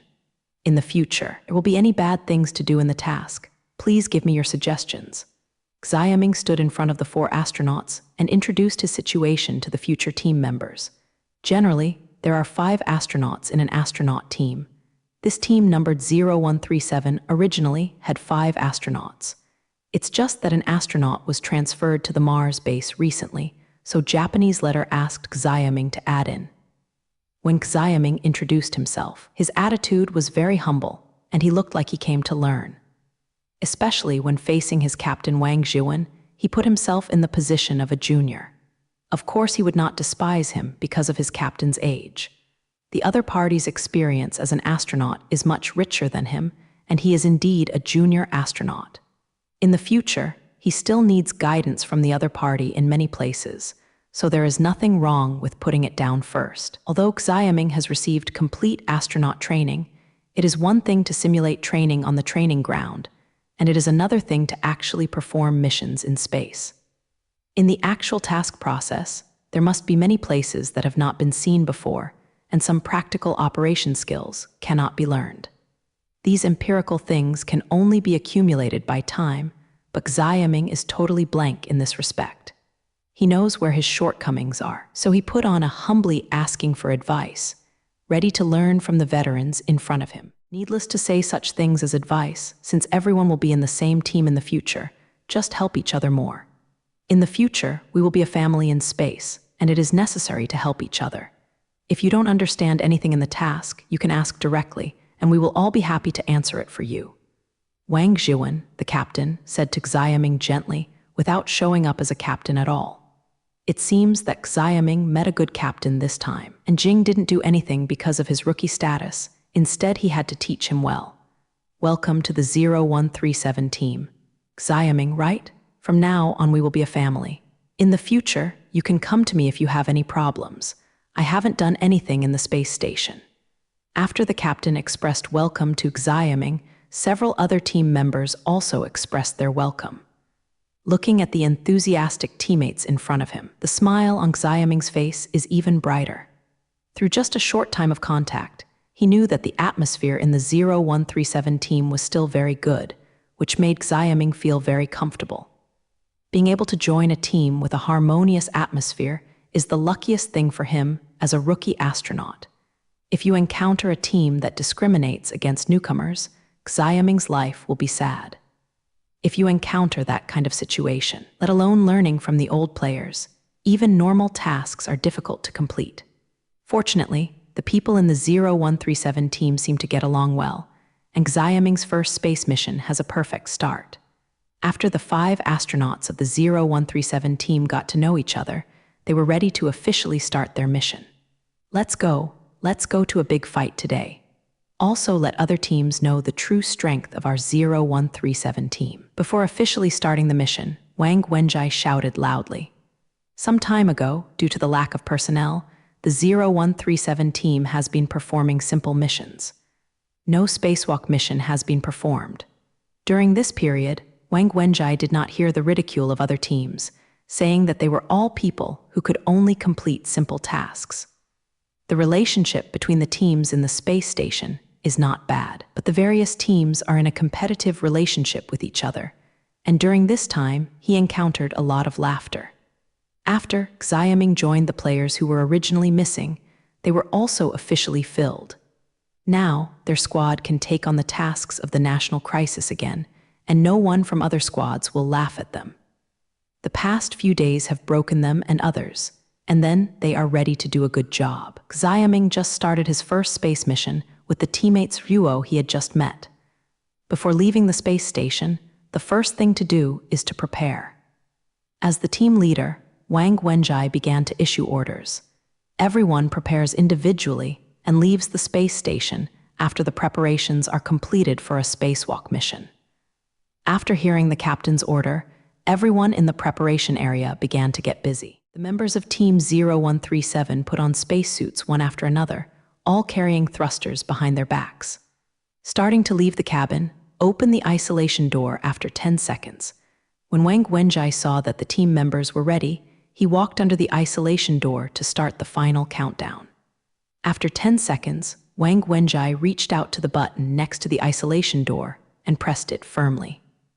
At this moment, an intellectual female voice suddenly appeared in the room. It was detected that the isolation door opening button was touched. Please prepare all staff to leave.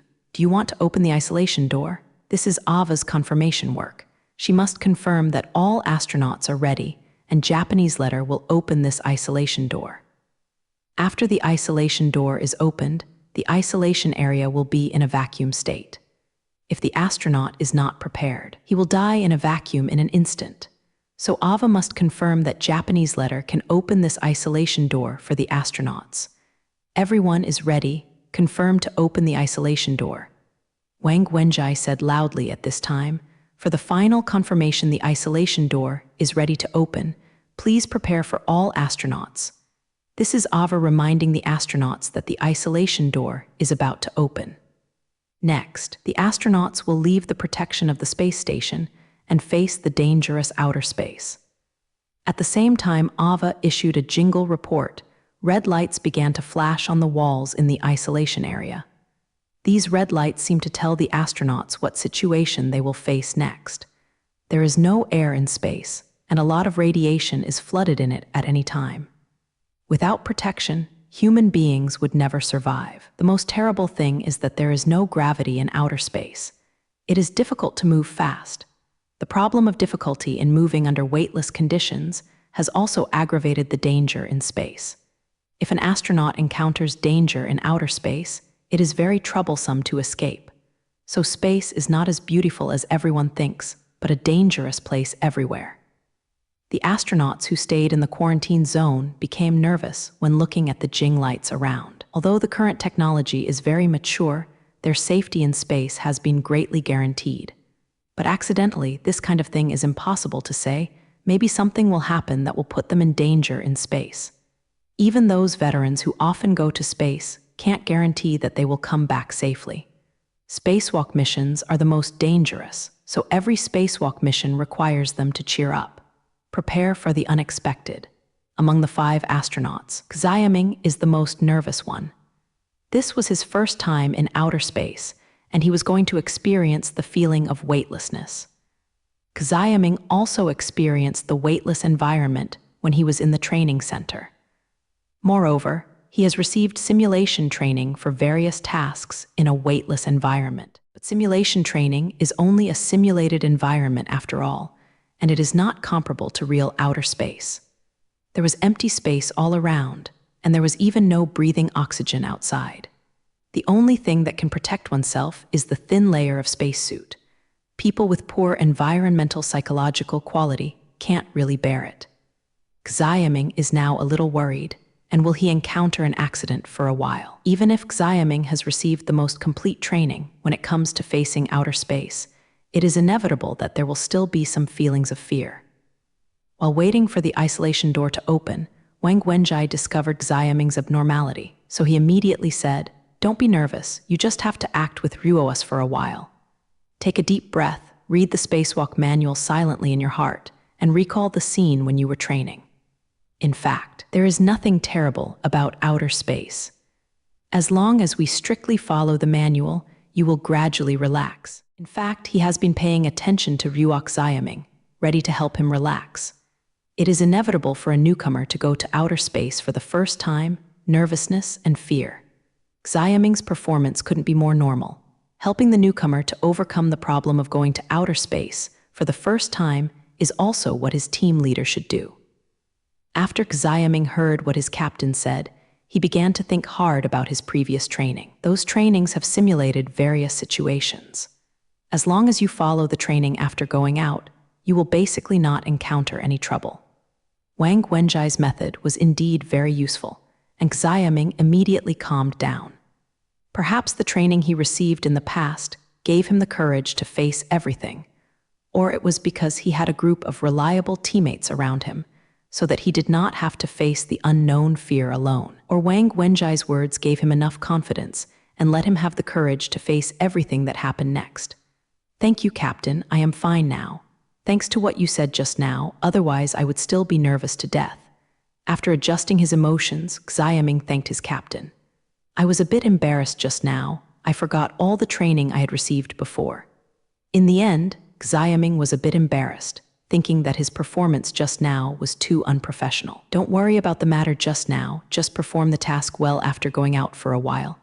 How quickly you can recover is already very good. When I went outside for the first time, I behaved worse than you." At this time, Wang Wenjai, as Xiaming's captain, immediately came out to aid in Xiaming. He knew that confidence was the most important thing at this time. As long as Xiaming had enough confidence, there would be no problems. Before they became astronauts, they had all received the most rigorous training. As long as there was no problem in their minds, the mission Xiaming would be no problem at all. After Xiaming finally regained his confidence, the isolation door had been completely opened. "The isolation door is open. I wish you all the best in this mission." At this time, Ava's voice appeared in the ears of the astronauts again, which is to wish them good luck in the next mission. After the isolation door was opened, all astronauts began to slowly walk out of the isolation area and into the real outer space. Once Xiaming stepped out of the isolation door, he felt the feeling of weightlessness.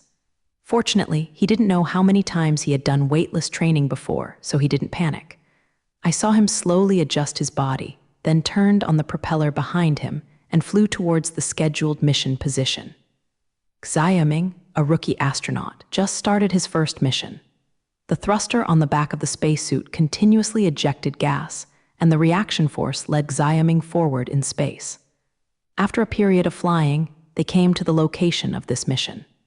The outside of the space station is close to the Japanese letter L8 area, and traces of construction can be seen.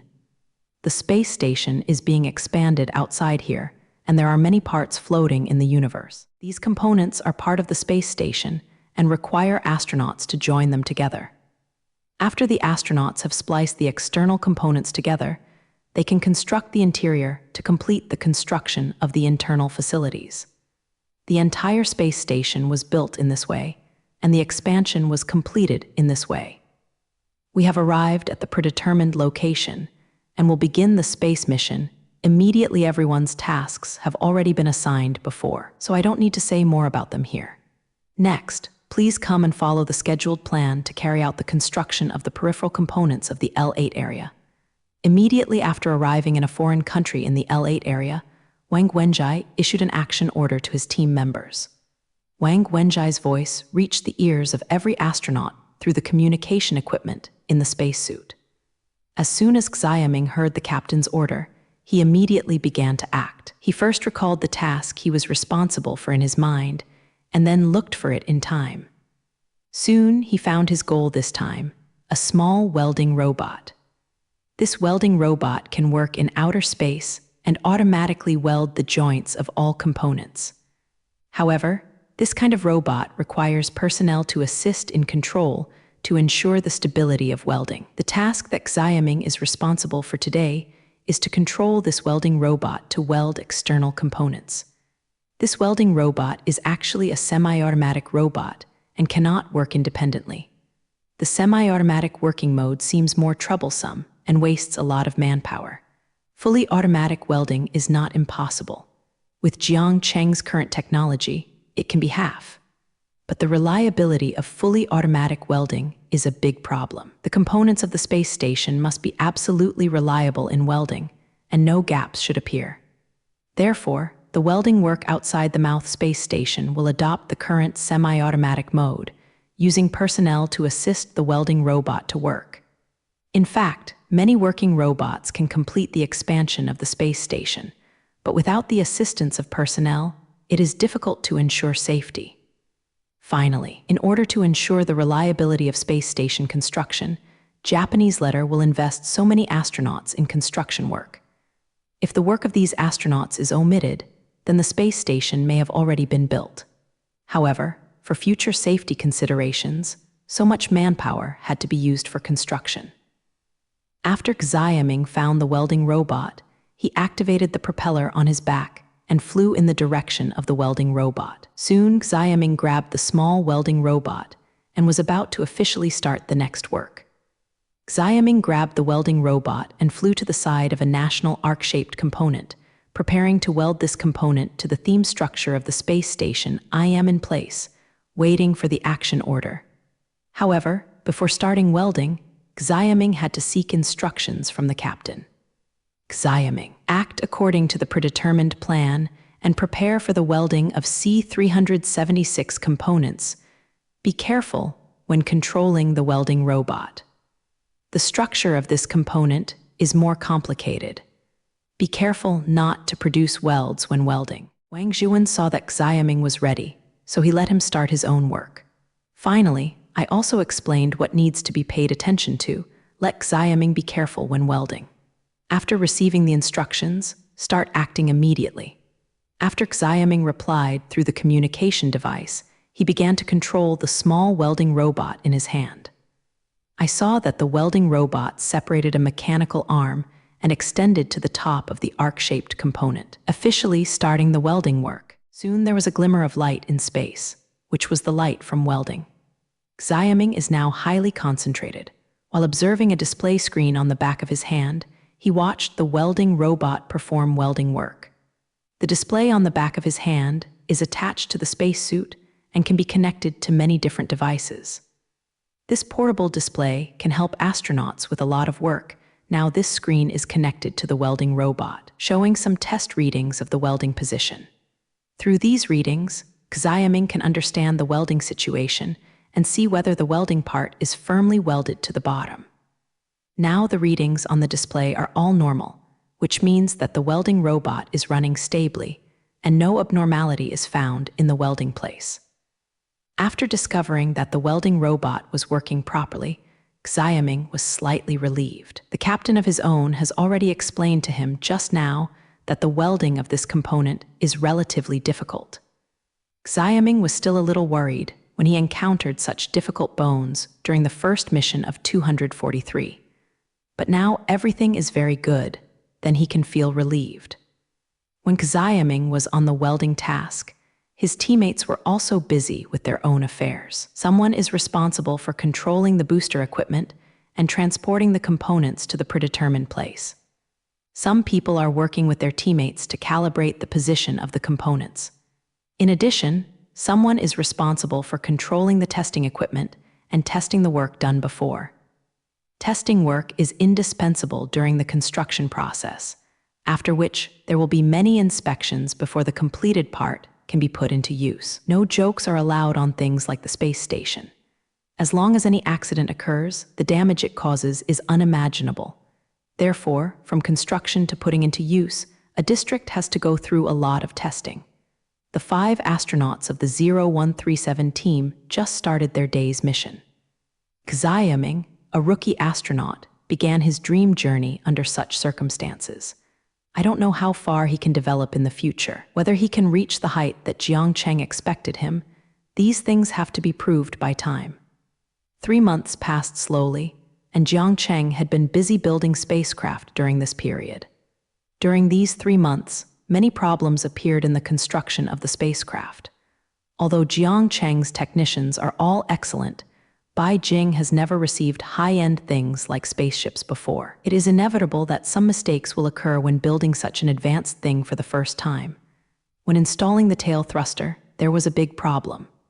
In the calibration of the thruster at that time, because the curvature flight was not considered, many technicians did not know the special meaning of curvature flight. Therefore, the space between the thrusters was not adequately set, and it was only discovered by Jiang Cheng after installation. When Jiang Cheng discovered this situation, the thrusters had already been installed. You must know that the propeller on the spacecraft cannot be disassembled after it is installed. The system for powering the spacecraft is scrapped as soon as the entire equipment is disassembled. In the end, Jiang Cheng had no choice but to disassemble all the propellers and remanufactured a batch of propellers and installed them. Fortunately, the production of the propeller is not very difficult, and in the end it did not delay too much time. Just because this batch of propellers was scrapped, Jiang Cheng lost a whole billion US dollars. This is the loss caused by the lack of experience, and it can be regarded as the tuition fee paid in the learning process. Although those technicians in charge of following the thrusters caused Jiang Cheng to lose 100 million US dollars at once, but Jiang Cheng didn't blame the technicians under him. Instead, he thought about those who had made mistakes and felt self-blaming. This kind of thing did not happen because of the carelessness of the technicians, but because they had not installed this kind of spacecraft propulsion and did not know some things that need to be considered in the state of curvature flight. The accident was only due to lack of experience, and the responsibility did not lie with those technicians. In Jiang Cheng's view, the growth of his technical staff is far more important than the $100 million he lost. Anyway, Jiang Cheng really didn't care about things like money, and Jiang Cheng didn't think of this at all.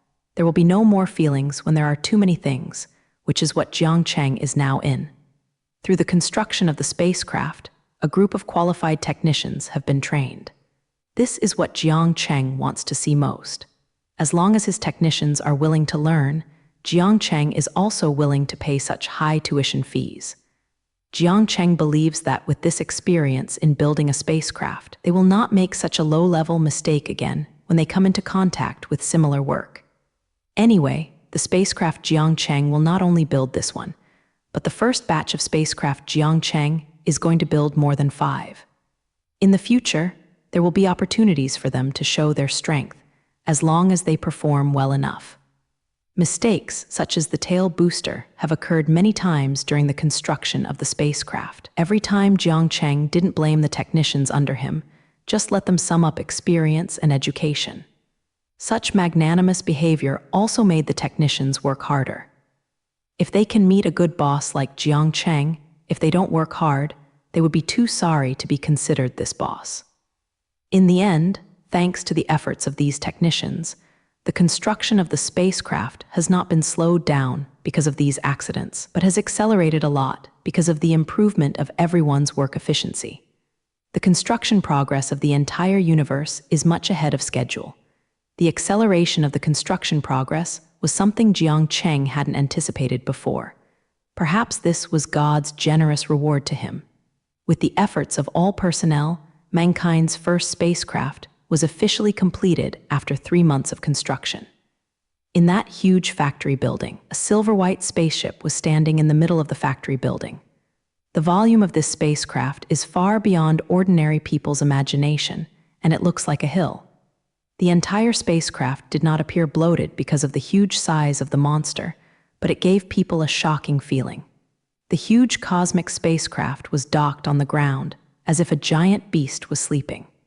When the giant beast officially took off, that was when it showed its teeth. In front of this huge steel monster, everyone will become extremely small. This may be the greatness of the creation of categories, which has a completely different feeling from the natural landscape.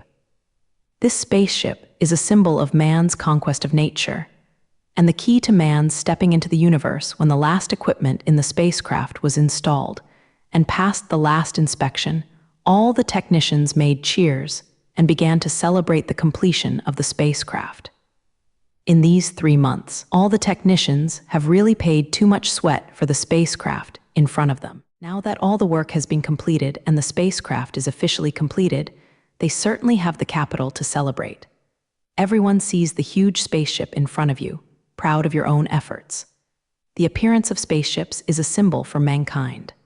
From now on, the universe will not be so remote for mankind. This Yu Zhao's spacecraft can reach 10 times the speed of light after starting the curvature engine with full force. The distance that was originally out of reach for humans has now become very close. The meaning behind this is clear to every technician, which is why they started cheering. To be able to participate in such a great work, no technician is deeply proud of it. Jiang Cheng did not join the celebrating crowd to celebrate the completion of the spacecraft. He quietly looked at the giant steel beast in front of him, imagining how it would fly in the universe. He imagined that this spaceship would take him to explore an unknown planet and visit other civilizations in those universes. At this time, Jiang Cheng thought of a lot and already began to look forward to a bright future. In the largest plant in the park of the Universe Umbrella Group, a group of technicians are celebrating with emotion. After 3 months of hard work, the first human spacecraft was finally completed. The hard work of so many days and nights was finally not in vain. The steel giant in the middle of the factory is the best proof. Now this spacecraft is docked quietly on the ground, and its mighty and majestic look makes people feel like it at first glance. This spacecraft was named Pioneer, which means that humans can finally explore distant aliens. Jiang Cheng gave this spacecraft the name of Pioneer, hoping that this spacecraft could lead human beings to explore those unknown places. Jiang Cheng, who now named the spaceship, stood in the crowd and looked special. He didn't send Kai Ruo's inner emotions like others did. Instead, he just looked at the huge spaceship in front of him and didn't know what a person was thinking. This spacecraft was named the Pioneer, which means that humans can finally explore distant aliens. In fact, Jiang Cheng is thinking about the future, and he is thinking about a bright future in his heart. Jiang Cheng has been vigorously advancing the space program, relying on his own efforts to bring human civilization to this point. Now that mankind has a huge space station, it will develop into a real spaceport in the near future. Humans have now established a permanent base on Mars, which can support many people to move on Mars. Even humans have begun to mine on Mars and transport the smelted rare metals back to Earth. It seems that mankind's development in space is very good, and the prospects are very bright. But only Jiang Cheng knows that the current development speed of mankind is still too slow. With Jiang Cheng's epoch-making movement, it has only developed to the present level after entering. In Jiang Cheng's view, this level of development is still far from satisfying his needs. At least in terms of the accuracy of Mars development, Jiang Cheng is not very satisfied. Due to restrictions and transportation capabilities, there is no large-scale development of the Mars development well. The current Mars base can only sustain a few hundred people, which is far from Jiang Cheng's goal. Jiang Cheng envisions that the Mars development will at least have a large gathering point that can accommodate the immigrants on Mars. A large-scale Martian immigration city, Japanese letter, is Jiang Cheng's development goal for Mars. Jiang Cheng's goal looks very good, but it is very difficult to achieve it. If you want to build a city of immigrants on Mars, you need to transport things from the past. Tens of thousands of people live on Mars, and the supplies they need every day is an astronomical number. To be able to provide these living supplies requires a lot of supporting equipment. Oxygen generation equipment for ecological plantations requires a lot of these. Although some basic things can be manufactured on Mars, many complicated equipment cannot be processed. All of these equipment need to be transported from the Earth. The amount of transportation required is too huge. If a stable transportation line is needed to be transported only by rockets, it is too much to support a supply line from Mars to the Earth. It's difficult. Now this scale is already at its limit, and there is no room for further exhibition. So if you want to develop Mars on a large scale, Jiangcheng must solve the transportation problem. If you rely on rockets, no matter how advanced rockets are, only spacecraft can meet the needs of transportation. Now, the biggest problem restricting the development of Mars has finally been solved under Jiangcheng's efforts. With the spacecraft Pioneer, the materials needed to develop Mars will no longer be a problem. The blazer's speed can reach up to 10 times the speed of light, and 20 times the curvature of the spacecraft can reach this speed. If flying 10 times the speed of light, this spacecraft would not even take a minute from Earth to Mars. Of course, the spacecraft cannot maintain such a fast speed in the star system.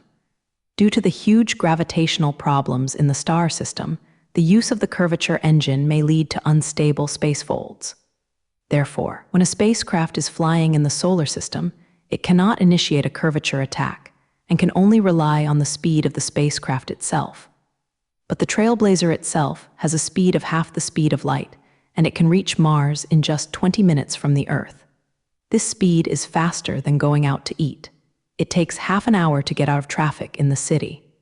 It only takes 20 minutes to reach Mars, and the transportation problem is simply not a problem. What's more, the Blazer is not only fast, but also very powerful.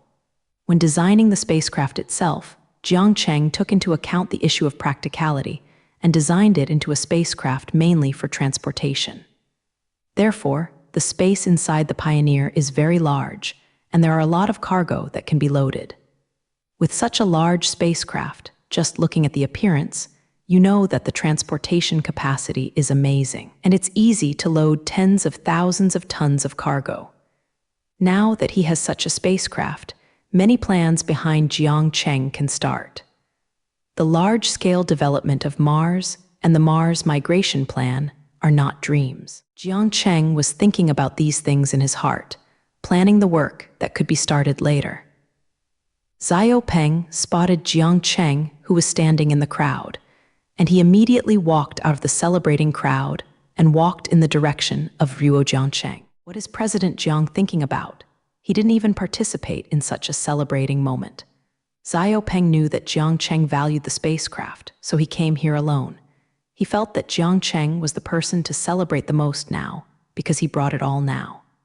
After hearing Xiaopeng's inquiry, Jiangcheng said with emotion, "Our era is about to begin, and the human space era is finally about to begin." What he said was so firm and full of expectations for the future. After Xiaopeng heard this, he instantly understood what his boss meant. Yes, a new era is about to begin. After speaking, Xiaopeng also followed Jiangcheng, standing in front of the Trailblazer together to imagine the future. Just as Jiangcheng said, their era is indeed about to begin, and as Xiao said, a new era has arrived. Finally, human beings do not need to be trapped on the small Earth. They can look forward to the boundless universe. With the Pioneer spacecraft, let alone those distant star systems, at least the solar system will be controlled by humans. Even if the Blazer doesn't start the curvature engine, it will have nearly half the speed of light. How can it not go in the solar system at this speed? As long as Jiangcheng is willing, after getting up in the morning, take the Blazer to Mars for breakfast, and then come back to Earth for a day's work. Of course, Jiangcheng would not use the Trailblazer so extravagantly, because this spacecraft would cost a lot of money each time it was launched. It was used to run to Mars for breakfast. Even Jiangcheng could not do it with such willfulness. However, the appearance of the Trailblazer is indeed a clear signal. The distance that was originally out of reach is now within reach, which is indeed a symbolic thing for the entire human race. Now the entire sun is like a door opened by humans, and the resources on each planet are open to humans. Human civilization can go to collect platinum mines on Mars, collect rare metals on Venus, or collect rare gases on Jupiter. Even the Kuiper Belt, which was originally very remote, is now a place that humans can reach at any time. The precious resources of the countless asteroids in the Kuiper Belt can be used by humans at will. Compared with the small Earth, the resources of the entire solar system are extremely abundant. Countless rare resources that are scarce and difficult to mine on the Earth are everywhere under the sun.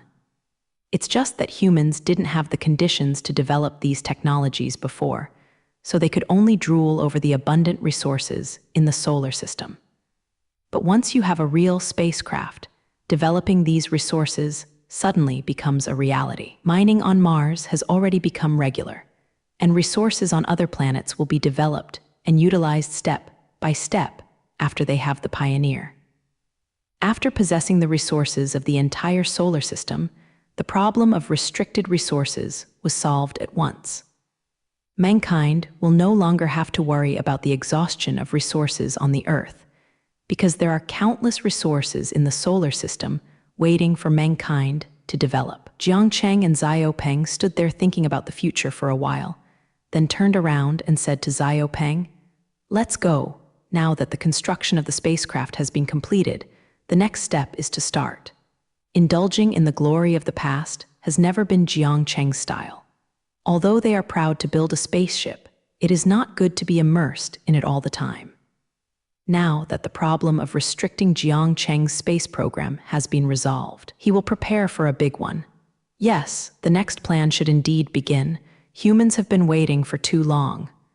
Xiaopeng said with a slight smile. Now that they finally have a weapon like the Trailblazer, it should be possible for them to meet once every few years, even if they can't meet 7 times a year.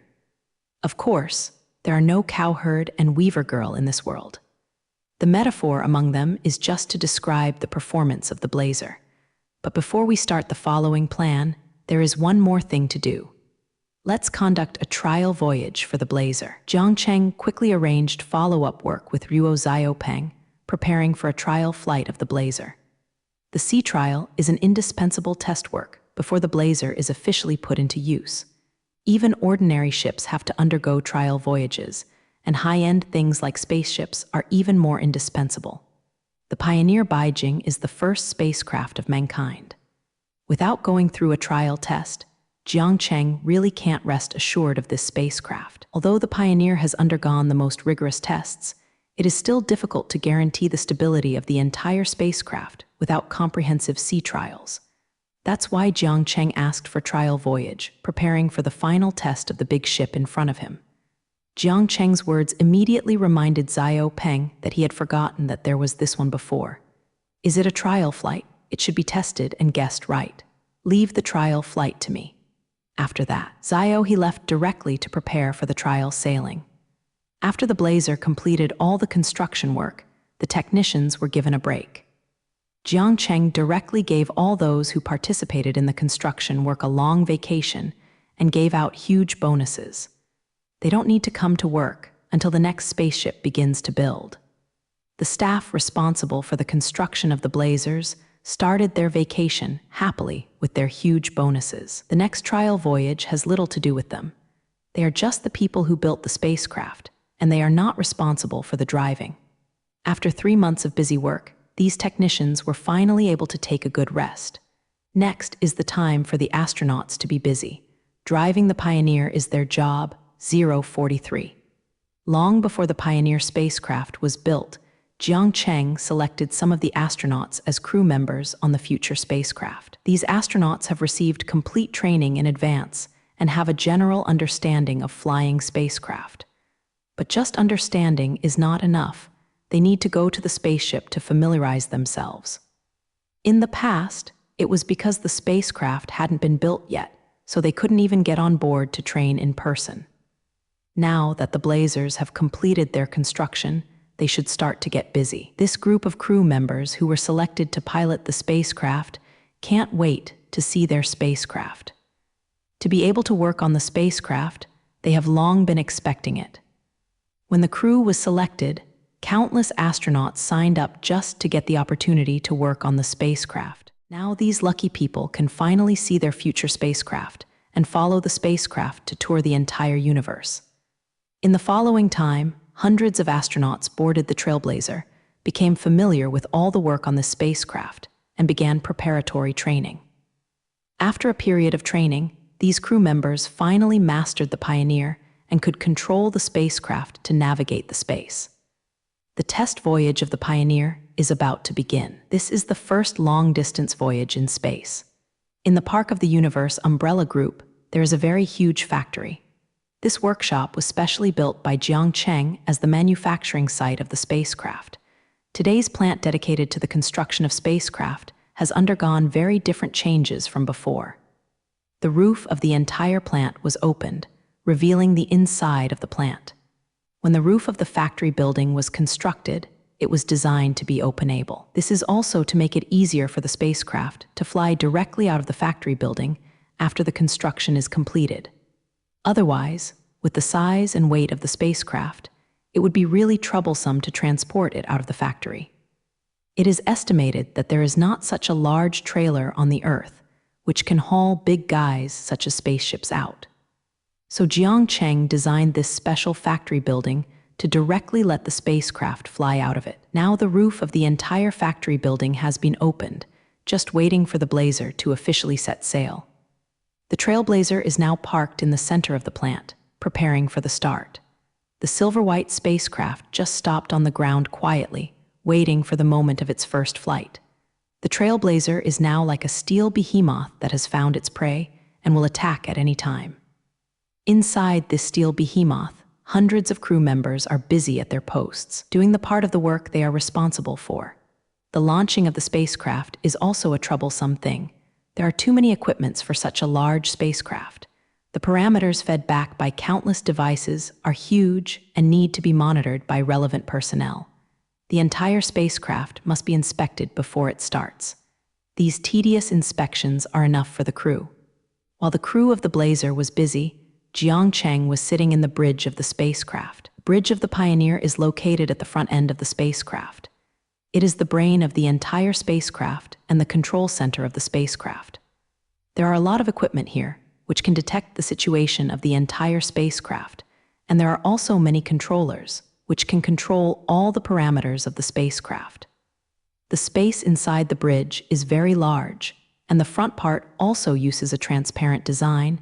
You can see the scenery in front of the spacecraft. There are many seats distributed in the zhaoguo of the entire bridge, and the operators who drive the spacecraft will carry out their work here. All the Blazer's crew are busy preparing for the launch of the spacecraft, and of course the personnel on the bridge are no exception. As the control center of the entire spacecraft, the bridge is the busiest place. The crew sitting in front of the console are staring at the data on the screen in front of them, making the final preparations for the launch of the spacecraft. Please report the situation in the power room and check whether the power output is in place. The lower staff of the spacecraft are requested to conduct a final inspection to check the conditions in each cabin. The maintenance department, please be prepared to support various departments at any time. The crew members who stay in the bridge are all busy with their own affairs. Of course, there is one exception. Jiangcheng was sitting comfortably in the captain's position, leisurely watching if his subordinates were busy. The spacecraft is about to set off soon, and Jiangcheng is still a little excited when it comes to speaking. Jiangcheng personally participated in this trial operation, and of course Jiangcheng had to follow Ruo if he made the first spacecraft. Anyway, he had nothing to do during this time, so he was about to run around with the Blazer. Jiangcheng's leisure was in great contrast to the others, and it was a bit incompatible with the atmosphere of the entire bridge. However, it is not accurate enough to say that he is the crew of the Pioneer. He is sitting on the position of the captain, which does not mean that he is the captain of the Pioneer. The captain of the Trailblazer was another astronaut, and Jiangcheng was sitting here only because of his special status. As the biggest boss of all the crew, Jiangcheng must of course sit in the position of the captain. Moreover, Jiangcheng didn't dare to have any opinions when he was idle, who made Jiangcheng the highest status. After a long period of preparation, the Blazer was now ready to set off.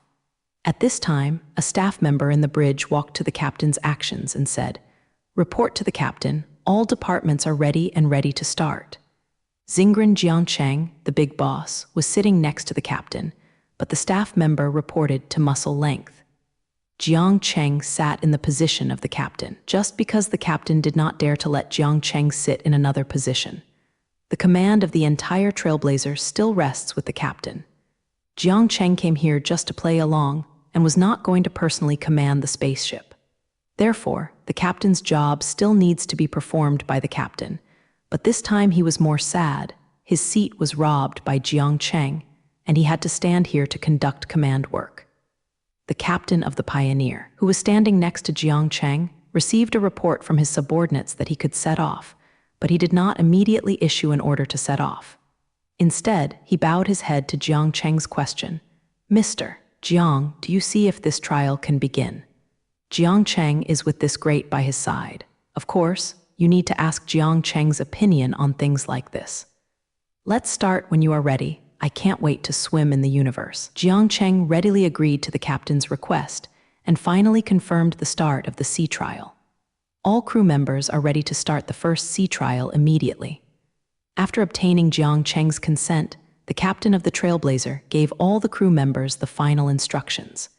After hearing the captain's order, the staff in the bridge immediately began to act. Power system starts. Energy output is in progress. Output power is stable first. In the powerhouse of the Trailblazer, the staff activated the nuclear fusion reactor and began to provide a large amount of energy to the entire spacecraft. These energy sources are transmitted through the lines inside the spacecraft to the powerhouse that powers the spacecraft. Several huge engines are installed in the power chamber to provide the power for the entire spacecraft to fly. These engines are different from the curvature guides. They are the source of power to propel the spacecraft forward. The curvature engine is said to be an engine, but in fact, it is just a device that changes space. The distance of this kind of equipment is to shorten the space and increase the speed of the spacecraft, and it cannot provide the forward power by itself. Therefore, Jiang Cheng installed several Galaxy-class engines on the Pioneer. The Galaxy-class engine is something Jiang Cheng has developed long ago, and it is specially designed for spacecraft. This Galaxy-level engine cancels the working fluid of traditional engines and can directly convert energy into propulsion. After eliminating the waste of working fluid, the efficiency of this engine is greatly improved.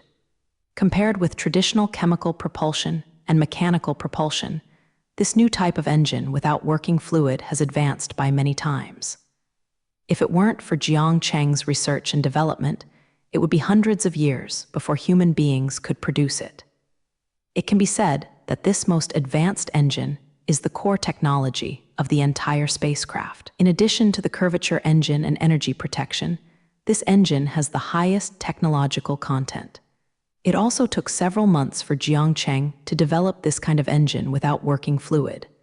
The Galaxy-class engine designed by Jiang Cheng can provide huge power for the spacecraft and accelerate the spacecraft to half the speed of light.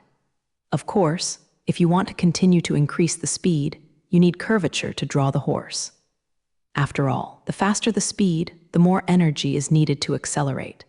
Accelerating to half the speed of light is the limit of this engine. The Galaxy-class engine is operating normally, and the propulsion force is constantly increasing. Soon the engine in the power chamber began to run, providing strong power for the spacecraft.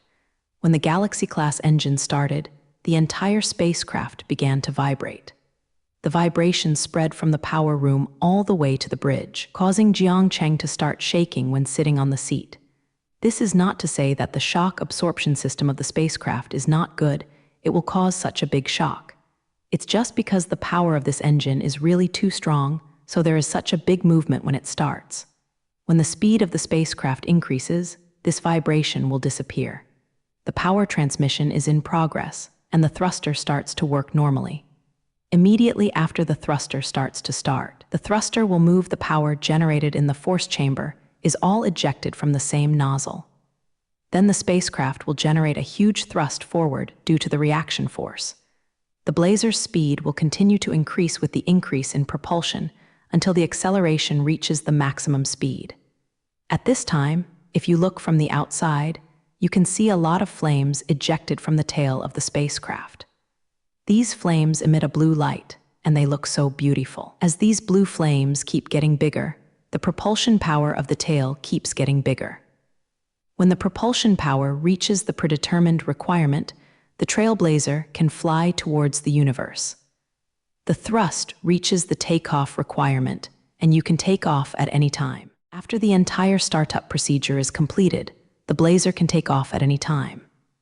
After hearing the completion of the takeoff procedure, Jiang Cheng directly bypassed the spaceship's visual commander and gave his orders to everyone. Trailblazer, take off immediately. When his voice echoed in the bridge, a staff member pressed the takeoff button. Following Jiang Cheng's order, the Pioneer slowly floated into the air and started flying towards the sky. Soon the Pioneer broke out of the Earth and entered the universe. Jiang Cheng looked at the scenery outside the bridge. The blue sky turned into a dark universe, and he gave the order to continue to accelerate. The spacecraft accelerates.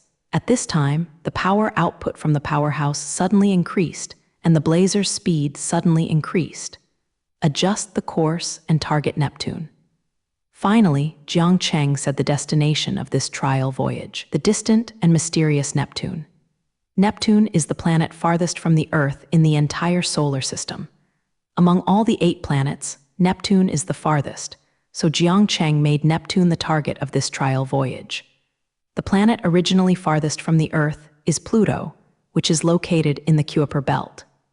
It's just that this planet was removed from the 9 planets in 2006 due to size and volume issues, and now there are only 8 planets in the solar system. Since Pluto was reduced from a planet to a dwarf planet, Neptune has been the farthest from the Earth. The distance between Neptune and the Earth is not static. It will change a lot due to revolution. On average, the distance from the Earth to Neptune is almost 4 billion kilometers away. The number of 4 billion kilometers is very scary when I hear it, and it is far beyond imagination.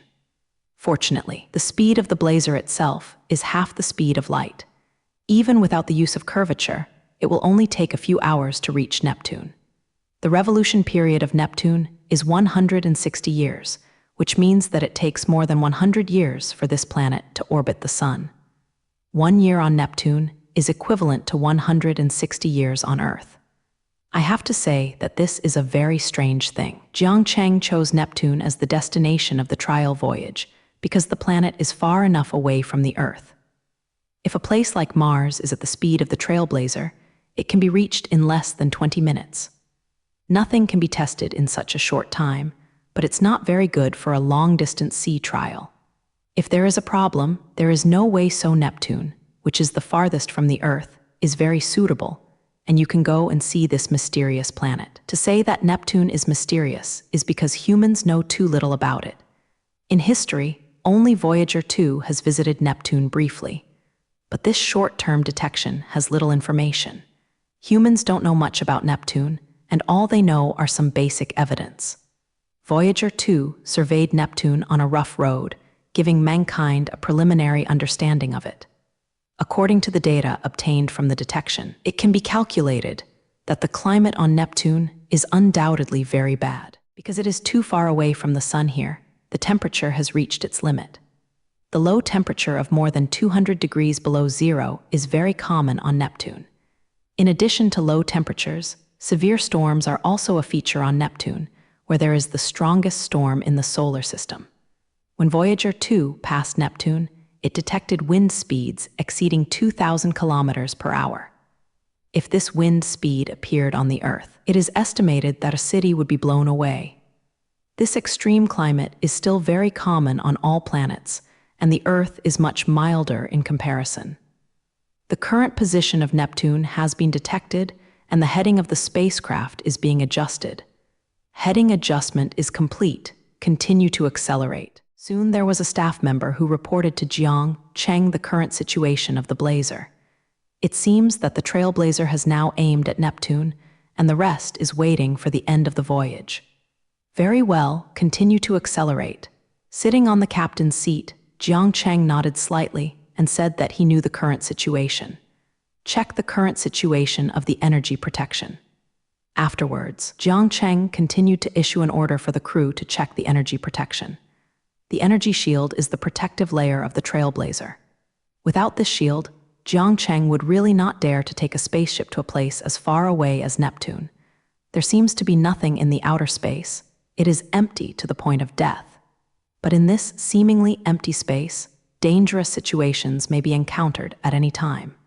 If there is no protection from the ability shield, only a small meteorite is required to hit it.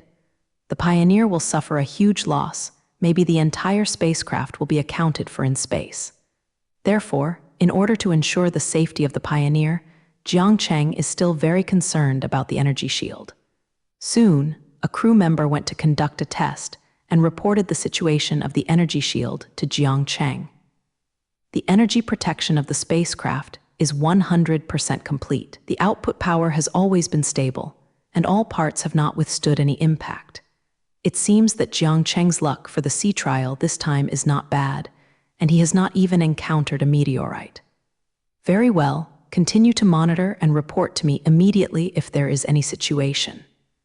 After caring about everything about the spacecraft, Jiang Cheng took a cold drink and enjoyed it on the captain's seat. This time, Jiang Cheng can be said to have passed the cancer of being a captain and experienced the feeling of commanding a spaceship. Commanding a huge spaceship, the feeling of traveling in space is still very good, and Jiang Cheng has begun to feel a little lost. Jiang Cheng felt very good here, but the other person beside him felt bad. The real captain standing next to him was called a contortion in his heart at this moment. Jiang Cheng came over and took his position directly, not to mention, but also grabbed the command. Now, the captain of the Blazer is like Jiang Cheng, and there is no such thing as his authentic captain. The most excessive thing was that Jiang Cheng took the ice drink and drank it, completely ignoring himself standing beside him. The captain of the Trailblazer was very excited to finally be able to command the spacecraft before setting off. As a result, after the Blazer really set off, Jiang Cheng completely ignored him, the captain, and directly took over the command of the spacecraft and began to take over as his own captain. Except for the order that the spacecraft started at the beginning, all other orders were issued by Jiang Cheng. Now that the crew members have reported directly to Jiang Cheng, it has saved the way for the step-by-step sent by his captain. This cruel reality made the captain desperate for his first voyage, who made Jiang Cheng the real boss here. He, the captain, was not even a fart in front of Jiang Cheng. In the end, the real captain of the Pioneer could only stand and watching Jiang Cheng command the Pioneer there. While the genuine captain of the Blazer was secretly hurting himself, Jiang Cheng continued to direct the work of the entire spacecraft. I saw Jiang Cheng put the ice drink in his hand next to the seat, and then gave orders to the crew around Ruo report the current speed of the spacecraft and the current acceleration. What Jiang Cheng cares most now is the speed of the spacecraft, and the speed determines the time it takes to reach Neptune. The sooner the spacecraft accelerates to its maximum speed, the earlier it will reach Neptune. The Pioneer was not able to reach half the speed of light at the beginning. The spacecraft needs a constant acceleration process to reach the maximum speed it can withstand. During this acceleration, the Pioneer will slowly climb from the speed of the second universe to a higher speed and eventually reach half the speed of light. The second cosmic speed is 11 kilometers per second, which is the necessary speed to escape the gravity of the Earth. If this speed is not reached, the aircraft cannot leave the Earth's orbit. The Blazer's acceleration capability is still very powerful. When it first arrived in the Earth's orbit, its speed had already accelerated to the second cosmic speed, and it slowly departed from the Earth's orbit. Now, as the speed of the spacecraft continues to increase, it is getting farther and farther from the Earth. If you look at the Earth from above the Trailblazer, you will find that the Earth is getting smaller and smaller, finally becoming an inconspicuous little spot in the universe. Because the Earth is just a non-luminous planet, after a certain distance away from the Earth, you may not see the Earth on the spacecraft. When the Earth disappeared from the sight of the crew, it was time for the Pathfinder to officially embark on the journey to Neptune. The Trailblazer has just left the Earth, and this test voyage has just begun. The Pioneer, which had just left Earth, had already surpassed the speed of the second universe, but it was still too slow for the entire journey. Regardless of the fact that the speed of the second universe is already very fast, 11 kilometers per second is simply unimaginable, and it only takes about hours to go around the equator of the Earth. But relative to the distance from the Earth to Neptune, this speed is simply not worth mentioning. Take the Blazer's maximum speed without the curvature engine. Half of the speed of light is 150,000 kilometers per second.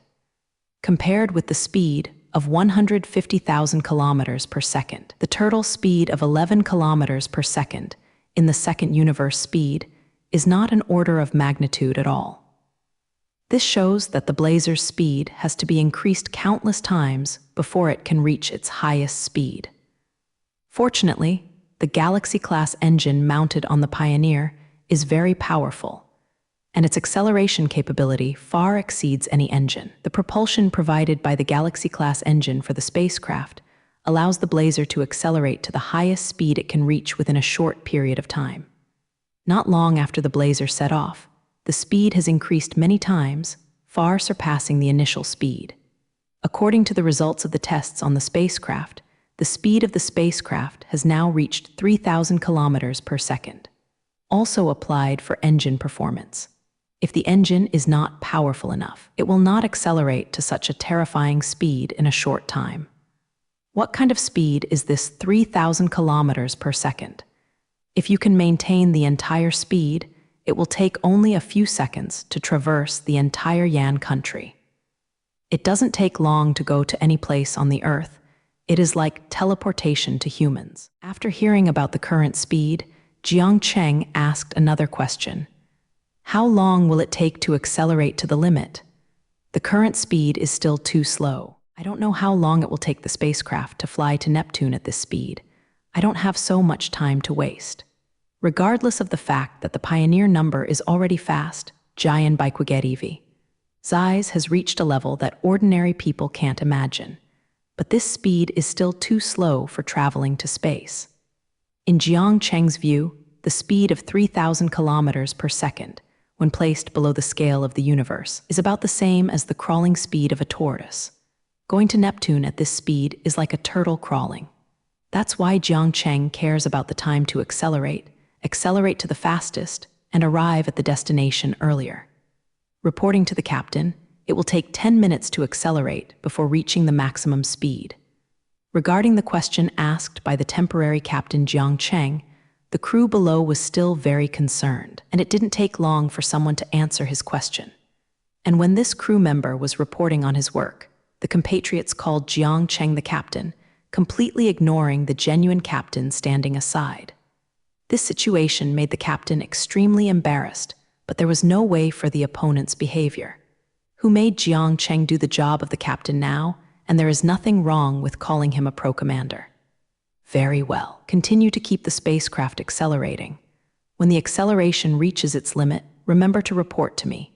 When Jiang Cheng heard that he could accelerate to the limit in 10 minutes, he nodded in satisfaction and said he could still wait for 10 minutes. At that time, the speed of the spacecraft would satisfy him. In a blink of an eye, 10 minutes passed, and a crew member also ran over to report the current situation to Jiang Cheng just now. Report to the captain that the spacecraft has now reached its maximum speed. The speed of the spacecraft is now 150,000 kilometers per second. It has stopped accelerating and has begun to transition to a stable flight phase. The Blazer's speed has now reached 150,000 kilometers per second, which is exactly half the speed of light. If you fly to Neptune at this speed, it will take a few hours to complete the journey from Earth to Neptune. Just keep the current speed, and the spacecraft will switch to normal cruise mode. Jiang Cheng gave the last order to the crew around him and stopped making any more commands. The cruise mode means that the spacecraft has entered a stable period. There are very few things that need everyone to be busy, and there is no need for Jiang Cheng to command anything. When the spacecraft ends the acceleration phase, basically, there will be no problems. When Jiang Cheng gave the instruction to enter the cruise mode, All the crew members let out a long sigh, letting out their tight nerves a little bit. Just when the spacecraft is accelerating, the crew needs to pay attention to a lot of things. The spacecraft is very busy during the acceleration phase, but when it comes to the smooth flight phase, there are a lot less things to do. When the Pioneer is switched to cruise mode, only a part of the crew is required to care about the spacecraft's situation, and they do not need to make any operations. The cruise mode spacecraft does not require the crew to control anything. There is nothing in space anyway. The Trailblazer can fly straight toward the target without even turning. This mode is also the normal state of spacecraft. After the Jidong accelerates, the crew can relax or even take turns to take a break. If the crew has been as nervous as just now, they won't be able to travel in space for too long. When a spacecraft travels long distances, most of the time it will be in cruise mode. It will not take long to accelerate, and it will basically be in a stable flight state. In fact, like the crew on a spacecraft, in addition to the acceleration during takeoff and the deceleration upon arrival at the destination, there is not a lot of work to do at other times. Many tasks that require manpower to do have been replaced by robots on the spacecraft. When in a cruising state, all the crew has to do is normal maintenance. Routine maintenance is only needed for long-distance space travel, and the purpose is to keep the entire spacecraft in good working order during the long flight. The flight from the Earth to Neptune in the solar system is really a short distance compared with the flight between galaxies that lasted several years. In this trial flight, which lasted a few hours, even routine maintenance was not required. Now the astronauts can finally take a short break, and the temporary governor Jiang Cheng can relax for a while and enjoy this space travel. Jiang Cheng took the ice drink inside and walked to the forefront of the bridge. Here you can see the scenery outside the spacecraft through the transparent windows in the front section of the spacecraft. Now the Blazer's speed has reached half the speed of light, and the cosmic scenery is seen at this speed, which is completely different from usual. In Jiang Cheng's eyes, Zhu stars flew backwards at high speed. This was a visual error caused by the movement of the spacecraft. But farewell, the planets in the solar system are changing very fast now. Since these planets are relatively close to the spacecraft, the visual changes produced are very obvious. Jiang Cheng looked at the constantly changing scenery outside the spaceship while tasting the ice drink in Ryuo's hand. This feeling still made him feel very good. It didn't take long for Jupiter to appear in Jiang Cheng's eyes. The appearance of this gas planet is still very special. This planet is like full of flowing gas, and all kinds of gas are intertwined to create a wonderful scenery. Especially the great red spot on Jupiter, Jiang Cheng saw this thing at a glance. The Great Red Spot is a giant updraft with a length of 40,000 kilometers, which makes the red spot on Jupiter look very obvious. The Great Red Spot on Jupiter has lasted for hundreds of years, which means that this storm has been blowing for hundreds of years. This storm may continue for a long, long time. I don't know how long it will take to stop slowly. After a period of time, the Pioneer slowly moved away from Jupiter, and Jupiter, a huge gas planet, kept getting smaller in Jiang Cheng's eyes. Soon the Pioneer entered the voyage between Jupiter and Saturn, leaving Jupiter and flying towards Saturn. Jiang Cheng just kept looking at the scenery outside Ryuo's spacecraft, watching Ryuo see the Saturn in front of him keep getting bigger. After another period of flight, the Blazer finally approached the orbit of Saturn. Saturn began to become clear in Jiang Cheng's eyes, allowing him to see the full picture of Saturn clearly. The first thing that left a deep impression on Jiang Cheng was the iconic Saturn Ring of Shixing. The Ring of Saturn is located around the equator of Saturn and is composed of a large piece of rubble and ice. The huge circle country orbits the real Saturn, which seems to be very shocking. Observing Saturn from close range, it looks like a ball made up of many rings. The Earth-yellow planet's surface is matched with the circle of Zhou Dynasty's circular ring, which looks like an indescribable beauty. Because the Blazer's speed was too fast, Jiang Cheng could not watch Saturn for a long time. Soon the Blazer skipped Saturn and continued to fly towards Neptune.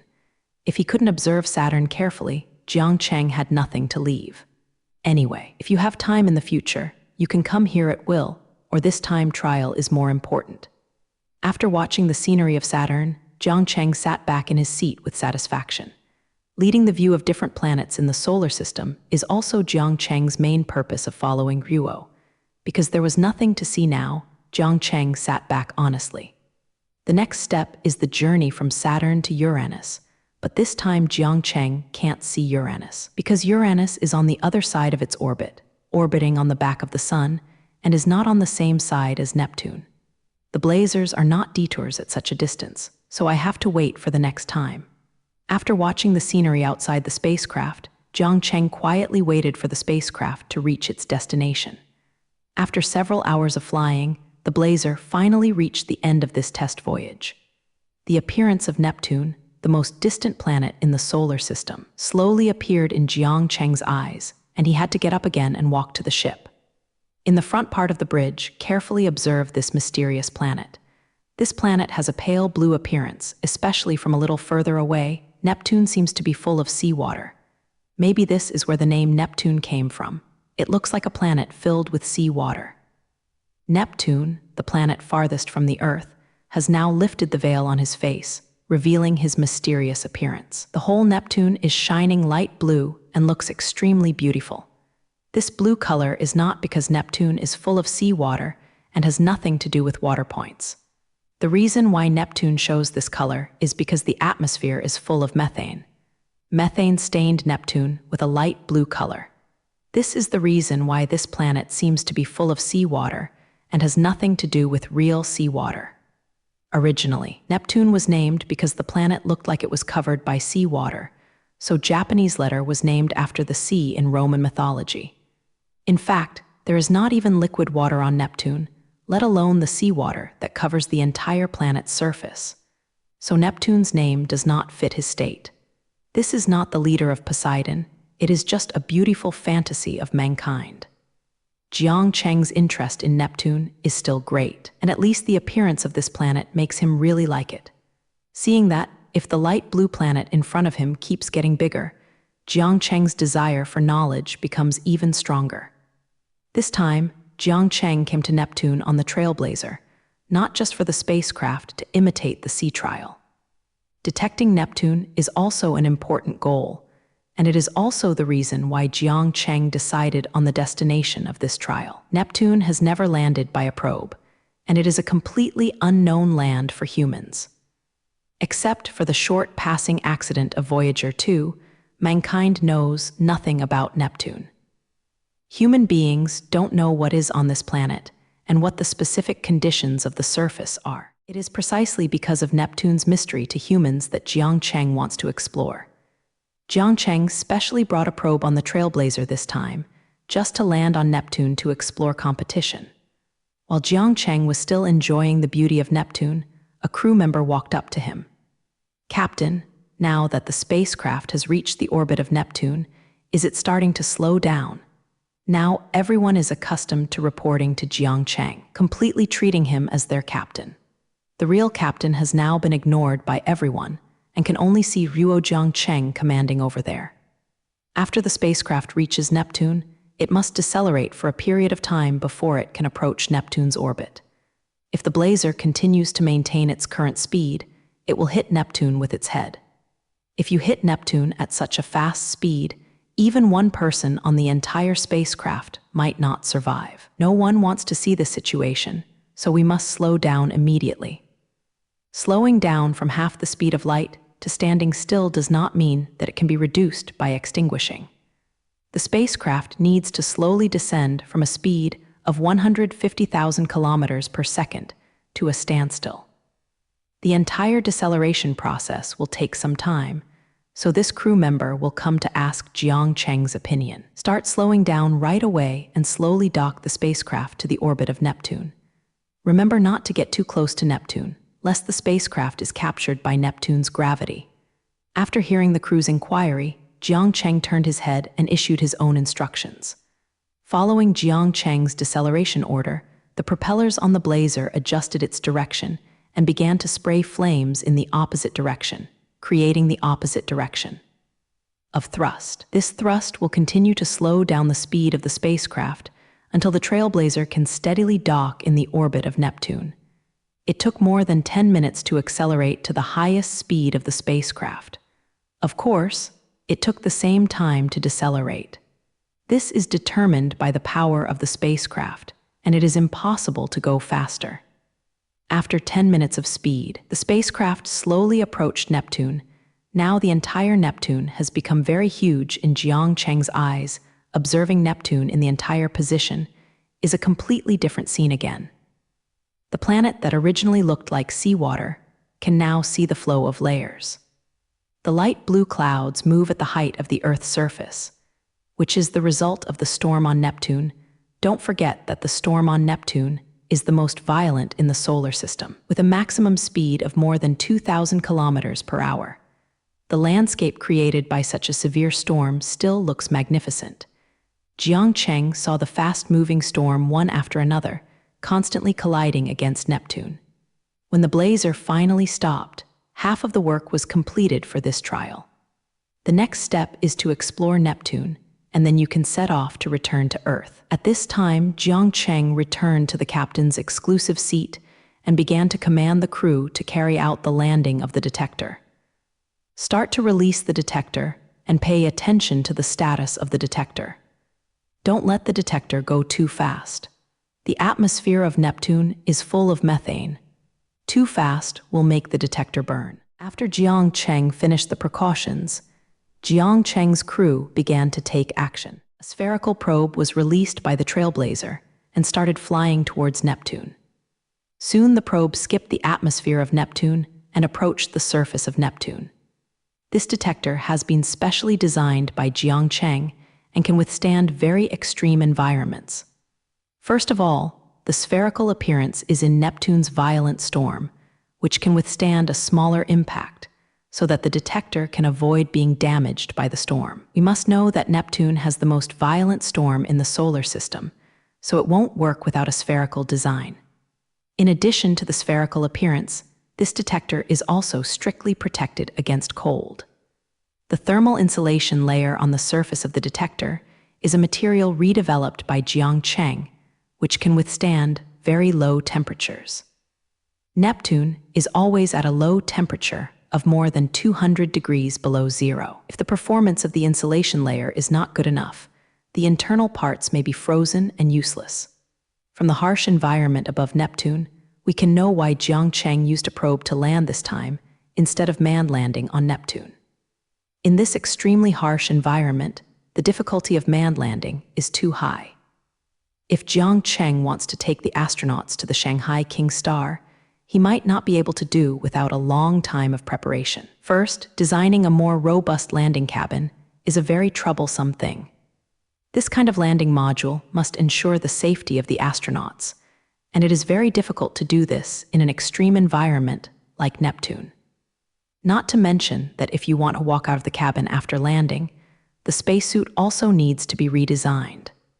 The most severe storm in the entire solar system above Neptune must also be considered. Jiang Cheng couldn't let the astronauts just landed on Neptune when they were blown away by the storm above, so the necessary protective measures are indispensable during landing, and these protective equipment is very troublesome to manufacture. Jiang Cheng has been busy building the Pioneer recently. Even this special probe was made by Jiang Cheng in time, so there is no time to make preparations for manned landing on Neptune. Therefore, this time the detection of Neptune will be based on detectors. Mankind may have to wait until later for the mysterious planet Shanghai King. However, Jiang Cheng believes that this day will not be too long, with a spacecraft as fast as the Pioneer. As long as you prepare your landing equipment, you can go to Neptune at any time to carry out the plan of manned landing on Neptune. Just as Jiang Cheng was thinking about manned landing on Neptune, the spherical probe had already arrived and passed through the atmosphere of Neptune and had begun to land. Jiang Cheng's biggest worry now is whether the detector can withstand the low temperature. The climate on Neptune is really terrifying, and I don't know if this probe will be damaged. This detector is a detector that Jiang Cheng rushed out for the trial plan. Therefore, the design has not reached a perfect state, and it is not a very good product. If the probe is damaged on Neptune for a while, Jiang Cheng is not too surprised. The stability of things rushed to work must be worse, and this is something Jiang Cheng can't help. During this period of time, his time is too tight. He can only use this kind of thing to make up the count. But even if the probe was damaged on Neptune, Jiang Cheng didn't have any heartache. Now Jiang Cheng is not like before. It takes several months to go to Mars. From the Earth to Neptune, it only takes a few hours to take the Pioneer. If the detection fails this time, it is a big deal to go back and prepare for the next time you come with a better detector. Although the Blazers used up a lot of funds at one time, Kai and Jiang Cheng didn't pay attention to this at all. Anyway, Jiang Cheng is everywhere in the solar system now, and it won't take much effort to come to Neptune again. Everything is normal for the detector. The heat insulation layer on the outer wall withstands the low temperature outside, and the temperature inside the detector is still within an acceptable range. A crew member was reporting the situation of the probe, and this news made Jiang Cheng's worry disappear. Now that there is no problem with the detector, it is estimated that there will be no accidents later. It seems that even if it is something that Jiang Cheng made in a hurry, if it has very good performance, at least this probe did not have a problem on Neptune. The probe has landed smoothly. After a period of flight, the spherical probe finally reached the surface of Neptune. At this time, a light curtain of holographic projection appeared in the bridge of the blazer. Above the light curtain appeared the image from the detector, which is what the surface of Neptune looks like. The surface of Neptune in the picture is covered with a thick layer of ice, and it is impossible to see what is underneath it. However, this was something Jiang Cheng had anticipated long ago.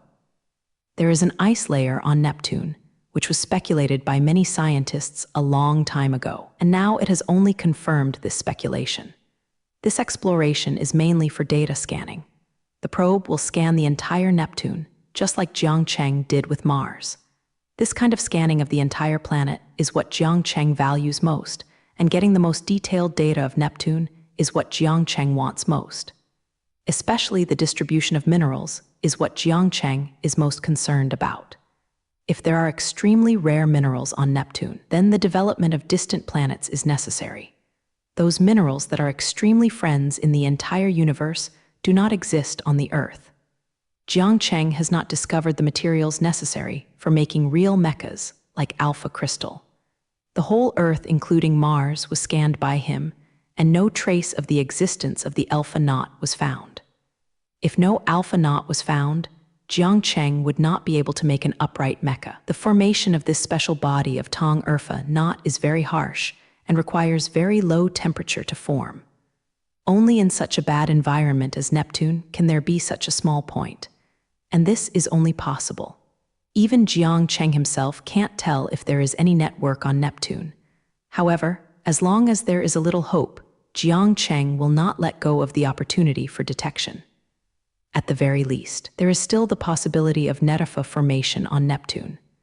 Planets such as Earth and Mars cannot produce this special substance. If there are really alpha knots on Neptune, even if the environment here is bad, Jiang Cheng will find a way to mine the alpha knots. Who makes alpha crystallize is really important. It is a necessary material for mecha production. Since Jiang Cheng developed the humanoid armor, he has always wanted to make real mechas, but because of the lack of special materials like alpha crystals, he has been unable to start making them. Now that Jiang Cheng finally hopes to obtain a rare material, of course he will not let go of such an opportunity. It can be said that Jiang Cheng's main purpose of this exploration of Neptune is to find alpha knots. Jiang Cheng would be even more happy if he could find other rare materials, but now these are all empty talks. Before the results came out, no one could tell such things clearly. Now that the probe has successfully landed on Neptune, the next step is the formal detection. However, before the probe detects Neptune, it is necessary to check the current situation of the probe. Now, although the probe has sent back the picture on Neptune, it does not mean that everything is normal for the probe. This just means that if the external camera is normal, I don't know if there is any problem with the most important scanning device. After a landing, no one knows if there is any problem with the detector. If there is a problem with the scanning device, there is no need to continue this detection. So Jiang Cheng was inside the bridge and gave orders to all the crew of Huo. A self-inspection order was issued to the probe to check whether the probe was damaged during the landing. Understand, start the self-check program immediately. And crew member replied, it didn't take long for the probe on Neptune to return the results of this self-test. After analysis, all data is projected onto a light screen in the center of the bridge. Jiang Cheng glanced at the data on Guangmu and knew that everything was normal for the detector now. It seemed that Hulu went well this time, and the detector was not damaged at all. Now that there is no problem with the detector, the detection can be officially started.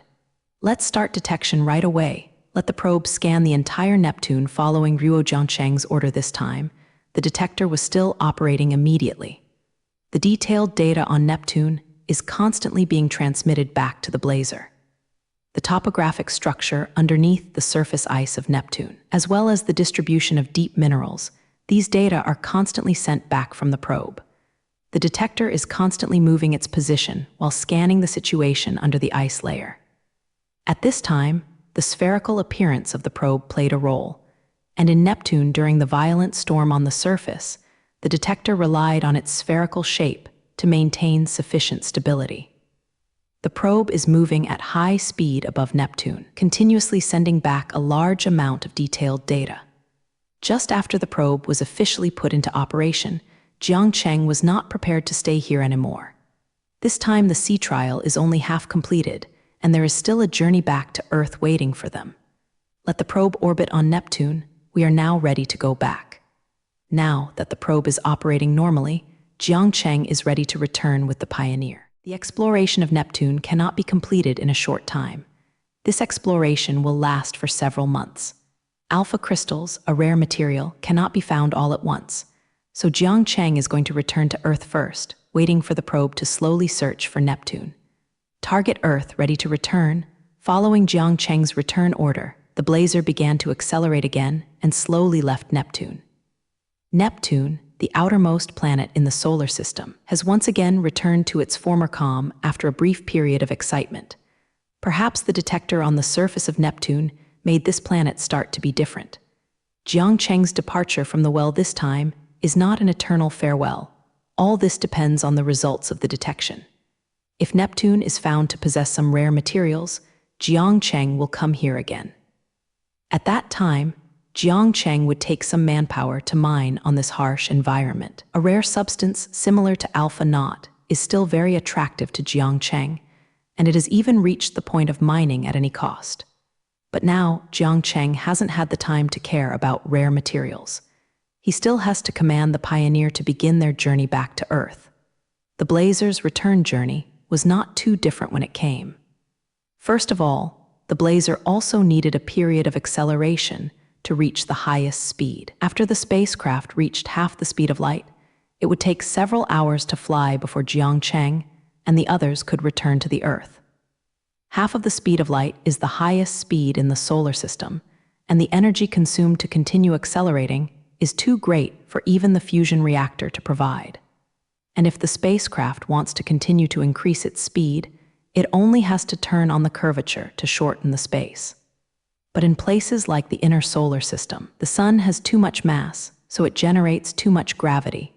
Such a large gravitational force has exceeded the safety limit, and it is impossible to open the curvature of the gravitational force. The troublesome part of navigating in the star system is here, and it is impossible to use the curvature guide. If Jiang Cheng forcibly turns on the curvature of the solar system, perhaps the space fold will change due to gravity. At that time, due to space shocks, the entire spacecraft will be torn into pieces. Although Jiang Cheng's physical fitness is very good, the shock of space will shred everything. Even if Jiang Cheng's body is harder than a diamond, it will become fragments in seconds. Although Jiang Cheng liked taking risks, he would never do this kind of death-seeking thing. If the Trailblazer wants to turn on the curvature and increase the speed to 10 times the speed of light, it must leave the gravitational range of the solar system. When the spacecraft starts to fly with curvature, Zhu cannot have a massive celestial body like a star. This is already the consensus of all cosmic civilizations, and it is also a common law among civilizations. Generally, for ultra-long-distance navigation between galaxies, the mode adopted is to first use the speed of the spacecraft itself and then perform a curvature flight after flying out of the star system. In this way, accidents can be avoided during curvature flight, and at the same time, the efficiency of navigation can be guaranteed to the greatest extent. If Jiang Cheng wants to go to Proxima Centauri, he must first fly out of the solar system at half the speed of light. Then turn on the curvature engine and fly over a 4-light-year journey at 10 times the speed of light. After the spacecraft arrived in the Zhu Kingdom of Bibe, once again turned off the curvature guide and used the speed of the spacecraft to fly to this star system. But now Jiang Cheng is not interested in going to the extremely harsh star system of Proxima Centauri. This kind of thing will be discussed later.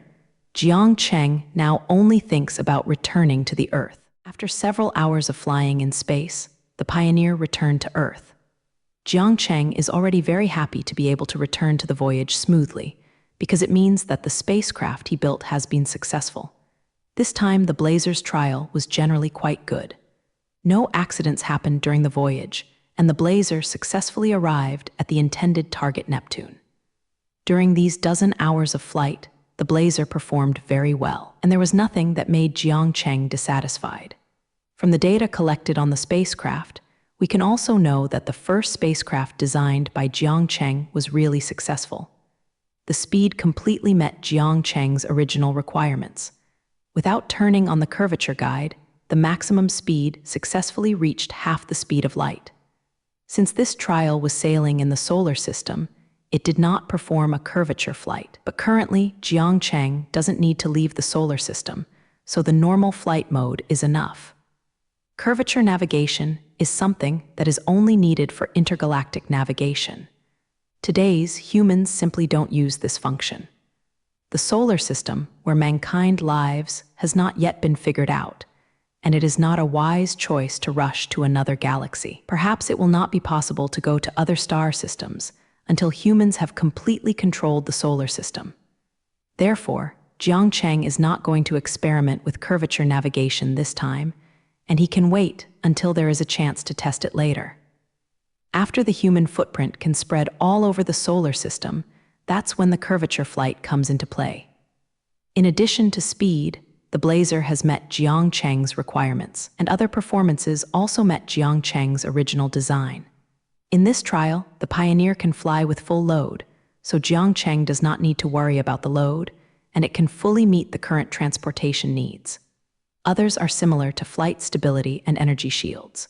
These performances have generally reached the standard, so this sea trial was quite successful, and the Blazer can be officially put into use.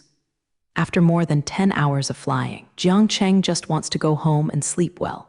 It's good to be a captain, but it also consumes a lot of energy. The captain of the spacecraft is not an easy job. Jiang Cheng is responsible for the crew of the entire spacecraft. Therefore, Jiang Cheng has always maintained a high degree of vigilance for fear of accidents during the sea trial. Now that the Pioneer has returned to Earth smoothly, the temporary captain Jiang Cheng can finally take a rest. After the baptism of the temporary captain, Jiang Cheng said nothing to do for himself next time.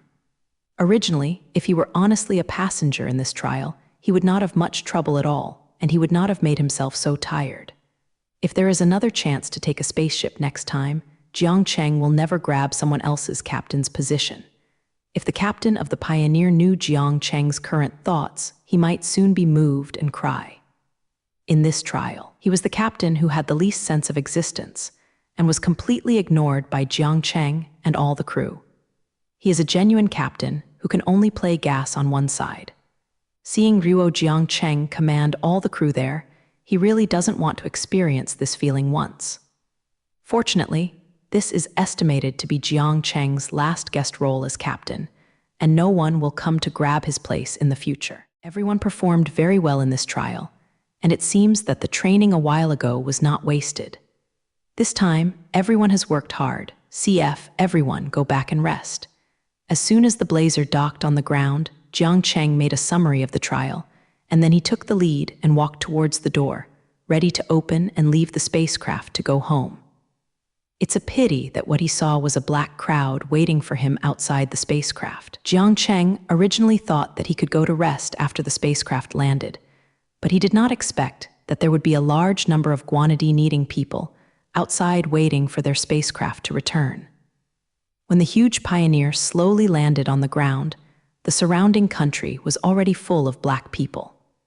It was countless pairs of expectant eyes that greeted the Trailblazer, making the return of the Trailblazer a welcome ceremony. At the place where the spacecraft was originally scheduled to land, many curious people ran over, ready to see what the spacecraft looked like.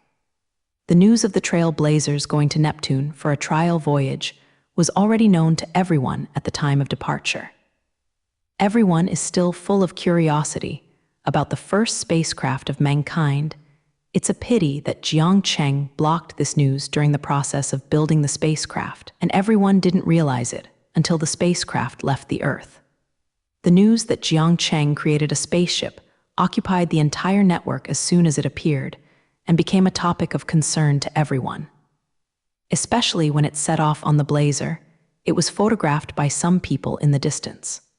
When the handsome appearance of the Blazer appeared on the internet, countless people looked at the photos of the Blazer and gave out amazement. Something in a movie like a spaceship was actually made by Jiang Cheng. No one had thought that Jiang Cheng's technology had reached such a point that even spaceships could be produced.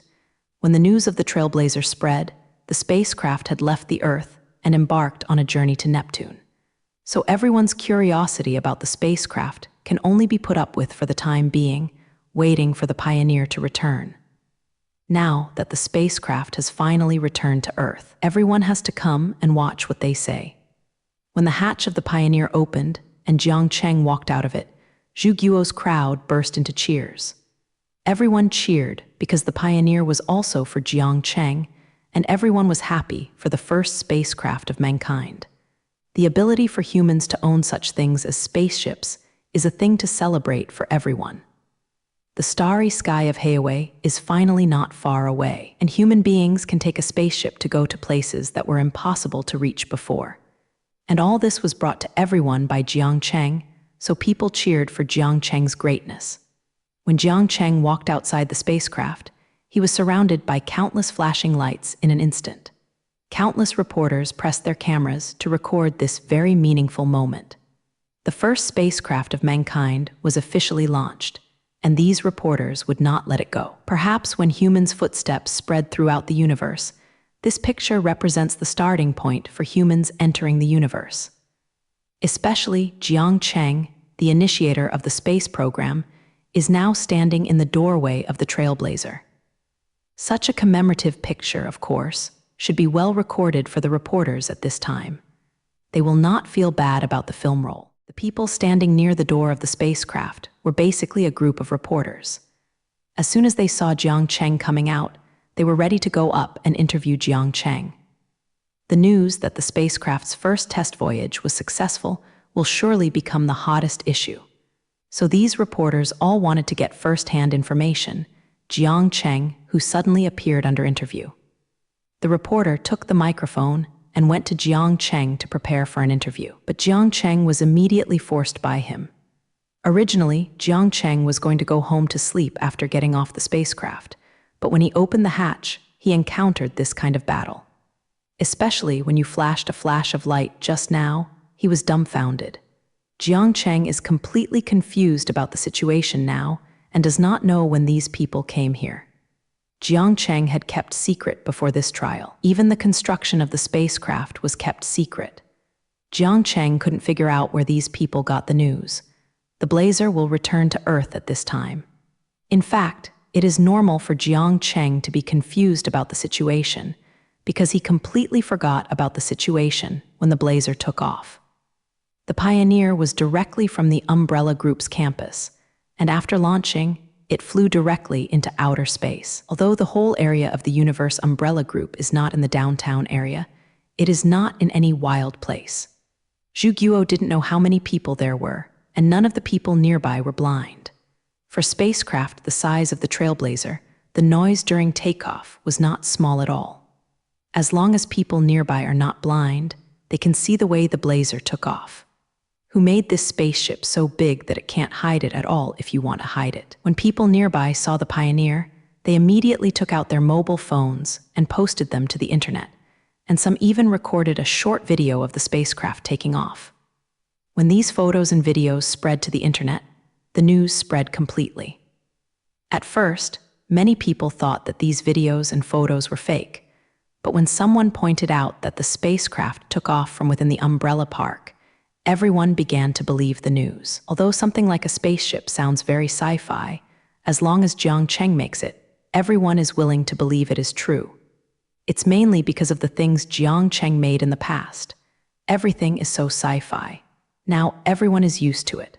As long as something has something to do with Jiang Cheng, even the impossible will be believed. As for the time when the spacecraft will return, it is not how well-informed this group of people knows when the Pioneer will return. But as soon as these people heard the news, they just waited here. Many people in Zhu's country waited for more than 10 hours, and many people even set up tents nearby to witness the arrival of the spacecraft on Earth. When the Trailblazer was performing its trial mission, more and more people gathered around the scheduled landing site, which formed the current market. Now Zhuguo still has some vendors selling food, which looks like a market. It seems this hawker is really economically savvy, knowing that many people here have been waiting for a long time, and they are already hungry and thirsty. Therefore, the hawker's business is still very good, and they made a small profit from this matter. President Jiang, where have you been this time? Can you reveal the situation of this voyage? Excuse me, Mr. Jiang, what is the name of this spacecraft? Can you introduce this spacecraft to you? It's really a majestic spacecraft. Can Jiang Cheng tell us about the experience of this voyage? President Jiang, do you have anything you want to say to everyone? What is the significance of this spacecraft to mankind? When Jiang Cheng hadn't figured out the situation, the reporters surrounded Jiang Cheng and began to inquire. Jiang Cheng was changed and stayed in place. The crewmen behind saw the scene like the hatch, so scared they all dared not come out, leaving Jiang Cheng alone outside to accept the questions of the reporters. Now that the captain saw Jiang Cheng's experience, he immediately began to rejoice that Jiang Cheng was following this trial. Otherwise, the person facing the reporters now is his genuine captain. Now that Jiang Cheng is drawing firepower in front, he doesn't have to face that kind of scene. Jiang Cheng faced Ryuo's sudden attack by a group of reporters, and it took a long time to react. After seeing Zhu Guo's situation clearly, Jiang Cheng realized that this was a temporary interview. Although he didn't know how the news leaked out, he knew that he had to deal with these people. Looking at the way the reporters are now, if they are not satisfied, they will not be able to leave at all. Besides, so many people are very interested in the Trailblazer, so he is willing to accept this temporary interview. Since everyone wants to know about spaceships, it's no big deal to satisfy everyone's curiosity. Jiang Cheng has always been willing to talk about people's interest in space. Anyway, it was just answering a few questions, without losing a few pieces of meat on his body. As long as it can make everyone more yearning for the universe, Jiang Cheng doesn't mind wasting his time. Jiang Cheng knew very well that only when the entire human race wanted to walk into the universe could he get the greatest support. No matter how powerful his technology is, no matter how abundant he can't compare with the power of a human civilization. Only when the unified opinions of human civilization support Jiang Cheng can his space program succeed. Jiang Cheng's mind was still quite easy to use, and he was out of the bewildered state in an instant and wanted to understand the current situation of the shell body. Jiang Cheng, who finally reacted to the situation, immediately adjusted his state and prepared to accept this temporary interview. But now that so many reporters are asking him questions together, the scene is really messy. Even he didn't know whose question should be answered first, so he had to stand up and maintain order. Please calm down first. I can't accept it like you. If you let me see someone messing around again, don't blame me for not being affectionate. Jiang Cheng's tone of speaking here suddenly became serious, and the reporters dared not speak immediately after being scared. When Jiang Cheng said these words, he involuntarily took on a breath of majesty. Being in a high position for a long time has greatly changed Jiang Cheng's temperament, and then he has become majestic. The reporters who were still roaring around were immediately stopped by Jiang Cheng and no longer dared to ask random questions. Now that Jiang Cheng had agreed to their interview request, there was nothing to make trouble for them. These reporters did not dare to offend Jiang Cheng, especially when Jiang Cheng showed this appearance. No one dared to challenge what Jiang Cheng said.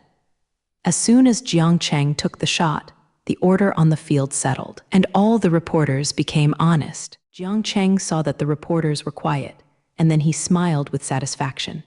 How nice it is now. What is it like just now? You reporters ask questions in order, and I will try to answer everyone's questions. Of course, if the question involves confidential content, I won't ask questions. You can grasp the specific scale yourself. After maintaining order at the scene, Jiang Cheng asked the reporters to start asking questions one by one. However, Jiang Cheng finally warned these reporters a bit, reminding them that some questions should not be asked casually. If the questions asked by these reporters involved unskilled secrets, Jiang Cheng would not answer. First, set a rule for everyone, and then everyone can conduct interviews more conveniently. This is what Jiang Cheng thinks now. When all the reporters heard Jiang Cheng's words, they immediately nodded and agreed with Jiang Cheng's words. The reporters standing next to Jiang Cheng, of course, knew that those questions should not be allowed. These people are all old fritters, so naturally they will not ask untimely questions next. Everyone knows that Jiang Cheng must not be offended, so no reporter will really ask questions that embarrass Jiang Cheng. After Jiang Cheng set the tone of this interview, he was ready to answer questions. Hello, President Jiang. First of all, thank you for accepting this interview. The first person who couldn't help asking was a foreign reporter who seemed to be from Europe and America. This foreign reporter was able to grab the first opportunity to ask questions because of the media standing behind him, who made him a reporter sent by the largest media group in the world. He is naturally taller than others in terms of identity. Other smaller media will naturally not grab the first interview opportunity with him. This is an advantage of identity. In the media, this kind of thing is still relatively watched. Who is higher and lower is naturally determined by the media behind them. Congratulations on the creation of a spaceship in Central Lake. It seems that you have made a remarkable achievement this time. You are truly the greatest scientist in history, and even things in the fantasy of spaceships can be realized. As soon as he came up, the reporter complimented Jiang Cheng. It seems that the reporter's experience is quite rich, knowing that the interview after Jiang Cheng's flattery will be smoother. But this kind of low-level flattering, Jiang Cheng doesn't take this set. He usually sees a lot of compliments, and now he doesn't feel much at all. There was no change in the expression on Jiang Cheng's face, as if he hadn't heard the compliment just now. The foreign reporter saw that Jiang Cheng did not eat this set, so he could only ask the questions he really wanted to ask. On behalf of everyone, I would like to ask President Jiang about the specific situation of the spacecraft behind you. Could you let President Jiang personally introduce to you the details of this spacecraft? The question he asked is indeed what everyone is most concerned about now. He said that he asked Jiang Cheng on behalf of everyone, but there was nothing wrong with it. Since everyone learned about the spacecraft, they have been curious about the specific conditions of the spacecraft. Everyone wants to know how the spacecraft is performing, how fast it is, and how much it is loaded. These questions about the blazer's performance parameters are now the most practical questions in everyone's mind. Everyone wants to know how powerful this spacecraft is, and whether it can take humans to take a look at those distant places. Regarding the situation of this spacecraft, I will slowly answer it for you in the next time. After listening to the first reporter's question, Jiang Cheng first came up to adjust the rhythm of his own speech, and then began to introduce the situation of the blazer. This spacecraft was designed and built by me before, and I named it the Pioneer. I hope that this spacecraft can open up land for mankind and win more living space for all of us. That's why I got this name. Jiang Cheng came up and raised the status of the spacecraft to a high level and immediately made it online. He even raised the Pioneer to the point of being a living space, which can be said to be shamelessly bragging about himself. But Jiang Cheng's set is still very popular with everyone. All the melon-eating people who saw Jiang Cheng interviewing in front of the TV nodded with Ruo as soon as they heard Jiang Cheng's words. What Jiang Cheng said about living space, ordinary people really eat this. The media people like to mention things like resource crisis, food crisis, and population crisis when they are fine. All the people who eat melons feel that there is really not enough space on the earth. It is because of ordinary people's sense of crisis in living space that Japanese letter will make them pay attention to spacecraft. Everyone is afraid of seeing the day when the Earth's resources are exhausted and afraid of losing their current peaceful life due to various crises. So when I heard that Jiang Cheng had built a spacecraft, they were all in front of the TV and began to pay attention to news in this regard. It can be said that the spacecraft is the last hope of entering the class, even if the living conditions of the Earth become bad in the future. With spacecraft, human beings can also immigrate to other planets. Can't the Earth stay and go to other places? Immigrating to other planets was something that was completely unattainable before, but now it is possible. The emergence of spacecraft has made alien immigration a reality, and all the previously unreachable planets can be reached by spacecraft. Maybe after a certain level of development, humans can still have several colonial planets. At that time, you don't have to worry about anything. Even if the Earth is destroyed, it won't affect everyone. Now the Pioneer has become the future of mankind as a whole, adding a layer of guarantee to the survival of mankind. That's why there are so many people paying attention to this matter, wanting to understand the spacecraft of the Pioneer. Especially when Jiang Cheng talked about the problem of living space, everyone started to stare at the TV, listening to Jiang Cheng's next words. Now everyone has become a melon-eating crowd, waiting for Jiang Cheng to introduce the spacecraft to them. Japanese letter Jiang Cheng first pretended to be like a savior, assuming the future of mankind as his own responsibility. However, his appearance is really very marketable, and everyone believes what Jiang Cheng just said. Who made his image always look like this? Everyone has long been used to following Jiang Cheng. It can be said that Jiang Cheng now has reached a point where he can respond, and he can develop in any direction he wants human civilization. In other words, the future of human civilization is already in Jiang Cheng's hands, and it depends on where he is going to take humanity. The spacecraft named Pioneer can be said to be the crystallization of mankind's current high technology. Countless advanced technologies have been used on this spacecraft, and any one of these technologies will shock the world. Jiang Cheng's expression remained unchanged in front of the camera as he continued to introduce the blazers. First of all, the speed of this spacecraft exceeds that of any spacecraft in the past. The speed of the blazer itself has reached the speed of light, and it can fly 150,000 kilometers per second. This speed is enough to swim in the solar system. Mars, Jupiter, Saturn, and these places will not take long to go.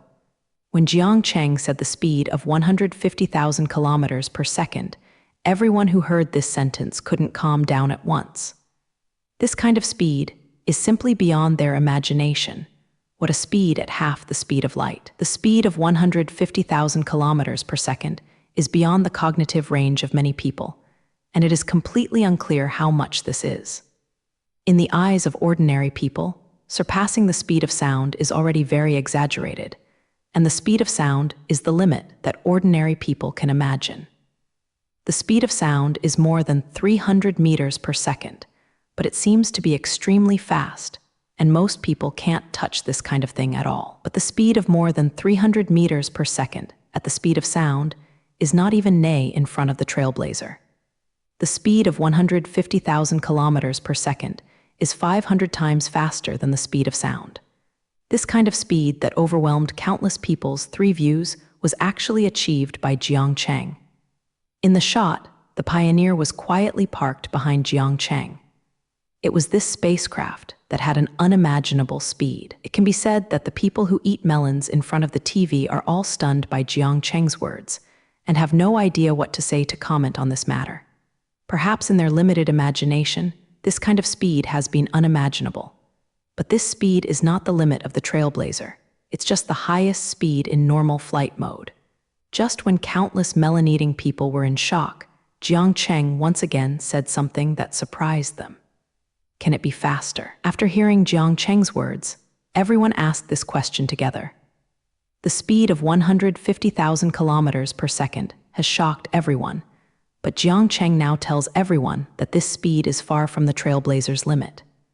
If the Blazer enters the curvature flight mode, the speed can reach 10 times the speed of light, so 10 times the speed of light Japanese letter is the limit of this spacecraft. But this speed cannot be used in the star system. Hearing Jiang Cheng said that the Pioneer could reach 10 times the speed of light, everyone's jaws were about to fall to the ground. Maybe you don't know what it means to fly with curvature, but you can still understand 10 times the speed of light. The speed of light, the fastest speed in the world, has been popularized by science for countless years. Everyone knows that the speed of light is the fastest thing, and no object can exceed the speed of light. As a result, Jiang Cheng now tells everyone that his spacecraft not only surpassed the speed of light, but also reached such an exaggerated level as 10 times the speed of light. This is like a thing recognized by everyone, being overthrown all at once, not only being overthrown, but also being severely stepped on by Jiang Cheng. Now everyone was shocked and numb by Jiang Cheng, looking at the TV in front of them sluggishly, listening to Jiang Cheng constantly subverting their cognition. Maybe the expression of the person in front of the TV now is, there is this kind of operation. Of course, if you are a person in the natural sciences, you will know what Jiang Cheng said about curvature flight. Curvature flight did not increase the speed but shortened the space, so the Blazer's speed did not exceed the speed of light. It was only because the spacecraft's space distance around the country was shortened that the speed reached this level. But where ordinary people know this kind of thing, they all only heard Jiang Cheng's words 10 times the speed of light. The group of eating melons in front of the electric machine was always sluggish, and they all watched Ruo Jiang Cheng talking on the TV in an admiring manner. Anyway, they don't understand the professional terms Jiang Cheng said. They just know that these things Jiang Cheng said are very powerful. Maybe this is what people often say, even though they don't understand it. They think it's so bad. People who don't know the truth and eat melon don't understand Jiang Cheng's technical terms, and people in other scientific fields are completely different. In this interview with the Trailblazer, many scientists also sat in front of the TV and watched Jiang Cheng's speech. As soon as the scientists heard that Jiang Cheng had built a spacecraft, each of them became more interested than ordinary people. Such professionals are more aware of the difficulties involved in spacecraft manufacturing, so Japanese letter will pay so much attention to this matter. All scientists want to see how Jiang Cheng solved those problems. After all the scientists heard about the single curvature flight, they all set their ears up, waiting for Jiang Chengyang to elaborate on this aspect. They knew very well what Jiang Cheng meant by curvature flight, so they were so curious about this technology. The concept of curvature flight has actually been proposed a long time ago. It is always more wrong to change the space to go to those faraway places than to increase the speed. It's just that human beings have too little knowledge of space, and it is so difficult to change space. Therefore, curvature flight has always been an illusion, and there is no possibility of realization at all. Now Jiang Cheng told them that his spacecraft could already fly with curvature. How could this not make them curious? What all scientists want to know most now is how Jiang Cheng achieved curvature flight. Space is so sturdy for human beings. How did Jiang Cheng influence the space? It's a pity that Jiang Cheng disappointed all scientists because he didn't talk about curvature flight next. No relevant technology has been announced, and everyone is still at a loss. I don't know how Jiang Cheng did it. However, scientists have no time to continue thinking about this issue, because Jiang Cheng then talked about a lot of advanced technology. The calculations such as the energy shield and the non-working mass galaxy-level engine all failed to pass. These are just technologies in people's fantasy. One by one was realized by Jiang Cheng and used on the Pioneer. All scientists who listened to Ruo Jiangcheng's introduction of technology beyond the times in front of the TV felt a deep inferiority complex. They are both engaged in scientific research like Jiangcheng, but why is the gap between them so big? Jiangcheng can research these cross-age technologies, and they will develop them one after another. And they spent more time than Jiangcheng, but they couldn't even compare to a tenth of Jiangcheng's. Jiangcheng has even built spacecraft now, but they don't even understand the technology used on it. Maybe this is the gap between people. It's really irritating to compare people. Soon the scientists gave up their original purpose and were not ready to figure out the advanced technology in Jiangcheng's hands. Because even if you want to figure out that they can't listen to sex, it's better to be an audience with the old man. Anyway, they only need to look at Jiangcheng at ease, and he will naturally worry about human development. Just after the scientists turned into the masses, Jiangcheng finally finished the Pioneer. After talking about the Blazers' good situation, the trial started soon. Everyone wants to know where Jiangcheng and the others have gone this time trial. This is also a question that everyone is very concerned about. Those unknown places can always arouse people's curiosity. Want to know what is in it? Of course, Jiangcheng satisfied everyone's curiosity and soon revealed the destination of their trial voyage. We went to Neptune for this test voyage and dropped a probe on Neptune after Jiangcheng mentioned the place of Neptune. Everyone gave out amazing sounds unexpectedly. The Pioneer had gone so far this time. Neptune was the most green planet in the solar system. The scenery of Neptune is really very good if you have the opportunity. I hope everyone can take a look. The scenery there is really as beautiful as the legend. It is like the territory of the sea god. Immediately afterwards, Ruo Jiangcheng began to depict the scenery of Neptune, telling everyone what he saw. Everyone heard what Jiangcheng said was the most beautiful, and they all began to yearn for Neptune. Such a distant planet has suddenly become close, and the originally mysterious Neptune is abundantly presented in front of everyone. Especially Jiangcheng's last sentence has aroused everyone's yearning. Maybe in the future, everyone will really have a chance to go and take a look on Neptune anyway. Spaceships have appeared now, and going to Neptune is also very convenient.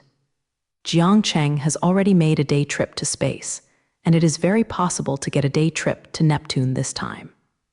Just when everyone was dreaming about traveling to Neptune by themselves, Jiangcheng began his final speech today. We must know that the Earth space is always limited, so the development of space is an inevitable trend for mankind. When the resources on the Earth are exhausted, mankind has to go to other planets to find resources. This time, he answered another reporter's question, which is the significance of the Pioneer to mankind as a whole. But mankind cannot wait until the Earth is really unable to bear it before moving towards space. Because it is too late at that time, we have to set off into space in advance. Therefore, the emergence of the Pioneer is of great significance, which means that mankind finally has the capital to navigate the universe, and finally does not have to be confined to a small Earth. Jiangcheng once again emphasized the importance of the space program for the last time and ended this interview. The audience watching this interview in front of the TV is still indulging in their own fantasy. Dreaming about one day to go to Neptune in the future, you can go and see the beautiful scenery there. Maybe everyone was addicted to their own fantasy, so they didn't notice that Jiangcheng had disappeared in front of the camera. After accepting the interview with the reporter on the spot, Jiangcheng left the Blazer directly, ready to go home and take a good rest. The sea trial lasted more than 10 hours, and Jiangcheng, as a temporary prostitute, never took a good rest.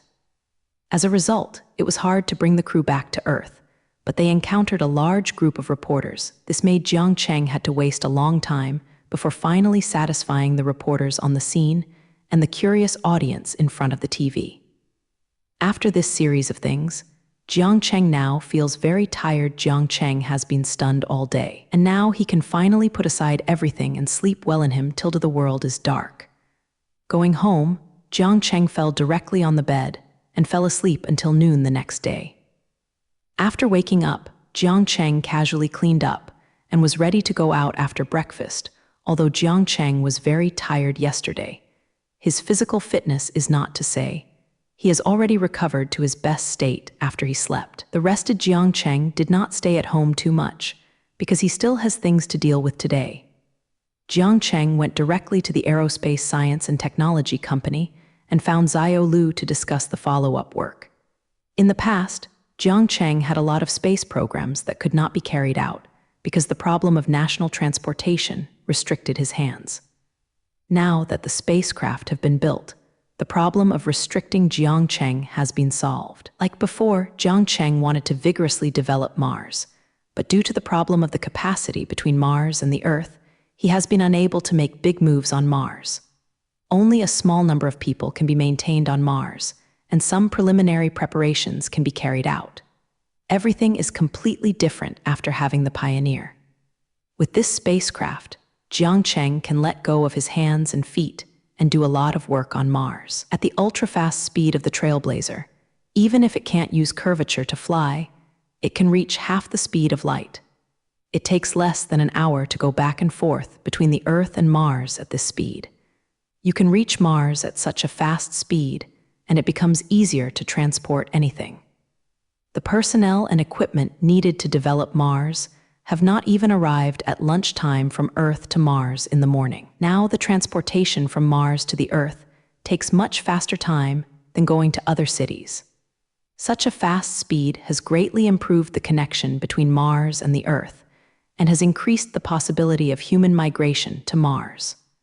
Moreover, the transport capacity of the Trailblazer is not comparable to the original rocket.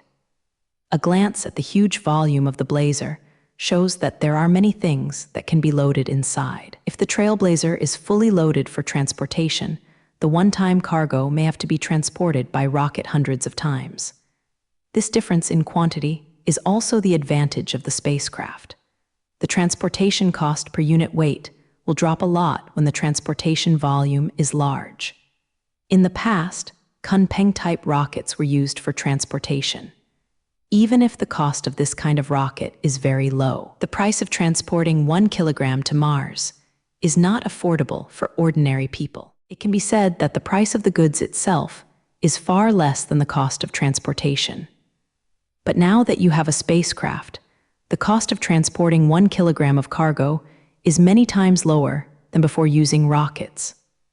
It should be understood that the most expensive development of Mars in the past was transportation, which at least accounted for about half of Jiang Cheng's total investment. Jiang Cheng spent hundreds of billions of dollars on Mars, many of which were wasted in the transportation process. In this way, the cost of developing Mars has also been reduced a lot, and Jiang Cheng can also use the high transportation costs before to expand the scale of Mars development.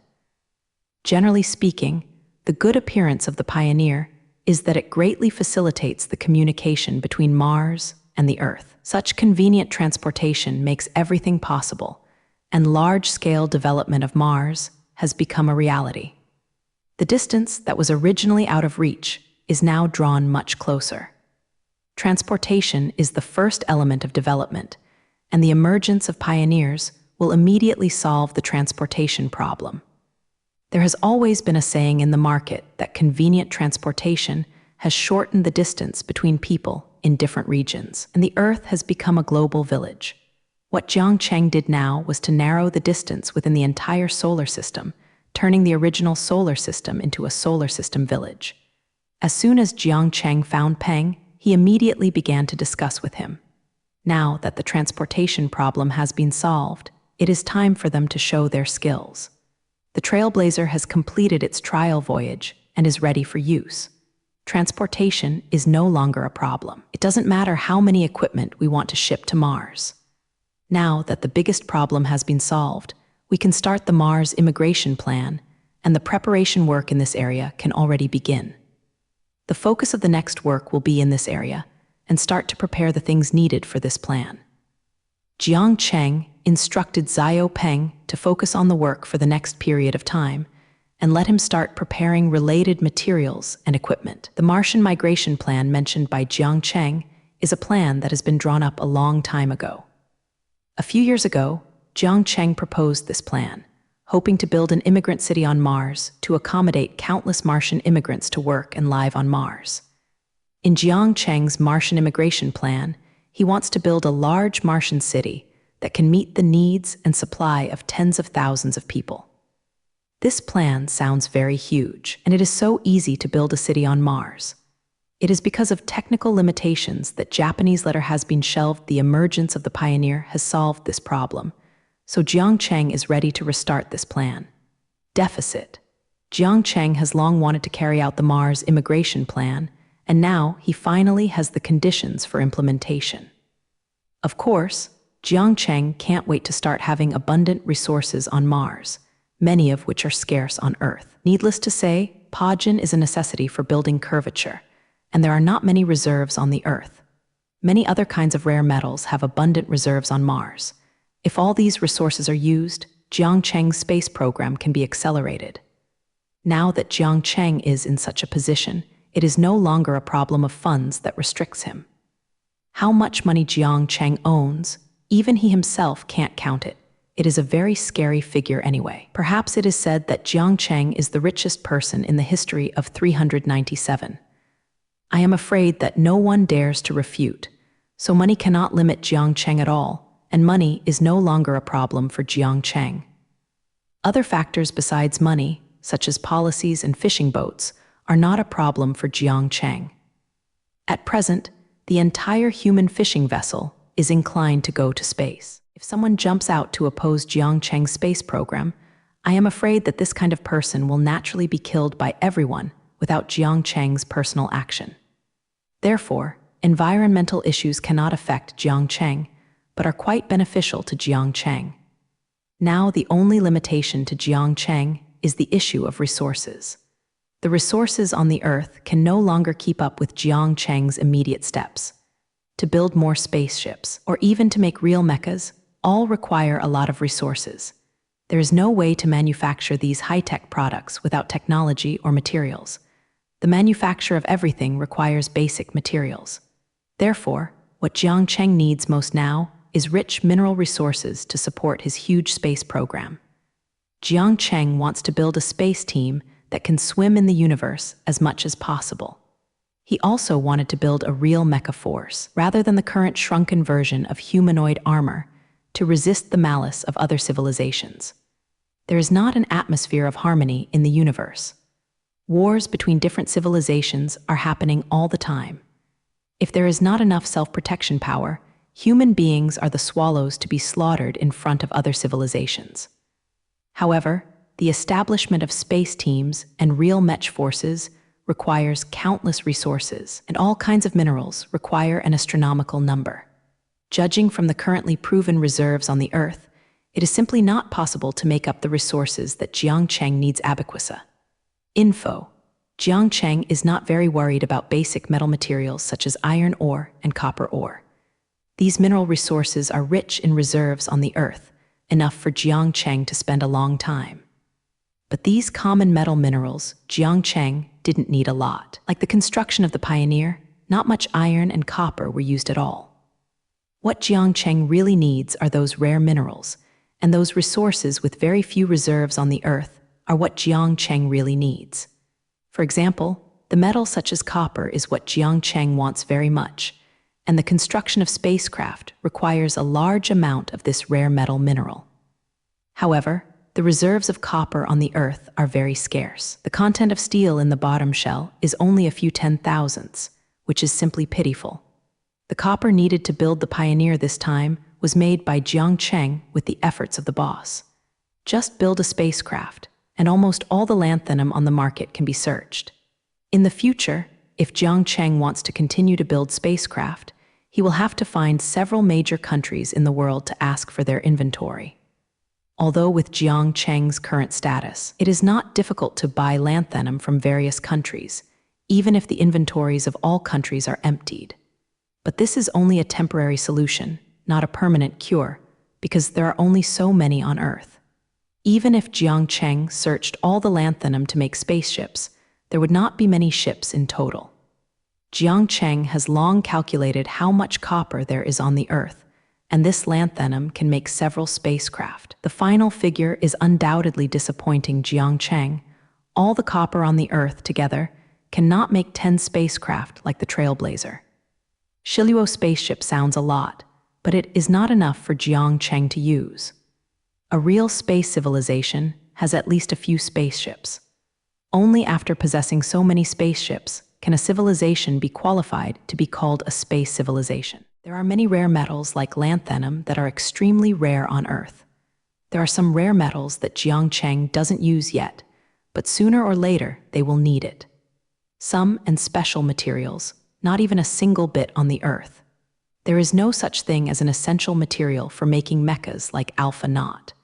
But if the alpha crystal fails in the future, Jiang Cheng has to go to Neptune to find it. It can be said that the rare minerals possessed on the Earth simply cannot support his future plans, nor can humans develop into space civilization. However, in Jiang Cheng's heart, mankind will inevitably become a space civilization in the future. This is the goal he has set for mankind long ago. So when Jiang Cheng discovered this fact, he decided to vigorously develop resources in other places. Since the resources on the Earth are not enough to support the development of human beings into a space civilization, Jiang Cheng should look for resources elsewhere. Rare resources that are not available on the Earth cannot be used up on other planets or in many uses. For other planets, Mars is the best target. Mars is very close to the Earth, and the environment above it is not so harsh compared to other spherical shapes. At the very least, there is no high temperature of several hundred degrees above Mars, and no extreme cold of more than 200 degrees below zero. And there are many rare resources on Mars. Platinum mines are the best proof. The platinum mines mined by Mars now far exceed the reserves on Earth, and there are many other similar rare metals. These are all things Jiang Cheng wants. That's why Jiang Cheng couldn't wait to develop Mars, because of the decision made by resource constraints. In order to realize the dream in his heart, Jiang Cheng had to look beyond the Earth.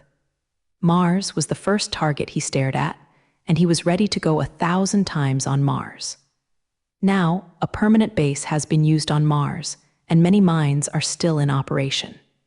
These facilities are the basis for the large-scale development of Mars, and the future Mars city will be built on these things. Jiang Cheng could completely build on the current Mars base and slowly expand this base into a huge alien immigrant city. When the Mars base was established, several mines could be developed around, providing countless materials for the establishment of the base. Now Jiang Cheng only needs to expand the scale of mining, and there is a source of materials for building the city. Of course, building an alien city is completely different from a base, and the materials needed are very different. If you want to build a city on Mars, it is completely different to build a city on the Earth. To build a city on the Earth, you only need to build enough buildings and supporting facilities such as roads, electricity, and water supply. But it's completely different on Mars, and there are so many things that require Targa. First of all, the atmosphere of Mars cannot be breathed by humans, so a fully enclosed city is necessary. With so many people living on Mars, the oxygen circulation system needed is also a big project. Of course, the ecological planting area is indispensable, and self-sufficiency is always needed. In order to supply the food needs of so many people, countless ecological parks must be built around the city. This is also a very huge project. In addition to these basic needs, the Martian city needs a lot of facilities. Surviving on Mars is not an easy task. There are too many issues to consider. It is because of these various aspects that make the Martian immigration plan more complicated. No matter from which point of view, the Mars migration plan is a very large plan, and the personnel and materials involved are an astronomical number. Jiang Cheng needs to do a lot of work if he wants to build a city on Mars. In the first step, Jiang Cheng must prepare the materials and equipment needed for the construction of the city. After these are prepared, he can start the next construction plan. The construction of such a huge engineering project as a Martian city requires a lot of personnel. This requires the transfer of countless astronauts to join this construction project. The mobilization of astronauts is not an easy task. Many astronauts now have their own missions, and they cannot be mobilized all at once. There are so many things to prepare in the early stage, and Jiang Cheng is really too late to prepare early. That's why Jiang Cheng found Xiao Peng today and began arranging the construction of the Martian city. There are a lot of materials needed to build a Martian city, and now you can prepare in advance. If I don't prepare early, I'm afraid it will be too late. You can go to Zhang Manlin for material matters, and she will assist you with material preparations. When he came up, Jiang Cheng brought in his own CEO and prepared to ask Zhang Manlin to help Xiao prepare supplies. Asking Zhang Manlin to prepare the materials needed to build a Martian city is also something Jiang Cheng can't do. The main reason is that the quantity of materials needed is too large, and the types involved are also quite complicated. If Qian Lu is left alone in charge, I really don't know when to go. Xiao Peng is good at managing technical teams. He is not really familiar with this kind of logistics work. And Zhang Manlin, the CEO of the Universe Umbrella Group, is completely different. She is best at this aspect of work. As long as Xiao handed over the list of required materials to Zhang Manlin, she would naturally arrange manpower to prepare. Anyway, collecting so many materials has to be carried out by the group, and it is normal to hand it over to Zhang Manlin. When Peng first heard Jiang Cheng asked him to prepare those supplies, he was still very worried. He was afraid that he would not be able to raise so many supplies, which would delay the start of the entire Martian immigration plan.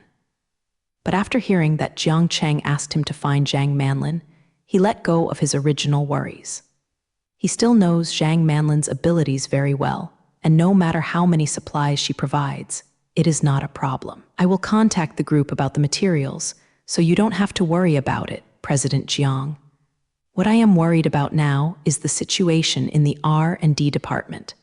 I don't know if the R&D progress can keep up with our plan. There are still several types of equipment that have not been developed. Without these equipment, the entire project would be delayed. To Jiang Cheng, he expressed his worries. He was afraid that the Yanjiuan team could not keep up with the overall progress. In addition to the large amount of materials needed to build the Martian city, the related equipment is also a highlight. Although they had already developed a lot of equipment when they established the Mars base.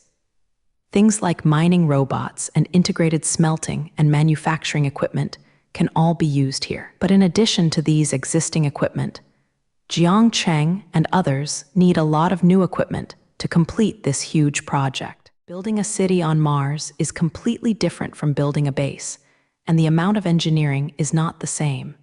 So they need some new types of construction equipment to be able to complete such a huge project. At least a new type of construction robot is necessary. Otherwise, if it is built by manpower, a city does not know how many years it will take to complete it. Don't worry about equipment problems. I have already told the people below about the general concerns.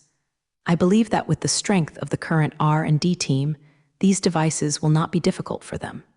Just wait for them to complete R&D and start large-scale manufacturing. Jiang Cheng had been prepared for the equipment problem, so Peng didn't have to worry about it. Jiang Cheng has guided those technicians in general directions for the equipment needed to build a Mars city. With Jiang Cheng's guidance, their research and development efficiency has been improved several times. Now Jiang Cheng only needs to wait for a while, and the necessary equipment will be ready. After Jiang Cheng discussed the supplies and equipment with Xiao, he naturally turned the topic to personnel. The problem of personnel, you go down and pay attention to prepare. The personnel to build the Martian city must be prepared in advance. Now you can start to mobilize the astronauts and get them ready to go to Mars in advance. Although now with Jiang Cheng's promotion, the degree of automation is already very high, a lot of work does not require manpower to complete. The robot will naturally do well. But at a high degree of automation, the assistance of people is indispensable. If there is no help, those robots can't do all the work independently. So a lot of manpower is essential, especially in such a large-scale project, the need for more astronauts. This is also a big problem before them, and Jiang Cheng can't be at ease if he doesn't handle it well. The new group of astronauts have not been trained, and they can all be sent to Mars. If some people are transferred from other places, there will be people who will build the Martian city. Anyway, with the Trailblazer now, the logistics supply is no longer a problem at all. We might as well arrange more manpower in the past, so that the construction speed can also be faster. Jiang Cheng came up with a solution to this problem, which is to let the newly trained astronauts go to Mars for construction missions. At this time of development, Jiang Cheng's astronaut training center has long been expanded several times. Now, every batch of astronauts that have completed training has reached as many as a few. And just recently, a group of astronauts have completed training and can be sent to Mars. So many Jiang Cheng has used it. The only bad thing is that these astronauts are all rookies, and they have not even performed a space mission. Generally speaking, missions to Mars will not allow such rookie astronauts to go. But now, because of the shortage of manpower, Jiang Cheng had to send the rookies out.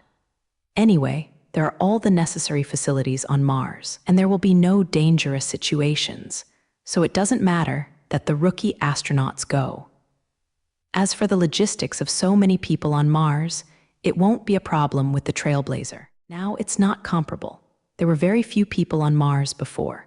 That's because of the limitation of transportation capacity. Now this limitation is gone. The Trailblazer can transport hundreds of thousands of tons of cargo at will, and it takes no more than an hour to run over Mars. Even if a few people live on Mars, the Trailblazer can do it easily.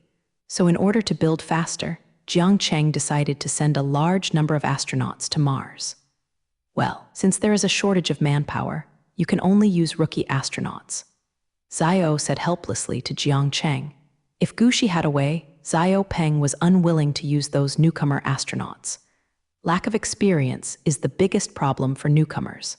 Sending a large group of new herringbone fighters to Mars is really not at ease, but he can't do anything if he doesn't use newcomers.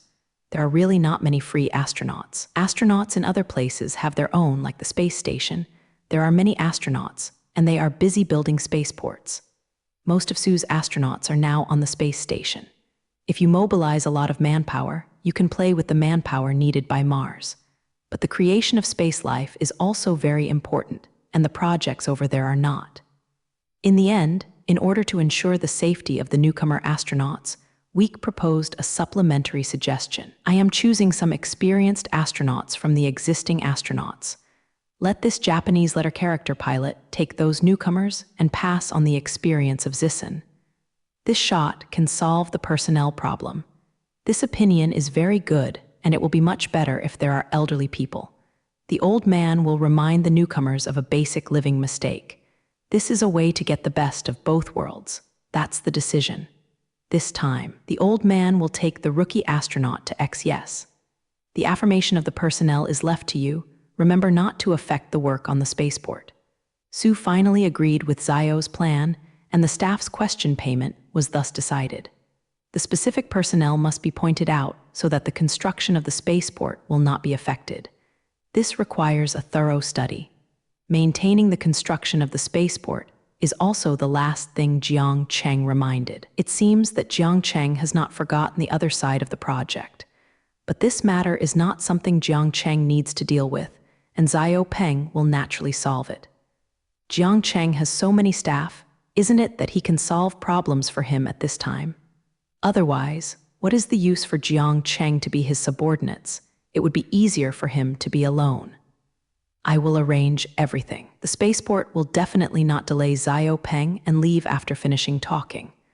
There are a lot of things to be busy next, and he needs to step up to deal with it. Materials, equipment, and personnel are now arranged by Jiang Cheng, and there are dedicated people responsible for each piece. Now, Zhao Peng started busy work, and even Zhang Manlin was dragged in by Jiang Cheng. As for Jiang Cheng himself, of course he would relax. Isn't that what the boss should do? You have to do everything, and you only need to be responsible for the general direction. Anyway, the construction of Mars City is still in the preparatory stage, and Jiang Cheng has never liked the preparatory work. Jiang Cheng has always left such complicated things to his subordinates, and he only needs to arrange everything. And his big boss is now relaxing again, ready to find something for himself. Before Mars City officially starts, there is still some time to prepare. Jiang Cheng intends to use this time to research a small technique. What he thinks is that it is better to get something if you are idle, so that you won't be too bored. The small technology Jiang Cheng plans to study this time is actually not simple at all. Because this technology is called wireless power transmission technology, it is a very important technology for mankind. Wireless power transmission technology refers to the ability to transmit power from a generating device to a receiving device without using electricity. To put it bluntly, electricity can be transmitted without wires, which completely eliminates the constraints of wires. If wireless power transmission is truly realized, it will not only play a great role in industry, but also in the civil field. Just because all household appliances don't need wires, you can use this directly, which is enough for this technology to reach the public. Imagine your computer doesn't need wires, and it can be turned on directly after putting it there. What a convenient thing. When this technology is popularized in all home appliances, there will be no more wires in the home. As long as a power transmission device is installed in the home, all household appliances can be used. In the future, a single wire is not used in the house, and the whole environment has become much more refreshed. Maybe the electrical appliances that were originally set together still don't see the advantages of this technology. But if you put this technology on mobile devices, the advantages will be immediately apparent. Mobile devices that could be used at any time have to be charged frequently because of power problems. If you want to use a mobile device while charging, you must use it with a charging cable. The mobile device cannot move at all when it is charging, which is a big problem. When the mobile device is equipped with a wireless power transmission device, it can be carried around while charging. In the future, people will no longer have to worry about the problem of electricity, and I don't know how much convenience has been improved. The mobile phone is the best example. When charging the mobile phone, if you want to use the mobile phone, you have to drag a long charging cable to keep your activity range very small. Even if you want to go to the place with your phone, you have to suspend charging. In any case, this is not very convenient, and it is very uncomfortable to use. If the mobile phone has the function of wireless charging, there will be no need to worry about this problem in the future. Even when charging, you can walk around with your phone without worrying about charging. If Jiang Cheng really studies this kind of technology, he can definitely make a fortune on it. Those home appliance manufacturers will come to ask Ruo Jiang Cheng to sell them the license to use this technology. By then, Jiang Cheng only needs to sit at home, and he will be able to continuously make money with this technology. In fact, these civilian applications are not yet Jiang Cheng's main purpose of developing this technology. What Jiang Cheng values most is the application of this technology in aerospace. Laying wires on Mars is a very troublesome thing. Next, building a city on Mars will require electricity to supply many of the equipment used. If these devices are all powered by wires, the laying of the wires is a big problem. Setting up a transmission line on Mars is more difficult than on Earth, and there are many more issues to consider. If there is wireless power transmission technology, the problem of these lines will not exist. As long as wireless power transmission technology is developed, Jiang Cheng does not have to worry about the energy supply of those devices on Mars. Jiang Cheng only needs to install a receiving device on all the equipment, and then put a large power transmission equipment in the base, and the energy supply problem of all the equipment will be solved. It is precisely because of this very real problem that Jiang Cheng is ready to develop this technology in this free time. As for the subsequent use of this technology to make money, it is just a side benefit. In fact, wireless power transmission technology has already been proposed, but it has never been implemented. As early as 1889, someone put forward the idea of wireless power transmission. So this technology is the old calendar of the last century, and it is not a new thing at all. However, this technology has been proposed for hundreds of years, but no one can solve it yet. It was Nikola Tesla, the legendary engineer who proposed wireless power transmission technology. When he was in 18XX, he proposed the idea of wireless handian and also conducted experiments, but the final experiment failed. There are rumors that Tesla has solved the problem of wireless transmission technology, but because of external pressure, it temporarily abandoned this plan. Some people say that Tesla also left the technical drawings of wireless handian, but it was completely destroyed. There are too many legends about Tesla, and Jin doesn't know whether this matter is true or false. The black technology proposed by SLA is not the same. Rumor has it that many of his technologies have surpassed this era and have reached the level of fear of the country. So many of Tesla's research results were destroyed, including this wireless power transmission technology. However, Jiang Cheng would not care about the Tesla engineer, did he develop this technology at the time. Anyway, even if he really researched this technology, it was not passed down in the end, and now humans still have not solved this problem. For Jiang Cheng, this is a brand new technology and a brand new challenge. Lucy, help me find all the papers on wireless transmission technology. Let me first take a look at the results of previous studies. Jiang Cheng said to Lucy while standing in the laboratory. Before Yueshu studied wireless transmission technology, Jiang Cheng routinely looked at other people's research data. He is ready to learn from these failures and prepare for his own success. After reading all the research materials of the predecessors, Jiang Cheng understood why those people failed. The biggest problem with wireless power transmission technology is that the loss during power transmission is too great. In fact, the wireless transmission technology developed by others is not unusable. It's just that too much electric energy is wasted when those technologies are used for power transmission. The wireless power transmission technology, developed by many people, requires at least half of the electric energy to be wasted before it can be accepted. The wireless transmission technology, that wastes more than half of the electrical energy, has no possibility of being put into use at all, so the research of these people finally failed. The most difficult part of wireless power transmission technology is how to reduce consumption. If you want to convert electrical energy into waves and then transmit them, then loss is inevitable. Whether it is an electromagnetic wave or a thorough wave, it will naturally attenuate when propagating in the air. When the power transmission device sends out the power, it will lose a large part of the power received by the receiving device through the consumption in the air. What's more, the propagation of electromagnetic waves will spread so that the electric energy that can be received so far loses apart. After such a consumption, the power loss of wireless transmission can be too large. This is also the reason why this technology has not been realized, because the loss problem has never been solved. The first thing Jiang Cheng needs to solve is the consumption problem in transmission.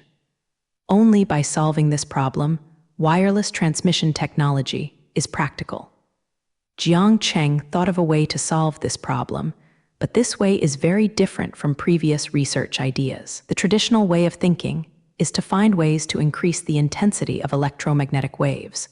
Otherwise, it is to adjust the wavelength of electromagnetic waves, and the loss of microwaves with shorter wavelengths will be reduced during transmission. But after so many years of research, these ideas have been proven to be unworkable, so Jiang Chengyu will not follow these wrong paths.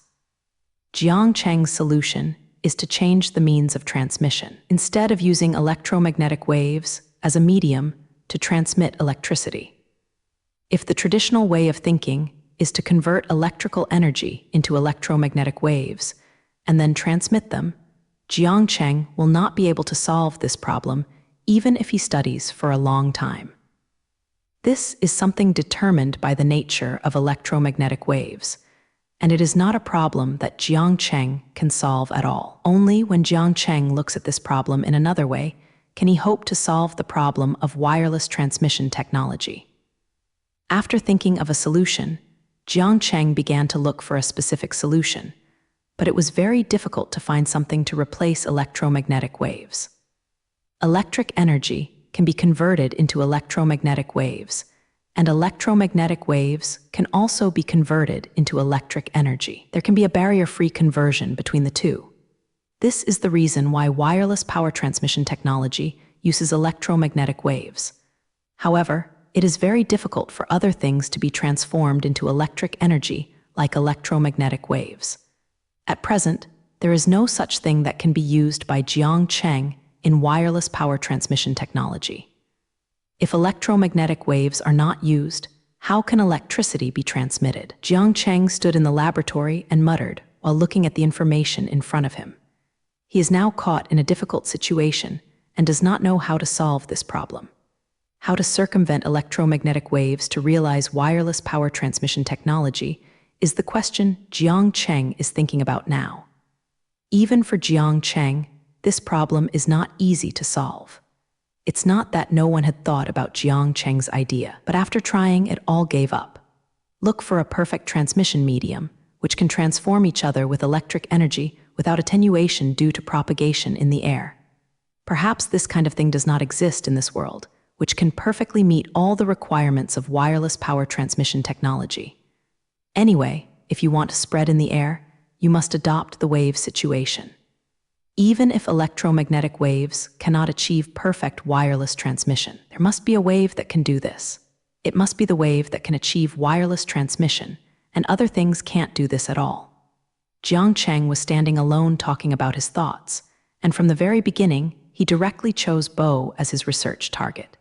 There is nothing wrong with what he said, and only waves can spread smoothly in the air. Regardless of electromagnetic waves or other waves, only this kind of thing can be used in wireless power transmission technology. Other forms of energy cannot be transmitted in the air at all, so how can they be used as a wireless transmission medium? Therefore, only the energy form of wave can carry power for transmission. Since waves must be used to transmit electricity, which wave is more suitable? Electromagnetic waves do not work anyway. The loss of such waves is too serious. Waves cannot be used as a transmission medium. If the intensity is too low, there is no practical use value. After selecting the target, Jiang Cheng began to think again about what kind of wave can be used as a transmission medium. After thinking for a long time, Jiang Cheng didn't come up with the final answer, because the human eye, all types of waves previously discovered, cannot meet the requirements of wireless power transmission. In the past, many people have studied radio technology and basically tested all possible waves. Since this technology has not been realized so far, the existing waves are definitely not suitable.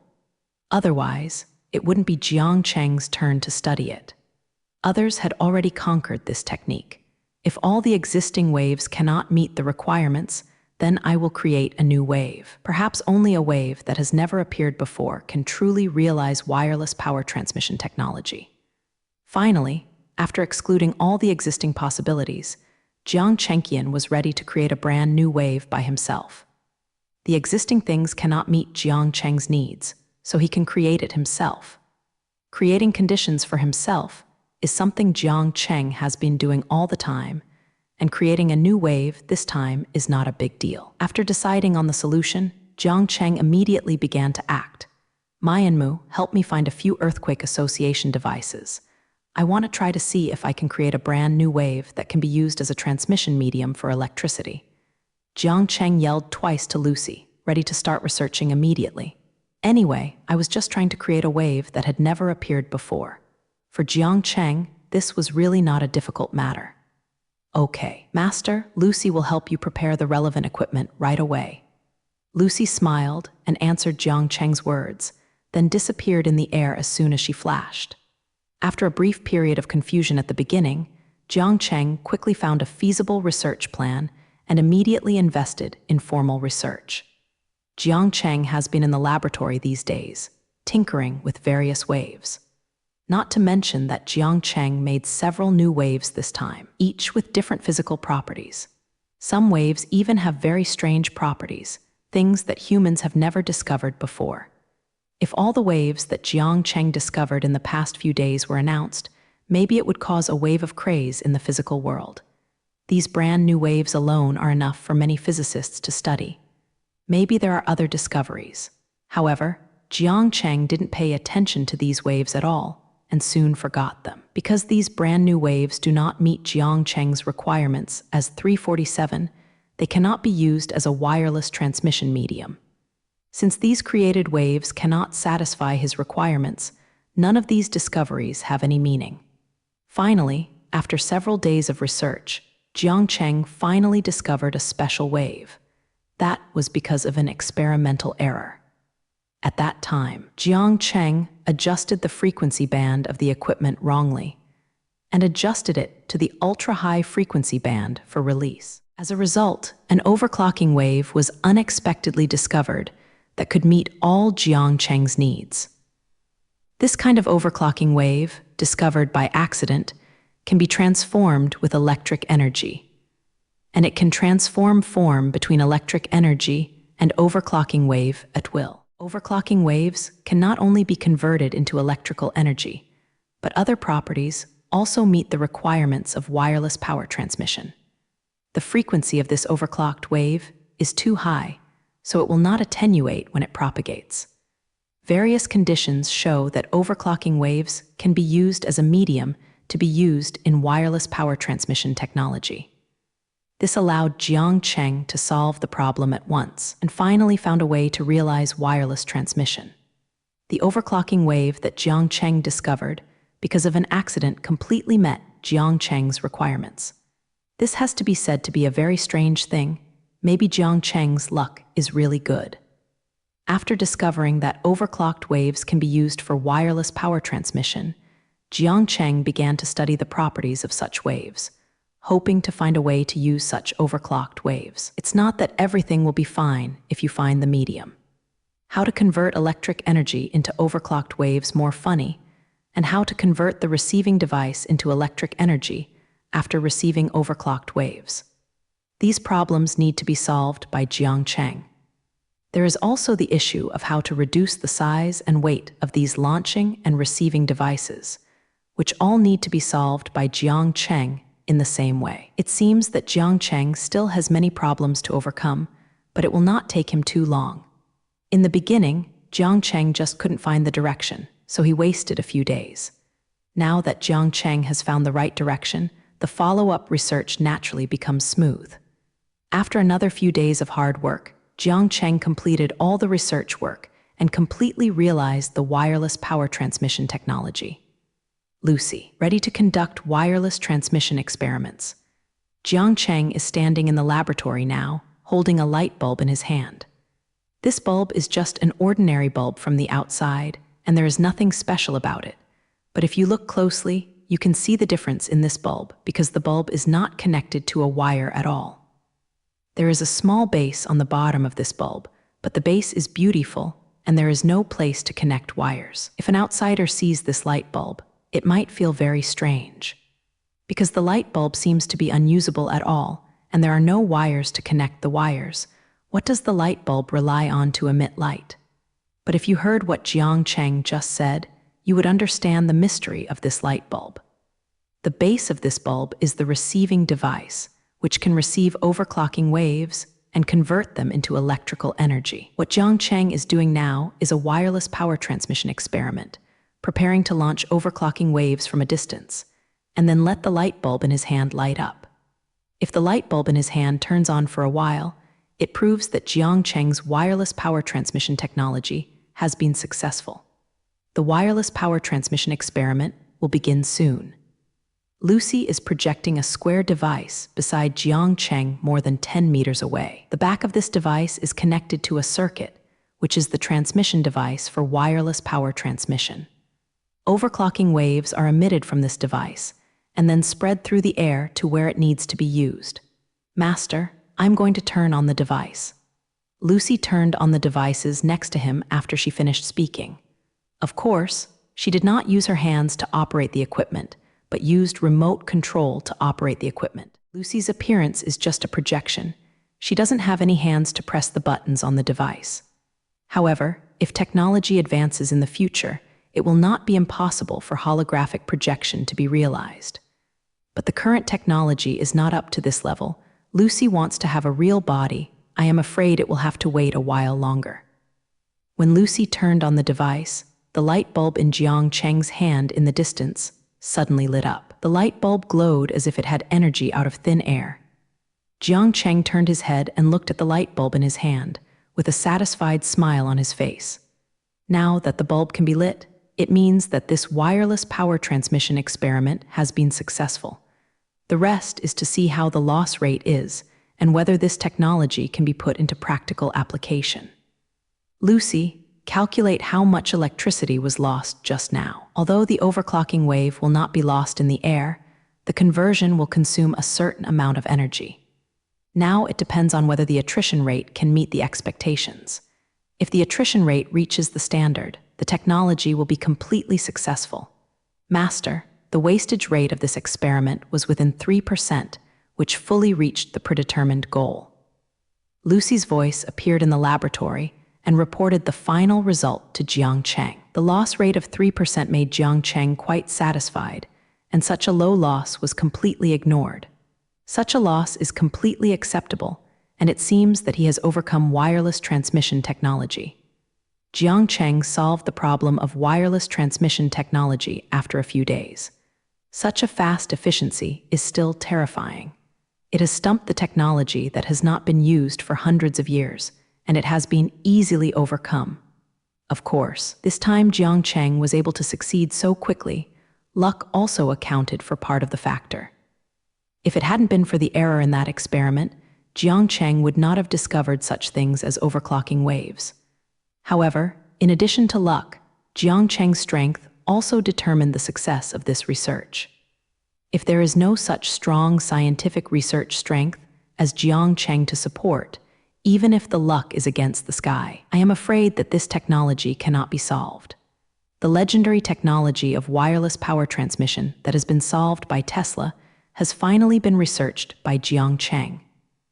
Regardless of the truth of the year, whether Tesla's research results have been destroyed, Jiang Cheng has fulfilled his last wish this time. Regardless of whether wireless transmission is considered to be buried because it harms the interests of certain groups, these things are not important. Now the truth of the year is now unknown. Everyone only needs to know that Jiang Cheng has implemented this technology. Jiang Cheng's realization of wireless power transmission technology is a piece of comfort for the legendary Tesla engineer. If Tesla knew about it, maybe he would still be happy for Jiang Cheng's results. This time, Jiang Cheng Bai Liang realized his unfinished work and made radio possible. Perhaps the last time Tesla's promotion was unsuccessful, this time Su Qi will not miss. The difference between Jiang Cheng Tesla and Tesla is that he has powerful funds to realize the Eastern fortune he wants to achieve. Only in Jiang Cheng's hands can this technology be able to exert its greatest effect, and it will not be lost due to external factors. As long as Jiang Cheng decides to promote wireless power transmission, Nahai will not be able to organize this technology. Because of the loss of power due to wireless power transmission technology, it could stop Tesla from promoting its own technology in the past. But now, it is impossible for Jiang Cheng to change his mind. No matter what forces are in front of Jiang Cheng, bow their heads. This is Jiang Cheng's most powerful starting point. The next step is to let wireless power technology work for mankind. Now that Jiang Cheng has completed all the work of fellows, the remaining work is to apply this technique. Jiang Cheng does not need to worry about the application in the field of sickness. As long as he hands over the technology to his R&D team, someone will naturally take this technology and apply it to every device. In the construction of Mars cities in the near future, this technology will not be applied on a large scale. As long as those devices are equipped with radio technology, there will no longer be a single wire on Mars. This has facilitated the construction of Martian cities by many times. Future Martian cities may also adopt a centralized power supply model so that anyone in the city can enjoy wireless power. There is no outlet in a city, but electricity can be used anywhere. This idea alone sounds great. Of course, this kind of centralized power supply design cannot be realized on the Earth at present, and it can only be promoted in Ziofen. In terms of promotion in the civilian field, Jiang Cheng is ready to vigorously promote wireless devices in the future. All wires can be cancelled at home, and each electrical appliance will use wireless transmission mode. Mobile devices, such as mobile phones, can also be charged wirelessly in the future, and charging will no longer affect people's use. However, the promotion of these civilian fields requires Jiang Cheng to spend a little effort. Mobile phones are relatively easy to handle. Anyway, the Umbrella Group's mobile phones have already occupied the entire market, so you only need to make changes on your own phones. But for things like household appliances and laptops, Jiang Cheng needs to look at other people's cooperation. Jiang Cheng himself does not want to be involved in these industries. Although Jiang Cheng has the technology to carry out these fields, it is too tired to get involved in each field. It is better to use this technology to cooperate with others, which also saves Jiang Cheng a lot of effort. There is also the need to install power transmission equipment in every household, which is something that needs to be promoted vigorously. Jiang Cheng's vision is that every family uses wireless power transmission technology, which requires support from many aspects. If you want to make this new technology of wireless power transmission come into everyone's life at once, you can't do it without the support of all walks of life. In order to truly promote this technology, Jiang Cheng found major electrical appliance manufacturers from the very beginning. Jiang Cheng directly brought together the world's large electrical and electronic product manufacturers to discuss cooperation matters. Regardless of whether it is making computers or making televisions, washing machines, and refrigerators, as long as it is equipment that uses electricity, Jiang Cheng has found manufacturers. He is ready to fully roll it out in one breath and promote this technology in various fields to make wireless power transmission into everyone's life. I have introduced this technology here. I believe everyone can see the advantages of wireless power transmission. Jiang Cheng is sitting in a conference room, introducing wireless power transmission technology to many people. Those sitting below are all the bosses of some home appliance manufacturing companies, and all of them are all large companies, many of which are leaders in their respective fields. These bosses were all invited by Jiang Cheng to discuss cooperation on wireless power transmission. I have already told you about the specific ways of cooperation. It depends on whether you are willing to cooperate. If Jin is willing to cooperate, you can tell me immediately, and I will not force anyone who does not want to. When Jiang Cheng finished talking about the cooperation plan, he began to inquire about the decisions of these bosses. He did not give these people time to think, because he believed that these people would make the most correct choice. I agree to this cooperation plan. Just as Mr. Jiang said, it's a good thing for everyone. Since so many companies have agreed, of course we have to join in. A company's bosses joined this cooperation, preparing to use wireless power transmission technology in their products. All companies under the subordinate have joined this project and become Jiang Cheng's collaborators. Standing in the middle of the meeting room, Jiang Cheng looked at the bosses who nodded their heads and gave an expression of mastery. He knew that this group of people would certainly agree to his request and cooperate with him to promote wireless transmission technology. This technology is a power revolution, and there is no willingness to lag behind others. And this technology can also bring them a lot of benefits. There are certainly many people willing to buy home appliances that can be used wirelessly. Perhaps the increase in wireless transmission of electrical appliances, sales will rise suddenly. The pursuit of high-tech is everyone's idea, and who doesn't want better things? What can be encountered is that wireless power transmission will surely lead to a trend for people to rush to buy related products. As long as someone is willing to buy these companies, they can make money. This is all for nothing, and no one is tempted by money. Besides, if you can cooperate with Jiang Cheng once, no company will be stupid enough to refuse. Now, I don't know how many people want to become Jiang Cheng's partners, but they can't find the opportunity to contact Jiang Cheng. This time, I finally had the opportunity to cooperate with Jiang Cheng, and their bosses would not let go of such a good opportunity. So this time, the cooperation to promote wireless transmission technology was settled in a pleasant atmosphere. Everyone was very satisfied with this cooperation, and everyone got what they wanted. Those manufacturers of electrical appliances and electronic products have been given the opportunity to enter new fields. They can increase the technological content of their products, and they can also make a lot of profits, by the way. Of course, the matter of cooperating with Jiang Cheng is very important to them.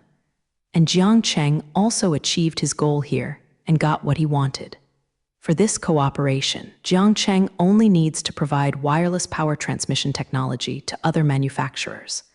Then wait for the authorization fee to be collected, and you can make a lot of money sitting down. The better things that use wireless power transmission technology sell, the more money he can get. Without him worrying about anything, he can sit at home and make money. This way of making money is Jiang Cheng's favorite.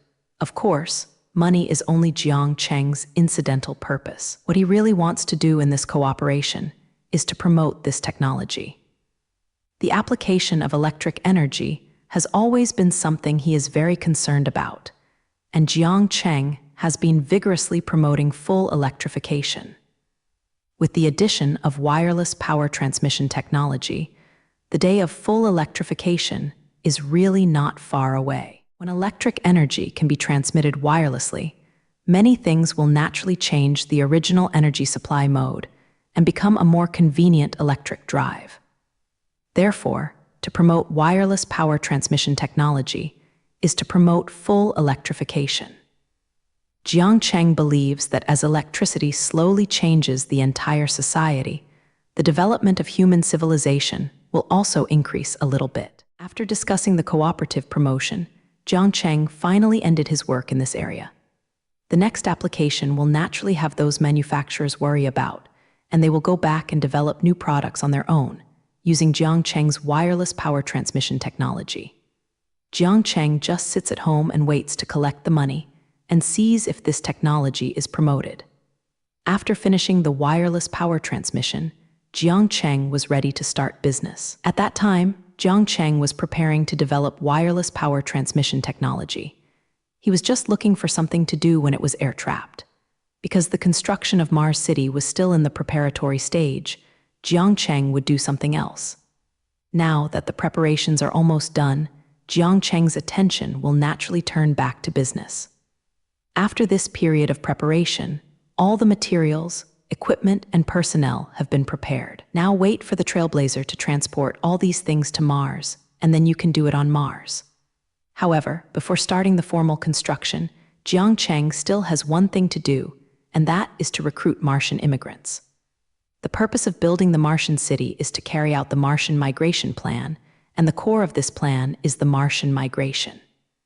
If no one wants to live and work on Mars, no matter how good the Martian city is, it will be in vain. A city that no one uses is simply worthless, so Jiang Cheng must first recruit immigrants from Mars before building a Martian city.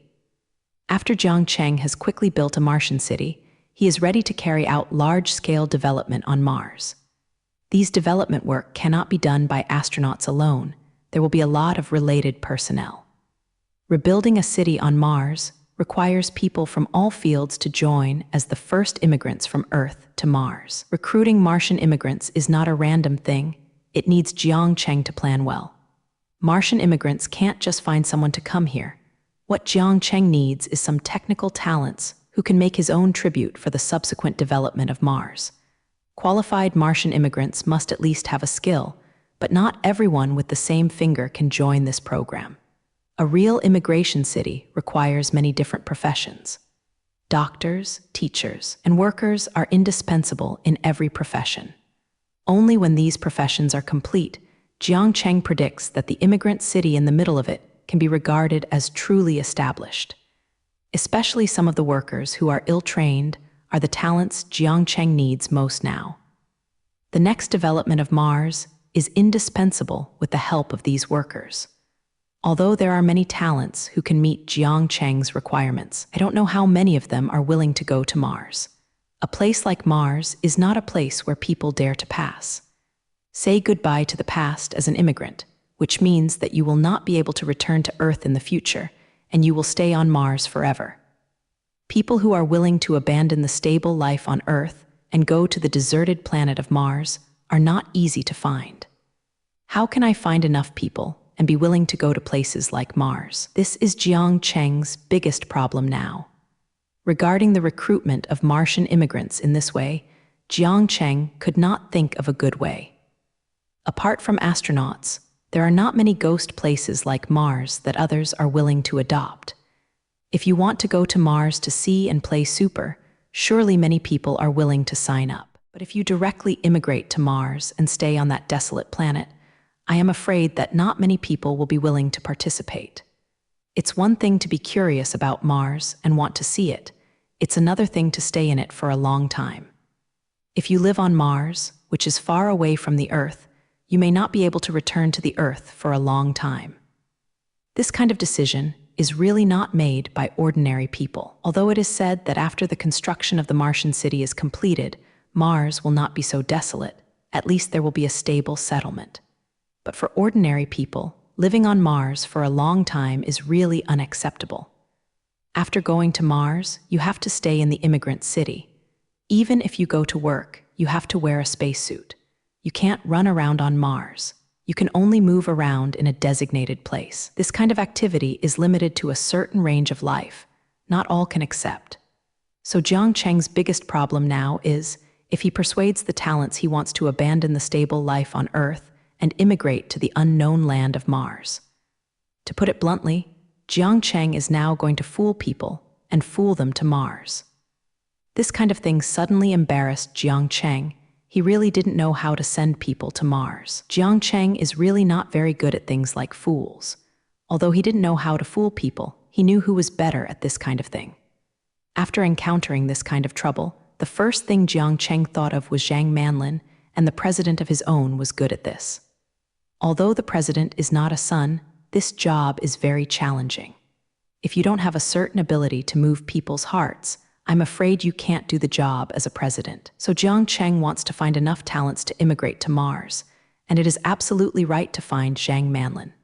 Zhang Manlin will definitely be able to make a perfect plan so that Jiang Cheng can pull enough people to develop Mars. When Jiang Cheng thought of how to solve this problem, he immediately ran to the group headquarters and found Yu Dankin, who was busy. Zhang Manlin has been very busy recently. There were so many things in the group, and there were countless things that needed her to deal with. In addition, some time ago, Jiang Cheng also found some extra things for her, letting her be responsible for preparing the materials needed for the construction of Mars City. This made Zhang Manlin, who had not had much free time, lost all her free time. The amount of materials needed to build the Martian domain is varied and complicated. Even Zhang Manlin took the boss's effort. This is almost the preparation just now. Basically, Zhang Manlin hadn't slept much during this period. If she hadn't been modified by genetic evolution medicine, she would have died suddenly at work. Jiang Cheng really cares about his own president, seeing that she is ready to go to her with the matter just after she is busy. Originally, Zhang Manlin had just finished the work of preparing supplies, and she thought if she could finally relax. After listening to Jiang Cheng's remarks about immigration recruitment, the whole person immediately became bad. But in the end, Zhang Manlin didn't say much, and instead began to think about this issue. Perhaps Jiang Cheng, the boss who knows him best, knows that Yu Qin is born a workaholic. So I was not afraid of her picking children at all, and pushed everything to her. But speaking of it, for Zhang Manlin, it might not be an affirmation of her ability. Maybe Zhang Manlin would still be happy because Jiang Cheng valued her. If she was not busy, she would still be uncomfortable. In fact, Zhang Manlin is a natural president, and no one is more suitable for this position than her. If someone else sat in the position of CEO of the Universe Umbrella Group, they might have been off by Jiang Cheng. After listening to Jiang Cheng's situation, Zhang Manlin lowered her head to think. She has to think about this matter carefully before she can give her the best solution. Jiang Cheng was not in a hurry, standing aside and waiting for Zhang Manlin's result. Anyway, Jiang Cheng knew that his president would not let him down. He just had to wait here. Zhang Manlin did not disappoint Jiang Cheng, and after a while, she came up with a complete solution. First of all, we need to know the nature of recruiting Martian immigrants before we can make corresponding measures. Recruiting Martian immigrants is actually the same as the ancient immigrants, letting people leave their homes to live. It's just that the place I went this time was a bit far away. I had already left the Earth as far as Mars. Zhang Manlin's analysis really hit the nail on the head, and she immediately pointed out the essence of this matter. Recruiting immigrants to live on Mars is really the same as wiping out the emigration of ancient regimes, except that this time it is not by but an alien. Once this point is figured out, the corresponding plan will be well formulated. Jiang Cheng and the others only need to learn the methods of the ancient regime, and they will naturally be able to fool enough people to go to Mars. If the ancient regimes generally wanted to emigrate, there were only so many methods. Previous immigrants generally distributed land in the border areas, promised tax reductions and exemptions, and provided labor tools by the government. These are all things that are very attractive to ancient peasants, allowing immigrants to live a stable life in the frontier. To put it bluntly, the ancient government used its advantages to attract people, so that those who couldn't live in the local area would immigrate to the border to seek a living. Zhang Manlin talked freely to Jiang Cheng, analyzed the methods of those in power before, and taught him how to ignore you. Since the ancient authorities knew that Ili was attractive, of course they could also learn. The methods of deceiving people will not change with the changes of the times, and the previous methods may not be ineffective now. The more you talk about Zhang Manlin, the clearer your thoughts on this matter, and the more perfect the methods for recruiting immigrants.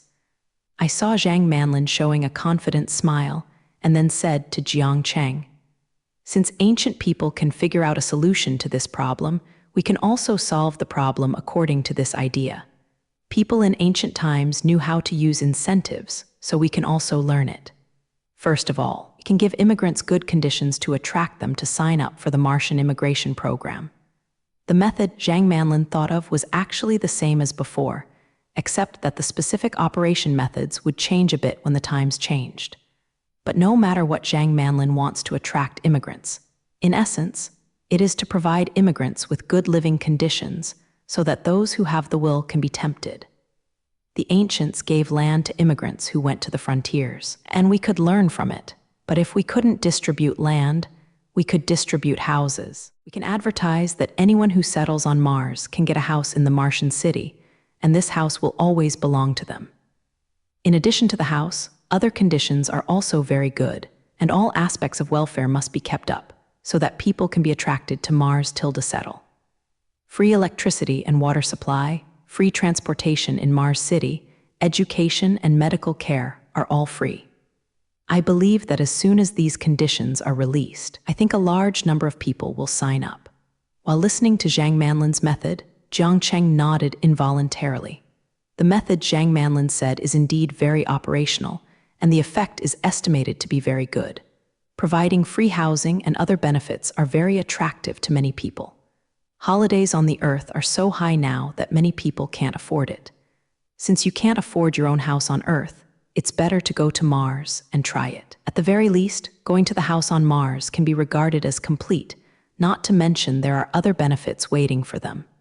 Medical care, education, and transportation are all exempt. This kind of welfare is indeed very attractive. If you think of going to Mars as a job, there is no job on Earth that has such good benefits. This is simply arranging everything for the Martian immigration. As long as their people go to Mars, they don't need to worry about other things, and someone will naturally arrange everything for them. You don't need to worry about everything, and you can touch people's hearts just by listening. Jiang Cheng felt that as long as he released the news, the number of people who signed up for Martian immigration would be full. Although Jiang Cheng felt that this method was very good, he thought of the problem. So Jiang Cheng immediately said, "But for the talents I need, the current living conditions are definitely not much worse. These benefits are certainly not as attractive to high-end talents as ordinary people. Then how do we ensure that the people who come to sign up have the talents I want?" The problem Jiang Cheng said does exist, and it is likely to affect the result of immigrant recruitment. This time, recruiting Martian immigrant Jiang Cheng wants high-end people in various fields, and not everyone above can be admired by him. Since Jiang Cheng wants high-end talents in various fields, this group of people may not be so easily ignored. The living conditions of high-end talents in various fields are generally not bad. There is no shortage of houses, cars, and tickets. Now that you are living well on Earth, why do you want to go all the way to Mars?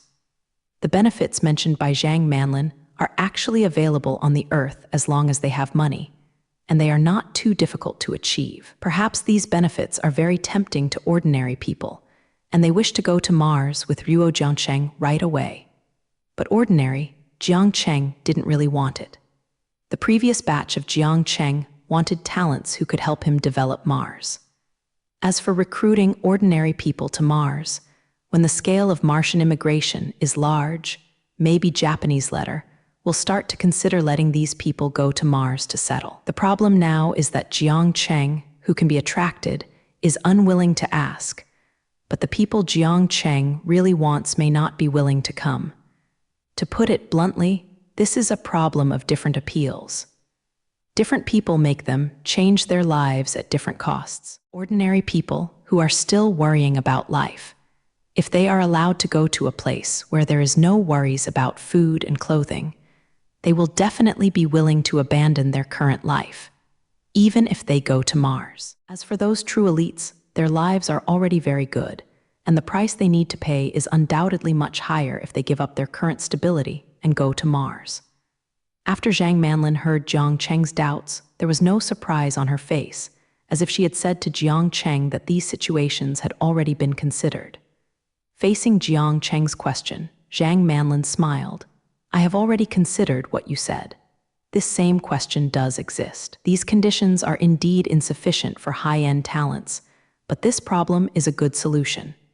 The conditions I just mentioned are just basic conditions, so that the elites can have a little protection and don't have to worry about their future life.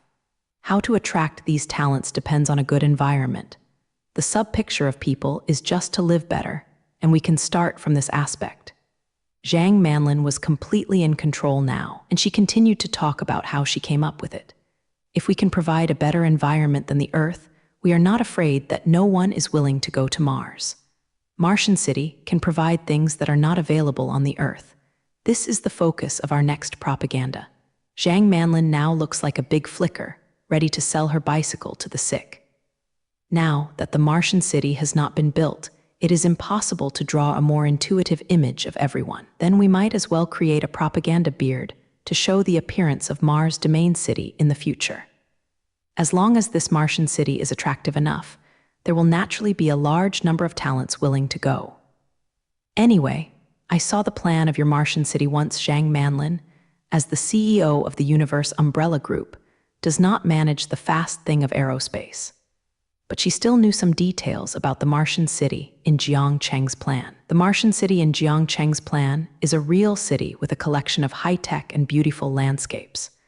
That city not only has countless high-tech, it is like an alien city in the movie.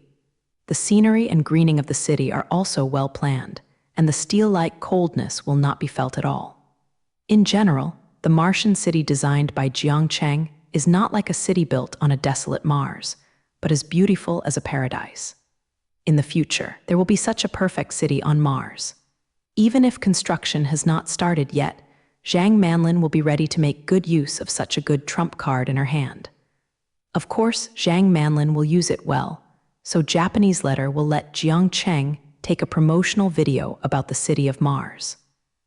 Zhang Manlin just saw the plan and thought that this Martian city must be great, so she decided to use the face of a Martian city to attract the talents Jiang Cheng needs. Zhang Manlin believes that as long as Jiang Cheng can make a promotional video to show off the city on Mars, countless people will rush to Mars. You only need to show the landscape of the future Martian city. There are many people willing to settle there. To be able to come up with the attention of making a promotional video, I have to say that Zhang Manlin is really amazing. Even Jiang Cheng didn't think that such a way of propaganda, approaching that city, still does not exist at all. Zhang Manlin is indeed a sophisticated business talent who can use everything in the future. Using this kind of uncertain future for publicity is simply deceiving those Martian immigrants. Merchant is not treacherous enough, but Jiang Manlin is completely qualified at this point. Since it is a promotional video, the content in the video can be appropriately exaggerated. We can make the video better so that everyone feels that this is a dream city. The more Jiang Manlin talked about there, the more energy she got, and she gave Jiang Cheng everything to do with the promotional video. Maybe it was because this time things were very challenging. That's why she was so concerned. Flicking people from Earth to Mars is really challenging. And Jiang Manlin is actually very similar to Jiang Cheng. That is, the more challenging things, the more I like to do. So it is normal for Jiang Manlin to be so active to pay attention to Jiang Cheng. You can make a promotional video when you wait. Remember that the Mars city in the video is as perfect as possible. There can be more special effects. It is best to be able to attract people's attention as soon as they see it. Live in this city. The promotional video naturally does not match the actual situation. Anyway, everyone has already arrived on Mars, and I want to regret it. After saying this, Haeksu couldn't help but laugh. She was completely making false propaganda in Ransu. To make a perfect video, first send people to Mars. This method is really not. If people go to Mars, it is not so easy to return to Earth. Is it so easy to come back to Mars? Even if you know it, you won't come back. Although Jiang Manlin's approach sounds very detrimental, it is still a good one. All propaganda contains some false elements, and it is not just for them to do so. Anyway, the Martian city designed by Jiang Cheng is indeed very good, and there will be more opportunities for redevelopment on Mars in the future, and those immigrants are not really lost. Jiang Cheng listened to Jiang Manlin's method, and he was very excited about his president. If I talk about the ability to fool people, I really can't compare to my own master. Even the tactics of false propaganda are ready to be used. This trick he really couldn't think of, however. Jiang Cheng was too embarrassed to really go away, so he had to make a deceptive propaganda. The attention to propaganda is really good, but I am not going to be able to impress people in the city I design. The future Martian city is a dream city. Even without using those false means, this city can make people feel perfect. I am still very confident about this. Jiang Cheng finally agreed with Jiang Manlin's plan, but did not completely agree with her idea. He is not going to pick any false propaganda methods. Propaganda videos are still to be done, but they are completely real video clouds. He intends to replicate the appearance of the future city in the video, showing the style of this city without any water. Jiang Cheng believes that the city he built on Mars will surely achieve the goal that everyone dreams of. There is no need to add any fake stuff at all. This city can make people crazy about it. Jiang Cheng's self-confidence stems from his strong strength, as well as the outstanding technical staff. He believed that with so many good conditions, he would be able to build a dream city. Because of his strength, he didn't need to resort to fraud, and only Jiang Cheng was qualified to say such things. Because his strength is so powerful, there is no need for any false propaganda to raise it. I will be responsible for the promotion video. You will take the time to do the related promotion plan recently. Strive to implement the recruitment of immigrants before starting the construction of the Martian city. Without enough immigrants, this city will have no meaning to exist. It is impossible to develop Mars with my astronauts alone. After Jiang Cheng finished speaking these words, he left the group headquarters and was going back to make a promotional video. This time I came to find Jiang Manlin and found the right thing, and the recruitment of immigrants was settled. Jiang Cheng felt that as long as the videos he made were released, he would not have to worry about talent issues. After Jiang Cheng left the group building, he returned to his personal laboratory, ready to make this promotional video. As for why the promotional video is produced in the laboratory, this question is rather funny. Because of the Martian city in the promotional video, there is no shadow yet. There is still a desolate land above Mars. Where can Jiang Cheng take pictures of Martian cities? Therefore, Jiang Cheng plans to synthesize the promotional video about Mars City completely by computer. No real-life shooting is used, and every screen is simulated by a computer. To put it bluntly, Jiang Cheng is preparing to create a CG animation to simulate the future of Mars City.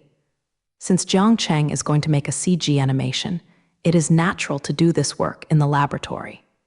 CG animation needs to be produced by a computer. There are no computers on the Earth which are more advanced than Lucy's artificial intelligence. Therefore, putting the video production in the laboratory is Jiang Cheng's best choice. Soon, Jiang Cheng started the production of this promotional video, or CG animation.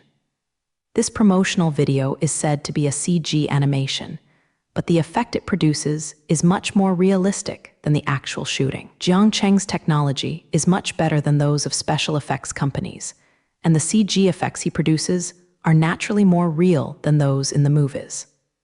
Just relying on Lucy's powerful computing power, the simulated picture can't be distinguished from the real with the naked eye. What's more, Jiang Cheng has a lot of related picture processing technologies, and the video produced by that time can definitely be fake. Maybe when people see this promotional video, they will think it was actually shot on Mars. At that time, I am afraid there will be people who believe that the Martian city has been completed, and these pictures are all what it is on Mars. Even if Jiang Cheng does virtual CG special effects, the things he makes will appear more real than the real shots. This is the progress made by technological power, and it is also the impact of technology on the entire society. Jiang Cheng can now be so fake that everyone's eyes make them think that what they see is real. Furthermore, it may be possible to deceive human touch and make people think that what they touch is real. Let the virtual image have a real touch and feel no different from the real one. This kind of technology exists in theory, but now Jiang Cheng can't make it big.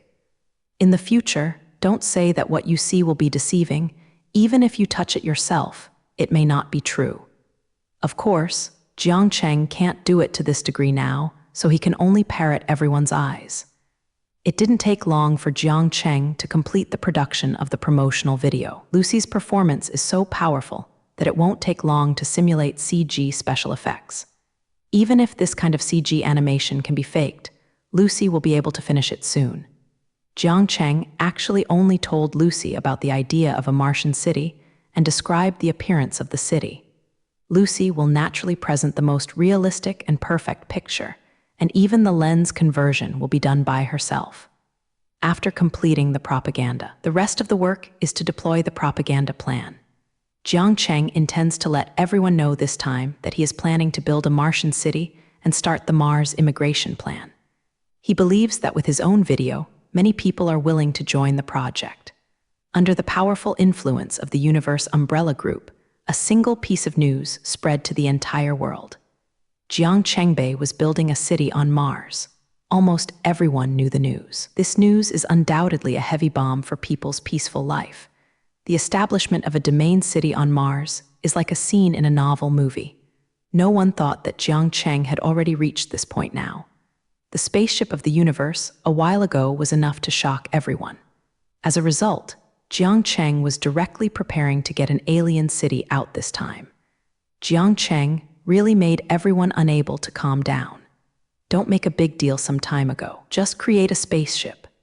As a result, now everyone should stop getting used to the appearance of the Cosmos spacecraft, and Jiang Cheng has brought out more high-end things.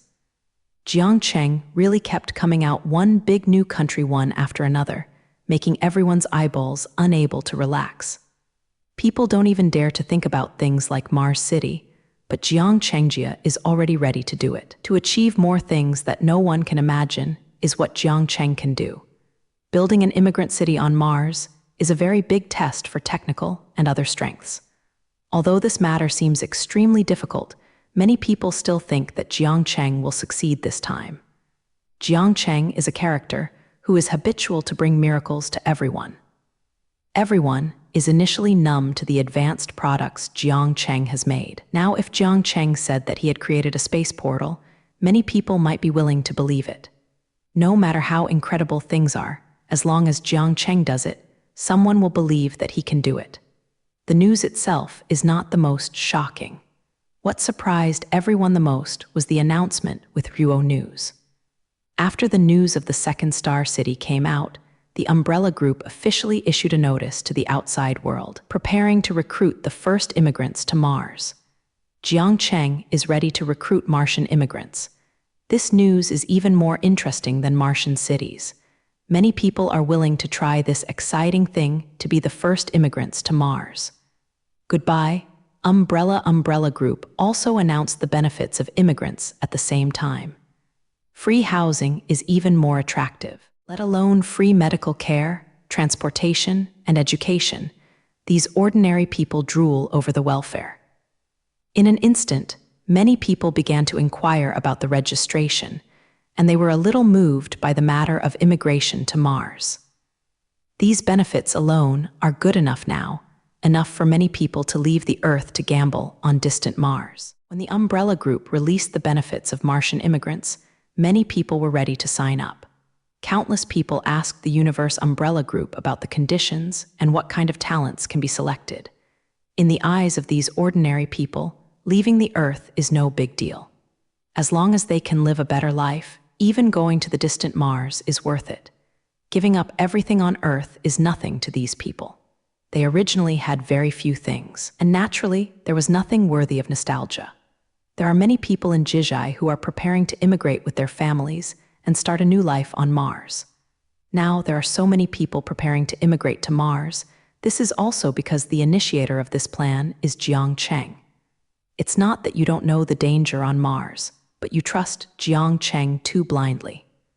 Jiang Cheng's reputation as a master is still willing to believe. Since it is the Martian immigration plan initiated by Jiang Cheng, the safety of the immigrants on Mars is guaranteed.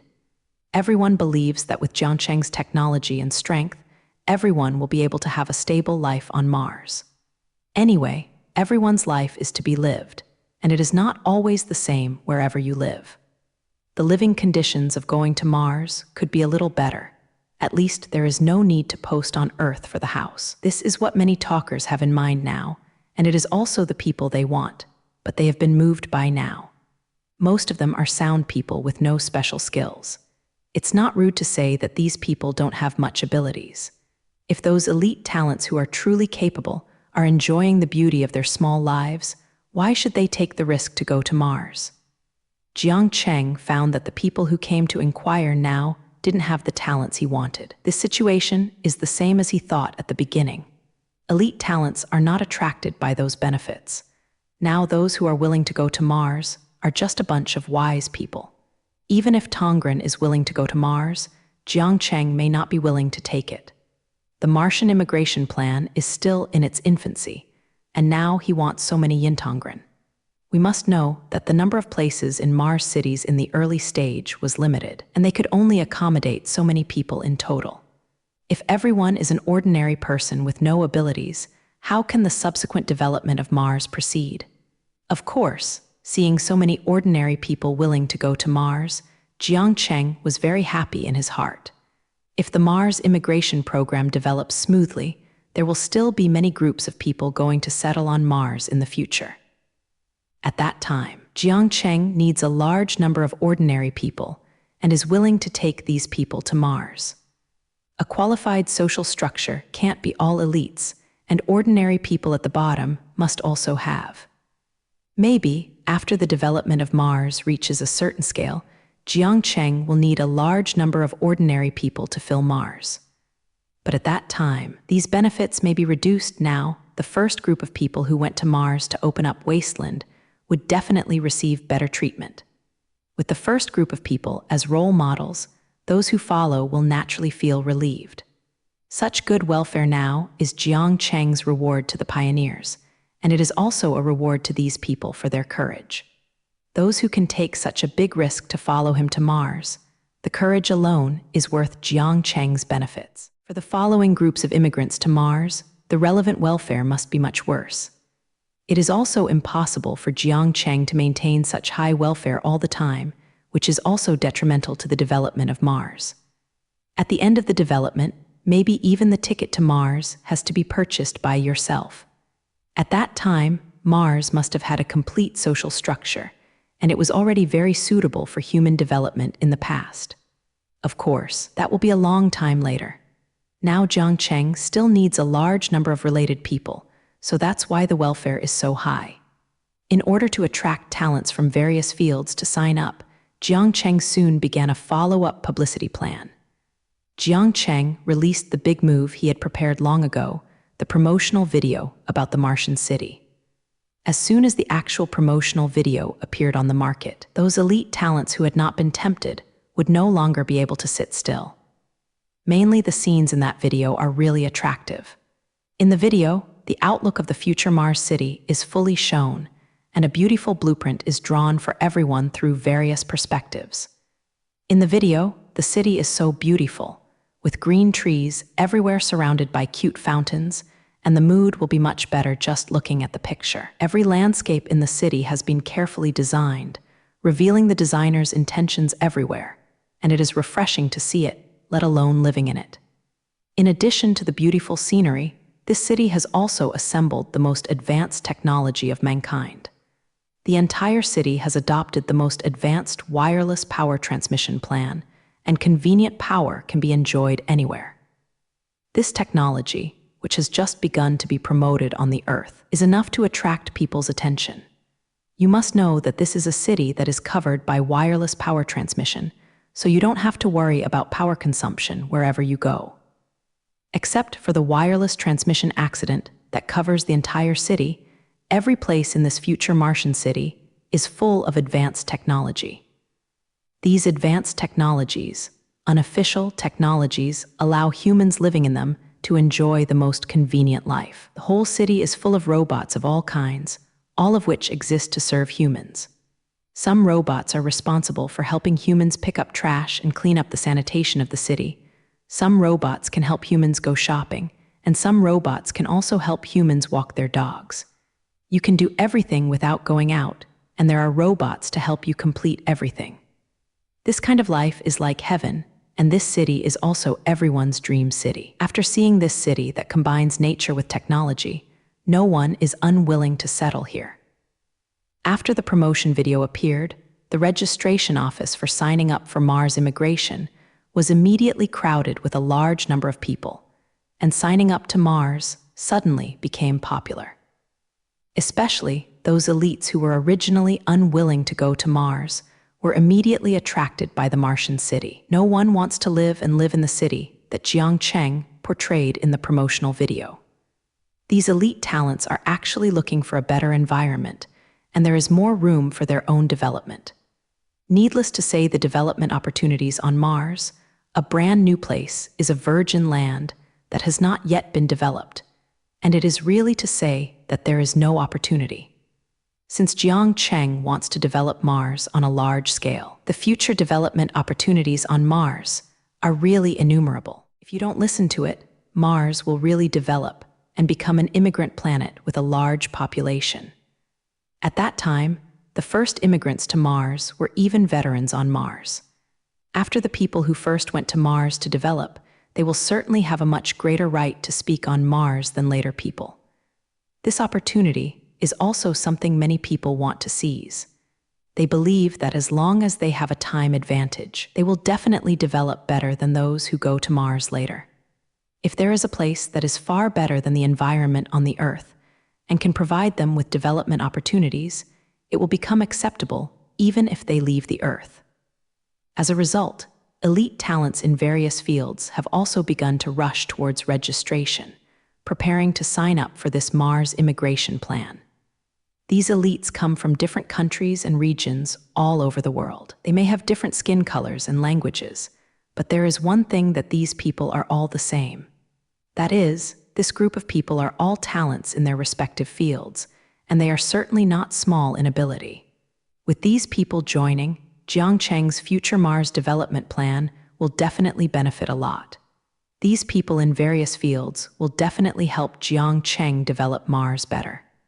With the addition of a large number of elites, those ordinary people immediately lost the opportunity to go to Mars.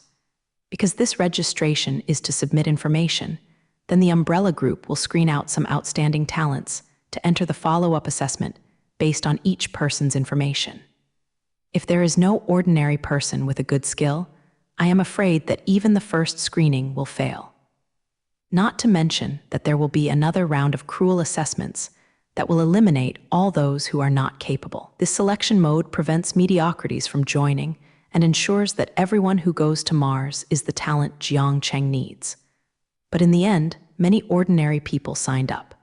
Anyway, they just signed up without mentioning anything.